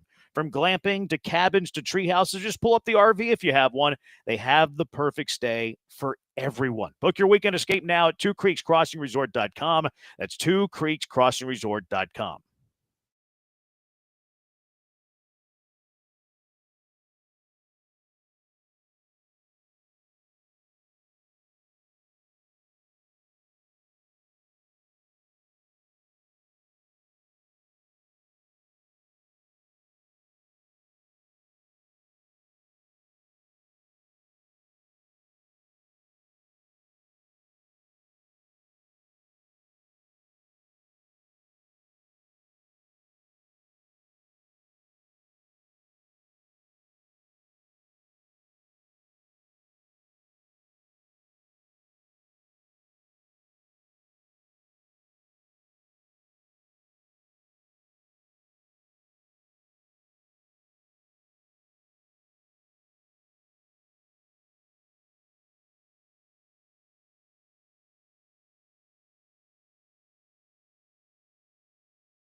You're back with the Killer Bees, On ESPN 97.5 and 92.5. broadcasting live from the Mobile Veritex Community Bank Studios, located at River Ranch, Dayton. It is You Call It Friday. You get to pick the songs that Mapes rejoins with. Mapes like, I didn't sign up for this. It's too bad, Mapes. We do appreciate you working 2 shows, though. The commitment, the loyalty to the station, the hard work is not lost on me, Sean. I, for one, really appreciate it. Thank you for pulling double duty today. Blankers and Brian out at River Ranch, Dayton. You can get houses from $250 to the low 500s, a new industrial corridor, a reasonable drive to the city of Houston. Perfect spot for your new forever home at River Ranch, Dayton, riverranch.com for more information. But You Call It Fridays. I was going to say, shout out to the Blitz, RIP to Fred Fowler, and shout out to AJ Hoffman now in San Antonio. But that was a staple of their show for so many years on the Friday edition of the Blitz. Yeah, I think it's what the Texture did say that in the thing. He said, rest in peace, Fred. There you go. Yeah. 713-780-ESPN, HRMP listener line, 713-780-3776. Todd Callis, voice of the Astros, will be joining us at the top of the hour. But Reed saying what the Cougars are currently doing far exceeds anything that's been done in program history, which is quite the statement because Houston has been to 7 Final Fours. You had 2 with Elvin Hayes in the late 60s and Guy V. You had 3 straight with Phi Slamma Jamma and Guy V. 2 of those 3 you lost in the national championship game. And then now it is the second under Kelvin Sampson. You did have some lulls in the Guy V, era, like after Elvin and between Phi Slamma Jamma. There were some lulls there. Guy V wasn't long after Phi Slamma Jamma before he eventually retired and handed it over to Pat Foster. And then there was a long lull there whenever you're going through coaches left and right. And what, you look at what Samson's done. You talk about the 2 Final Fours, you throw in another Elite Eight. They've now been to 7 straight Sweet 16s, which is the longest streak in the country. So if you look at it from like a consistency perspective, it's hard to argue with what Reed said. Yeah, I think it's like whenever we have our discussions or anybody gets into a back and forth, it's like, what's criteria are you looking at in terms of that short, condensed run of 3 straight Final Fours? That was something. But when you talk about the longevity of this run, we talk about the golden age of Astros baseball, and just when it keeps happening year after year, and the consistency isn't the one marker that everybody looks at as national championships or Final Fours, but when you just look at the lulls, and I remember Reed being an assistant coach on Clyde's staff and being the guy that, with no one coming to the games, that was basically doing everything because Clyde was just showing up at the end and wondering, hey, when are we going to fill this place again? And how are we going to kind of build back and get the players in that are going to turn this program around, to a guy that looks like he's going to have this program going this way with this kind of success for the foreseeable future. There's a lot to be said about that. And depending on how you look at it, I mean, honestly, I think that you do a great job of trying to stay unbiased, but we know that you love the Cougs. But just from a pure standpoint of me looking at the program, there's nothing that says that we shouldn't believe that in the next couple of years, there's going to be another Sweet 16 or maybe a couple more right in a row and at least one more Final Four and a national championship, because that's who Kelvin is. That's what he's built. And now you're seeing the fruits of his labor early on when he was out there encouraging the student body to get back into the building and getting the dollars from Tillman and others to get the practice facility and the arena, done the right way. That now you've got recruits coming in that say, I want to go to Houston. Even the top recruits that end up going somewhere else, their final decision included the Cougars in that mix. And that's what I think shows you that Kelvin has built something with a foundation that says this is going to be this way for a long period of time, and this is why we did what we did early on. So I think there's nothing that says that this era is even close to being over, and I think that fans should expect that there's going to be more success coming right around the corner. Yeah. Reed also talked about the greatness that is Cooper Flagg, who is very, very good. He was named the AP Player of the Year earlier today. They released it today. He's one of 4 freshmen that have been named Players of the Year in college basketball. Do you want to take a swing at it? Do you want to take a swing on the 3 freshmen that have been Player of the Year? Carmelo Anthony. They're all in recent memory. Carmelo's not one. Kevin Durant, obviously. Yeah. Kevin Durant is one of one. Yep. Flagg and Durant, 2 of the 4. 2 more. Anthony And they're still playing. Yeah. Anthony Davis is 1, and there's 1 more. I'm blanking on the other one. You'll have to help me out here, Joel. Derrick Rose? Derrick Rose isn't playing anymore. Oh, well, that's right. He retired. Oh, okay. Trying to think of. Is it Karl Anthony Towns? No. Zion. There you go. Bingo. Wow, Those are the 4. Sean. Good job, mates. Zion Williamson, Cooper Flagg. Did you say Zion? He said Zion. Yeah. Well, you did kind of give a head fake Way by to go, saying Jeremy, he's on a still Friday. playing. You got Brian almost doubled over laughing over here. He loved that. He outdid San Antonio. Yeah. The reason I said that is because I was thinking of Sion James, who is Duke's. I've been watching a lot of Duke basketball these last couple of days. It's not Zion though. It's Zion. Is it? Yeah, it is Zion. Like, I usually don't put up a fight on that because it looks like Zion, and most people pronounce it Zion, but it's actually Zion. Okay. Yeah, it's kind of weird. But those are the 4: Yeah. Flagg, Zion, Anthony Davis, and Kevin Durant. God, I would have thought that run that Carmelo went on that year that he would have, because he was and if you go back a ways, never nervous Purvis as a freshman when he led Louisville. But yeah, wow. What year was that? It would have been the 80s. I think it was the late 80s, but he was the number 1 pick in the draft. He was a freshman. Louisville unexpectedly ran the table and won the whole thing. And then he crapped the bed in the 86, NBA. I want to say. Something like that. I would guess 86. Oh, okay. I was curious who won because Carmelo's year was 2002-03. That was that season. So I looked up who the 2003 won it that year, right? No, look at there. There's a conviction again. That conviction that's usually never right. taking a shot at it. If you're right, you sound great. So you might as well take a shot. He owned it too. Yeah, that was the year that TJ Ford won it. No, it wasn't. It wasn't Dwayne Wade. Ford didn't. He never won the AP Player of the Year. Anyways, Ford did. Okay. He might have won one of the Player of the Years. There's so many of them. Okay. AP Player of the Year might be what I'm thinking of. AP Player of the Year is usually the biggest of them all, but there's like 4 or 5 different ones, right? Like there's Naismith, there's like the CBS Player, like there's so many. So like Ford probably did win one, but AP Player of the Year, which is usually the biggest one, Naismith is up there too. But no, he played it. Okay, I wonder if this hint might give it away. Played at Xavier. Played at Xavier. David West. There you go. Look at Mapes. Wow. Mapes is sweeping. That was Mapes is Brian. dusting We you said guys. it at the same time, but I didn't hear Sean say it. I heard Brian say it. I heard Mapes we say said it. at the same. Yeah, We can said it check at the same tape. time, but I think Mapes Play was it back. first.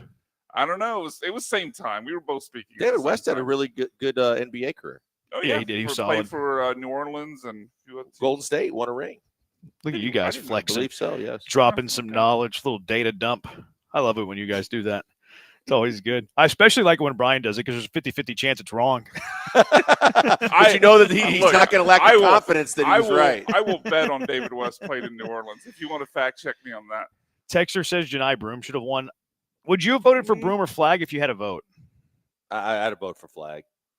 I just think that even coming from where they were a year ago and to have that kind of pressure, I think that look, people knew who Auburn was early in the year, and they talked about their complete team. But I think Cooper Flag, from the time that he worked out with the Olympic team, and the people started talking, the pressure immense. Then going to a program like Duke, and no matter who else was on this team, the weight was firmly on his shoulders, and all the attention was coming his way. And he didn't falter, and he didn't slip off, and he lived up to billing. So I think that the publicity then helps him to take it home, but I think he did everything.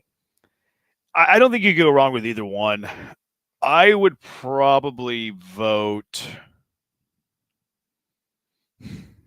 First time I thought about it. I'd go Flag. I think Flag was a little better, but you can't go wrong with either one. I mean, Janai Broom was fantastic this year. Oh, he was. He was really good. 713-780 ESPN. Texter says, does that mean you guys are not playing that stupid game? Who said it? I wish. But Brian's making us play again.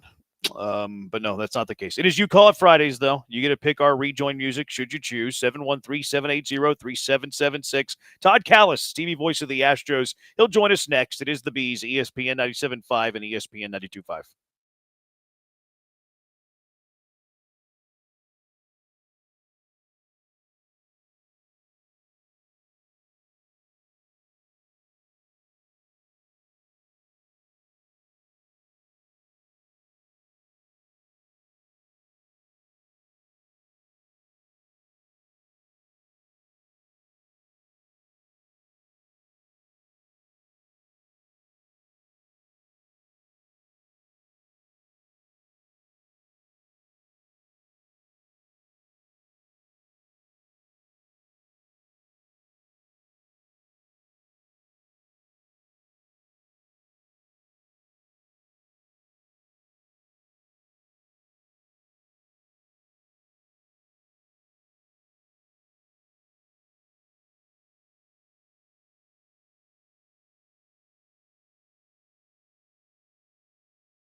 Now Pena gets into one. Jeremy connects on his second home run of the season. Back-to-back jacks, and the Astros have tied it up in the second inning. Being joined now by Todd Callis, TV voice of the Houston Astros on the HR&P guest line. Today's interview with Todd is presented by Pipe Fitters Local 211. They do it right. TK, thanks for spending a few minutes on your off day in Minnesota. What have you seen from the Astros so far through 7 games? Of course, the 3-4 record. I've seen a lot of good pitching. Good to talk to you guys, as always. A lot of good pitching and some sporadic hitting to this point. I mean, the Astros went the entire homestand without more than 3 runs. So it's good to see them come from down 2-0 yesterday and win that game 5-2. That was a really nice way to kick off this road trip. TK, I'm curious because we joke about it and we deal with it on a daily basis, but it seems like maybe more so than any time since maybe even since you've been with the Astros, that people are hypersensitive and overreactive to whatever this team does. And if things start to go wrong because of kind of the major storylines this year with Altuve in left and Cam Smith and what to do at second base and how the rest of the outfield rounds out, people seem to magnify every little thing into a big thing. And your thought on the fact that, hey, this team could still be really good. It's just that instead of having this kind of lull in the middle of the dog days of June, it happened to start the season, and there was no reason to panic as much as people were. Yeah, I think people have a tendency to overreact in general, whether it's been the golden, offense of the 2019 team or the beautiful team of 2022. People overreact usually to what happens the first week of the season, no matter what team it is. So it's natural for 2025 without Tucker here, without Bregman here, for people to start to be maybe overly critical or over analyzing what's happened here in the first 7 games. But yeah, it is what it is. I mean, they won 2 out of 3, and then they got swept by the Giants. And no matter how you slice it or dice it, you get swept at any point in the season. But when you get swept at home, second series of the season, people are going to start to get frustrated and maybe panic will do a little early than it should. But they'll be fine. They got some veterans. It was good to see Brendan Rodgers and Christian Walker really contribute yesterday. They, drove in 4 of the 5 runs, 2 new faces from last year. He's going to get going. He's drawn his share of walks, hasn't really swung it quite the way he wants to yet. He'll be fine. And then to me, Jeremy Pena is one of the X factors on this year's offense. I think Jeremy in the first 3 years was somewhere between 700 and 715 in his OPS, and I could easily see that being 800 or better this year. I think this is going to be a big year for Pena. I love the at-bats I'm seeing. So Altuve's not going to strike out 5 times again. Jordan's not going to start, continue to go 3 for 24, whatever he is. So they'll be fine. They're just off to a little bit of a slow start. Todd Callis joining us on the HR&P guest line. You mentioned the pitching has been really good. Hunter Brown, specifically yesterday, look, I thought coming into this year he had a chance to be a Cy Young winner in the American League, and that was before I realized he had more in the tank with the Velo article in The Athletic that has him as one of the top 5 pitchers that have improved on their stuff plus since last year as well. I'm shocked that we're getting even more out of Hunter Brown so far. 2 starts, way too early to, certainly draw any sort of conclusions. But Hunter Brown has looked like one of the best pitchers in baseball, I think, for the last 25-ish starts that he's had, if you go back to last season. Yeah, I'm with you. It's hard not to get too amped up about what Hunter has done, not just his first 2 starts, but going back to last year, how he finished it.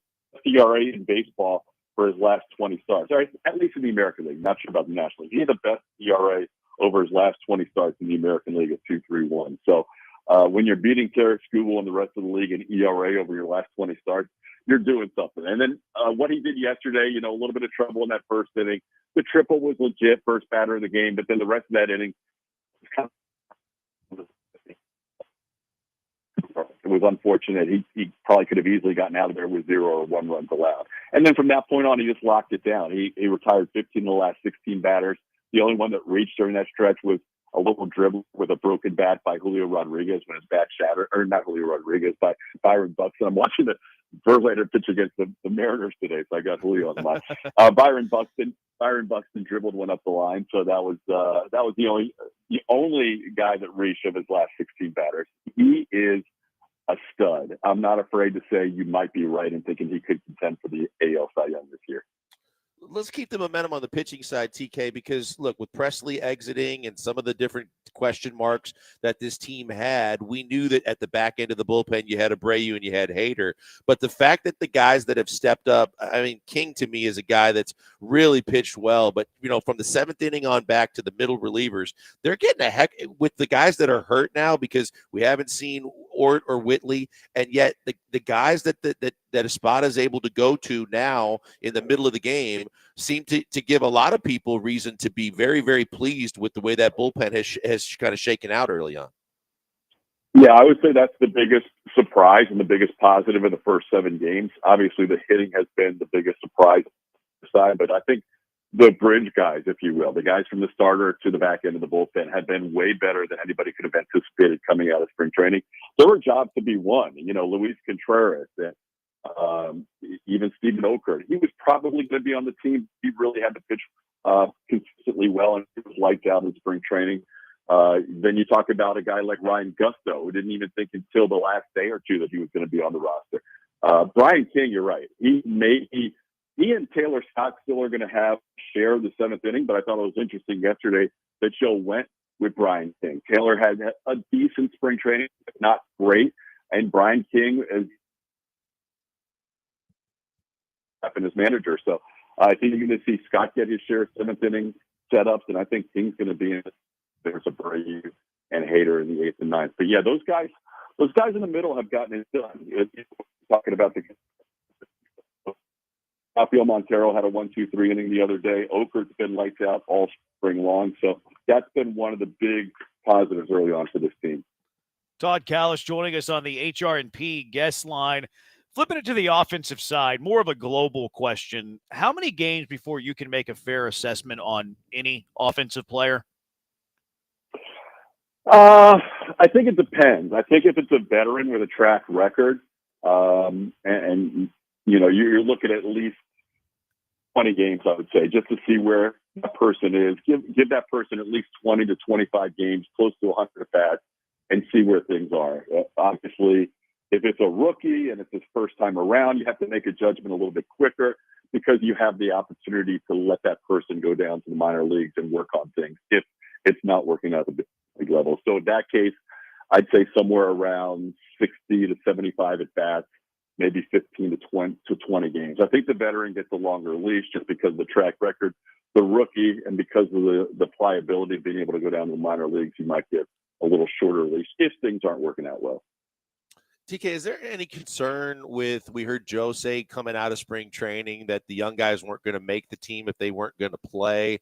And we know that Cam's been playing a lot, but DeCenzo's a guy that kind of falls into, that category of a guy. Would you rather at this point in his career, would you rather him down in Sugar Land to get more at bats every single day? Or has he already proven himself to be a guy and he knows what he can do, they know what he can do, that he's better suited to take this role and not worry about maybe a lack of at bats? That's a good question. That's the guy I think that's kind of the X factor on this roster. And I think Joe's probably realizing that at age 24, you can't play Zach DeCenzo, 25. You can't just get 2 out of every 8 starts and still have the progression that you want in his career. So that's the tough spot. Obviously Cam has started 5 of the first 7, probably will be in there again tomorrow. Zach, 2 first 7 games getting a start. I think if it continues to play out this way, where Zach only gets maybe 1 or 2 starts a week, then you might have Dana Brown talk to Joe Espada about the possibility of giving Zach every day at bats at the minor league level. But that's a bridge they can cross in a few weeks. But that's the one guy for me that you've asked about. That's a good question, because that's the one guy for me on the 26-man roster that's kind of a tweener between wanting to get him at bats, not letting his skills deteriorate by sitting on the bench because he is so young. Todd Callis joining us. A rare Friday off day. You had a rare Sunday off day at home last week. But how does one spend an off day in Minnesota? Do you have a Juicy Lucy in the plans, perhaps? Yeah, well, it's actually like 48 degrees right now, which is the warmest it's going to be the entire 4 days we're here. It's going to be about 42 tomorrow at game time. So I walked around the city a little bit, had a nice little lunch. Got a workout in. I've got dinner plans later on tonight, so we'll probably grab a good steak somewhere here in Minneapolis. Minneapolis is actually kind of a slow schedule. I don't like it when it's this cold because you don't walk the city obviously as much, but it's a good little stadium, and it's a really nice city when you can walk to the ballpark. And I always love cities where the ballpark's attached to downtown. So yeah, not my normal out and about in Minneapolis because of the weather, but still did my stuff. And I'm watching the Giants and the Mariners right now since we play the Mariners next. And JV is pitching for the Giants in their home opener today, so it's kind of a double whammy. You get to watch both sides and enjoy it. Oh, Todd, I was going to say, I didn't know if we were done. One quick question for you, too, just to kind of put people's kind of thoughts and fears at ease. But we talked about this in the past. The most important thing for this team right now is to win series. If they can win this Minnesota series, bounce back, especially on the road, and then, like you said, go into the next series against Seattle in the division and kind of right the ship, this thing can turn around really quickly in terms of fan perspective. But from a team perspective, I think it's all still right there in front of them to do this quickly. I think people don't need to worry as much as they've been.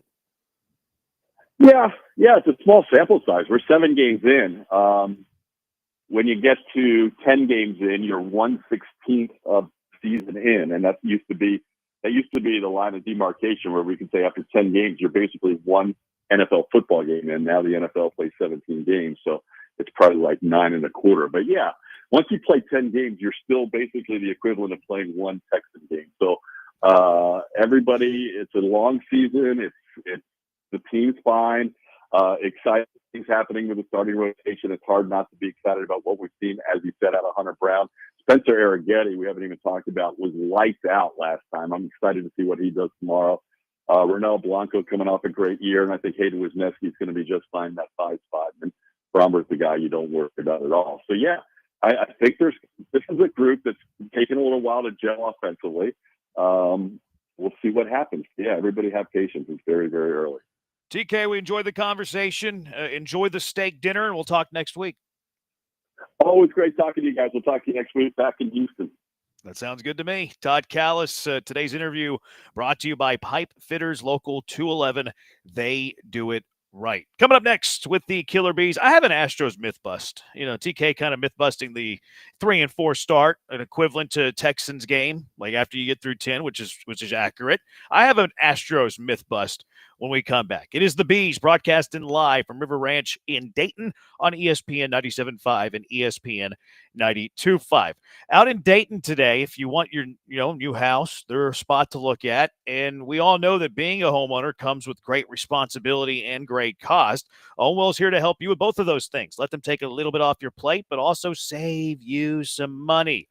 A lot of homeowners are overpaying on property taxes, and it should not be you. Head to ownwell.com, sign up in less than 3 minutes, and have their experts fighting for you. That's all it takes, just a couple minutes, and their experts are going to be on your team. Their cutting-edge technology can start saving you money with no upfront cost. There's no risk here because there's no upfront cost. You're only going to pay if you save. You can't beat that. So why wouldn't you do this? If you go over to ownwell.com, sign up now, no upfront cost. That's great. That's fantastic. The only way you're going to pay is if they can save you some money. And 86% of Ownwell's customers have received a reduction. So there's a good chance they will save you money. And the average customer of those 86% save over $1,100. Wouldn't you want that? Wouldn't you want a 4-digit payout with a comma in it? Of course you would. Head over to ownwell.com. Sign up now. The deadline to protest May 15th, so do not run out of time. Save money on your property taxes with Ownwell. Sign up in less than 3 minutes and start that protest today at ownwell.com. That's OWNWELL.com, ownwell.com.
The Killer Bees are broadcasting live from inside the mobile Veritex Community Bank Studios, located at River Ranch, Dayton. Now back to Joel Blank and Jeremy Branham.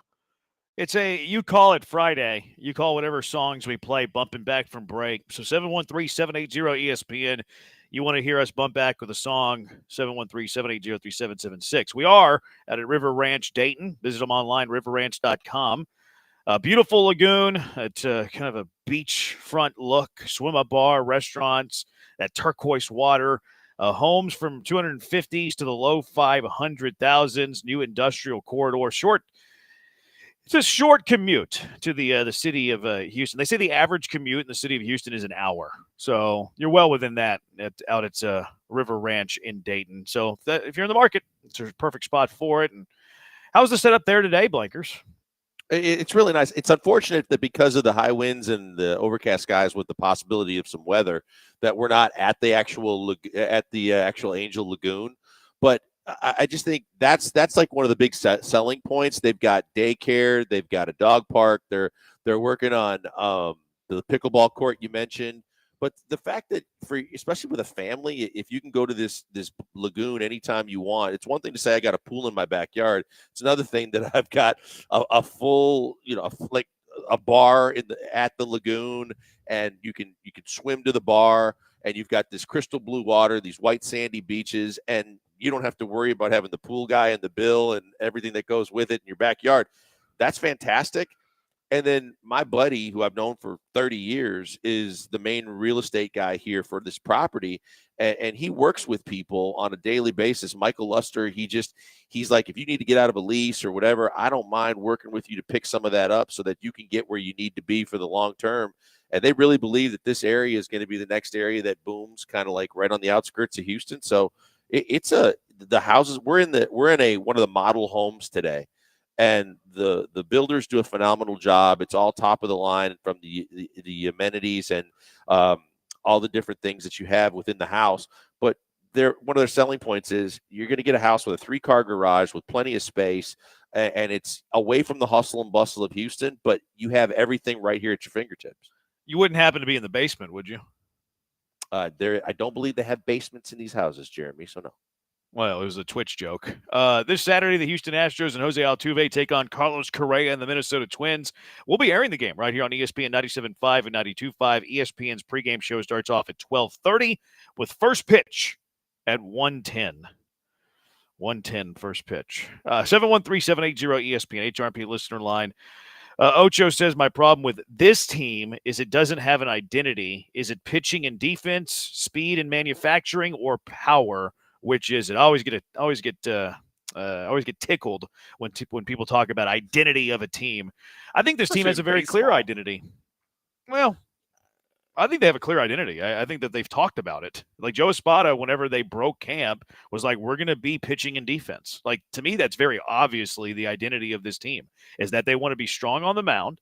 And they have the pitchers to be strong on the mound, because I really like what they have up top with Fromber and Hunter. And you heard TK kind of rave around about Arrighetti. And I thought Arrighetti's stuff was nasty the other day. They have a couple of horses in the back end of their bullpen. And then a lot of what they did this offseason was build around defense. Okay, Altuve's costing us 13 runs a year. Let's move him to a position that's less premium. Let's find a better defensive second baseman. That way it saves us those runs. You lose Bregman, who's a Gold Glover, but Paredes is not bad at third. You brought in a 3-time Gold Glover at first base. I think it's very clear what their identity is. Yeah, I think that this is a team that's good. Maybe it's a different identity than what people were expecting when they could hit the long ball from a variety of different spots in the lineup on a pretty consistent basis. But I agree with you. I just think that this team was built to be a different type of Astros team to still get the same kind of results. And pitching and defense is where it all lies. I think that you will get some pop out of Walker and Paredes, but you're losing Bregman and some of the Tucker and some of the guys that were mainstays for like bigger numbers. But I think that they're fully capable of just winning a different way, and I think that is their identity. See, I disagree a little with what you said. Like, I think pitching's been their identity for quite some time. I think they've been a team that is primary, and yes, they're capable offensively, and they've probably been better offensively than they will be this year. But I think that they've hung their hat on pitching for a long time. Maybe so. I just think that from my perspective, I think that, yeah, their pitching has always been solid and a mainstay. But I think that from how I perceive people's perception of this team, it was like that their offense was potent and they had power and they had the ability to kind of, and obviously what Jordan did just all by himself. But I think that Tucker, and kind of quietly with the big numbers he put up, and Bregman with his bravado, with the way he did it, and Altuve, and I think everybody always looked at it as that one of the most formidable offensive lineups in the American League. So, regardless, I think their identity this year is a little different from that. Yeah, I want to debunk something, a myth that is out there, because you hear a lot of people discuss this. Oh, the Astros can't hit at home, and look, they have had areas where they've had times where they have struggled at home. Like there is no denying that. And you look at a couple of postseason series where they can't win a home game. Rangers in the ALCS, Nationals in the World Series. You lose every home game you play. You lose both of those series in 7. We've heard, oh no, the batter's eye is the worst thing ever. And we've seen it even a bit this year already. After the Astros started 2-4, first 6 games at the Dike, they got swept by San Francisco. They didn't score more than 3 runs in any of those first half a dozen games. And then they go on the road and they hang a 5 spot. Oh, look at that. The Astros, whenever they play away from home, or these, world beating, they have a great offense, all of that. So I wanted to test that theory. I wanted to go back and see how much validity and truth there is to that. So I just pulled up last year's home road splits. Pretty easy way to see if this has been something that has been continuous, right? If they hit good at home and they hit less than good on the road, then that theory doesn't really exist. Now, if they're really good away and they're not very good at home, okay, that kind of checks a box there when it comes to this theory. Maybe it validates it a little bit more. But if you look at the numbers last year, it's the opposite. They actually hit better at home last year than on the road. They had 267 as a team with a 770 OPS. Last year in away games, they had 257 with a 713 OPS. They hit better at home by 10 batting average points, and they hit better at home by 57 OPS points. So I'm sick, and I'm not going to listen to the Astros can't hit at home theory anymore. That's fair. I didn't realize that. I mean, obviously, people they love to just, when things are going wrong and they're looking to point fingers and find crosshairs, they're going to jump on those things like that. I just think, for the most part, from this season's team, especially early on, the biggest thing is what we just said. It's constructed differently, offensively and defensively, and that it's going to take some time to see.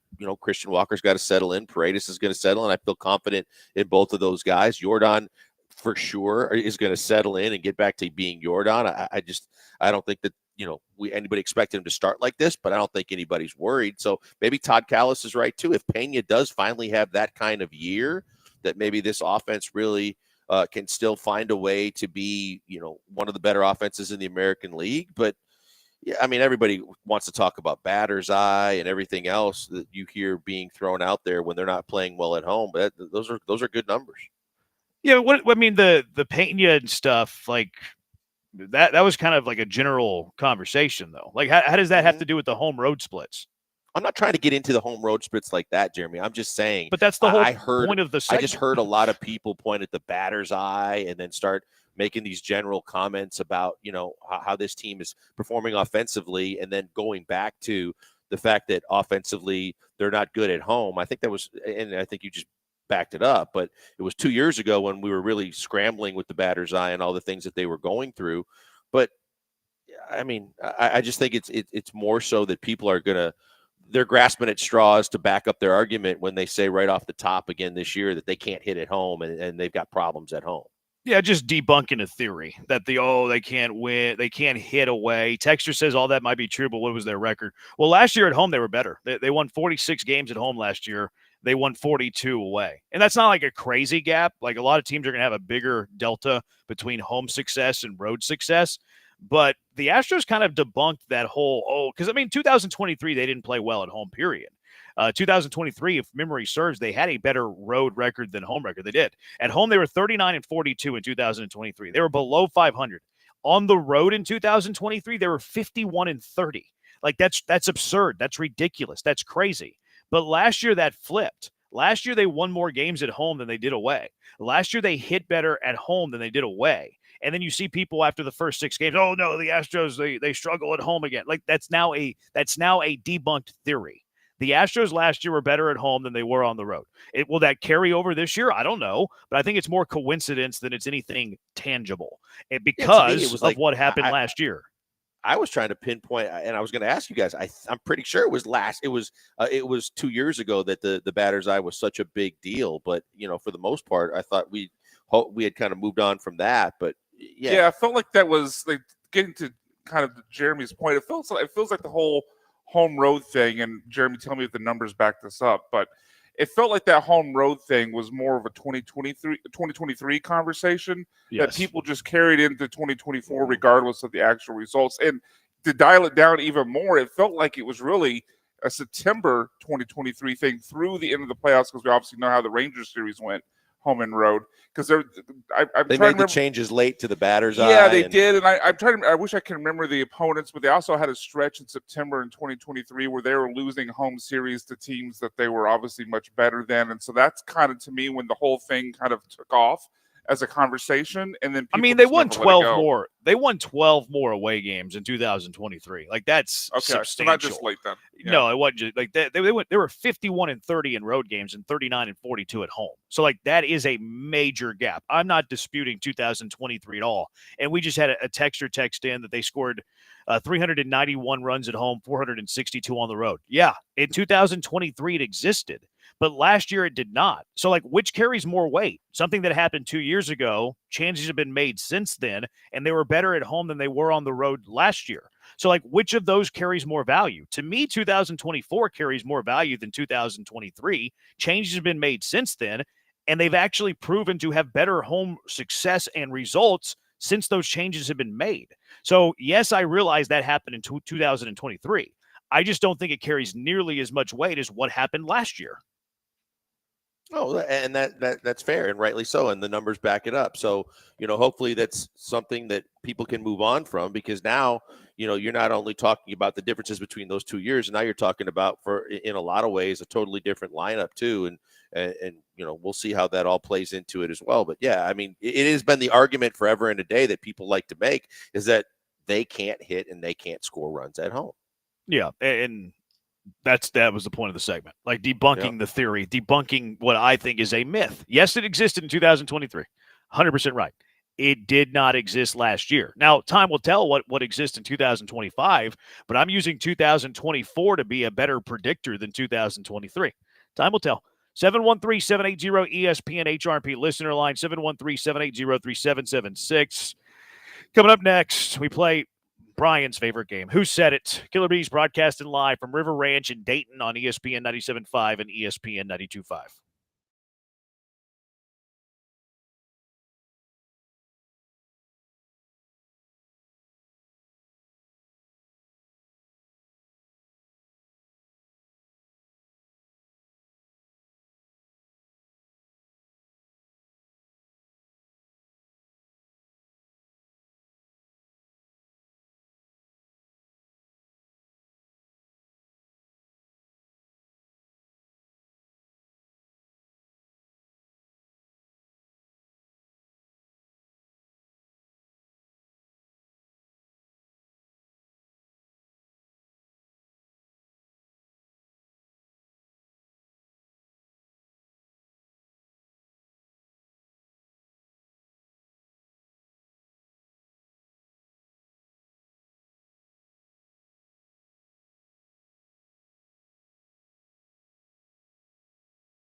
Those people are lying to you. Not everybody loves this game. But who said it? Brian's going to read to us 5 quotes that were said by ESPN 97.5 personalities. Blankers and I will team up to guess who said it. If we can get them all right, we're going to retire this stupid game. We've never done that in the history of the game, though. So that's kind of working against game us. Been played? This goes back to I don't Brendan, know. right? I think this is a Brendan Riley game. It was I a believe. Brendan Riley joint. So okay, quite a bit of history working. I don't know why we let him make executive decisions, anyways. Well, Brendan. Yeah, and Yeah. it's just steamrolled from there. Joe, Yeah. and now you. Well, all right, can't put that genie back in the bottle. Quote number 1. I don't need Altuve to be the fast receiver who can't catch a football.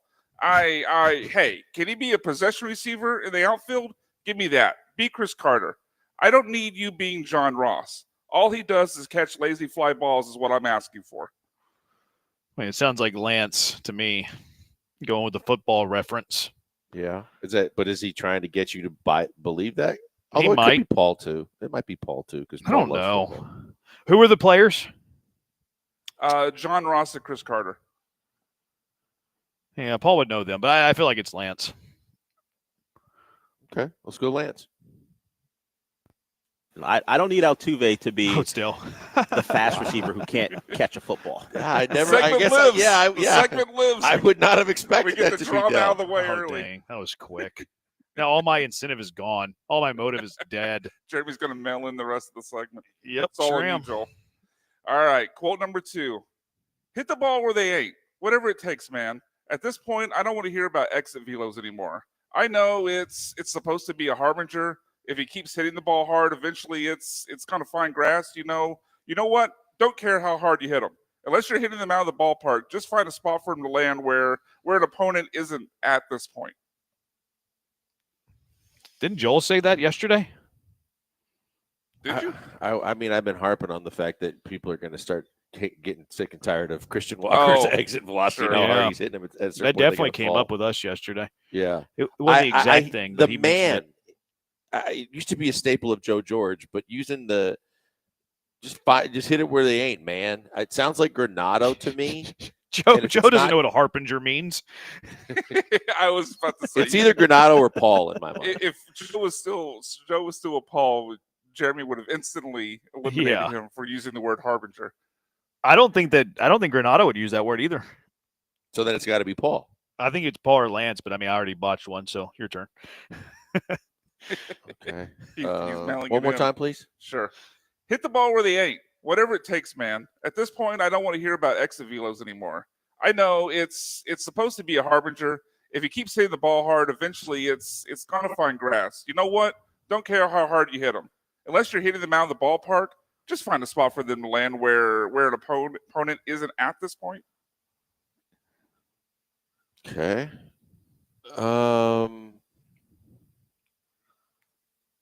Man.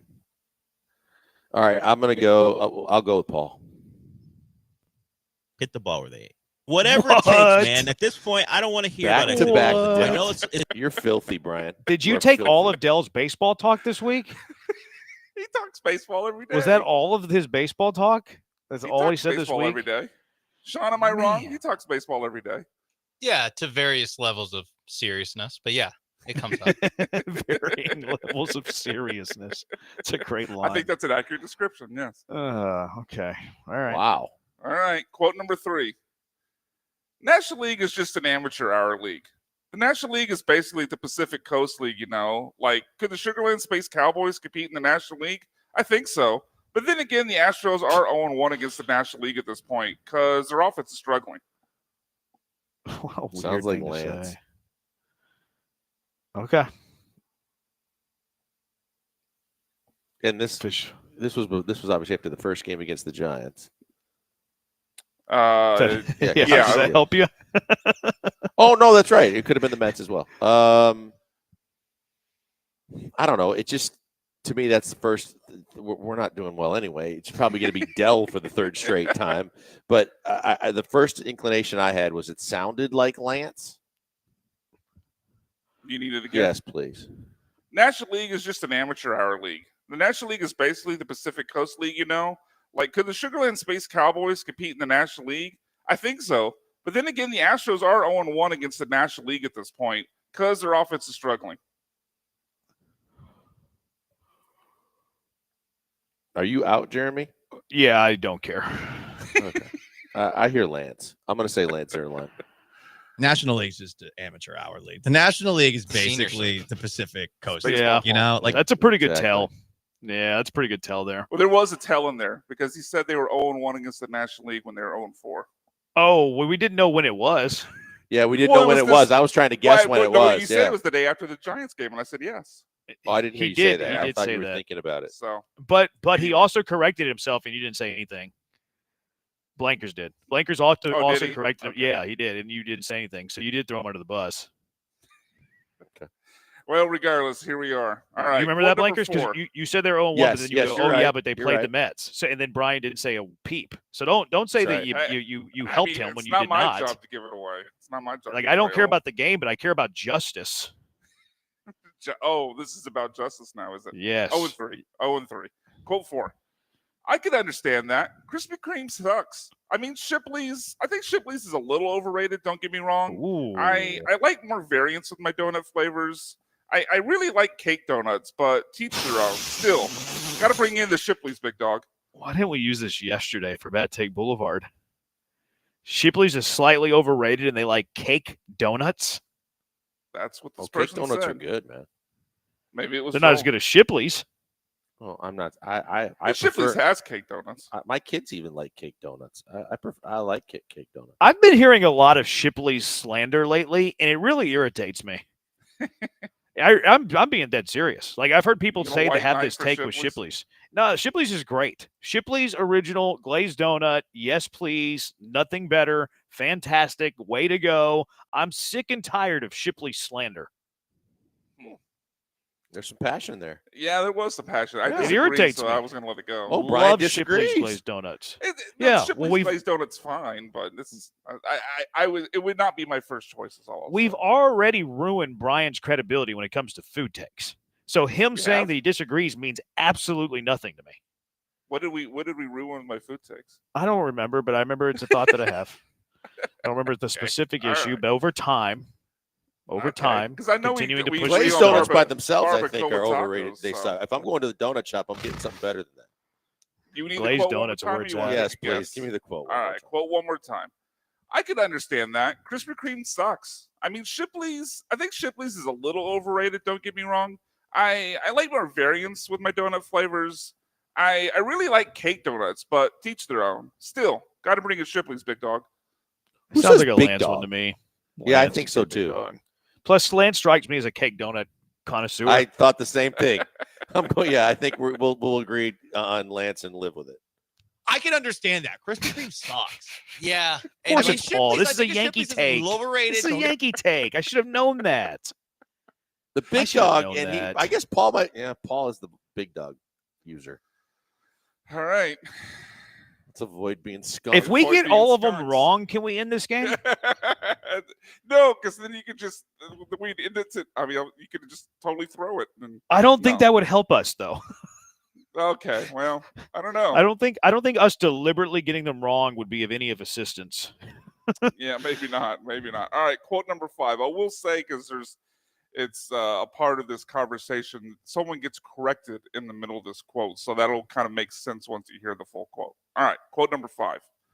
Blanco and Wisniewski are gonna they're gonna test your bullpen more than likely, and so your bullpen is going to end up putting up a lot of innings. Wisniewski, it won't matter probably in 3 weeks, but once Lance McCullers gets back. So the person gets corrected on the pronunciation of Wisniewski. That sounds like Renato to me. I hear Because like Lance. this is a ball knower. It could be Lance, but like this is a ball knower because they're talking about the domino effect of Blanco and Wisniewski not going deep into games. So like that takes a little bit of baseball sophistication. Not a lot, but a little bit of baseball sophistication. Okay. You think it's Lance because he botched the name, or? But I don't think Lance knows ball as much as John. Yeah, but I think Lance knows the amount of like a starter not going deep into games will tax the Sure. the lower leverage bullpen guys. You think Lance would botch the name more than Granato? I do. I do too. I don't know how up to speed on Wisniewski Lance is. Yeah. Plus, he's been busy, Lance. Right. That's what I'm saying. He has like an excuse to not know the Astros starting pitcher names. Let's go for it. Lance All right. line. Let's do it. Blanco and Wisniewski are going to victory. They're going to Hey, test moral victory. We got one. Wisniewski. He says. Yeah, Wisniewski he says is funny. Wisniewski, and then Yes. John corrects him for Wisniewski. Wisniewski's probably a right guard at Minnesota. And John would know the Has a Midwest name like Wisniewski. He's got a 5th or 6th round grade. Pass blocking's good. Run blocking needs some work. Hand placement is a little needs a little work, but he's got a good base that he can anchor in. So did we win or what? No. I mean, if 1-4 is winning, not even close. All right, it's over. Thank goodness. You were Astros hitting at home in this one. Oh, Texture says Lance looks like a cream filled kind of guy. I don't know what that's supposed to mean. I don't think that's a compliment. Come on, I don't know if I should have said it on air. Are they calling Lance fat? Maybe more. At least fat, but maybe more. Yeah, maybe more. Maybe more. Maybe. Love Shipley Donuts. Will always be H-Town. Harris of Shipley. The heiress of Shipley came in multiple times and she was rude and vulgar and she was banned. Never really changing my opinion on the brand, though. I didn't know they had an heiress. I didn't know. either. I don't know the upper ups of Shipley's. I just know their glazed donuts are fantastic. All right, 713-780-ESPN. Remember, today's a You Call It Friday. We're allowing you, against our better judgment, we're allowing you, the listener, to pick our rejoin music. So 713-780-3776 if you want to participate in that. The most popular story in the Houston Chronicle today. Yeah, I'm still a Houston Chronicle guy, but I do it digitally. Did you know it's coyote season in Houston? What? How come we didn't know it's coyote season in Houston? What is this all about? It is the Killer Bees on ESPN 97.5 and ESPN 92.5.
You're back with the Killer Bees, on ESPN 97.5 and 92.5. broadcasting live from the Mobile Veritex Community Bank Studios, located at River Ranch, Dayton.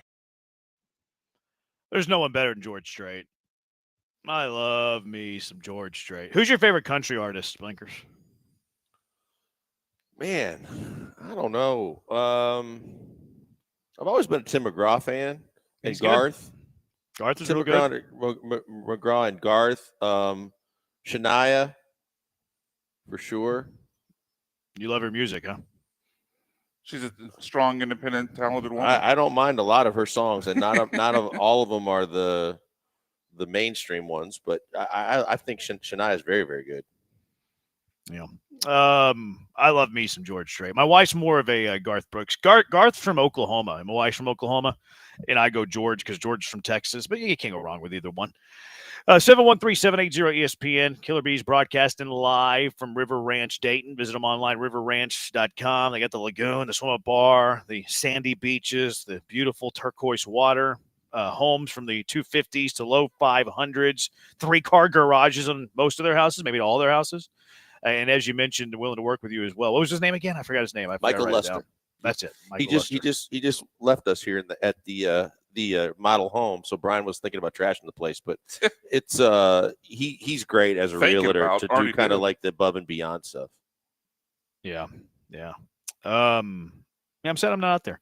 Texture says Shipley's on North Main. Best glazed donuts out there. Nothing compares. Agreed. Philip 68. Aren't glazed donuts 1,000 times better, fresh and warm? Yeah, for sure. Yes, absolutely. Yeah. Yes. Texture says now this is a banger. It's a You Call It Friday. We didn't pick that song. That came from a texture. I think it was because they were making fun of me earlier for saying I mispronounced San Antonio somehow. Maybe I got lazy with it. I don't know. But yeah, so you call it. It's you guys are picking the music for every Friday from now on. 713-780-3776. Texture says this is a banger. Absolutely, it's a banger. Texture says Luke Combs is his favorite country singer. I almost said Texas country, but he's not a Texas country kind of guy. That's all like Corey Morrow, Pat Green. Like those are more. Although Pat Green sold out, went to Nashville. I'm not huge on the new country. So Same. I'm more of an old school guy. Yeah, there's only really Beyonce. one newish artist. I mean, he's not super new. But I like Chris Stapleton. But for other than that, Wallen guy. No. Morgan Wallen, the guy that walked off on the SNL set. Did he? Yeah, I don't know. I didn't see he did. No, but Stapleton's really the only one of the current guys I like. But mostly I go back to outlaw country with Waylon and Willie and Shabuzi. I like Shabuzi. He's not bad. He's got that one song. Bad. Got one song. Got two. I don't know any of his others. Tipsy and Good News. Yeah, Good News is a good song too. I'm not sure I've heard Good News. He played it on SNL. You played it as a bumper to continue keeping it in my head. I played Tipsy on for you. Yeah, he played Tipsy. Okay. Yeah, I played Tipsy. I'll have to listen to Good News, see if I've heard it before. I'm not very good at remembering It kind of names. sounds very similar to his first song, but yes. Oh, does it? Yes. Texture says Beyonce is the greatest country singer of all time. Best album ever. That's album debatable. Sucks. And the collab with Miley Cyrus sucks. You didn't think it was good? I didn't think it You was didn't like good her at country all. album at all? No, at all. Huh. And she's very I talented. thought her performance at during the Texans halftime was pretty good. Yeah, that was pretty good. I'm not a fan of the album at all. Toby Keith. I do love Toby Keith. Toby Keith is really good. I wouldn't put him in the George Strait tier, but I like Toby. Texture donut holes are the best. Where do you stand on donut holes? They're good. They're good. My daughters love them. Oh my God. My youngest just wants the bag of donut holes. They have a kid-sized bag of donut holes. Jeremy's going to mock me after I say this, but I don't care. I would rather have the Shipley's donut holes than their glazed donuts. Ooh. I like donut holes. Okay. I thought you might kill me for that one, but I it's just easier to eat, so especially if you're in the car. So yeah. Donut holes remind me in the Midwest they had crawlers. I've heard of it. I couldn't tell you what it was. And the donut holes remind me of crawlers back in the Midwest that are really, really good. Roger Kreger was great drinking music in high school. You were drinking back then in high school, huh? Pat Green used to be how big naughty back of you. Those days. I mentioned Pat Green. He was hill country guy. Yeah, Pat Green was big, especially around here. Until he sold out, like Jeremy said. Went to Nashville. I'm disappointed you weren't listening to me, Blankers. Huh? He I'm was thinking about disappointed you weren't donuts. listening to me. Listen to you on what? Pat Green? Yeah, he I mentioned- went. he I had a mentioned it earlier in the diatribe segment. about Pat Green. A lot of times, I'm sure you, and I'm sure I know you do it. It's the same thing, but a lot of times when you're on your diatribe, I just let you go and focus on You other check things. out, wait for it to be over. Just check in on the internet, see what's going on the text line or other things. Sounds And let like them when go. like if the wife is yelling at you, just wait Exactly. for the, At a certain point, you just go, yeah, okay. Well, just wait for we'll the bring noise, it back in. Wait for the noise to stop, and then you I have a start hard time believing that. I have a hard time believing that. Texture gives Zach Top a try. He's bringing back Old Country. I actually did listen to a few of the Zach Top songs. Brian played him as a rejoin one day because he was playing at the rodeo. And I kind of looked into him a little bit, and I did hear a few of his songs. I did like him. I'm not sure I'm going to buy his album or anything like that, but was it Kane Brown? He's a country artist. Yeah, Kane Brown's really popular. I've heard some of his stuff that's not bad. You like him? Yeah, he's How do you all right. feel about Jelly Roll? Jelly Roll's not bad either. I mean, it's like getting Post Malone into country music is kind of weird. I just didn't see him getting into that genre. And Jelly Roll, you look at him, you wouldn't think he's a country artist, but some of his songs are pretty good. I actually like Jelly Roll. I think he's very talented. I'm a big fan of Post Malone. I like Post Malone a lot. Todd Got the a Show, lot of Toby versatility Keith that Post was Malone. really Did good. you see him on the SNL anniversary concert where he played with Nirvana? I did not. That was really he served as basically the Kurt Cobain fill-in, and they sang "Smells Like Teen Spirit." It was really good. Huh. Man, Joel is not laughing on the Twitch or the Twitch chat. He's poo-pooing everything. Said donut holes are for kids. Jelly Roll is booty. I thought he was actually specifically talking to me. I didn't realize where he was going there. No, his I guess the name's- donut hole's Yeah, been Joel's more not my laughing. You're right. More my take. Joel's yeah. not laughing. You know what? Joel's not laughing. It's a Friday. I'm feeling good. I'm not down for this negativity. Catch this timeout. Pew, pew, pew, pew. I love it. Thank you for the finger That guns was there, fantastic. John. Yeah, with the pew pew and the sound effects. That's a fine from Adam Silvercombe. Stony LaRue, Whiskey Myers. I do like a little Whiskey Myers. I'm not a fan of donut holes. Is that weird? What popular food that you guys dislike? 713-780-ESPN. I'm going to think about that and get back to you on the other side. 713-780-3776. Popular foods that you dislike, and what's the deal with coyote season in Houston, huh? 713-780-3776. Killer Bees, ESPN 97.5 and ESPN 92.5. Hey, right now I want to tell you about the place that we're at now and the fact that my good friend Michael Luster is the best real estate guy that I know, especially out in this area. They're fantastic, and he is the headlining guy in real estate when it comes to River Ranch, Dayton. It's a fantastic new community, 16 new model homes, pricing from the 250s to the 500s, featuring the top builders. And the fantastic way that Michael works with you is he's going to make sure that he helps you with low interest rates, closing cost assistance, getting out of your lease or your previous real estate issue so that you can get into a house out here. And then once you get out here, the fact is you get away from the hustle and bustle of the city of Houston, Texas. Not too far away, but just far enough where you can enjoy the quiet, more country lifestyle of having a really nice house with a 3-car garage and your own lagoon to work with for you and your neighbors. I'm not kidding. This Angel Lagoon is absolutely intense. It's fantastic. It's really crystal blue waters, white sandy beaches, a swim up bar. They take care of everything for you because they don't want you to leave. That means you can relax, being in your own home area and not having to drive all over the place and all over the city to get to things. That means that there's pickleball courts, there's the daycare facility, workout facility, and the lagoon itself, and so much more. It's all fantastic right here at your fingertips. You got to check it out. And you got to call my man Michael Luster because he's going to help you out no matter where you are. You can reach him at 870-754-9164.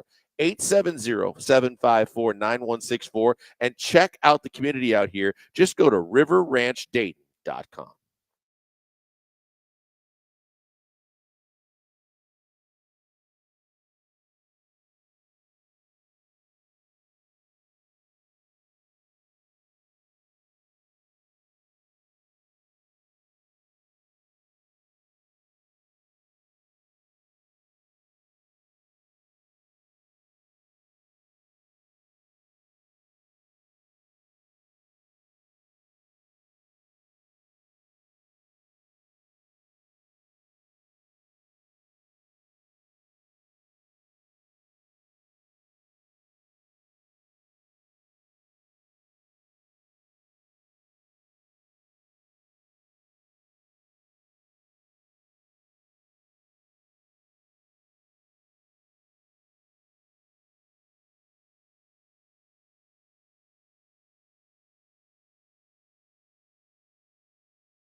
What foods are popular, most people like, and you don't like? 713-780-ESPN. Texter wanted us to talk about this, and it's a You Call It Friday, so talk about whatever you want. We'll play whatever music you want.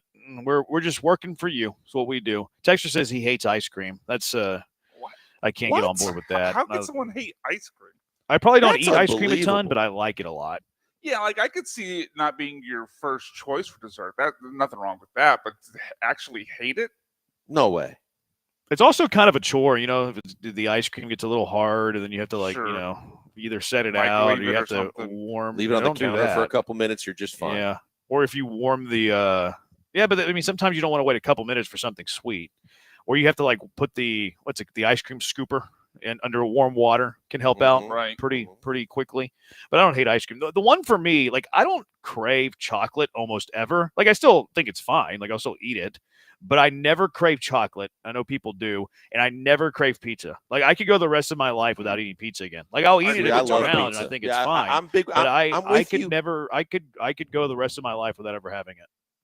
I'm with you on the chocolate thing, and Lisa's a massive chocolate fan. And she always has been. And I just not chocolate. I'm not a big candy person anyway, but I'm with you. It was weird today, and I was going to mention this to you guys anyway, but my daughter had a bike and trike-a-thon at school where you bring their bike or trike, and they do this obstacle course, whatever, and the parents are running around.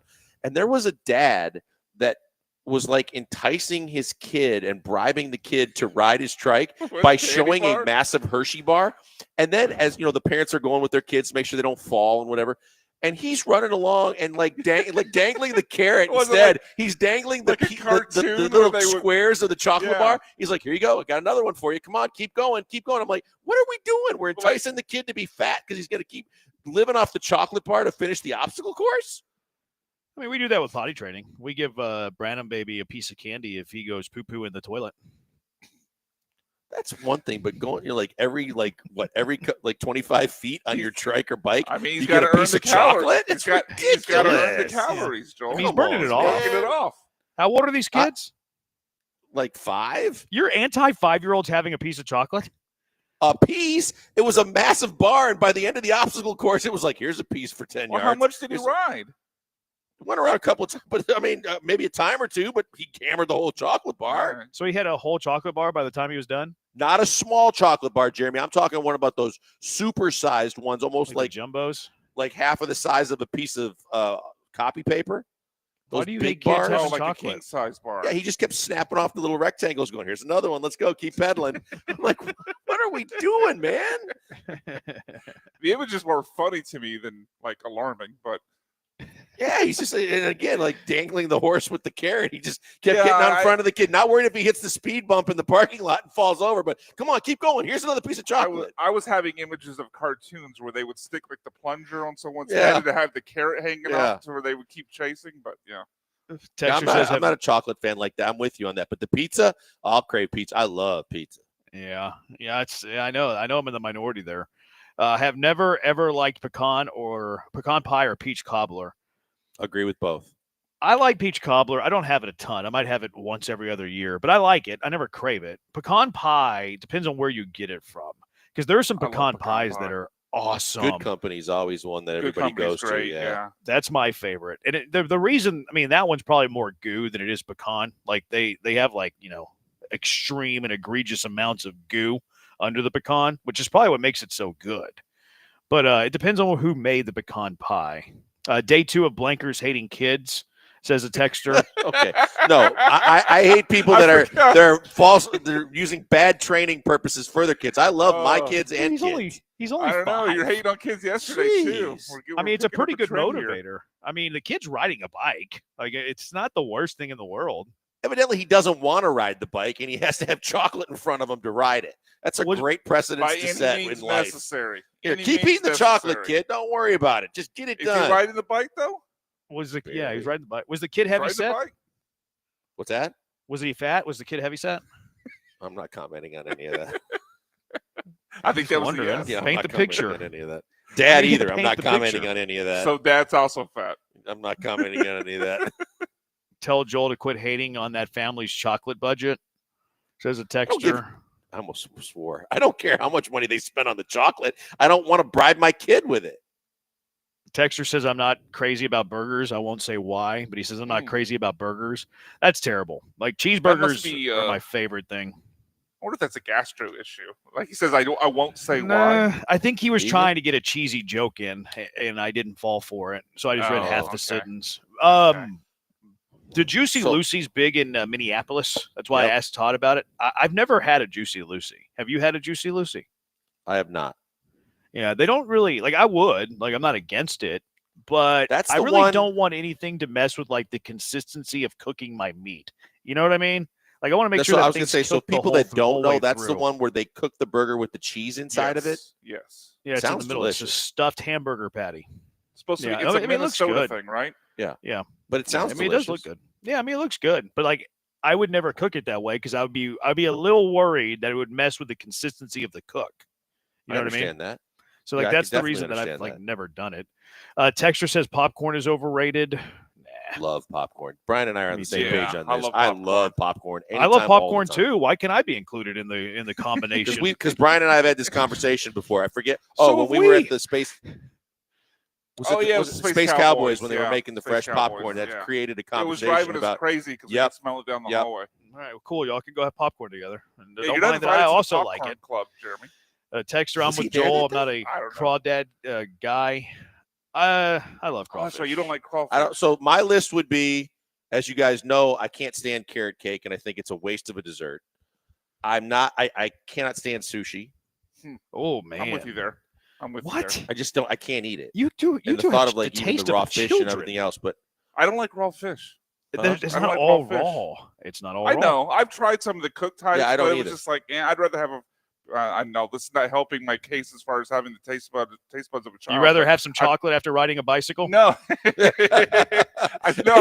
goes back to the old airport. I was going to say I'd rather have the fish fried, is what I was going to say, which doesn't help the case of my taste buds being that of a child. See, I don't like. Well, I like, but I prefer my food not fried. I think it tastes better, especially seafood. Like, give me a good blackened shrimp or fish versus a fried shrimp or fish. Because I like the flavor of the shrimp and fish. And the moment you fry it, I think it takes away from the flavor. I'd rather have it. I grew up blackened. on the fried shrimp. Yeah, fried And chicken fried shrimp is fantastic. I'd rather have shrimp fried than not. Yes. And I think most fish I'd actually probably would rather, now that I'm thinking about it, have grilled or whatever. The one exception would be catfish. I can't stand catfish. Well, I like catfish, but I would only eat it fried. I'm no. You wouldn't eat blackened? So my list was blackened is really good. No, really okay, good. two ways then. I like blackened. I like it. More of a Cajun style. I'm fine with that. Yeah, I like blackened fish a lot. Huge fan of blackened fish. So mine are crawfish, calamari, sushi, I like and calamari carrot too. cake. There's a lot of seafood. I love calamari. I'm not a big fan. Fried calamari is what everybody. It can be done poorly. Though. It's okay, but I'm just not a fan. If you get it made poorly and it's rubbery, then I'm with you. But if it's done well, I like it. I prefer my calamari to Italian restaurants, not seafood restaurants, because it usually comes with marinara. And I prefer my calamari with marinara than whatever the seafood place is giving you. That's fair. Yeah. 713-780 ESPN. So I was doing my my daily prep, the thousands and thousands of websites that I look at each and every day, and the hours and hours of work that I put into this. And selling it there, Rock. Houston Chronicle. I have a subscription to Houston Chronicle because I think it's kind of important for what we do. And I'm sitting there looking at Astro stories and Cougar stories. Duarte does a good job with the Cougars covering their beat. And, I'm looking at stuff, and then on this right side of the Houston Chronicle, they have like the top stories of the day, most popular stories of the day. And the number one most popular story of the day, while I was, looking and prepping at 3:30 this morning, whenever I saw this, it says that coyotes are out along Buffalo Bayou and other parts of Houston, and that it is coyote season in Houston. Blankers, I lived in Houston. I'm almost 40. I've been in Houston for 39 years of my life, going on 40 here. I never knew we had a coyote season. Have I missed this? Is this something that is normal? I was going to ask you guys on It's a your thing. side of town. Is it Well, a thing? it depends on where you live. Because I was going to say, I don't know on the north side. I know that in Sugar Land and in that area, there's a lot of like hawks. There's a lot of the wild pigs. The pigs. Yeah. There's a name for them. Feral hogs. Feral hogs. Yeah. And then recently on our Facebook pages, people had thought that they had seen some coyotes and had some pictures, and they weren't huskies. They actually, a couple of them actually looked like coyotes, and I was kind of like, wow, that's a real rarity to find coyotes in Sugarland, in the Sugarland area, but I don't know. They're there. Like, there was a story, I want to say it was about a decade ago because he was still governor at the time. But remember when Rick Perry shot one? He was out walking his dog. I think he was around Memorial Park, but he shot one. Rick Perry lived in Houston. I don't know if he lived in Houston or he was just visiting, but there was anyway. Yeah, he shot. He apparently was walking his dog, carrying the piece, and shot one because it came after him. But yeah, it's apparently been a thing a good 10 years. Like, I never see him in Kingwood, but if you live in the right areas, they're definitely there. Yeah, what does coyote taste like? I'm with you. I was not like, aware I never that it saw was a one thing. I could see like a random sighting of a coyote, right, but I didn't think that it was a big deal. Yeah, like, I never knew saw it was one growing up coyote at Deer season Park, in Houston. Yeah, never no. heard that. I know it's That's- football time in Houston, but Exactly. Thank you, Clay. And the welcome. Texans are ready to play. Not That's ready right. to win. They're ready to play. Yeah. B. Hannon said that there was a cougar running around the Kingwood Greenbelts. Go Cougs, baby. Hope they're running wild in San Antonio tomorrow. We got a lot of gators in That's alarming. Sugarland. My neighborhood is right on the Kingwood Greenbelt. Yeah, they had a problem with a lot of gators in Sugarland. Gators make sense. Cougars do not, especially in Kingwood. Somebody said, B. Hannon said that it was an issue in Katy as well. Katy had a problem with them. We had some feral hogs in our neighborhood, like over the winter.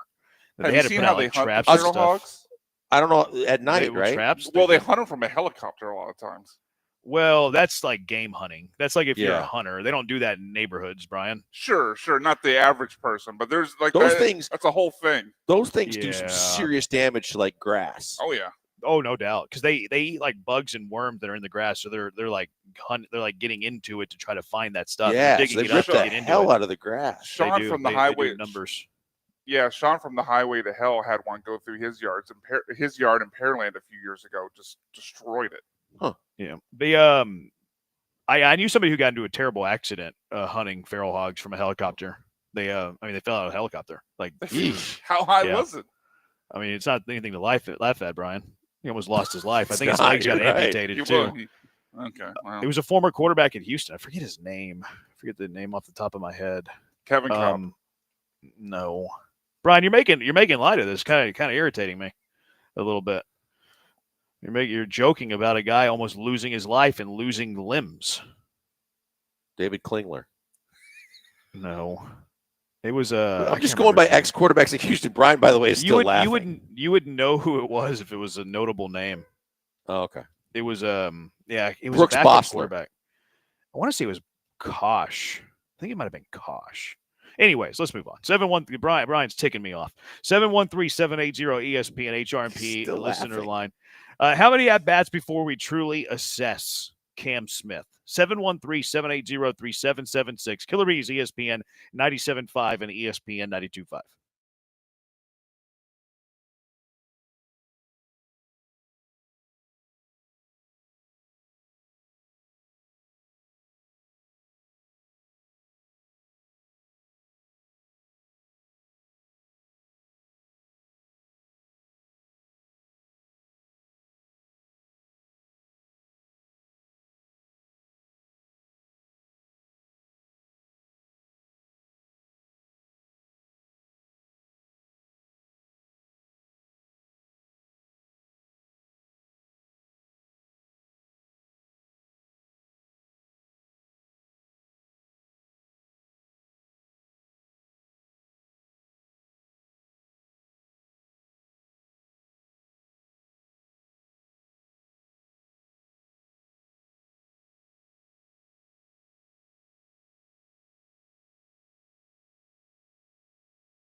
Broadcasting live from the mobile Veritex Community Bank Studios, located at River Ranch, Dayton. Here's the Killer Bees, Joel Blank and Jeremy Branham. Yeah, I don't think I've heard this song. This is the Shabuzi Good News. Yep. You've heard this? Oh, man. We sing it in the car. No, that don't Battered try to Woman adopt the channel? accent. My daughter does it. Oh, does My she? daughter does the accent. I need some good news. Yeah, this is the other one he's saying on sipping SNL. Brian. You're not allowed to talk the rest of the show. You're laughing at a dude who had his legs amputated. You should have heard him in the break. Lost talking privileges. I mean, Sean's throwing out realistic topics of people in peril, and he's just cackling. Fine by me. No, mute his microphone. That's enough. No, I've never heard that song by Shabuzi. I'll have to. It wasn't bad though. It does sound very similar. It's a little slower, but like the beat kind of sounds the same. Mm-hmm. Yeah, I hear you on it's that. a very distinct sound for him, and yes, some of the songs do sound similar. It is a You Call It Friday. Whatever songs you want us to bump back with, 713-780-3776. 713-780-ESPN. Texture says anything with avocado is disgusting. You just lost your text privileges for the last 40 minutes of the week. You can text us again Monday. How do you not like avocado? Avocado is delicious. You can put it in sushi. You can make guacamole with it. I mean, I eat it a lot of times by itself for breakfast with a little bit of sea salt. As you know, I think I've said previously, I was never an avocado fan or a guacamole fan, and I didn't like the texture, the appearance, or anything. And then being married to Lisa and her mom's frequent visits, I have grown to like guacamole and avocado. Yeah, I love me some avocado. It's so good. I live in the Baytown You put area. it on would you put that on like coyotes sandwich, like a turkey sandwich or something? Oh, sure. Yeah. Yeah, Okay, put it in that, put it inside of tacos. Yeah, I mean there's no bounds for avocado. Avocado is superfood too. Like it's really good for the brain. Food. That is true. Yep. Brandon, we used to when Brandon baby was very, very little and like he was just eating, starting to eat not even solid food, like baby food. We never gave him baby food. We would like squish up stuff, but we would squish up the avocado and take to that like a fish to water because it's in his blood. Seen coyotes running at Memorial at 3 a.m. That's kind of scary. Also, sick brag that you're up and running at 3 a.m. That's pretty early to be out there running. We were talking about this after Brian was focusing on all the different shortcomings people have that he could laugh at. That wasn't very good. That was a mean pun too. What? He's short now because he doesn't have legs. Oh, jeez, and Brian's laughing at that too. I was unaware of, and Sean backed it up during the break as well, that this is such a prevalent thing in the downtown Bayou area. I'm like, the last place I would expect it is to be around Buffalo Bayou. I would think like when you start getting out in the sticks in certain of the surrounding areas around outside of Houston, but I'm not thinking downtown and by the Bayou. Yeah, that's the crazy thing. Like the suburbs, I can like that makes more sense, right? But like inside Right. the loop is crazy. Blaine says those coyotes come in to eat all the feral cats. Maybe it's not so bad we have those coyotes. Yeah. Yeah. I mean, because I think when you start thinking about it too, I guess that you got to protect your animals too, right? If you're walking your dogs or whatever, you don't want to run into a pack of coyotes because I'm sure they're just going after whatever the hell they feel like it. Yeah, absolutely. Okay, I'm not reading that one. Someone said in avocado and tortilla soup goes hard. That's a good call. It's a really good pairing. Ooh. Have you ever had like that avocado bean dip? That's really good too. Avocado bean dip's good. I just can't. Oh man, avocado in warm soup. Yeah, absolutely. You put it in Oh like my right God. there at the end. You don't cook Yeah, I with don't it. think You I just could put it do in there at that. the end as like a topping. I don't think I could do that. That doesn't What? sound great. Sorry. What's your go-to? Yeah, you would like it, I think. What's your go-to Mexican drink? Margarita with tahini or micheladas? Gallant I would likes go spicy margarita lips. over micheladas, and I don't like the tahini though. I Just don't give me like the margarita with tahini either. salt. Salt. Yep. Good. Big E's calling me. Should I answer this on the air? No, I'm not going to do that to him. I seen a coyote today in Galena Park. Okay, I'm not reading that text. That's very mean. That's a mean text. Not reading that. Okay. All right, let's get to the Cam Smith conversation. 713-780-ESPN. How many at-bats before we truly assess Cam Smith? Todd Callis mentioned earlier, like, with a veteran, give him 100 at bats before we start talking about the season he had. Said a little shorter with a rookie because they have options and like their leash isn't as long at the big league level. Said 60 to 75 at bats for a rookie. Cam Smith right now, I mean, still very, very early. Obviously, we're not rushing to conclusions at all. Even about his rookie season, we're not rushing to conclusions. But he's had 17 plate appearances. He's had 14 at bats. So he's still roughly, 60 plate appearances away from assessing judgment according to TK's barometer. We might have different barometers, but in those 17 plate appearances, 14 at bats, he's hitting 143 with a 294 on base percentage and a 437 OPS. Obviously, those numbers, if you put them out on a bigger sample size, would not be good enough. 5 games for him that he's played in, over 7 that the Astros have played in. We're not drawing conclusions, jumping to any conclusions, any of that. But those numbers would not be good if you were to extend it to a bigger body of work. How many plate appearances for you before you're drawing an assessment on Cam? I think just going back to, how much Bregman struggled early in when he debuted, that I'm not gonna jump to conclusions too soon. I like TK's number. The barometer should be, the benchmark should be at around 100 at bats, maybe even more than that, just to kind of allow him to settle in, because we're factoring in just the at bats, but then his age and his maturity level and dealing with everything that goes with, the first time being in the major leagues at essentially a teenage years, instead of being like, some of the other guys when they get called up for the first time. I think it's at least 100 at bats, in my opinion. For me, my number is 100 too.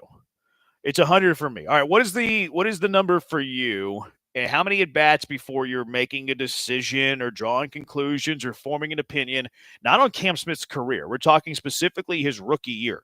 Because look, if he is hit, and look, we're not saying this is going to happen. Have to be careful, or Lance will jump my, what.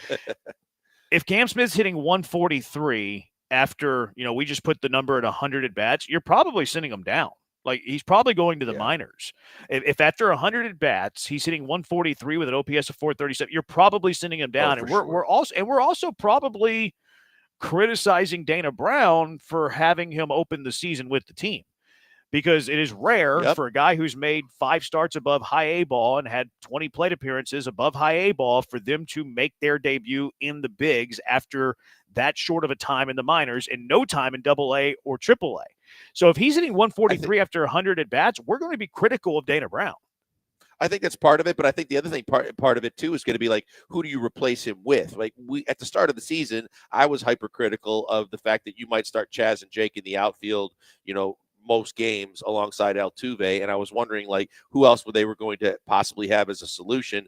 And Gamble was the guy they brought in that they let go, and you're like, okay, I can understand it even more so if there are viable options on the major league level that are capable of replacing him. You're right. Well, those guys, those guys that you mentioned have better averages than Cam Smith does.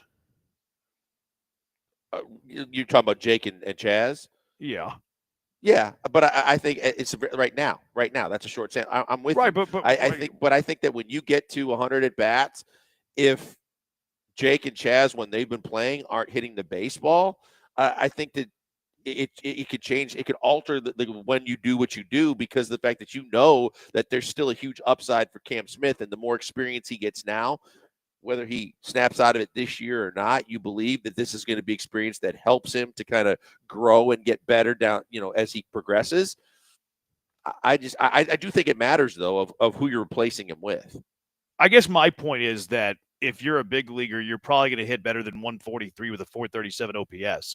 So if you have a guy that's producing at that level, almost anything else is an upgrade. Yeah, maybe so. I mean, I just think that when I'm factoring in everything that I said, I'm giving him a little bit extra leeway than of someone else that might be a little bit further along age-wise, maturity-wise, and experience-wise. But yeah, I mean, look, if he's hitting 143 after 100 bats, I have no qualms about sending him down. And you're probably right. Everybody involved is going to take some heat for that decision, because everybody was adamant, from Espada to Dana to the players themselves, talking about what this kid can do and all the confidence in the world in him. But I just hope he turns it around by then, and maybe even if it has to be like the Bregman experience, where you start out super slow, but at a certain point you start feeling comfortable and things start clicking. Look, and this isn't a, oh my goodness, Cam Smith after 5 games is hitting 143. That's not the conversation. Because Cam Smith's numbers are actually better than Jordan's. Cam Smith has a better average than Jordan, has a better OPS than Jordan. So, like, this isn't a 5 games, the sky is falling, what were the Astros and Dana Brown thinking? This is how long of the leash do you give Cam Smith before we start having these conversations? How many at-bats, how many plate appearances, how many games before we can be critical of Cam Smith if he is struggling? That's what the conversation is. 713-780-ESPN HRP listener line, 713-780-3776. Killer Bees broadcasting from River Ranch in Dayton on ESPN 97.5, ESPN 92.5.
The Killer Bees are broadcasting live from inside the mobile Veritex Community Bank Studios, located at River Ranch, Dayton. Now back to Joel Blank and Jeremy Branham.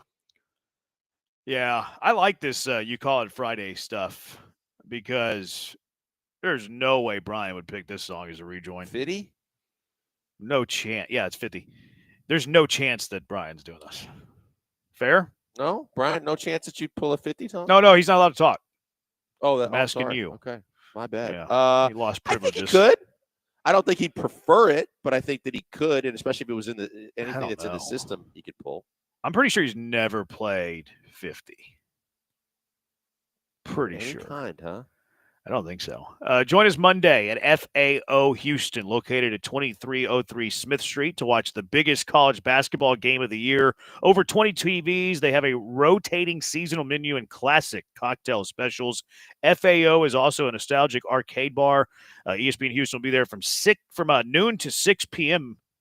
The Paul Gallant Show, the Killer Bees, broadcasting live. See you Monday at FAO. Who wrote this script? Brian, you can answer the question, but only one word. Yes, or just one name, Brian. Who wrote the script? Okay, he's going to be stubborn and not answer. I'm going to guess Joe wrote. Laughing again. He's laughing. I'm going to guess again. Joe must wrote be the thinking script. of more catastrophes. Okay, here are a couple tackling. problems. Here's a couple problems I have with these. Here's a problem I have with this script here. They have a rotating seasonal menu and classic cocktails specials. Why is there an S after cocktails there, Blankers? They have a rotating seasonal menu and classic cocktails specials. No, classic cocktail specials. How about this one, Blankers? ESPN Houston will be there from noon to 6 PMAS. He put 6 PMAS. He put 6 space PMAS. The PM. Gotta be careful saying that. PMS. Yes, please do. This could be Joseph, could it not? It's got to be Joe. I hope it's Joe, because I wouldn't want to ridicule anybody else. But this is what? I mean, just proofread it. Go through it one time here. Man. What if it was Brian? Brian doesn't write these. Brian won't talk with the face I got for saying that it could be Brian. Was not favorable. I'm a fan of the S at the end of things, RBIs. You can't go cocktails specials. No, you have and then combine 2 words in the middle of just 1 minute to read over this, and you would have fixed this. I'm not to go all MLA Paul here. Just a quick proofread is all it takes. Late for that. Just but a quick proofread. proofread. I mean, I think the bigger thing is just to proofread it for the talent on the air, because they don't have time to sometimes. What are we going to do?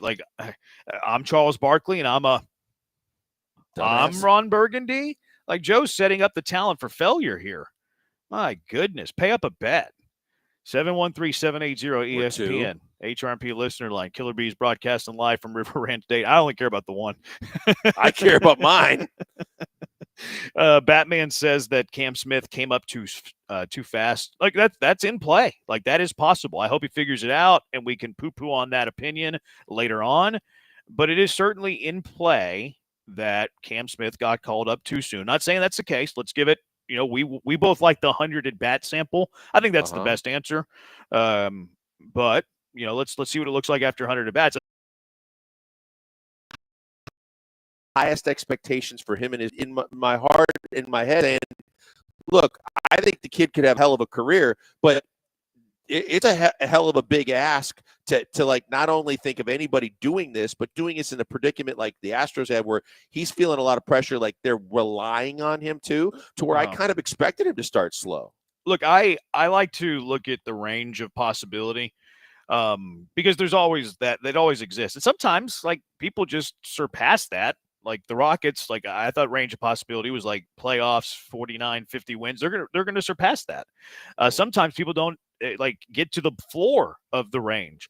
Jose Abreu, I like that signing. He never got to the floor of what I thought his range would be as an Astro. So like even the ranges can be off, but it gives you a better chance of like it landing in that range. Cam Smith being called up too soon is in the bottom of the range. The top of the range, he comes in, he holds his own, and he's like a solid producer that hits 6th or 7th in your lineup. So, and like, again, this, like a texter says that he's 4th on the Astros in on-base percentage because he has had a couple of walks. His at-bats have been, mostly okay. I mean, he does have 6 strikeouts and 14 at-bats. Like, that's almost half of his at-bats that have ended in strikeouts. But we're not going to form conclusion after 17 plate appearances. That's why, again, this conversation is more about how long is the leash? When can we have the conversation of what Cam Smith's numbers look like? A texter, oh man, I'm calling Lance now. Yeah, that's tough. Thoughts on Bregman's start? See, Bregman after his first 100 at-bats was like starting to figure it out. It was Bregman's start that was atrocious. But by 100 at-bats, he had started to level out. Like water found its level a bit with him. Yeah, he was, correct me if I'm wrong, he started 1 for like 20, 30, whatever it was. Yeah, it was like 1 for 30, I think. Yeah, like and then you suddenly you could see that he was starting to kind of feel more comfortable, and things he was starting to get harder contact with the bat. But I think it's very similar. That's why I didn't have high expectations right out of the gates for Cam, but I think that it's realistic to think by the time he gets even halfway to by the time he gets about 50 at bats, you'll have a pretty good idea about, even if he's not hitting for average per se by yet or OPS or all the different metrics that you use. You'll see if he's feeling comfortable at the plate, if he doesn't look overmatched, if he's staying on fastballs and he's hitting the ball hard, even if they're outs, you'll know that he's capable of figuring it out. Yeah. Again, that is like not the conversation. Like, it's more, when can we start having the conversation? Yeah. Like, it's very nuanced what we're talking about. I get that, but like, I'm not going to bash Cam Smith after 5 games. But can I start bashing Cam Smith? I think, to be fair, especially with all the other sidebars that we put into age and otherwise, I think, to be fair, it starts at 100. Okay, yeah. I think we've established our number. Yes, King of Twitch, who's a ball knower, he says 100 as well. So Bregman started off 1 for 32. By the time Bregman, and I pulled up his first 101 at bats because it's like I can only look at it game by game. But Bregman in his first 101 at bats, despite starting 1 for 32, he ended up getting his average up to 238 and 687 OPS by his 100th and first at bat. So and that's factoring in the 1 for 32. So like, what did he do from at bats 33 to 100? He was probably hitting close to 300 with an OPS close to like 800, 850. So like, he was trending in the right way. So it might not even be total numbers. It might be more what you're talking about of like, how is he performing? Where is he trending? Do things look good? Does the outlook look good? Some textures on this. Can we just admit no one likes Joe? That's not really about Cam Smith. I like Joe. I just like to make fun of him a little bit. I like Joe. Probably has the same person in his ear as Jordan to start the year. Yeah, I mean, I don't think so. 6 Ks. Altuve almost did that in a game. Yeah, but Altuve's producing. Bregman is playing much better this year than last. That's because he's hitting in that boombox at Fenway Park. At least he isn't Dylan Cruz right now. Yeah, Cruz is struggling. Cam is not batting cleanup, 3rd, 5th, or 6th, and no errors in right. He's doing good. Okay.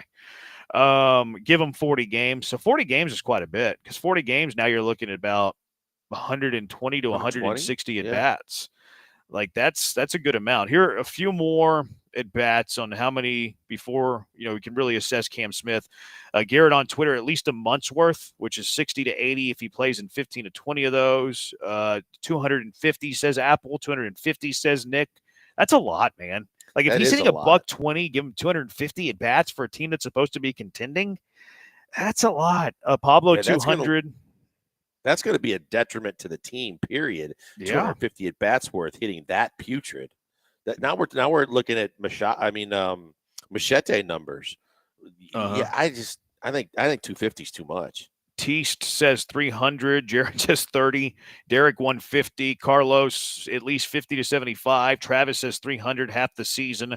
Steven says rookie season. Let him adjust and go through education in Major League Baseball. At least 100, 140, 100, summertime, 30 games, 2 more series, 150. So that's kind of the what Astro fans are thinking here. That's the range in the gamut, huh? That's the range. I think we're going to go with 100. I think 100 was pretty consistent. If you just took the average of the majority of the responses. I think so. Yeah, I think it would be. Cam Smith should be in Corpus for 1 month, then Sugar Land till midsummer, then called up after the All-Star game. David Peralta and Bid Gamble should be on this roster. Evaluate May 1st, make decision June 1st.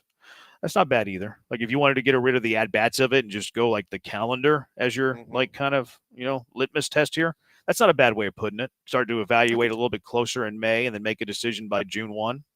I think that's a good enough sample size from just a time perspective. Yeah, I'm fine with that. All right, 713-780-ESPN, HRP listener line. Any thought? You saw Christian Campbell get this deal, right, with the Red Sox. Yes. He got an 8-year, $60 million contract extension, which if you look at the escalators of the deal, also had like 2 options on it. So they can buy up to they bought 2 of his free agent years, and they can get all the way up to 4 of his free agent years. He makes $1 million this year, $2 million the year after, then 3, then 4, then 6, then 9, then 13, then 16.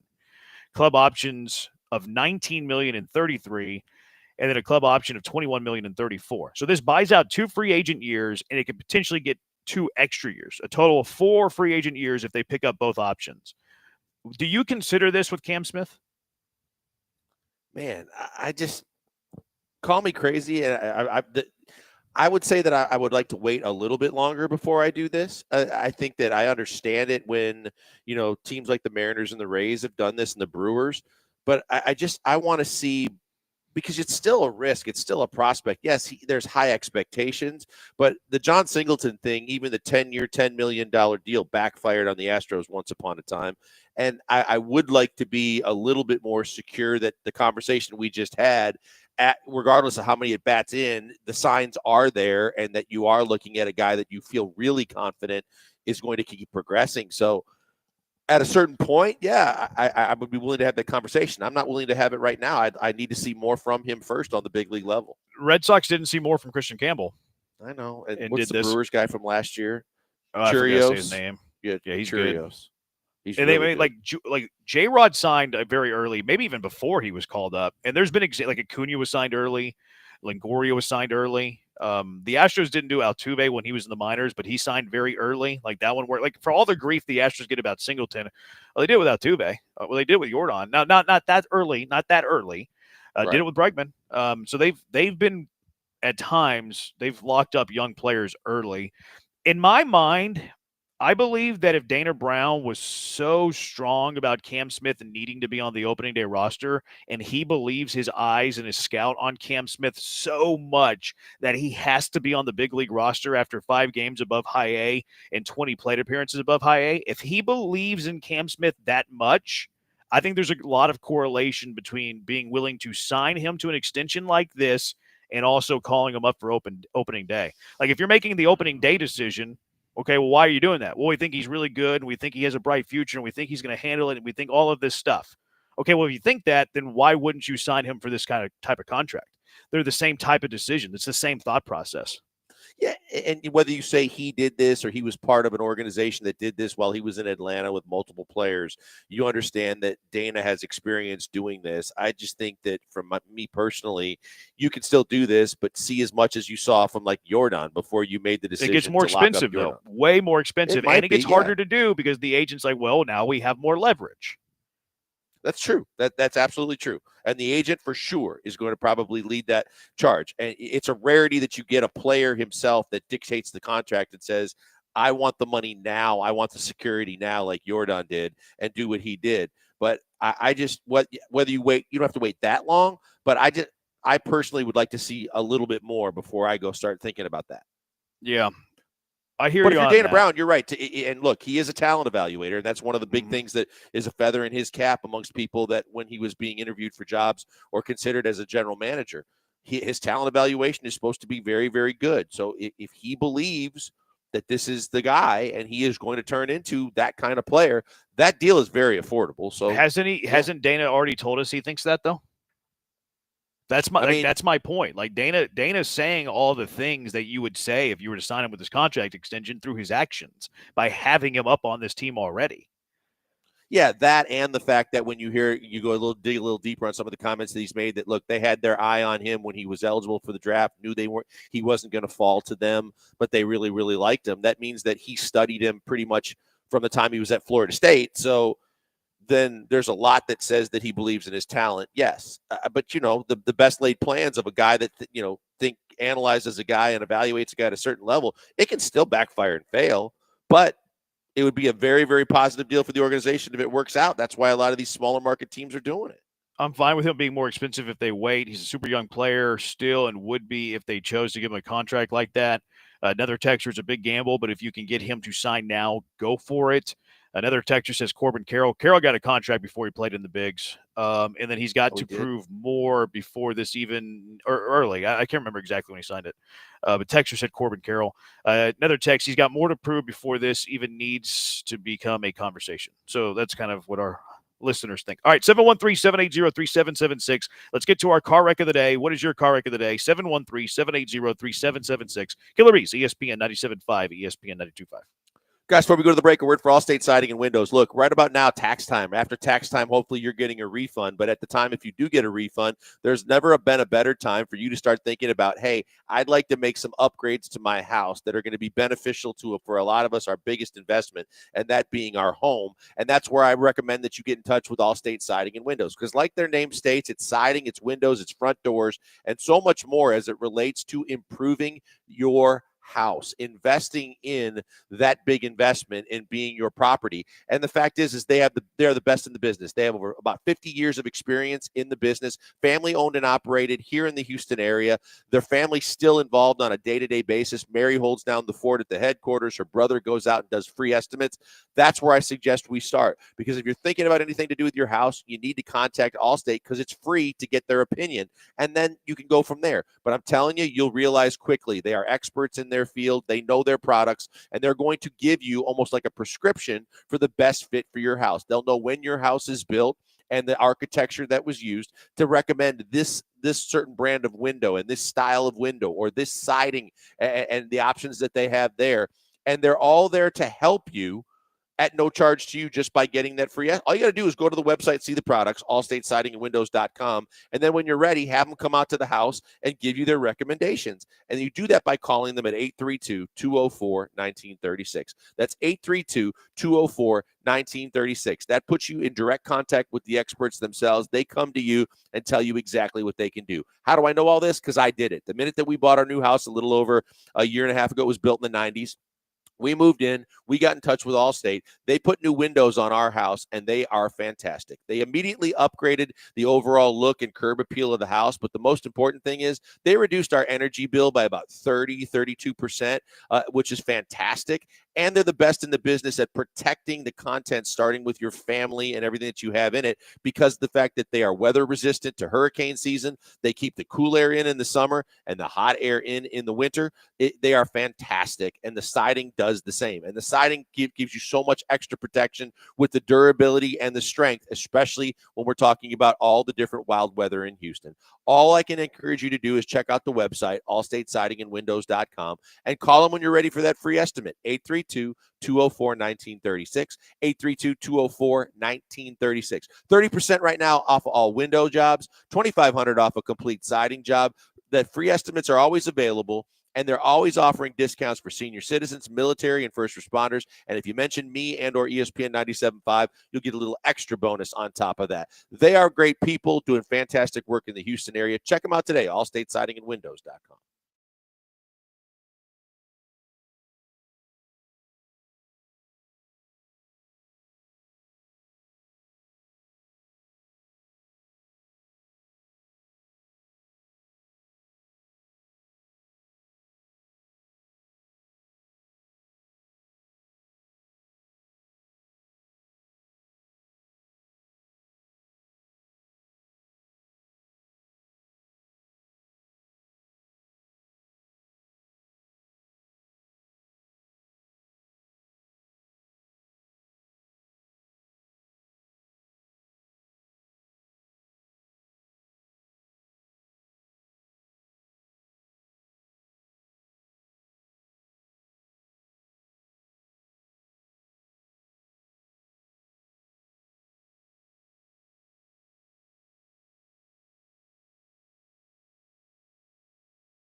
Corrects of the day, 713-780-ESPN. What are yours? Real quick, Blaine says you don't need to read this on air, but Mapes is very sharp and knows all the sports for someone so young. He's a bright career in sports talk. My favorite producer.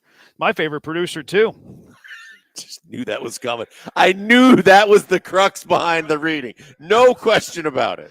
Thanks to River Ranch Dayton for having us out. If you're in the market, make sure you do your due diligence, riverranch.com. All right, Blankers, car wreck of the day. What you got?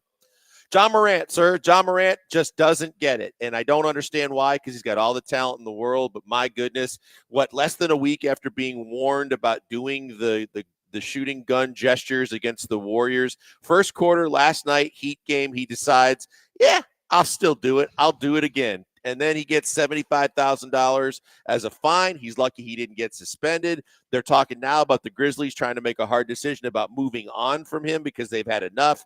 He is hurting himself. He's cost himself maybe $40-50 million in endorsements with some of his off-the-court stuff previously.